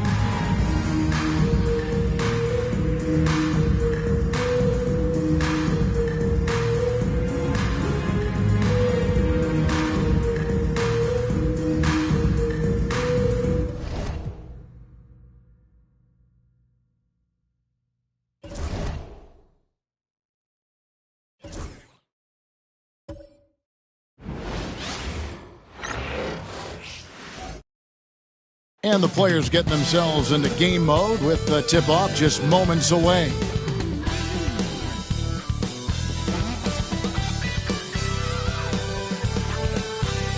Greetings, everyone. Glad to have you with us on this Wednesday night edition of the NBA on 2K Sports. This is Kevin Harlan courtside with Greg Anthony and Brent Barry. David Aldridge will join us momentarily from the sidelines. And taking a broader look here at the year-over-year scoring trend for Bradley Beal. And maybe it's shocking, maybe not too shocking, but the scoring trend over the last few years has been going down a bit. I'm sure it's something he's well aware of, and we'll see if that continues to be the case. Here are the starters for Los Angeles. John Collins is out there with Ivica Zubac. Then there's Kawhi Leonard. Then there's Garland. And it's Beal in at the 2. And for the Jazz, they've got Walker Kessler. Lauri Markkanen is out there with Jaren Jackson. Then it's Williams. And it's George in at the point guard. There should be plenty of action down in the painted area tonight, Greg, with the big man matchup in this one. Yeah, I love to see skilled bigs dueling down low. Kind of a throwback in some ways, but there's still plenty of physicality in the modern game. Kessler finds Williams. A three-pointer, no good. Here's Los Angeles now. Left side, Beal. Pass to Collins. And here is Zubac. 5 on the clock. A 3 from Leonard. The rebound by the Jazz. time they came together was in Los Angeles, where they fell to the Clippers. Yeah, they were just wrecked last time they faced this team, and a lot of it was their own undoing. Yeah, those turnovers were inexcusable. So many of their possessions ended with them giving the ball away. It's one thing to make passes, but you need to pass to your own team, not the other one. Collins, a screen on Markkanen. Here's Leonard. And the basket is good, and he's got a chance here for one more at the line. And this is who he has become. Leonard, with the great body control, takes the hit and still able to sink the shot and one. People like to debate, and Greg, I don't know if this is you, what's better, Kawhi's defense or his offense? Well, Kevin, I'll say this. Even if he was a subpar defender, his offense alone would have him among the league's top players. But his defense isn't subpar. At its best, it's elite.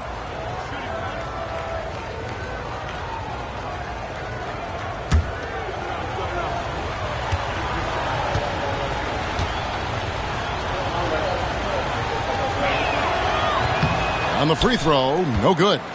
Brent, when you talk about the Clippers franchise, and you appreciate this so much, their first superstar was really Bob McAdoo. And what a tremendous talent. You know, most people remember Bob McAdoo with his years with the Lakers.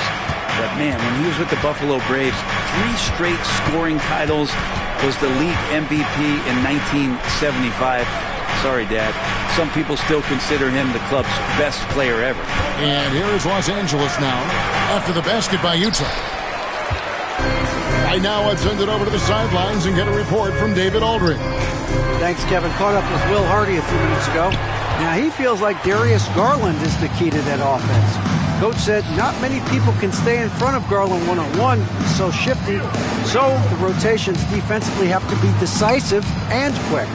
And at the other end, we want to force him to work defensively. Guys, back to you. All right, thank you, David. And the ball's tied up, so we'll have a jump ball.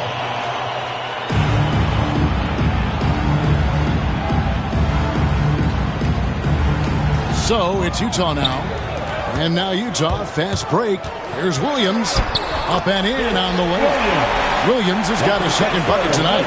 Well, that's why they're in front. Aggressive play at both ends. Nicely done. Back to Garland from outside the arc.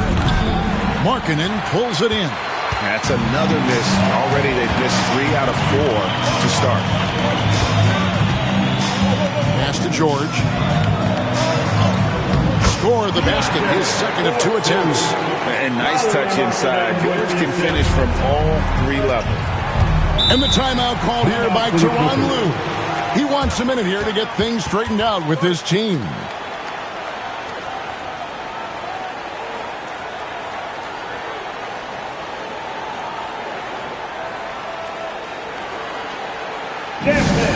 The Utah Jazz breaker that.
A strong stretch of play the last 10 games, averaging 21 points per game, 6 assists, and 2 rebounds.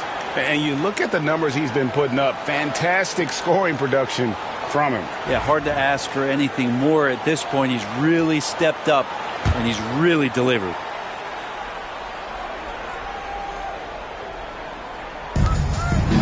Leonard the pass to Garland. Williams against Beal.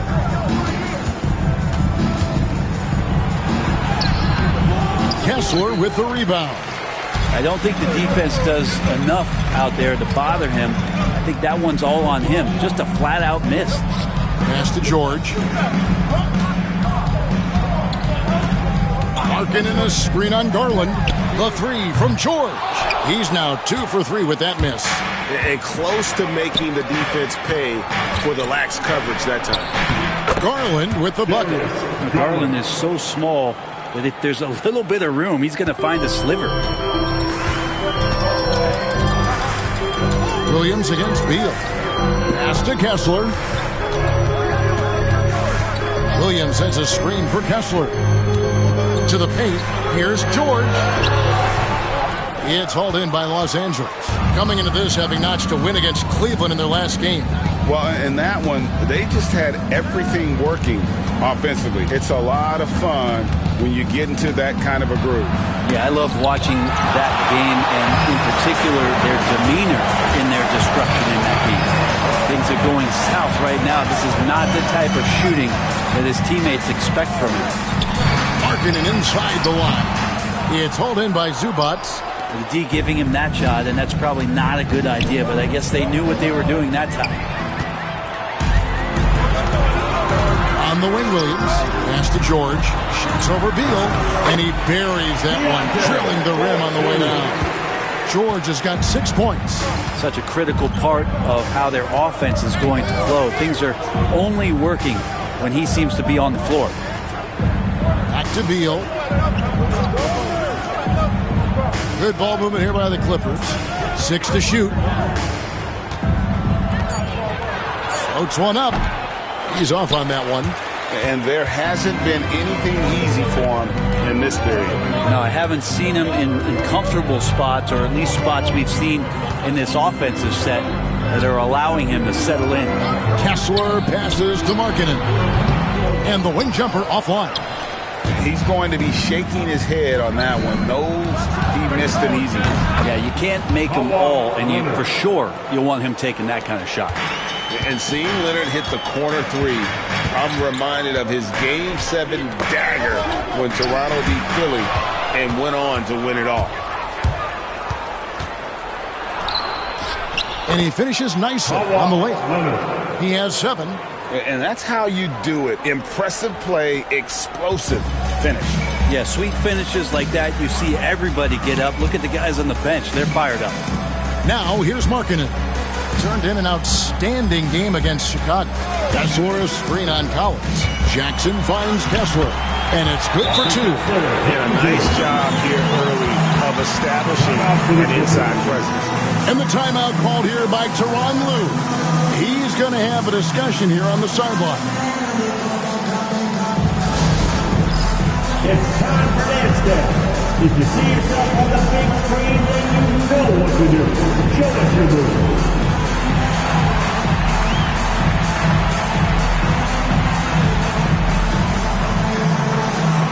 Next time, it's all good.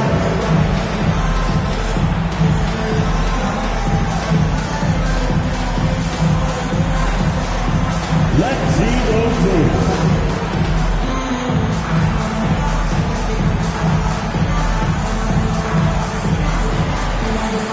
Oh, yeah.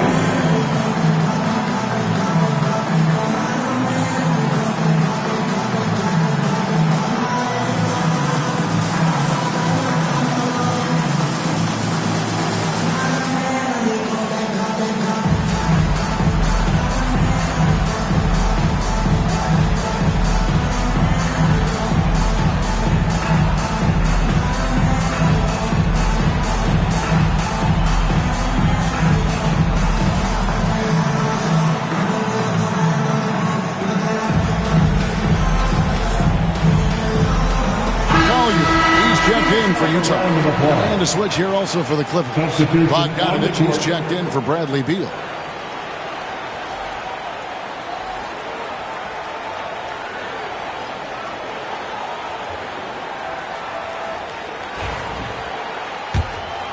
Here's Garland. He had 25 points last game. Pass to Zubats. Back to Garland. Markkanen against Leonard. And he gets the whistle. 2 free throws coming up. Brent, Kawhi Leonard seems to be at his best.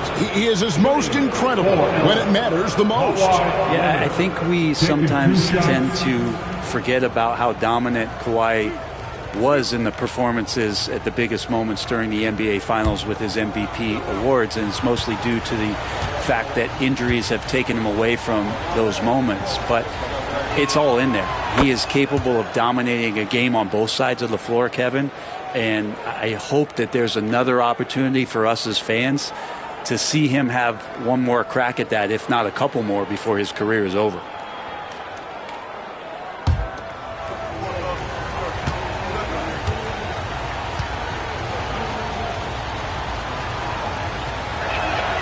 Leonard hits them both. Marching our way, Brent, toward the end of the season. What are members of the front offices doing right now? Well, rosters are set, Kevin. I mean, this is what you got. You're not going to add anybody else. There's no added shooting. You're not going to get the tough rebounder guy. You've got to dig in and understand and define the roles for what these guys can do for your team moving forward. You could be leaning on your starters more and playing them heavy minutes because you're seizing the opportunity to get into a position to play playoff basketball. Yep, that one goes in there. Leonard's got 11 points. It feels like the other 4 guys have disappeared at this point. He wants to be the one to get them back. And now the latest from our reporter, David Alden. Kevin, thanks. Darius Garland, the son of former NBA player Winston Garland, said that he was a sponge growing up listening to his dad.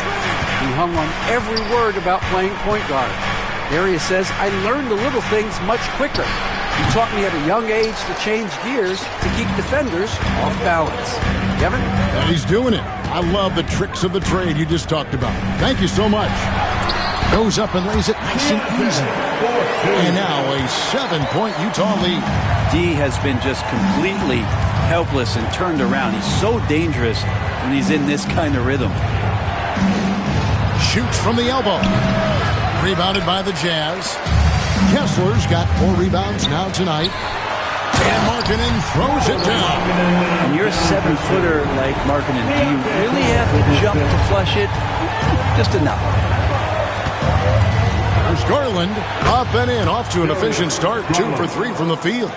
Mid-range, plenty of room for that release. He's going to take those all day long. Pass to Collier. Markkanen looking it over. Here's Jackson. Goes straight to the defender for the dunk. Draws the foul. He'll go to the line. It's going to go on Zubats. And guys, let's get your take on the scoring breakdown so far for Utah. So far, they've moved the ball well, leading to open, high-percentage looks. Lots of assists in this one. Yeah, I wonder if pace and playing fast is something that they're being encouraged to do, because right now, they feel like the faster team. The free throw off from Jackson. Well, Greg, over the last few seasons, one area of consistency for the Jazz has been their rebounding. Yeah, and they have some size, and they make controlling the boards a focal point. When you're playing Utah, you better be ready to put a body on somebody. Leonard with the ball. Guarded now by Jackson. Left side, Leonard. Beats the shot clock, but can't get it to fall. Down low, here's Kessler. And Kessler throws it down. When you find yourself up double digits in the first quarter, you know you're doing something right. Well, dominant so far, that's the responsibility of the starters. Now let's see if everybody else who plays in this game makes the same kind of high-level contributions. And it's Leonard. That time on the assist from Lopez. Leonard's got 13 points. This is not a player who likes to be trailing in any game. That lights a fire. Here's Collier, guarded by Garland. And Markkanen throws it down. I like their focus coming in. Terrific execution so far. Well, if there were 4 or 5 boxes to check in terms of the game plan tonight, they might have checked 6. I mean, they're doing everything out there. Now here's Leonard. Coming off a solid outing against Cleveland. Here's Sensabaugh. He's covered by Bogdanovich. Sensabaugh no good. Clippers trail by 11. Pass to Leonard. Bogdanovich with it. Three-pointer. Kessler with the rebound. Kessler's got 6 rebounds in the game. Markkanen passes to Collins. With the teardrop, and he sinks the layup. And the Jazz lead by 13. Man, have they been effective at getting the ball inside. They could use a big shot here to get this offense going. Too many empty possessions. Right now, they need a basket. Bogdanovich looking around. Connects from three-point range. How about that touch, Bogdanovich? That time from way out. Outside, Markkanen. There's the pick.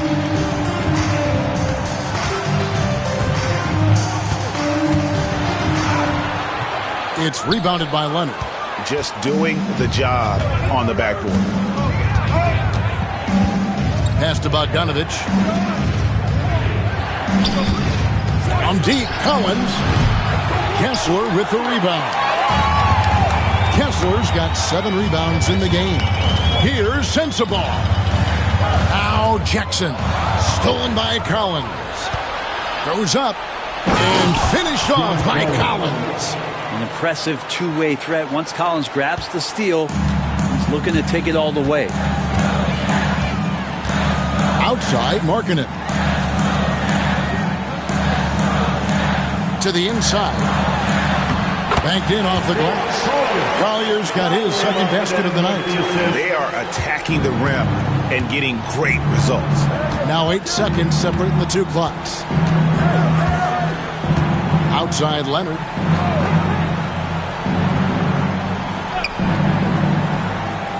Pass to Collins. Outside, Garland. Shoots over Collier. Garland with the bucket. Garland's got 6. Here's Collier. Jackson, a screen on Garland. Collier. And we reach the end of the first quarter. Jazz lead by 8. And we'll be back in just a moment with the start of the second quarter.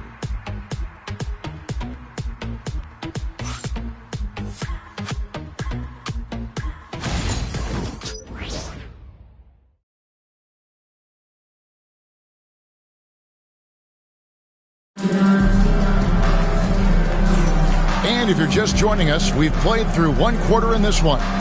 And from what we've seen from the Jazz so far, what's your take? Well, in that first quarter, they were intent on just pounding the ball down low. And you don't see that all that often, getting down there and doing that much damage in a quarter. You got to respect the game plan.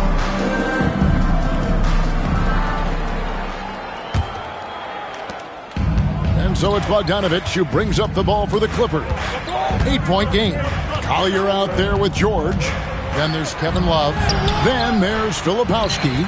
And it's Sensabaugh in at the 3. That's the group right now for Utah. And battling hard on the glass, they hold the advantage here so far.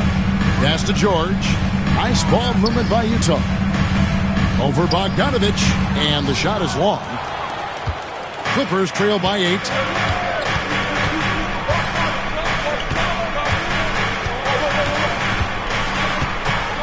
Takes the 3. Filipowski grabs the board. The Jazz shooting indicative of smooth offensive play. Up at 60%. They're a machine from the floor. Pass to Sensabaugh.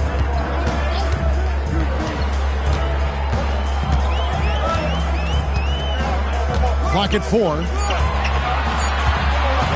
The 3 from George. Rebound by the Clippers.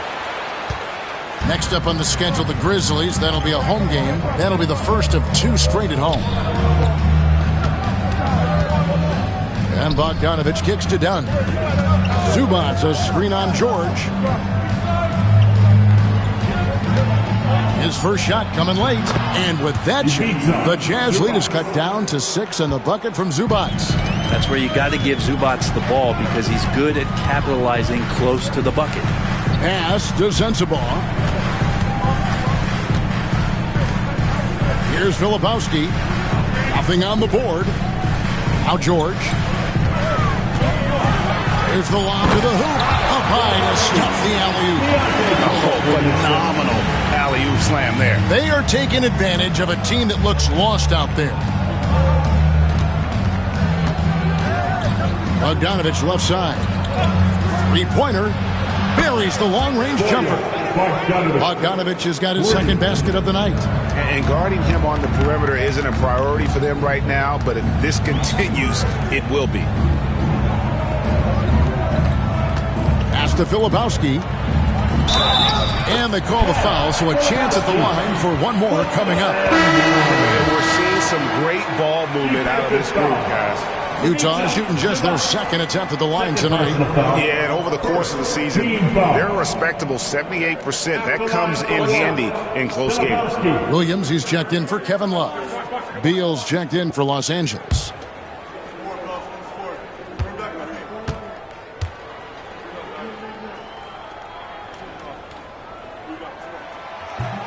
And that one misses.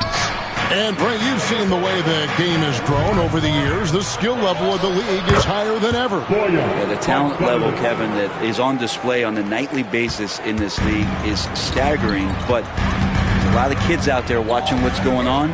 They're going to push this game even further. How exciting is that? Here's George. He's going to put that one in his scrapbook. Insane dunk. And now they're starting to rub it in. Build up a lead, and here we go, baby. It is showtime. Nice angle on that replay with the AT&T 5G Slam Cam. Here's Bogdanovich following the bucket by the Jazz. And Tyronn Lue calls timeout. He wants to make some adjustments to the game plan, clearly.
See the stat sheet here for Walker Kessler.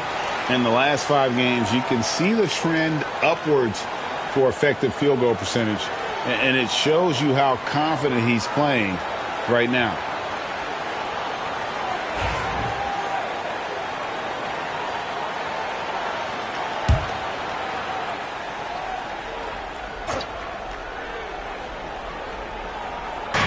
Three minutes of action so far in the second quarter. Dunn passes to Zubac. Ball's not loose. He's got a clear path. All alone. Hammers it home to polish off the break. And unfortunately, we've seen a few too many of those. A lack of concentration, a turnover, and an easy bucket in transition. You know, Greg, thinking back to the glory days in Utah, they went to back-to-back finals in 97 and 98. Unfortunately, though, Kevin, that Stockton-Malone era, they just couldn't overcome the dynastic Bulls. The Jazz still searching for that first NBA title. And it's done, penetrating, and the Clippers miss again. Jazz leading by 9. Pass to Filipowski.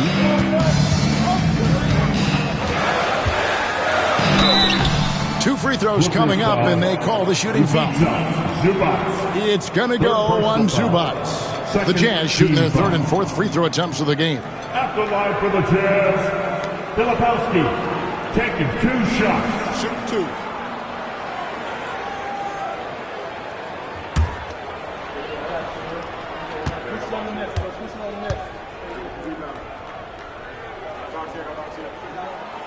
That's good from Filipowski.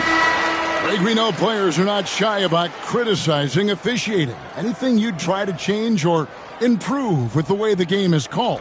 Well, I like when the players and the refs get together in the offseason to go over video examples. And I think one thing that's important is you got to have relationships between the players and the officials. And then I think the fans can also then kind of get on the same page. There are going to be missed calls out there. That will never change. Now, here's Garland. He's got 6. Takes it inside. No one on him, and he makes the easy one. Garland's got 8. Pretty effective off the bounce there. Garland quick, and that got him to the rack. Here's Collier. He's covered by Beal. Oh, phenomenal alley-oop slam there. They are taking advantage of a team that looks lost out there. Garland against George. Right side, Garland. And it's good, 2 points. He's got 10. And that's pretty tough for Garland at his size to be able to score around the contest. George against Garland. George dishes to Jackson. And too much time in the lane. They get called for the 3-second violation.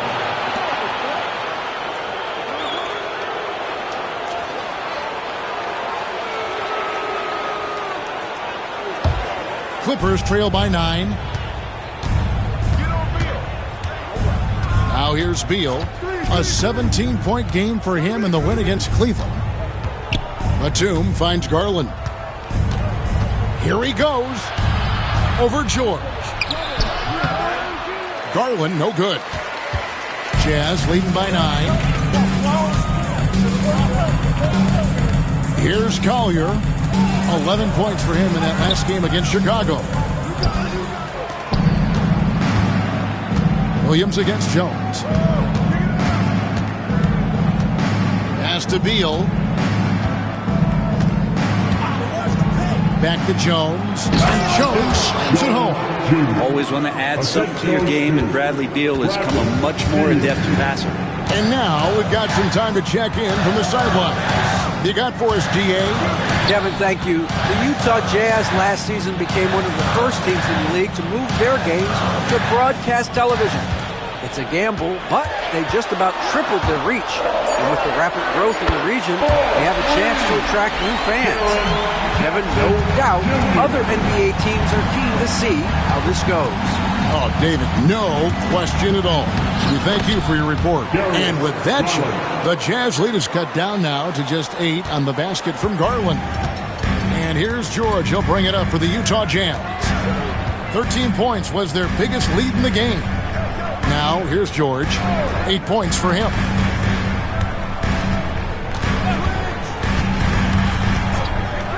Just 5 on the clock. The shot's good. George has got 10 points in the game. You can't just stop when there's a pick set up. Gotta fight over it as a defender. That's one that the coaches will watch tomorrow with that player. You hate to see him give up in that situation. Williams with the ball, and Batum picks him up defensively. Here's Collier, and he makes the bucket, gets the whistle, and now a three-point play chance here for him. Assists like that have typified their effort today. Terrific ball movement. The Jazz shooting their 5th attempt at the line in the game.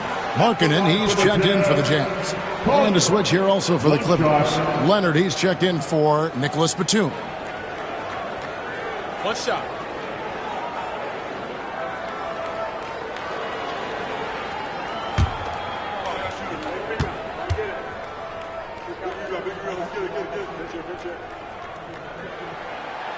On the free throw, no good.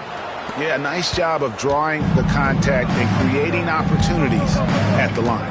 Hey, Brett, where would you rank the Lopez brothers as the best NBA sibling? Well, they've had storied careers, both of them. Certainly in terms of the argument about the best twins to ever play the game, you could make an argument for them. You had, of course, Tom and Dick Van Arsdale in the 60s. Horace and Harvey Grant in the 90s, but what the Lopez brothers have been able to do, not in terms of their longevity, but in terms of their contribution to their teams, both very different. These guys have to be up there. And so here are the Clippers after the basket by Utah. Los Angeles with another miss. Solid rebound there, and with the score like it is, that's an area where they can't afford to get lazy. Jackson, a screen on Beal. Back to George. A three. Good for another basket. He's put up 10 shots and made 7 of them. And they're right around 50% for the game on their threes, and they've only gotten better as the game's gone on. Kicks it out to Leonard. To halt the run. And foul on the shot. He'll shoot 2 at the free throw line. No doubt one of the best two-way threats on any NBA floor. Leonard remains hungry to keep adding to his title collection. He's got free throw attempts number 4 and 5 here.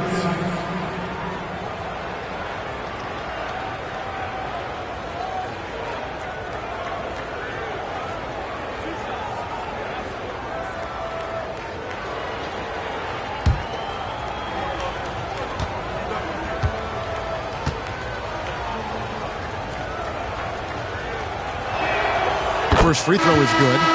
Just think of how much of a difference Kawhi Leonard is for this team. When he's healthy, he is an absolute force. The Jazz making a switch here. Filipowski's checked in.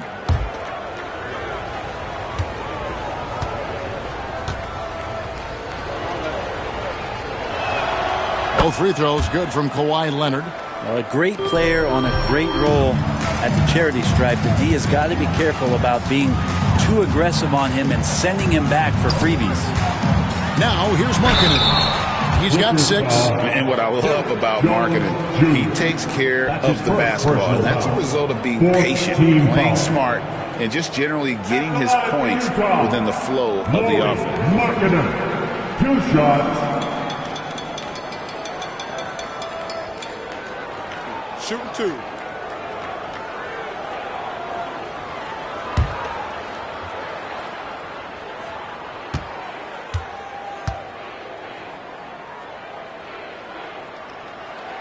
First one falls for him. 7 feet, really good at shooting the basketball. A decent handle. Lauri Markkanen starts to tinker on that unicorn category.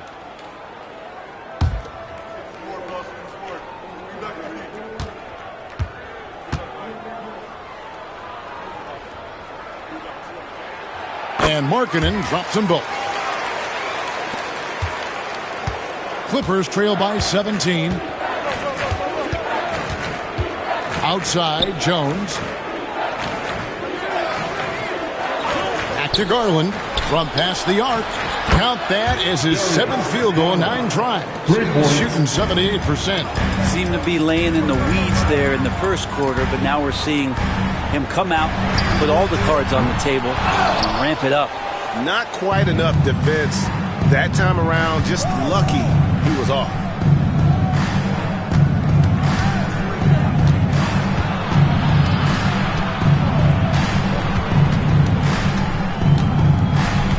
Pass to Beal. some nice ball movement by the Clippers. Leonard kicks to Lopez. Lets it go from deep. Rebound by Williams. Definitely a situation you want to make sure you don't give him too good of a look. George against Leonard. George, no good. And it's Jones with the ball for the Los Angeles Clippers. They trail by 14. George against Garland. Outside Leonard.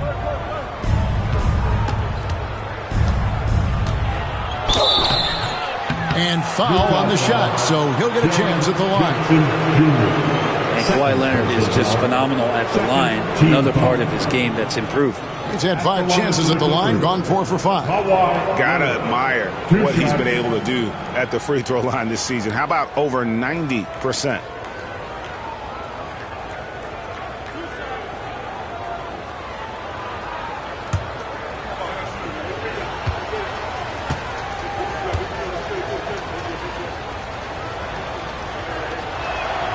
And he knocks down the first one. They've hit every one of their free throws here in the second quarter. Very important when you're trailing. Walker Kessler, he's checked in for Filipowski. And a switch here also for the Clippers. Collins is checked in.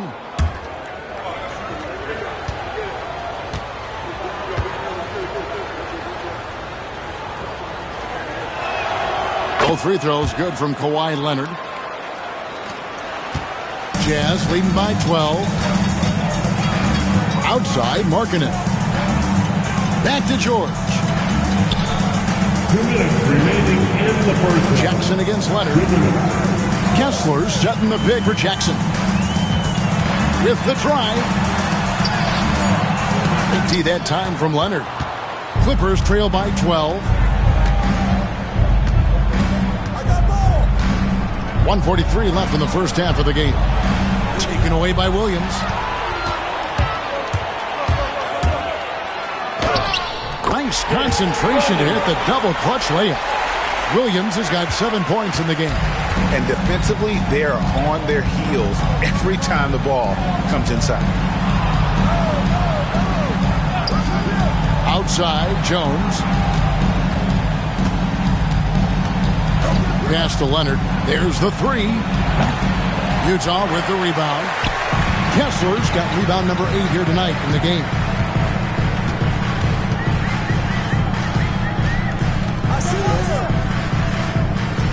George against Collins. Goes up from the top of the key. That's good on the jump shot. 17 points in the game. Man, he's having quite the quarter, converting at a really high percentage. Outside, Jones. Pass to Leonard with the shot. Kessler with the rebound. Kessler's got rebound number 9 now. What an effort here tonight. Here is Williams. Markkanen a screen on Beal. Williams passes to George. 6 on the shot clock. Driving in. Down it drops through the net for his 9th bucket. He is 9 for 13 so far. Aggressive slash from the young guard. George fears no one when attacking the basket. Here's Leonard. Well-placed jumper from the free throw line. Leonard's got 6 points in the quarter. And obviously his momentum from the last game has carried over here tonight. Yeah, and the coach pretty smart for zoning in on him and giving him opportunities to stay with that confident play. And so it's Utah with a sizable lead as the quarter wraps up. They're ahead, 16 points. What a night they've had in terms of their shooting. Everything dropping in for them. And a chance now to send it over to David Aldridge, standing by courtside. David. Thanks, Kevin. Here with Coach Teron Lue. Teron, what problems are you seeing out there? Just we haven't made shots. We just got to relax. We just got to keep playing. Thanks for your time, Teron. Back to you, Kevin. All right, Dave, thank you. And time now for the halftime break with the third quarter soon to follow. Right here on 2K Sports.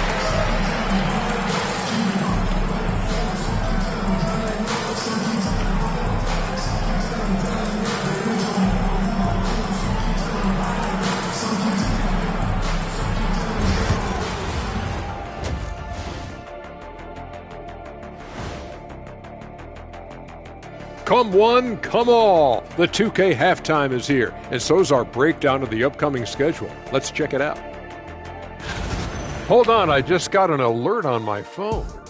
Ooh, half off bowling after the game tonight. Who's in? I imagine Shaq probably throws that bowling ball a little too hard, Ernie. I don't know. False. I have a finesse game, Kenny. One time I hit a sit-down shot from the seats behind the lane. Shaq's like a trick shot artist out there. He's diving, he's spinning. I'm curious to see what's left in the bag. I'll get the lanes. You guys bring your own shoes this time. And now, how about that first half? Talk about a dominating display for the Utah Jazz. I'm guessing my buddy over here loving it. They were forcing the ball into the paint with excellent results. Hey, it's not rocket science. I keep telling people that.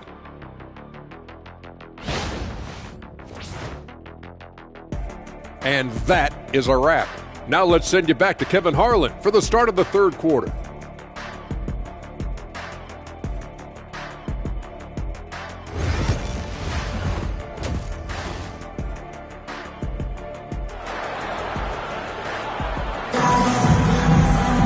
And with the second half upon us, we'll find out if this game becomes the route that it's threatening to be. Guys, it has been a clinic out there by Keontae George. Yeah, it's been a great performance from him, really staying focused on quality shots. Yeah, this is showing that they're not going to play at anybody else's pace but their own.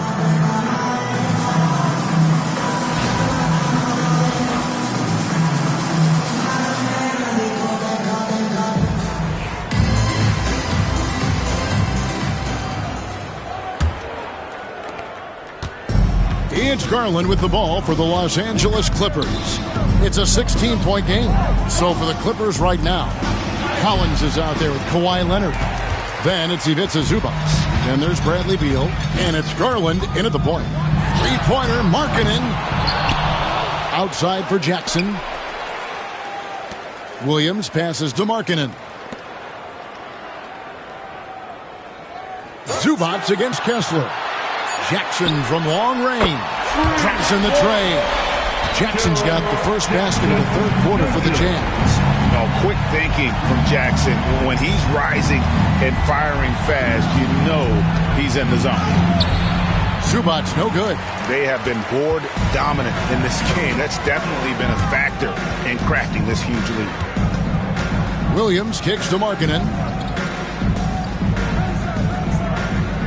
Jackson deciding where to go with it. George, that's a two-pointer. It's hauled in by Zubac. I saw a green light there. The D's not going to get away with that kind of lapse all that often here tonight. And he gets it to go. Leonard's got 21. And this is a nice outburst on the scoring end for Kawhi. He's been looking for his shot and connecting each trip down. Pass to Kessler. Now here is George, guarded by Garland. And Kessler throws it down. And how sweet a play. As sweet as it gets, an exquisite pass to set up the powerful alley-oop dunk. Outside, Beal. And it's sent back by Kessler. Here's Williams, and it's Williams with the jam. Pushing the action, getting others involved. He does it time and time again. Nice to play with a point guard that takes pride in playmaking. It makes you move around just a little bit faster to get open spots. Team starts the second half missing 4 of 5 shots. When does the coach possibly call a timeout and reiterate what he talked about at halftime? They're getting on a roll inside. Their last 3 field goals have come from the paint. Outside Collins. Pass to Leonard.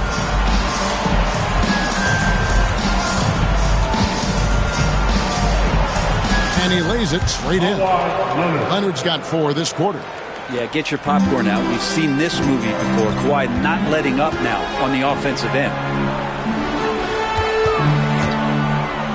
Markkanen against Leonard. From deep, George. And it's the Clippers with the rebound. And the great shooters know when they've got enough opening to go for the three. I didn't think it was a bad choice on that possession. Love the aggressive attitude from Collins, making the team whack him on the way up. The Clippers have put up good numbers at the charity stripe, converting 6 of 7. And they've had really good numbers all season from the free throw line.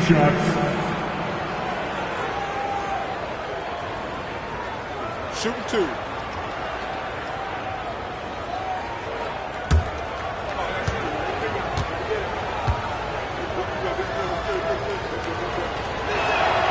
And that one falls for Collins. I watch Collins night in and night out, and when he's fully engaged, there's some ferocity behind his play.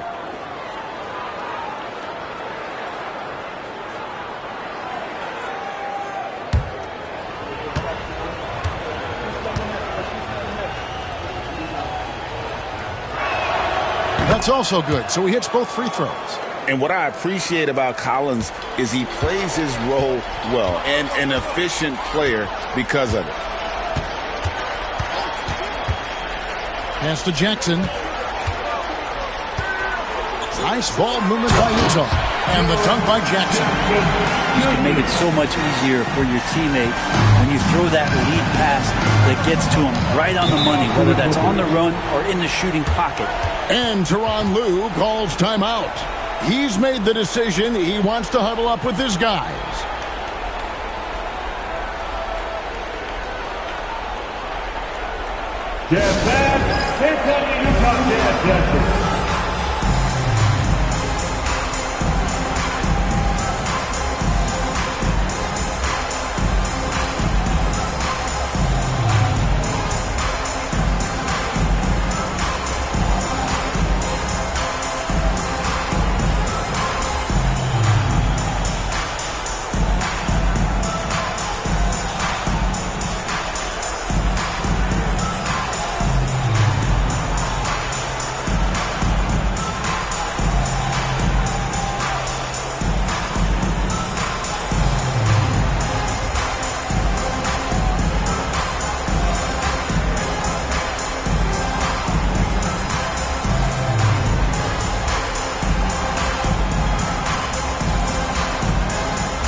About 18 points per, just over 2 blocks, and 5 rebounds.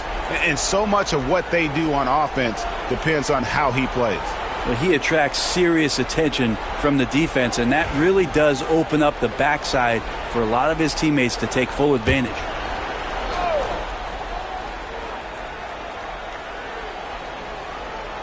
Just under 3.5 minutes played here in the third quarter. Jackson against Collins. Fires at the elbow. And he gets that one to go off the front iron. Garland's got 17 now. And you don't mind those shots from Garland if they're in rhythm and with tempo.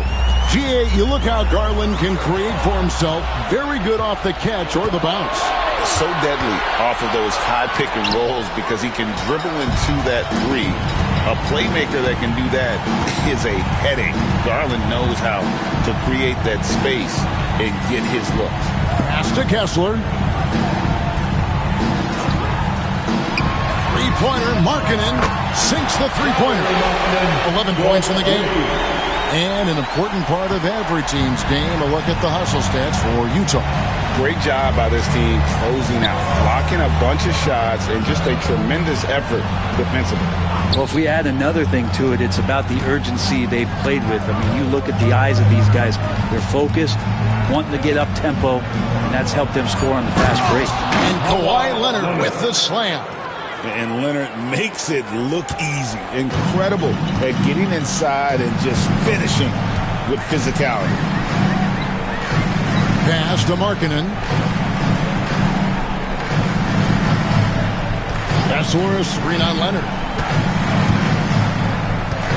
Just 5 to shoot. Markkanen inside the line.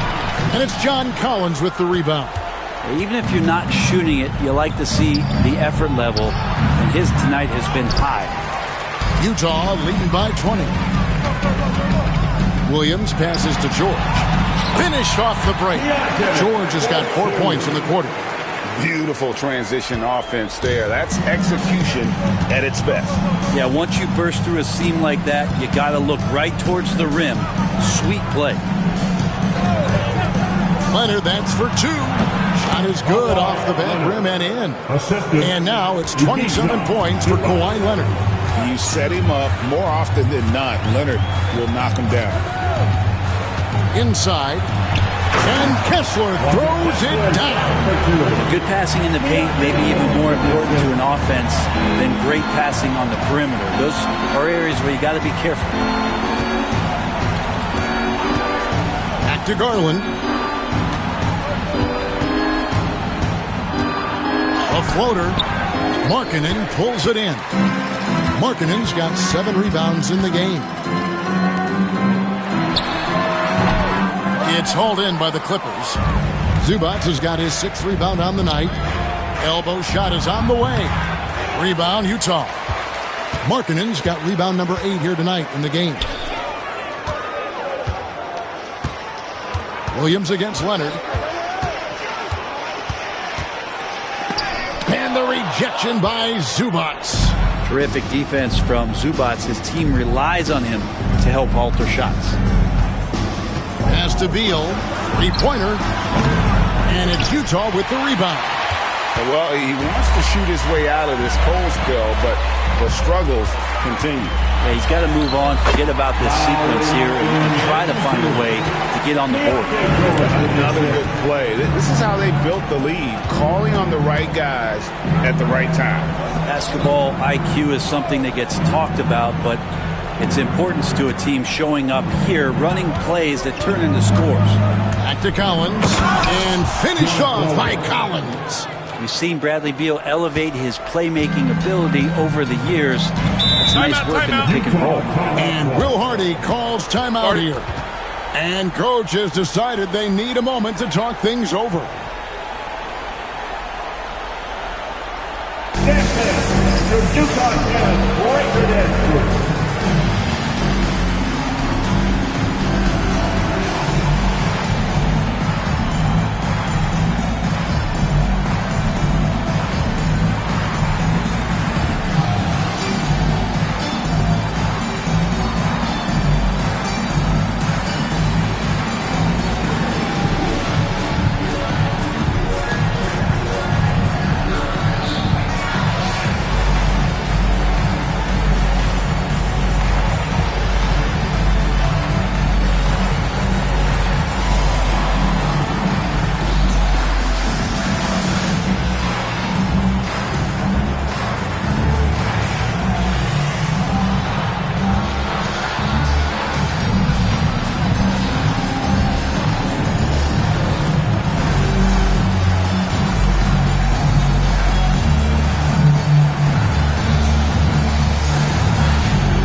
Checked in, and a switch here also for the Clippers. Bogdanovich is checked in.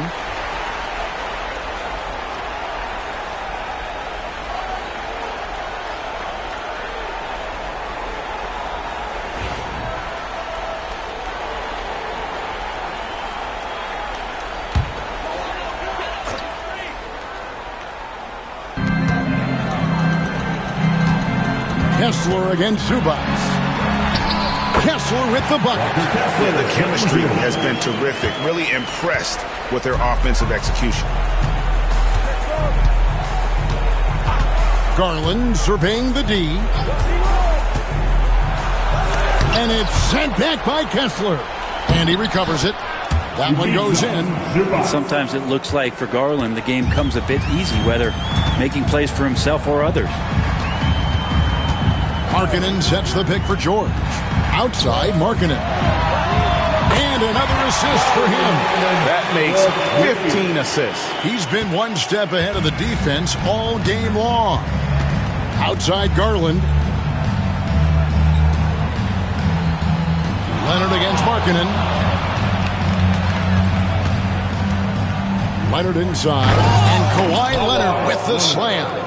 Oh, how about using the rim to get some true hang time? You know, he just wanted to make sure the landing was softer than the takeoff. Over to the wing. Leonard with the steal. Outside Bogdanovich. Back to Leonard. Garland against Markkanen. Garland, no good. He's been off the mark, and that hasn't helped them chip away at the lead. It's been a theme here this quarter. Outside, George. Jackson, a screen on Garland. And here's George for three. Yeah, the three-pointer has not been his weapon in this one. He had one in the first quarter and still 0 here in the second. Bogdanovich passes to Garland. To the paint. Here's Leonard. That drops, and it comes off an assist from Garland. Garland's got 4 assists now tonight. And here's George. He'll bring it up for the Jazz. Earlier in the game, they held a 25-point lead. Zubats against Kessler. Pass to George. And he drops in the layup off the glass. George has got 25 points in the game. You can't just stop when there's a pick set up. Got to fight over it as a defender. That's one that the coaches will watch tomorrow with that player. You hate to see him give up in that situation. A sensational block that definitely deserves another look. And big defensive plays like that will help them stay in control of this one. The Jazz making a switch here. Sensabaugh is checked in. And then for the Clippers, Derek Jones comes in for Collins. And Chris Dunn subbed in for Garland.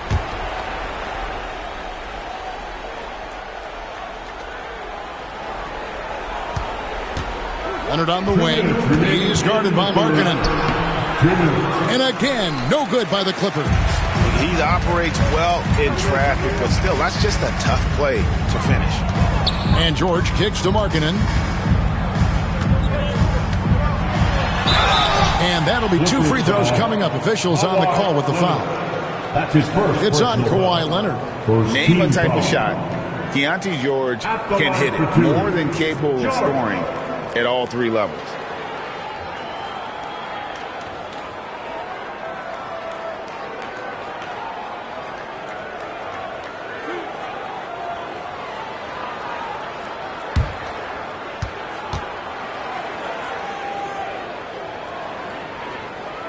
That's good from George. Kevin Love's checked in for the Jazz. Nicholas Batum, he's checked in for the Clippers.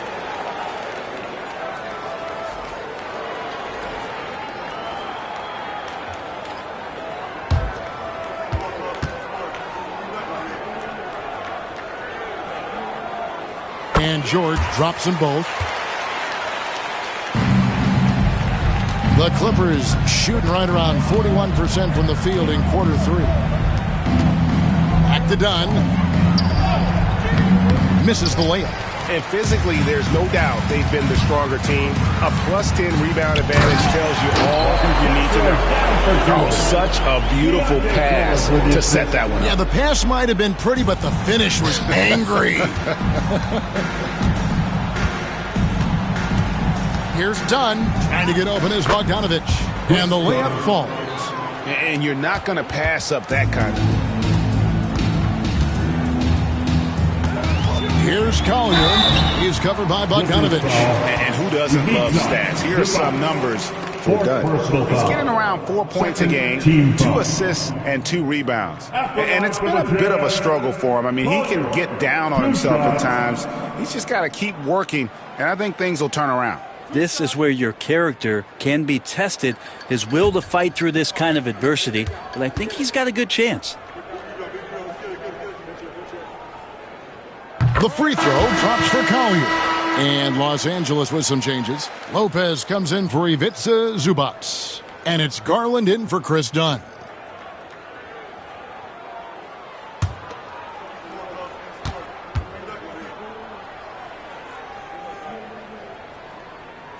And so he hits both. And Los Angeles guys shooting reasonably well, 45%. Pass to Garland.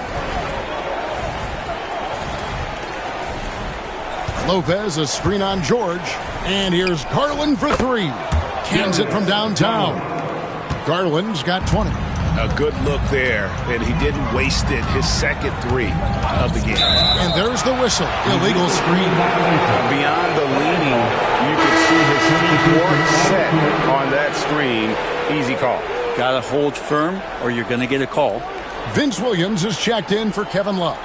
Bradley Beal's checked in for the Clippers. Outside Garland. And it's sent back by Kessler. Yeah, they've shown effort and aggression in the paint, really right from the tip. Their rebounding edge right now, massive. Kessler, screen on Jones. To the middle. Lopez with the steal. Right side Jones. Lopez dishes to Garland.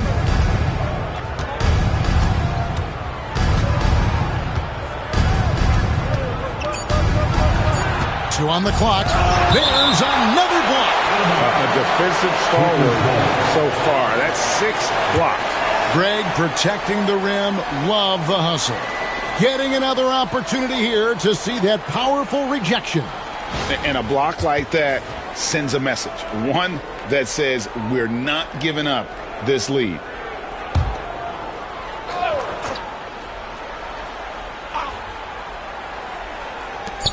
Beal from long range. And so it's Utah, finishing the quarter up by a whopping 24 points. The scoring has been tremendous, and they are shooting lights out with very high accuracy. We come back right after this.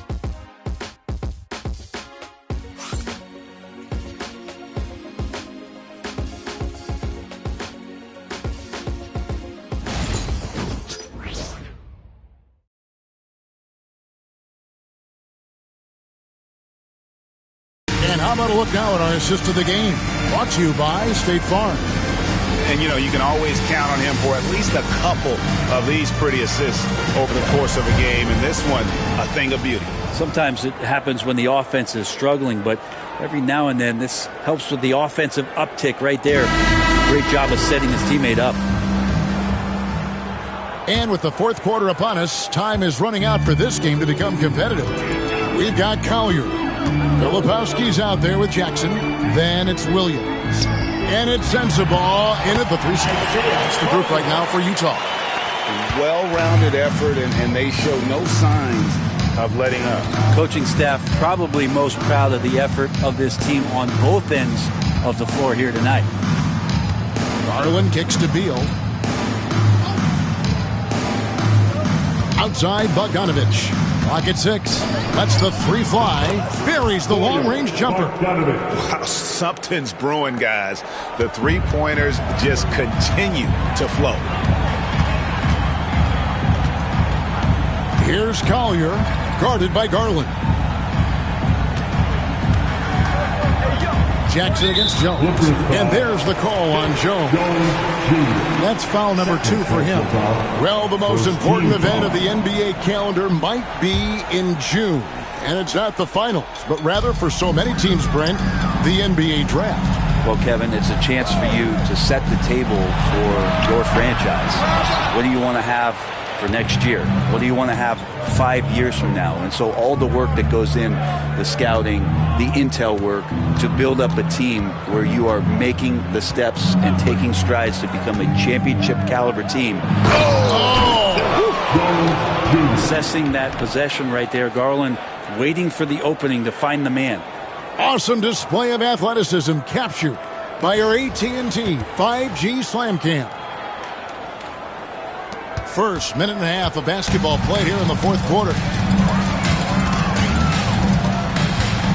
Here's Collier. Pass to Jackson. Here is Williams. He's covered by Beal. Here's Sensabaugh. Down to 5 on the shot clock. And out of bounds as the Clippers gain possession.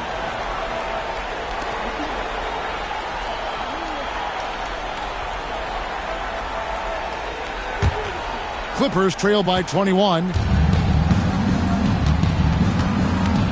Now Garland. Pass to Bogdanovich. That's good, and it's Garland with the assist. Garland's got 6 assists in the game. And it's getting late, guys, but all of a sudden they have hope when just a little while ago it looked like hope was lost. Outside Jackson.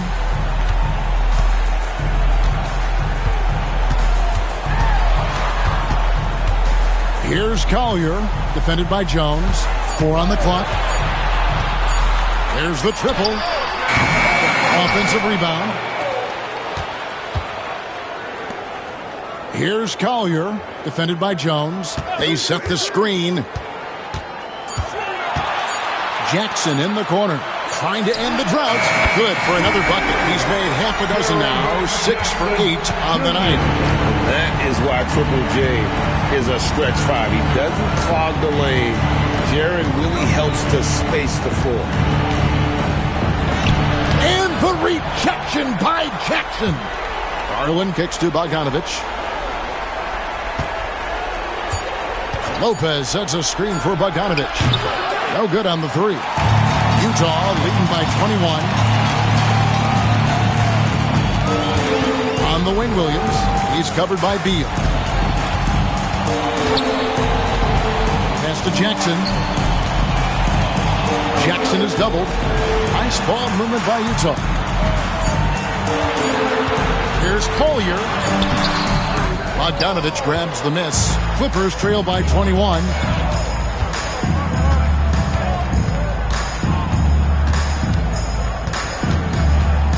And a little over 3.5 minutes in the books so far here in the fourth. Here's Collier, guarded by Garland. And the dunk by Jackson. And how about the hands on Jackson? Makes a good target on that frame and then able to finish off the alley-oop. Outside Garland. Lopez finds Bogdanovich. Back to Lopez. It's hauled in by Sensabaugh. Jazz leading by 23. Down low. Shots good by Filipowski. And that bucket adds to what has been a big difference in points in the paint between the two teams. Right side, Garland. And nothing is falling for him right now. For Utah, they've gone 4 of 7 from the field since the beginning of the fourth. Here's Sensabaugh. Lopez covering. Tries from the block. And Utah again with the bucket. Oh, great ball movement there. And so it's Beal. He'll bring it up for the Clippers. And the league clearly focused on making regular season games matter. Right? You think more steps are coming? Well, let's give the league credit because they've left no stone unturned. The play-in, the in-season tournament, the 65 games rule, all implemented with that in mind. Pass to Jackson.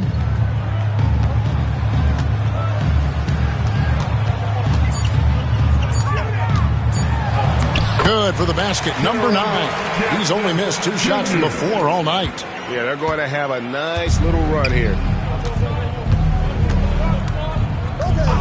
Beal against Williams. And he's going up for the alley-oop. Oh, and the dunk by Jones. And with a monster finish, he stops an 11-0 run by the Jazz. To the inside. Here's Jackson. Off the left rim and out. L.A. has gotten off 4 3-pointers in the final quarter, and 2 of them have fallen. Jones, the pass to Beal. Lopez outside. Pass to Garland. Outside, Bogdanovich. Fires from way outside. And the rebound by Jaren Jackson. Jackson's got rebound number 5 here tonight. Williams passes to Collier.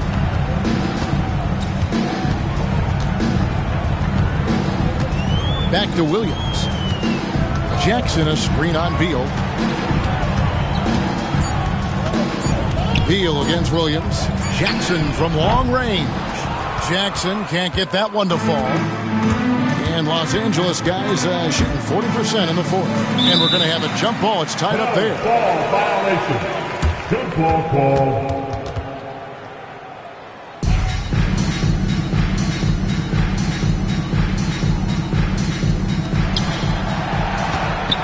Jones dishes to Beal. And the league limiting players from making public trade demands, which I guess makes sense. That's a big change from the past, isn't it? Yeah, I think it saves franchises from being put in a tough spot. Keeps a player's trade value high, which helps the team they're leading. Jackson misses. For Los Angeles, they've gone 5 of 11 from the field in the fourth quarter. Beal finds Lopez. Outside, Beal. Shot clock at 5. Shot from free throw range. Another one falls for the Clippers. Well, Beal can make those kind of shots, that time mid-range. Here's Collier, guarded by Garland. Absolutely the prettiest play in basketball, executed to perfection. I don't think you'd get an argument there. Everybody loves the alley-oop.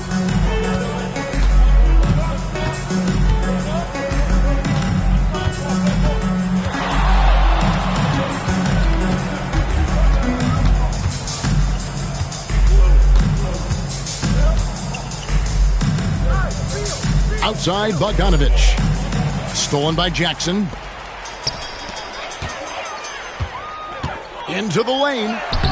Shot's good by Sensabaugh. In Matador defense, that's one of the easiest shots he is ever going to see. Yeah, feels like Christmas right now, just gift wrapping points.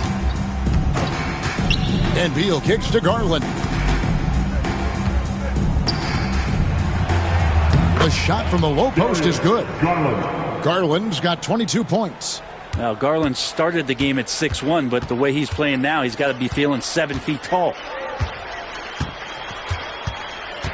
Pass to Sensabaugh. And out of bounds as Los Angeles gains possession. Love check in for Utah. Konchar comes in for Williams. And then for Los Angeles, Zubac is checked in for Lopez. Collins comes in for Jones. And it's Leonard in for Bogdanovich. Clippers have gone 7 of 13 from the field here in the fourth. Garland the pass to Collins. Back to Garland. And Greg, everyone loves talking trades. Future first-round picks have been moved quite a bit of late, and that's been kind of interesting. And, Kevin, a lot of teams that don't control any of their future first-round picks. With so much pressure to win now, GMs are willing to use draft assets. Here's Sensabaugh. He's covered by Leonard. Over in the corner, Konchar. 5 to shoot. And that one off the back of the rim and in. Now that's a high percentage look when the D doesn't fight over the screen. The coach over there just asking for one simple thing, and that's some effort. Got burned on that one. Pass to Beal. Garland with it. To the middle. He's looking for Leonard and finds him. Just got to be able to read from the point guard position, and Garland did a nice job there. Jazz leading by 23. Now here's Love. Love with the screen on Beal. Konchar, good. Konchar's got 4 points this quarter. And as we head to the final buzzer here, a crushing blowout, big-time dominance, and this will go in the record books as a gaudy win for the Jazz. And this was one that never really was in doubt, but an all-around dominant performance. And you kind of thought that maybe even going into the game. Yeah, there was a sense of that, and man, they just pretty much blew them right out of the water. A clinic was put on display here today.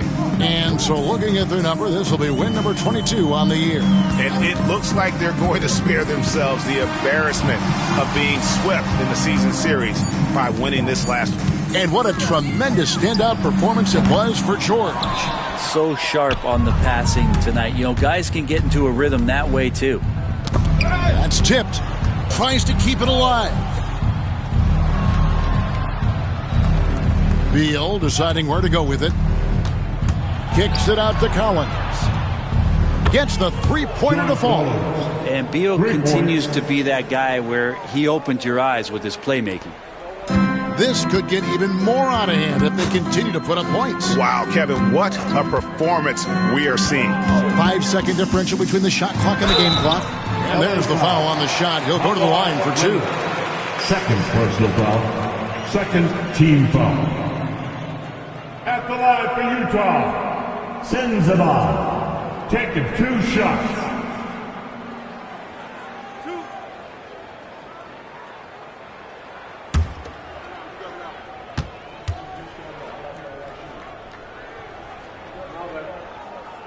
That free throw, no good.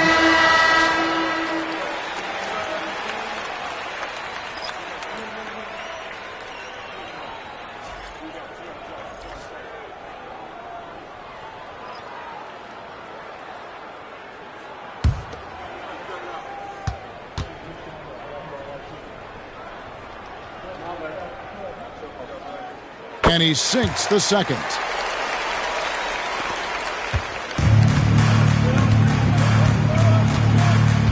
Dunn, the bounce pass. Pass to Jones. It's out of bounds. They say it was last touched by Miller. Looked like a simple play and turned into a turnover. Can't give away possessions like that.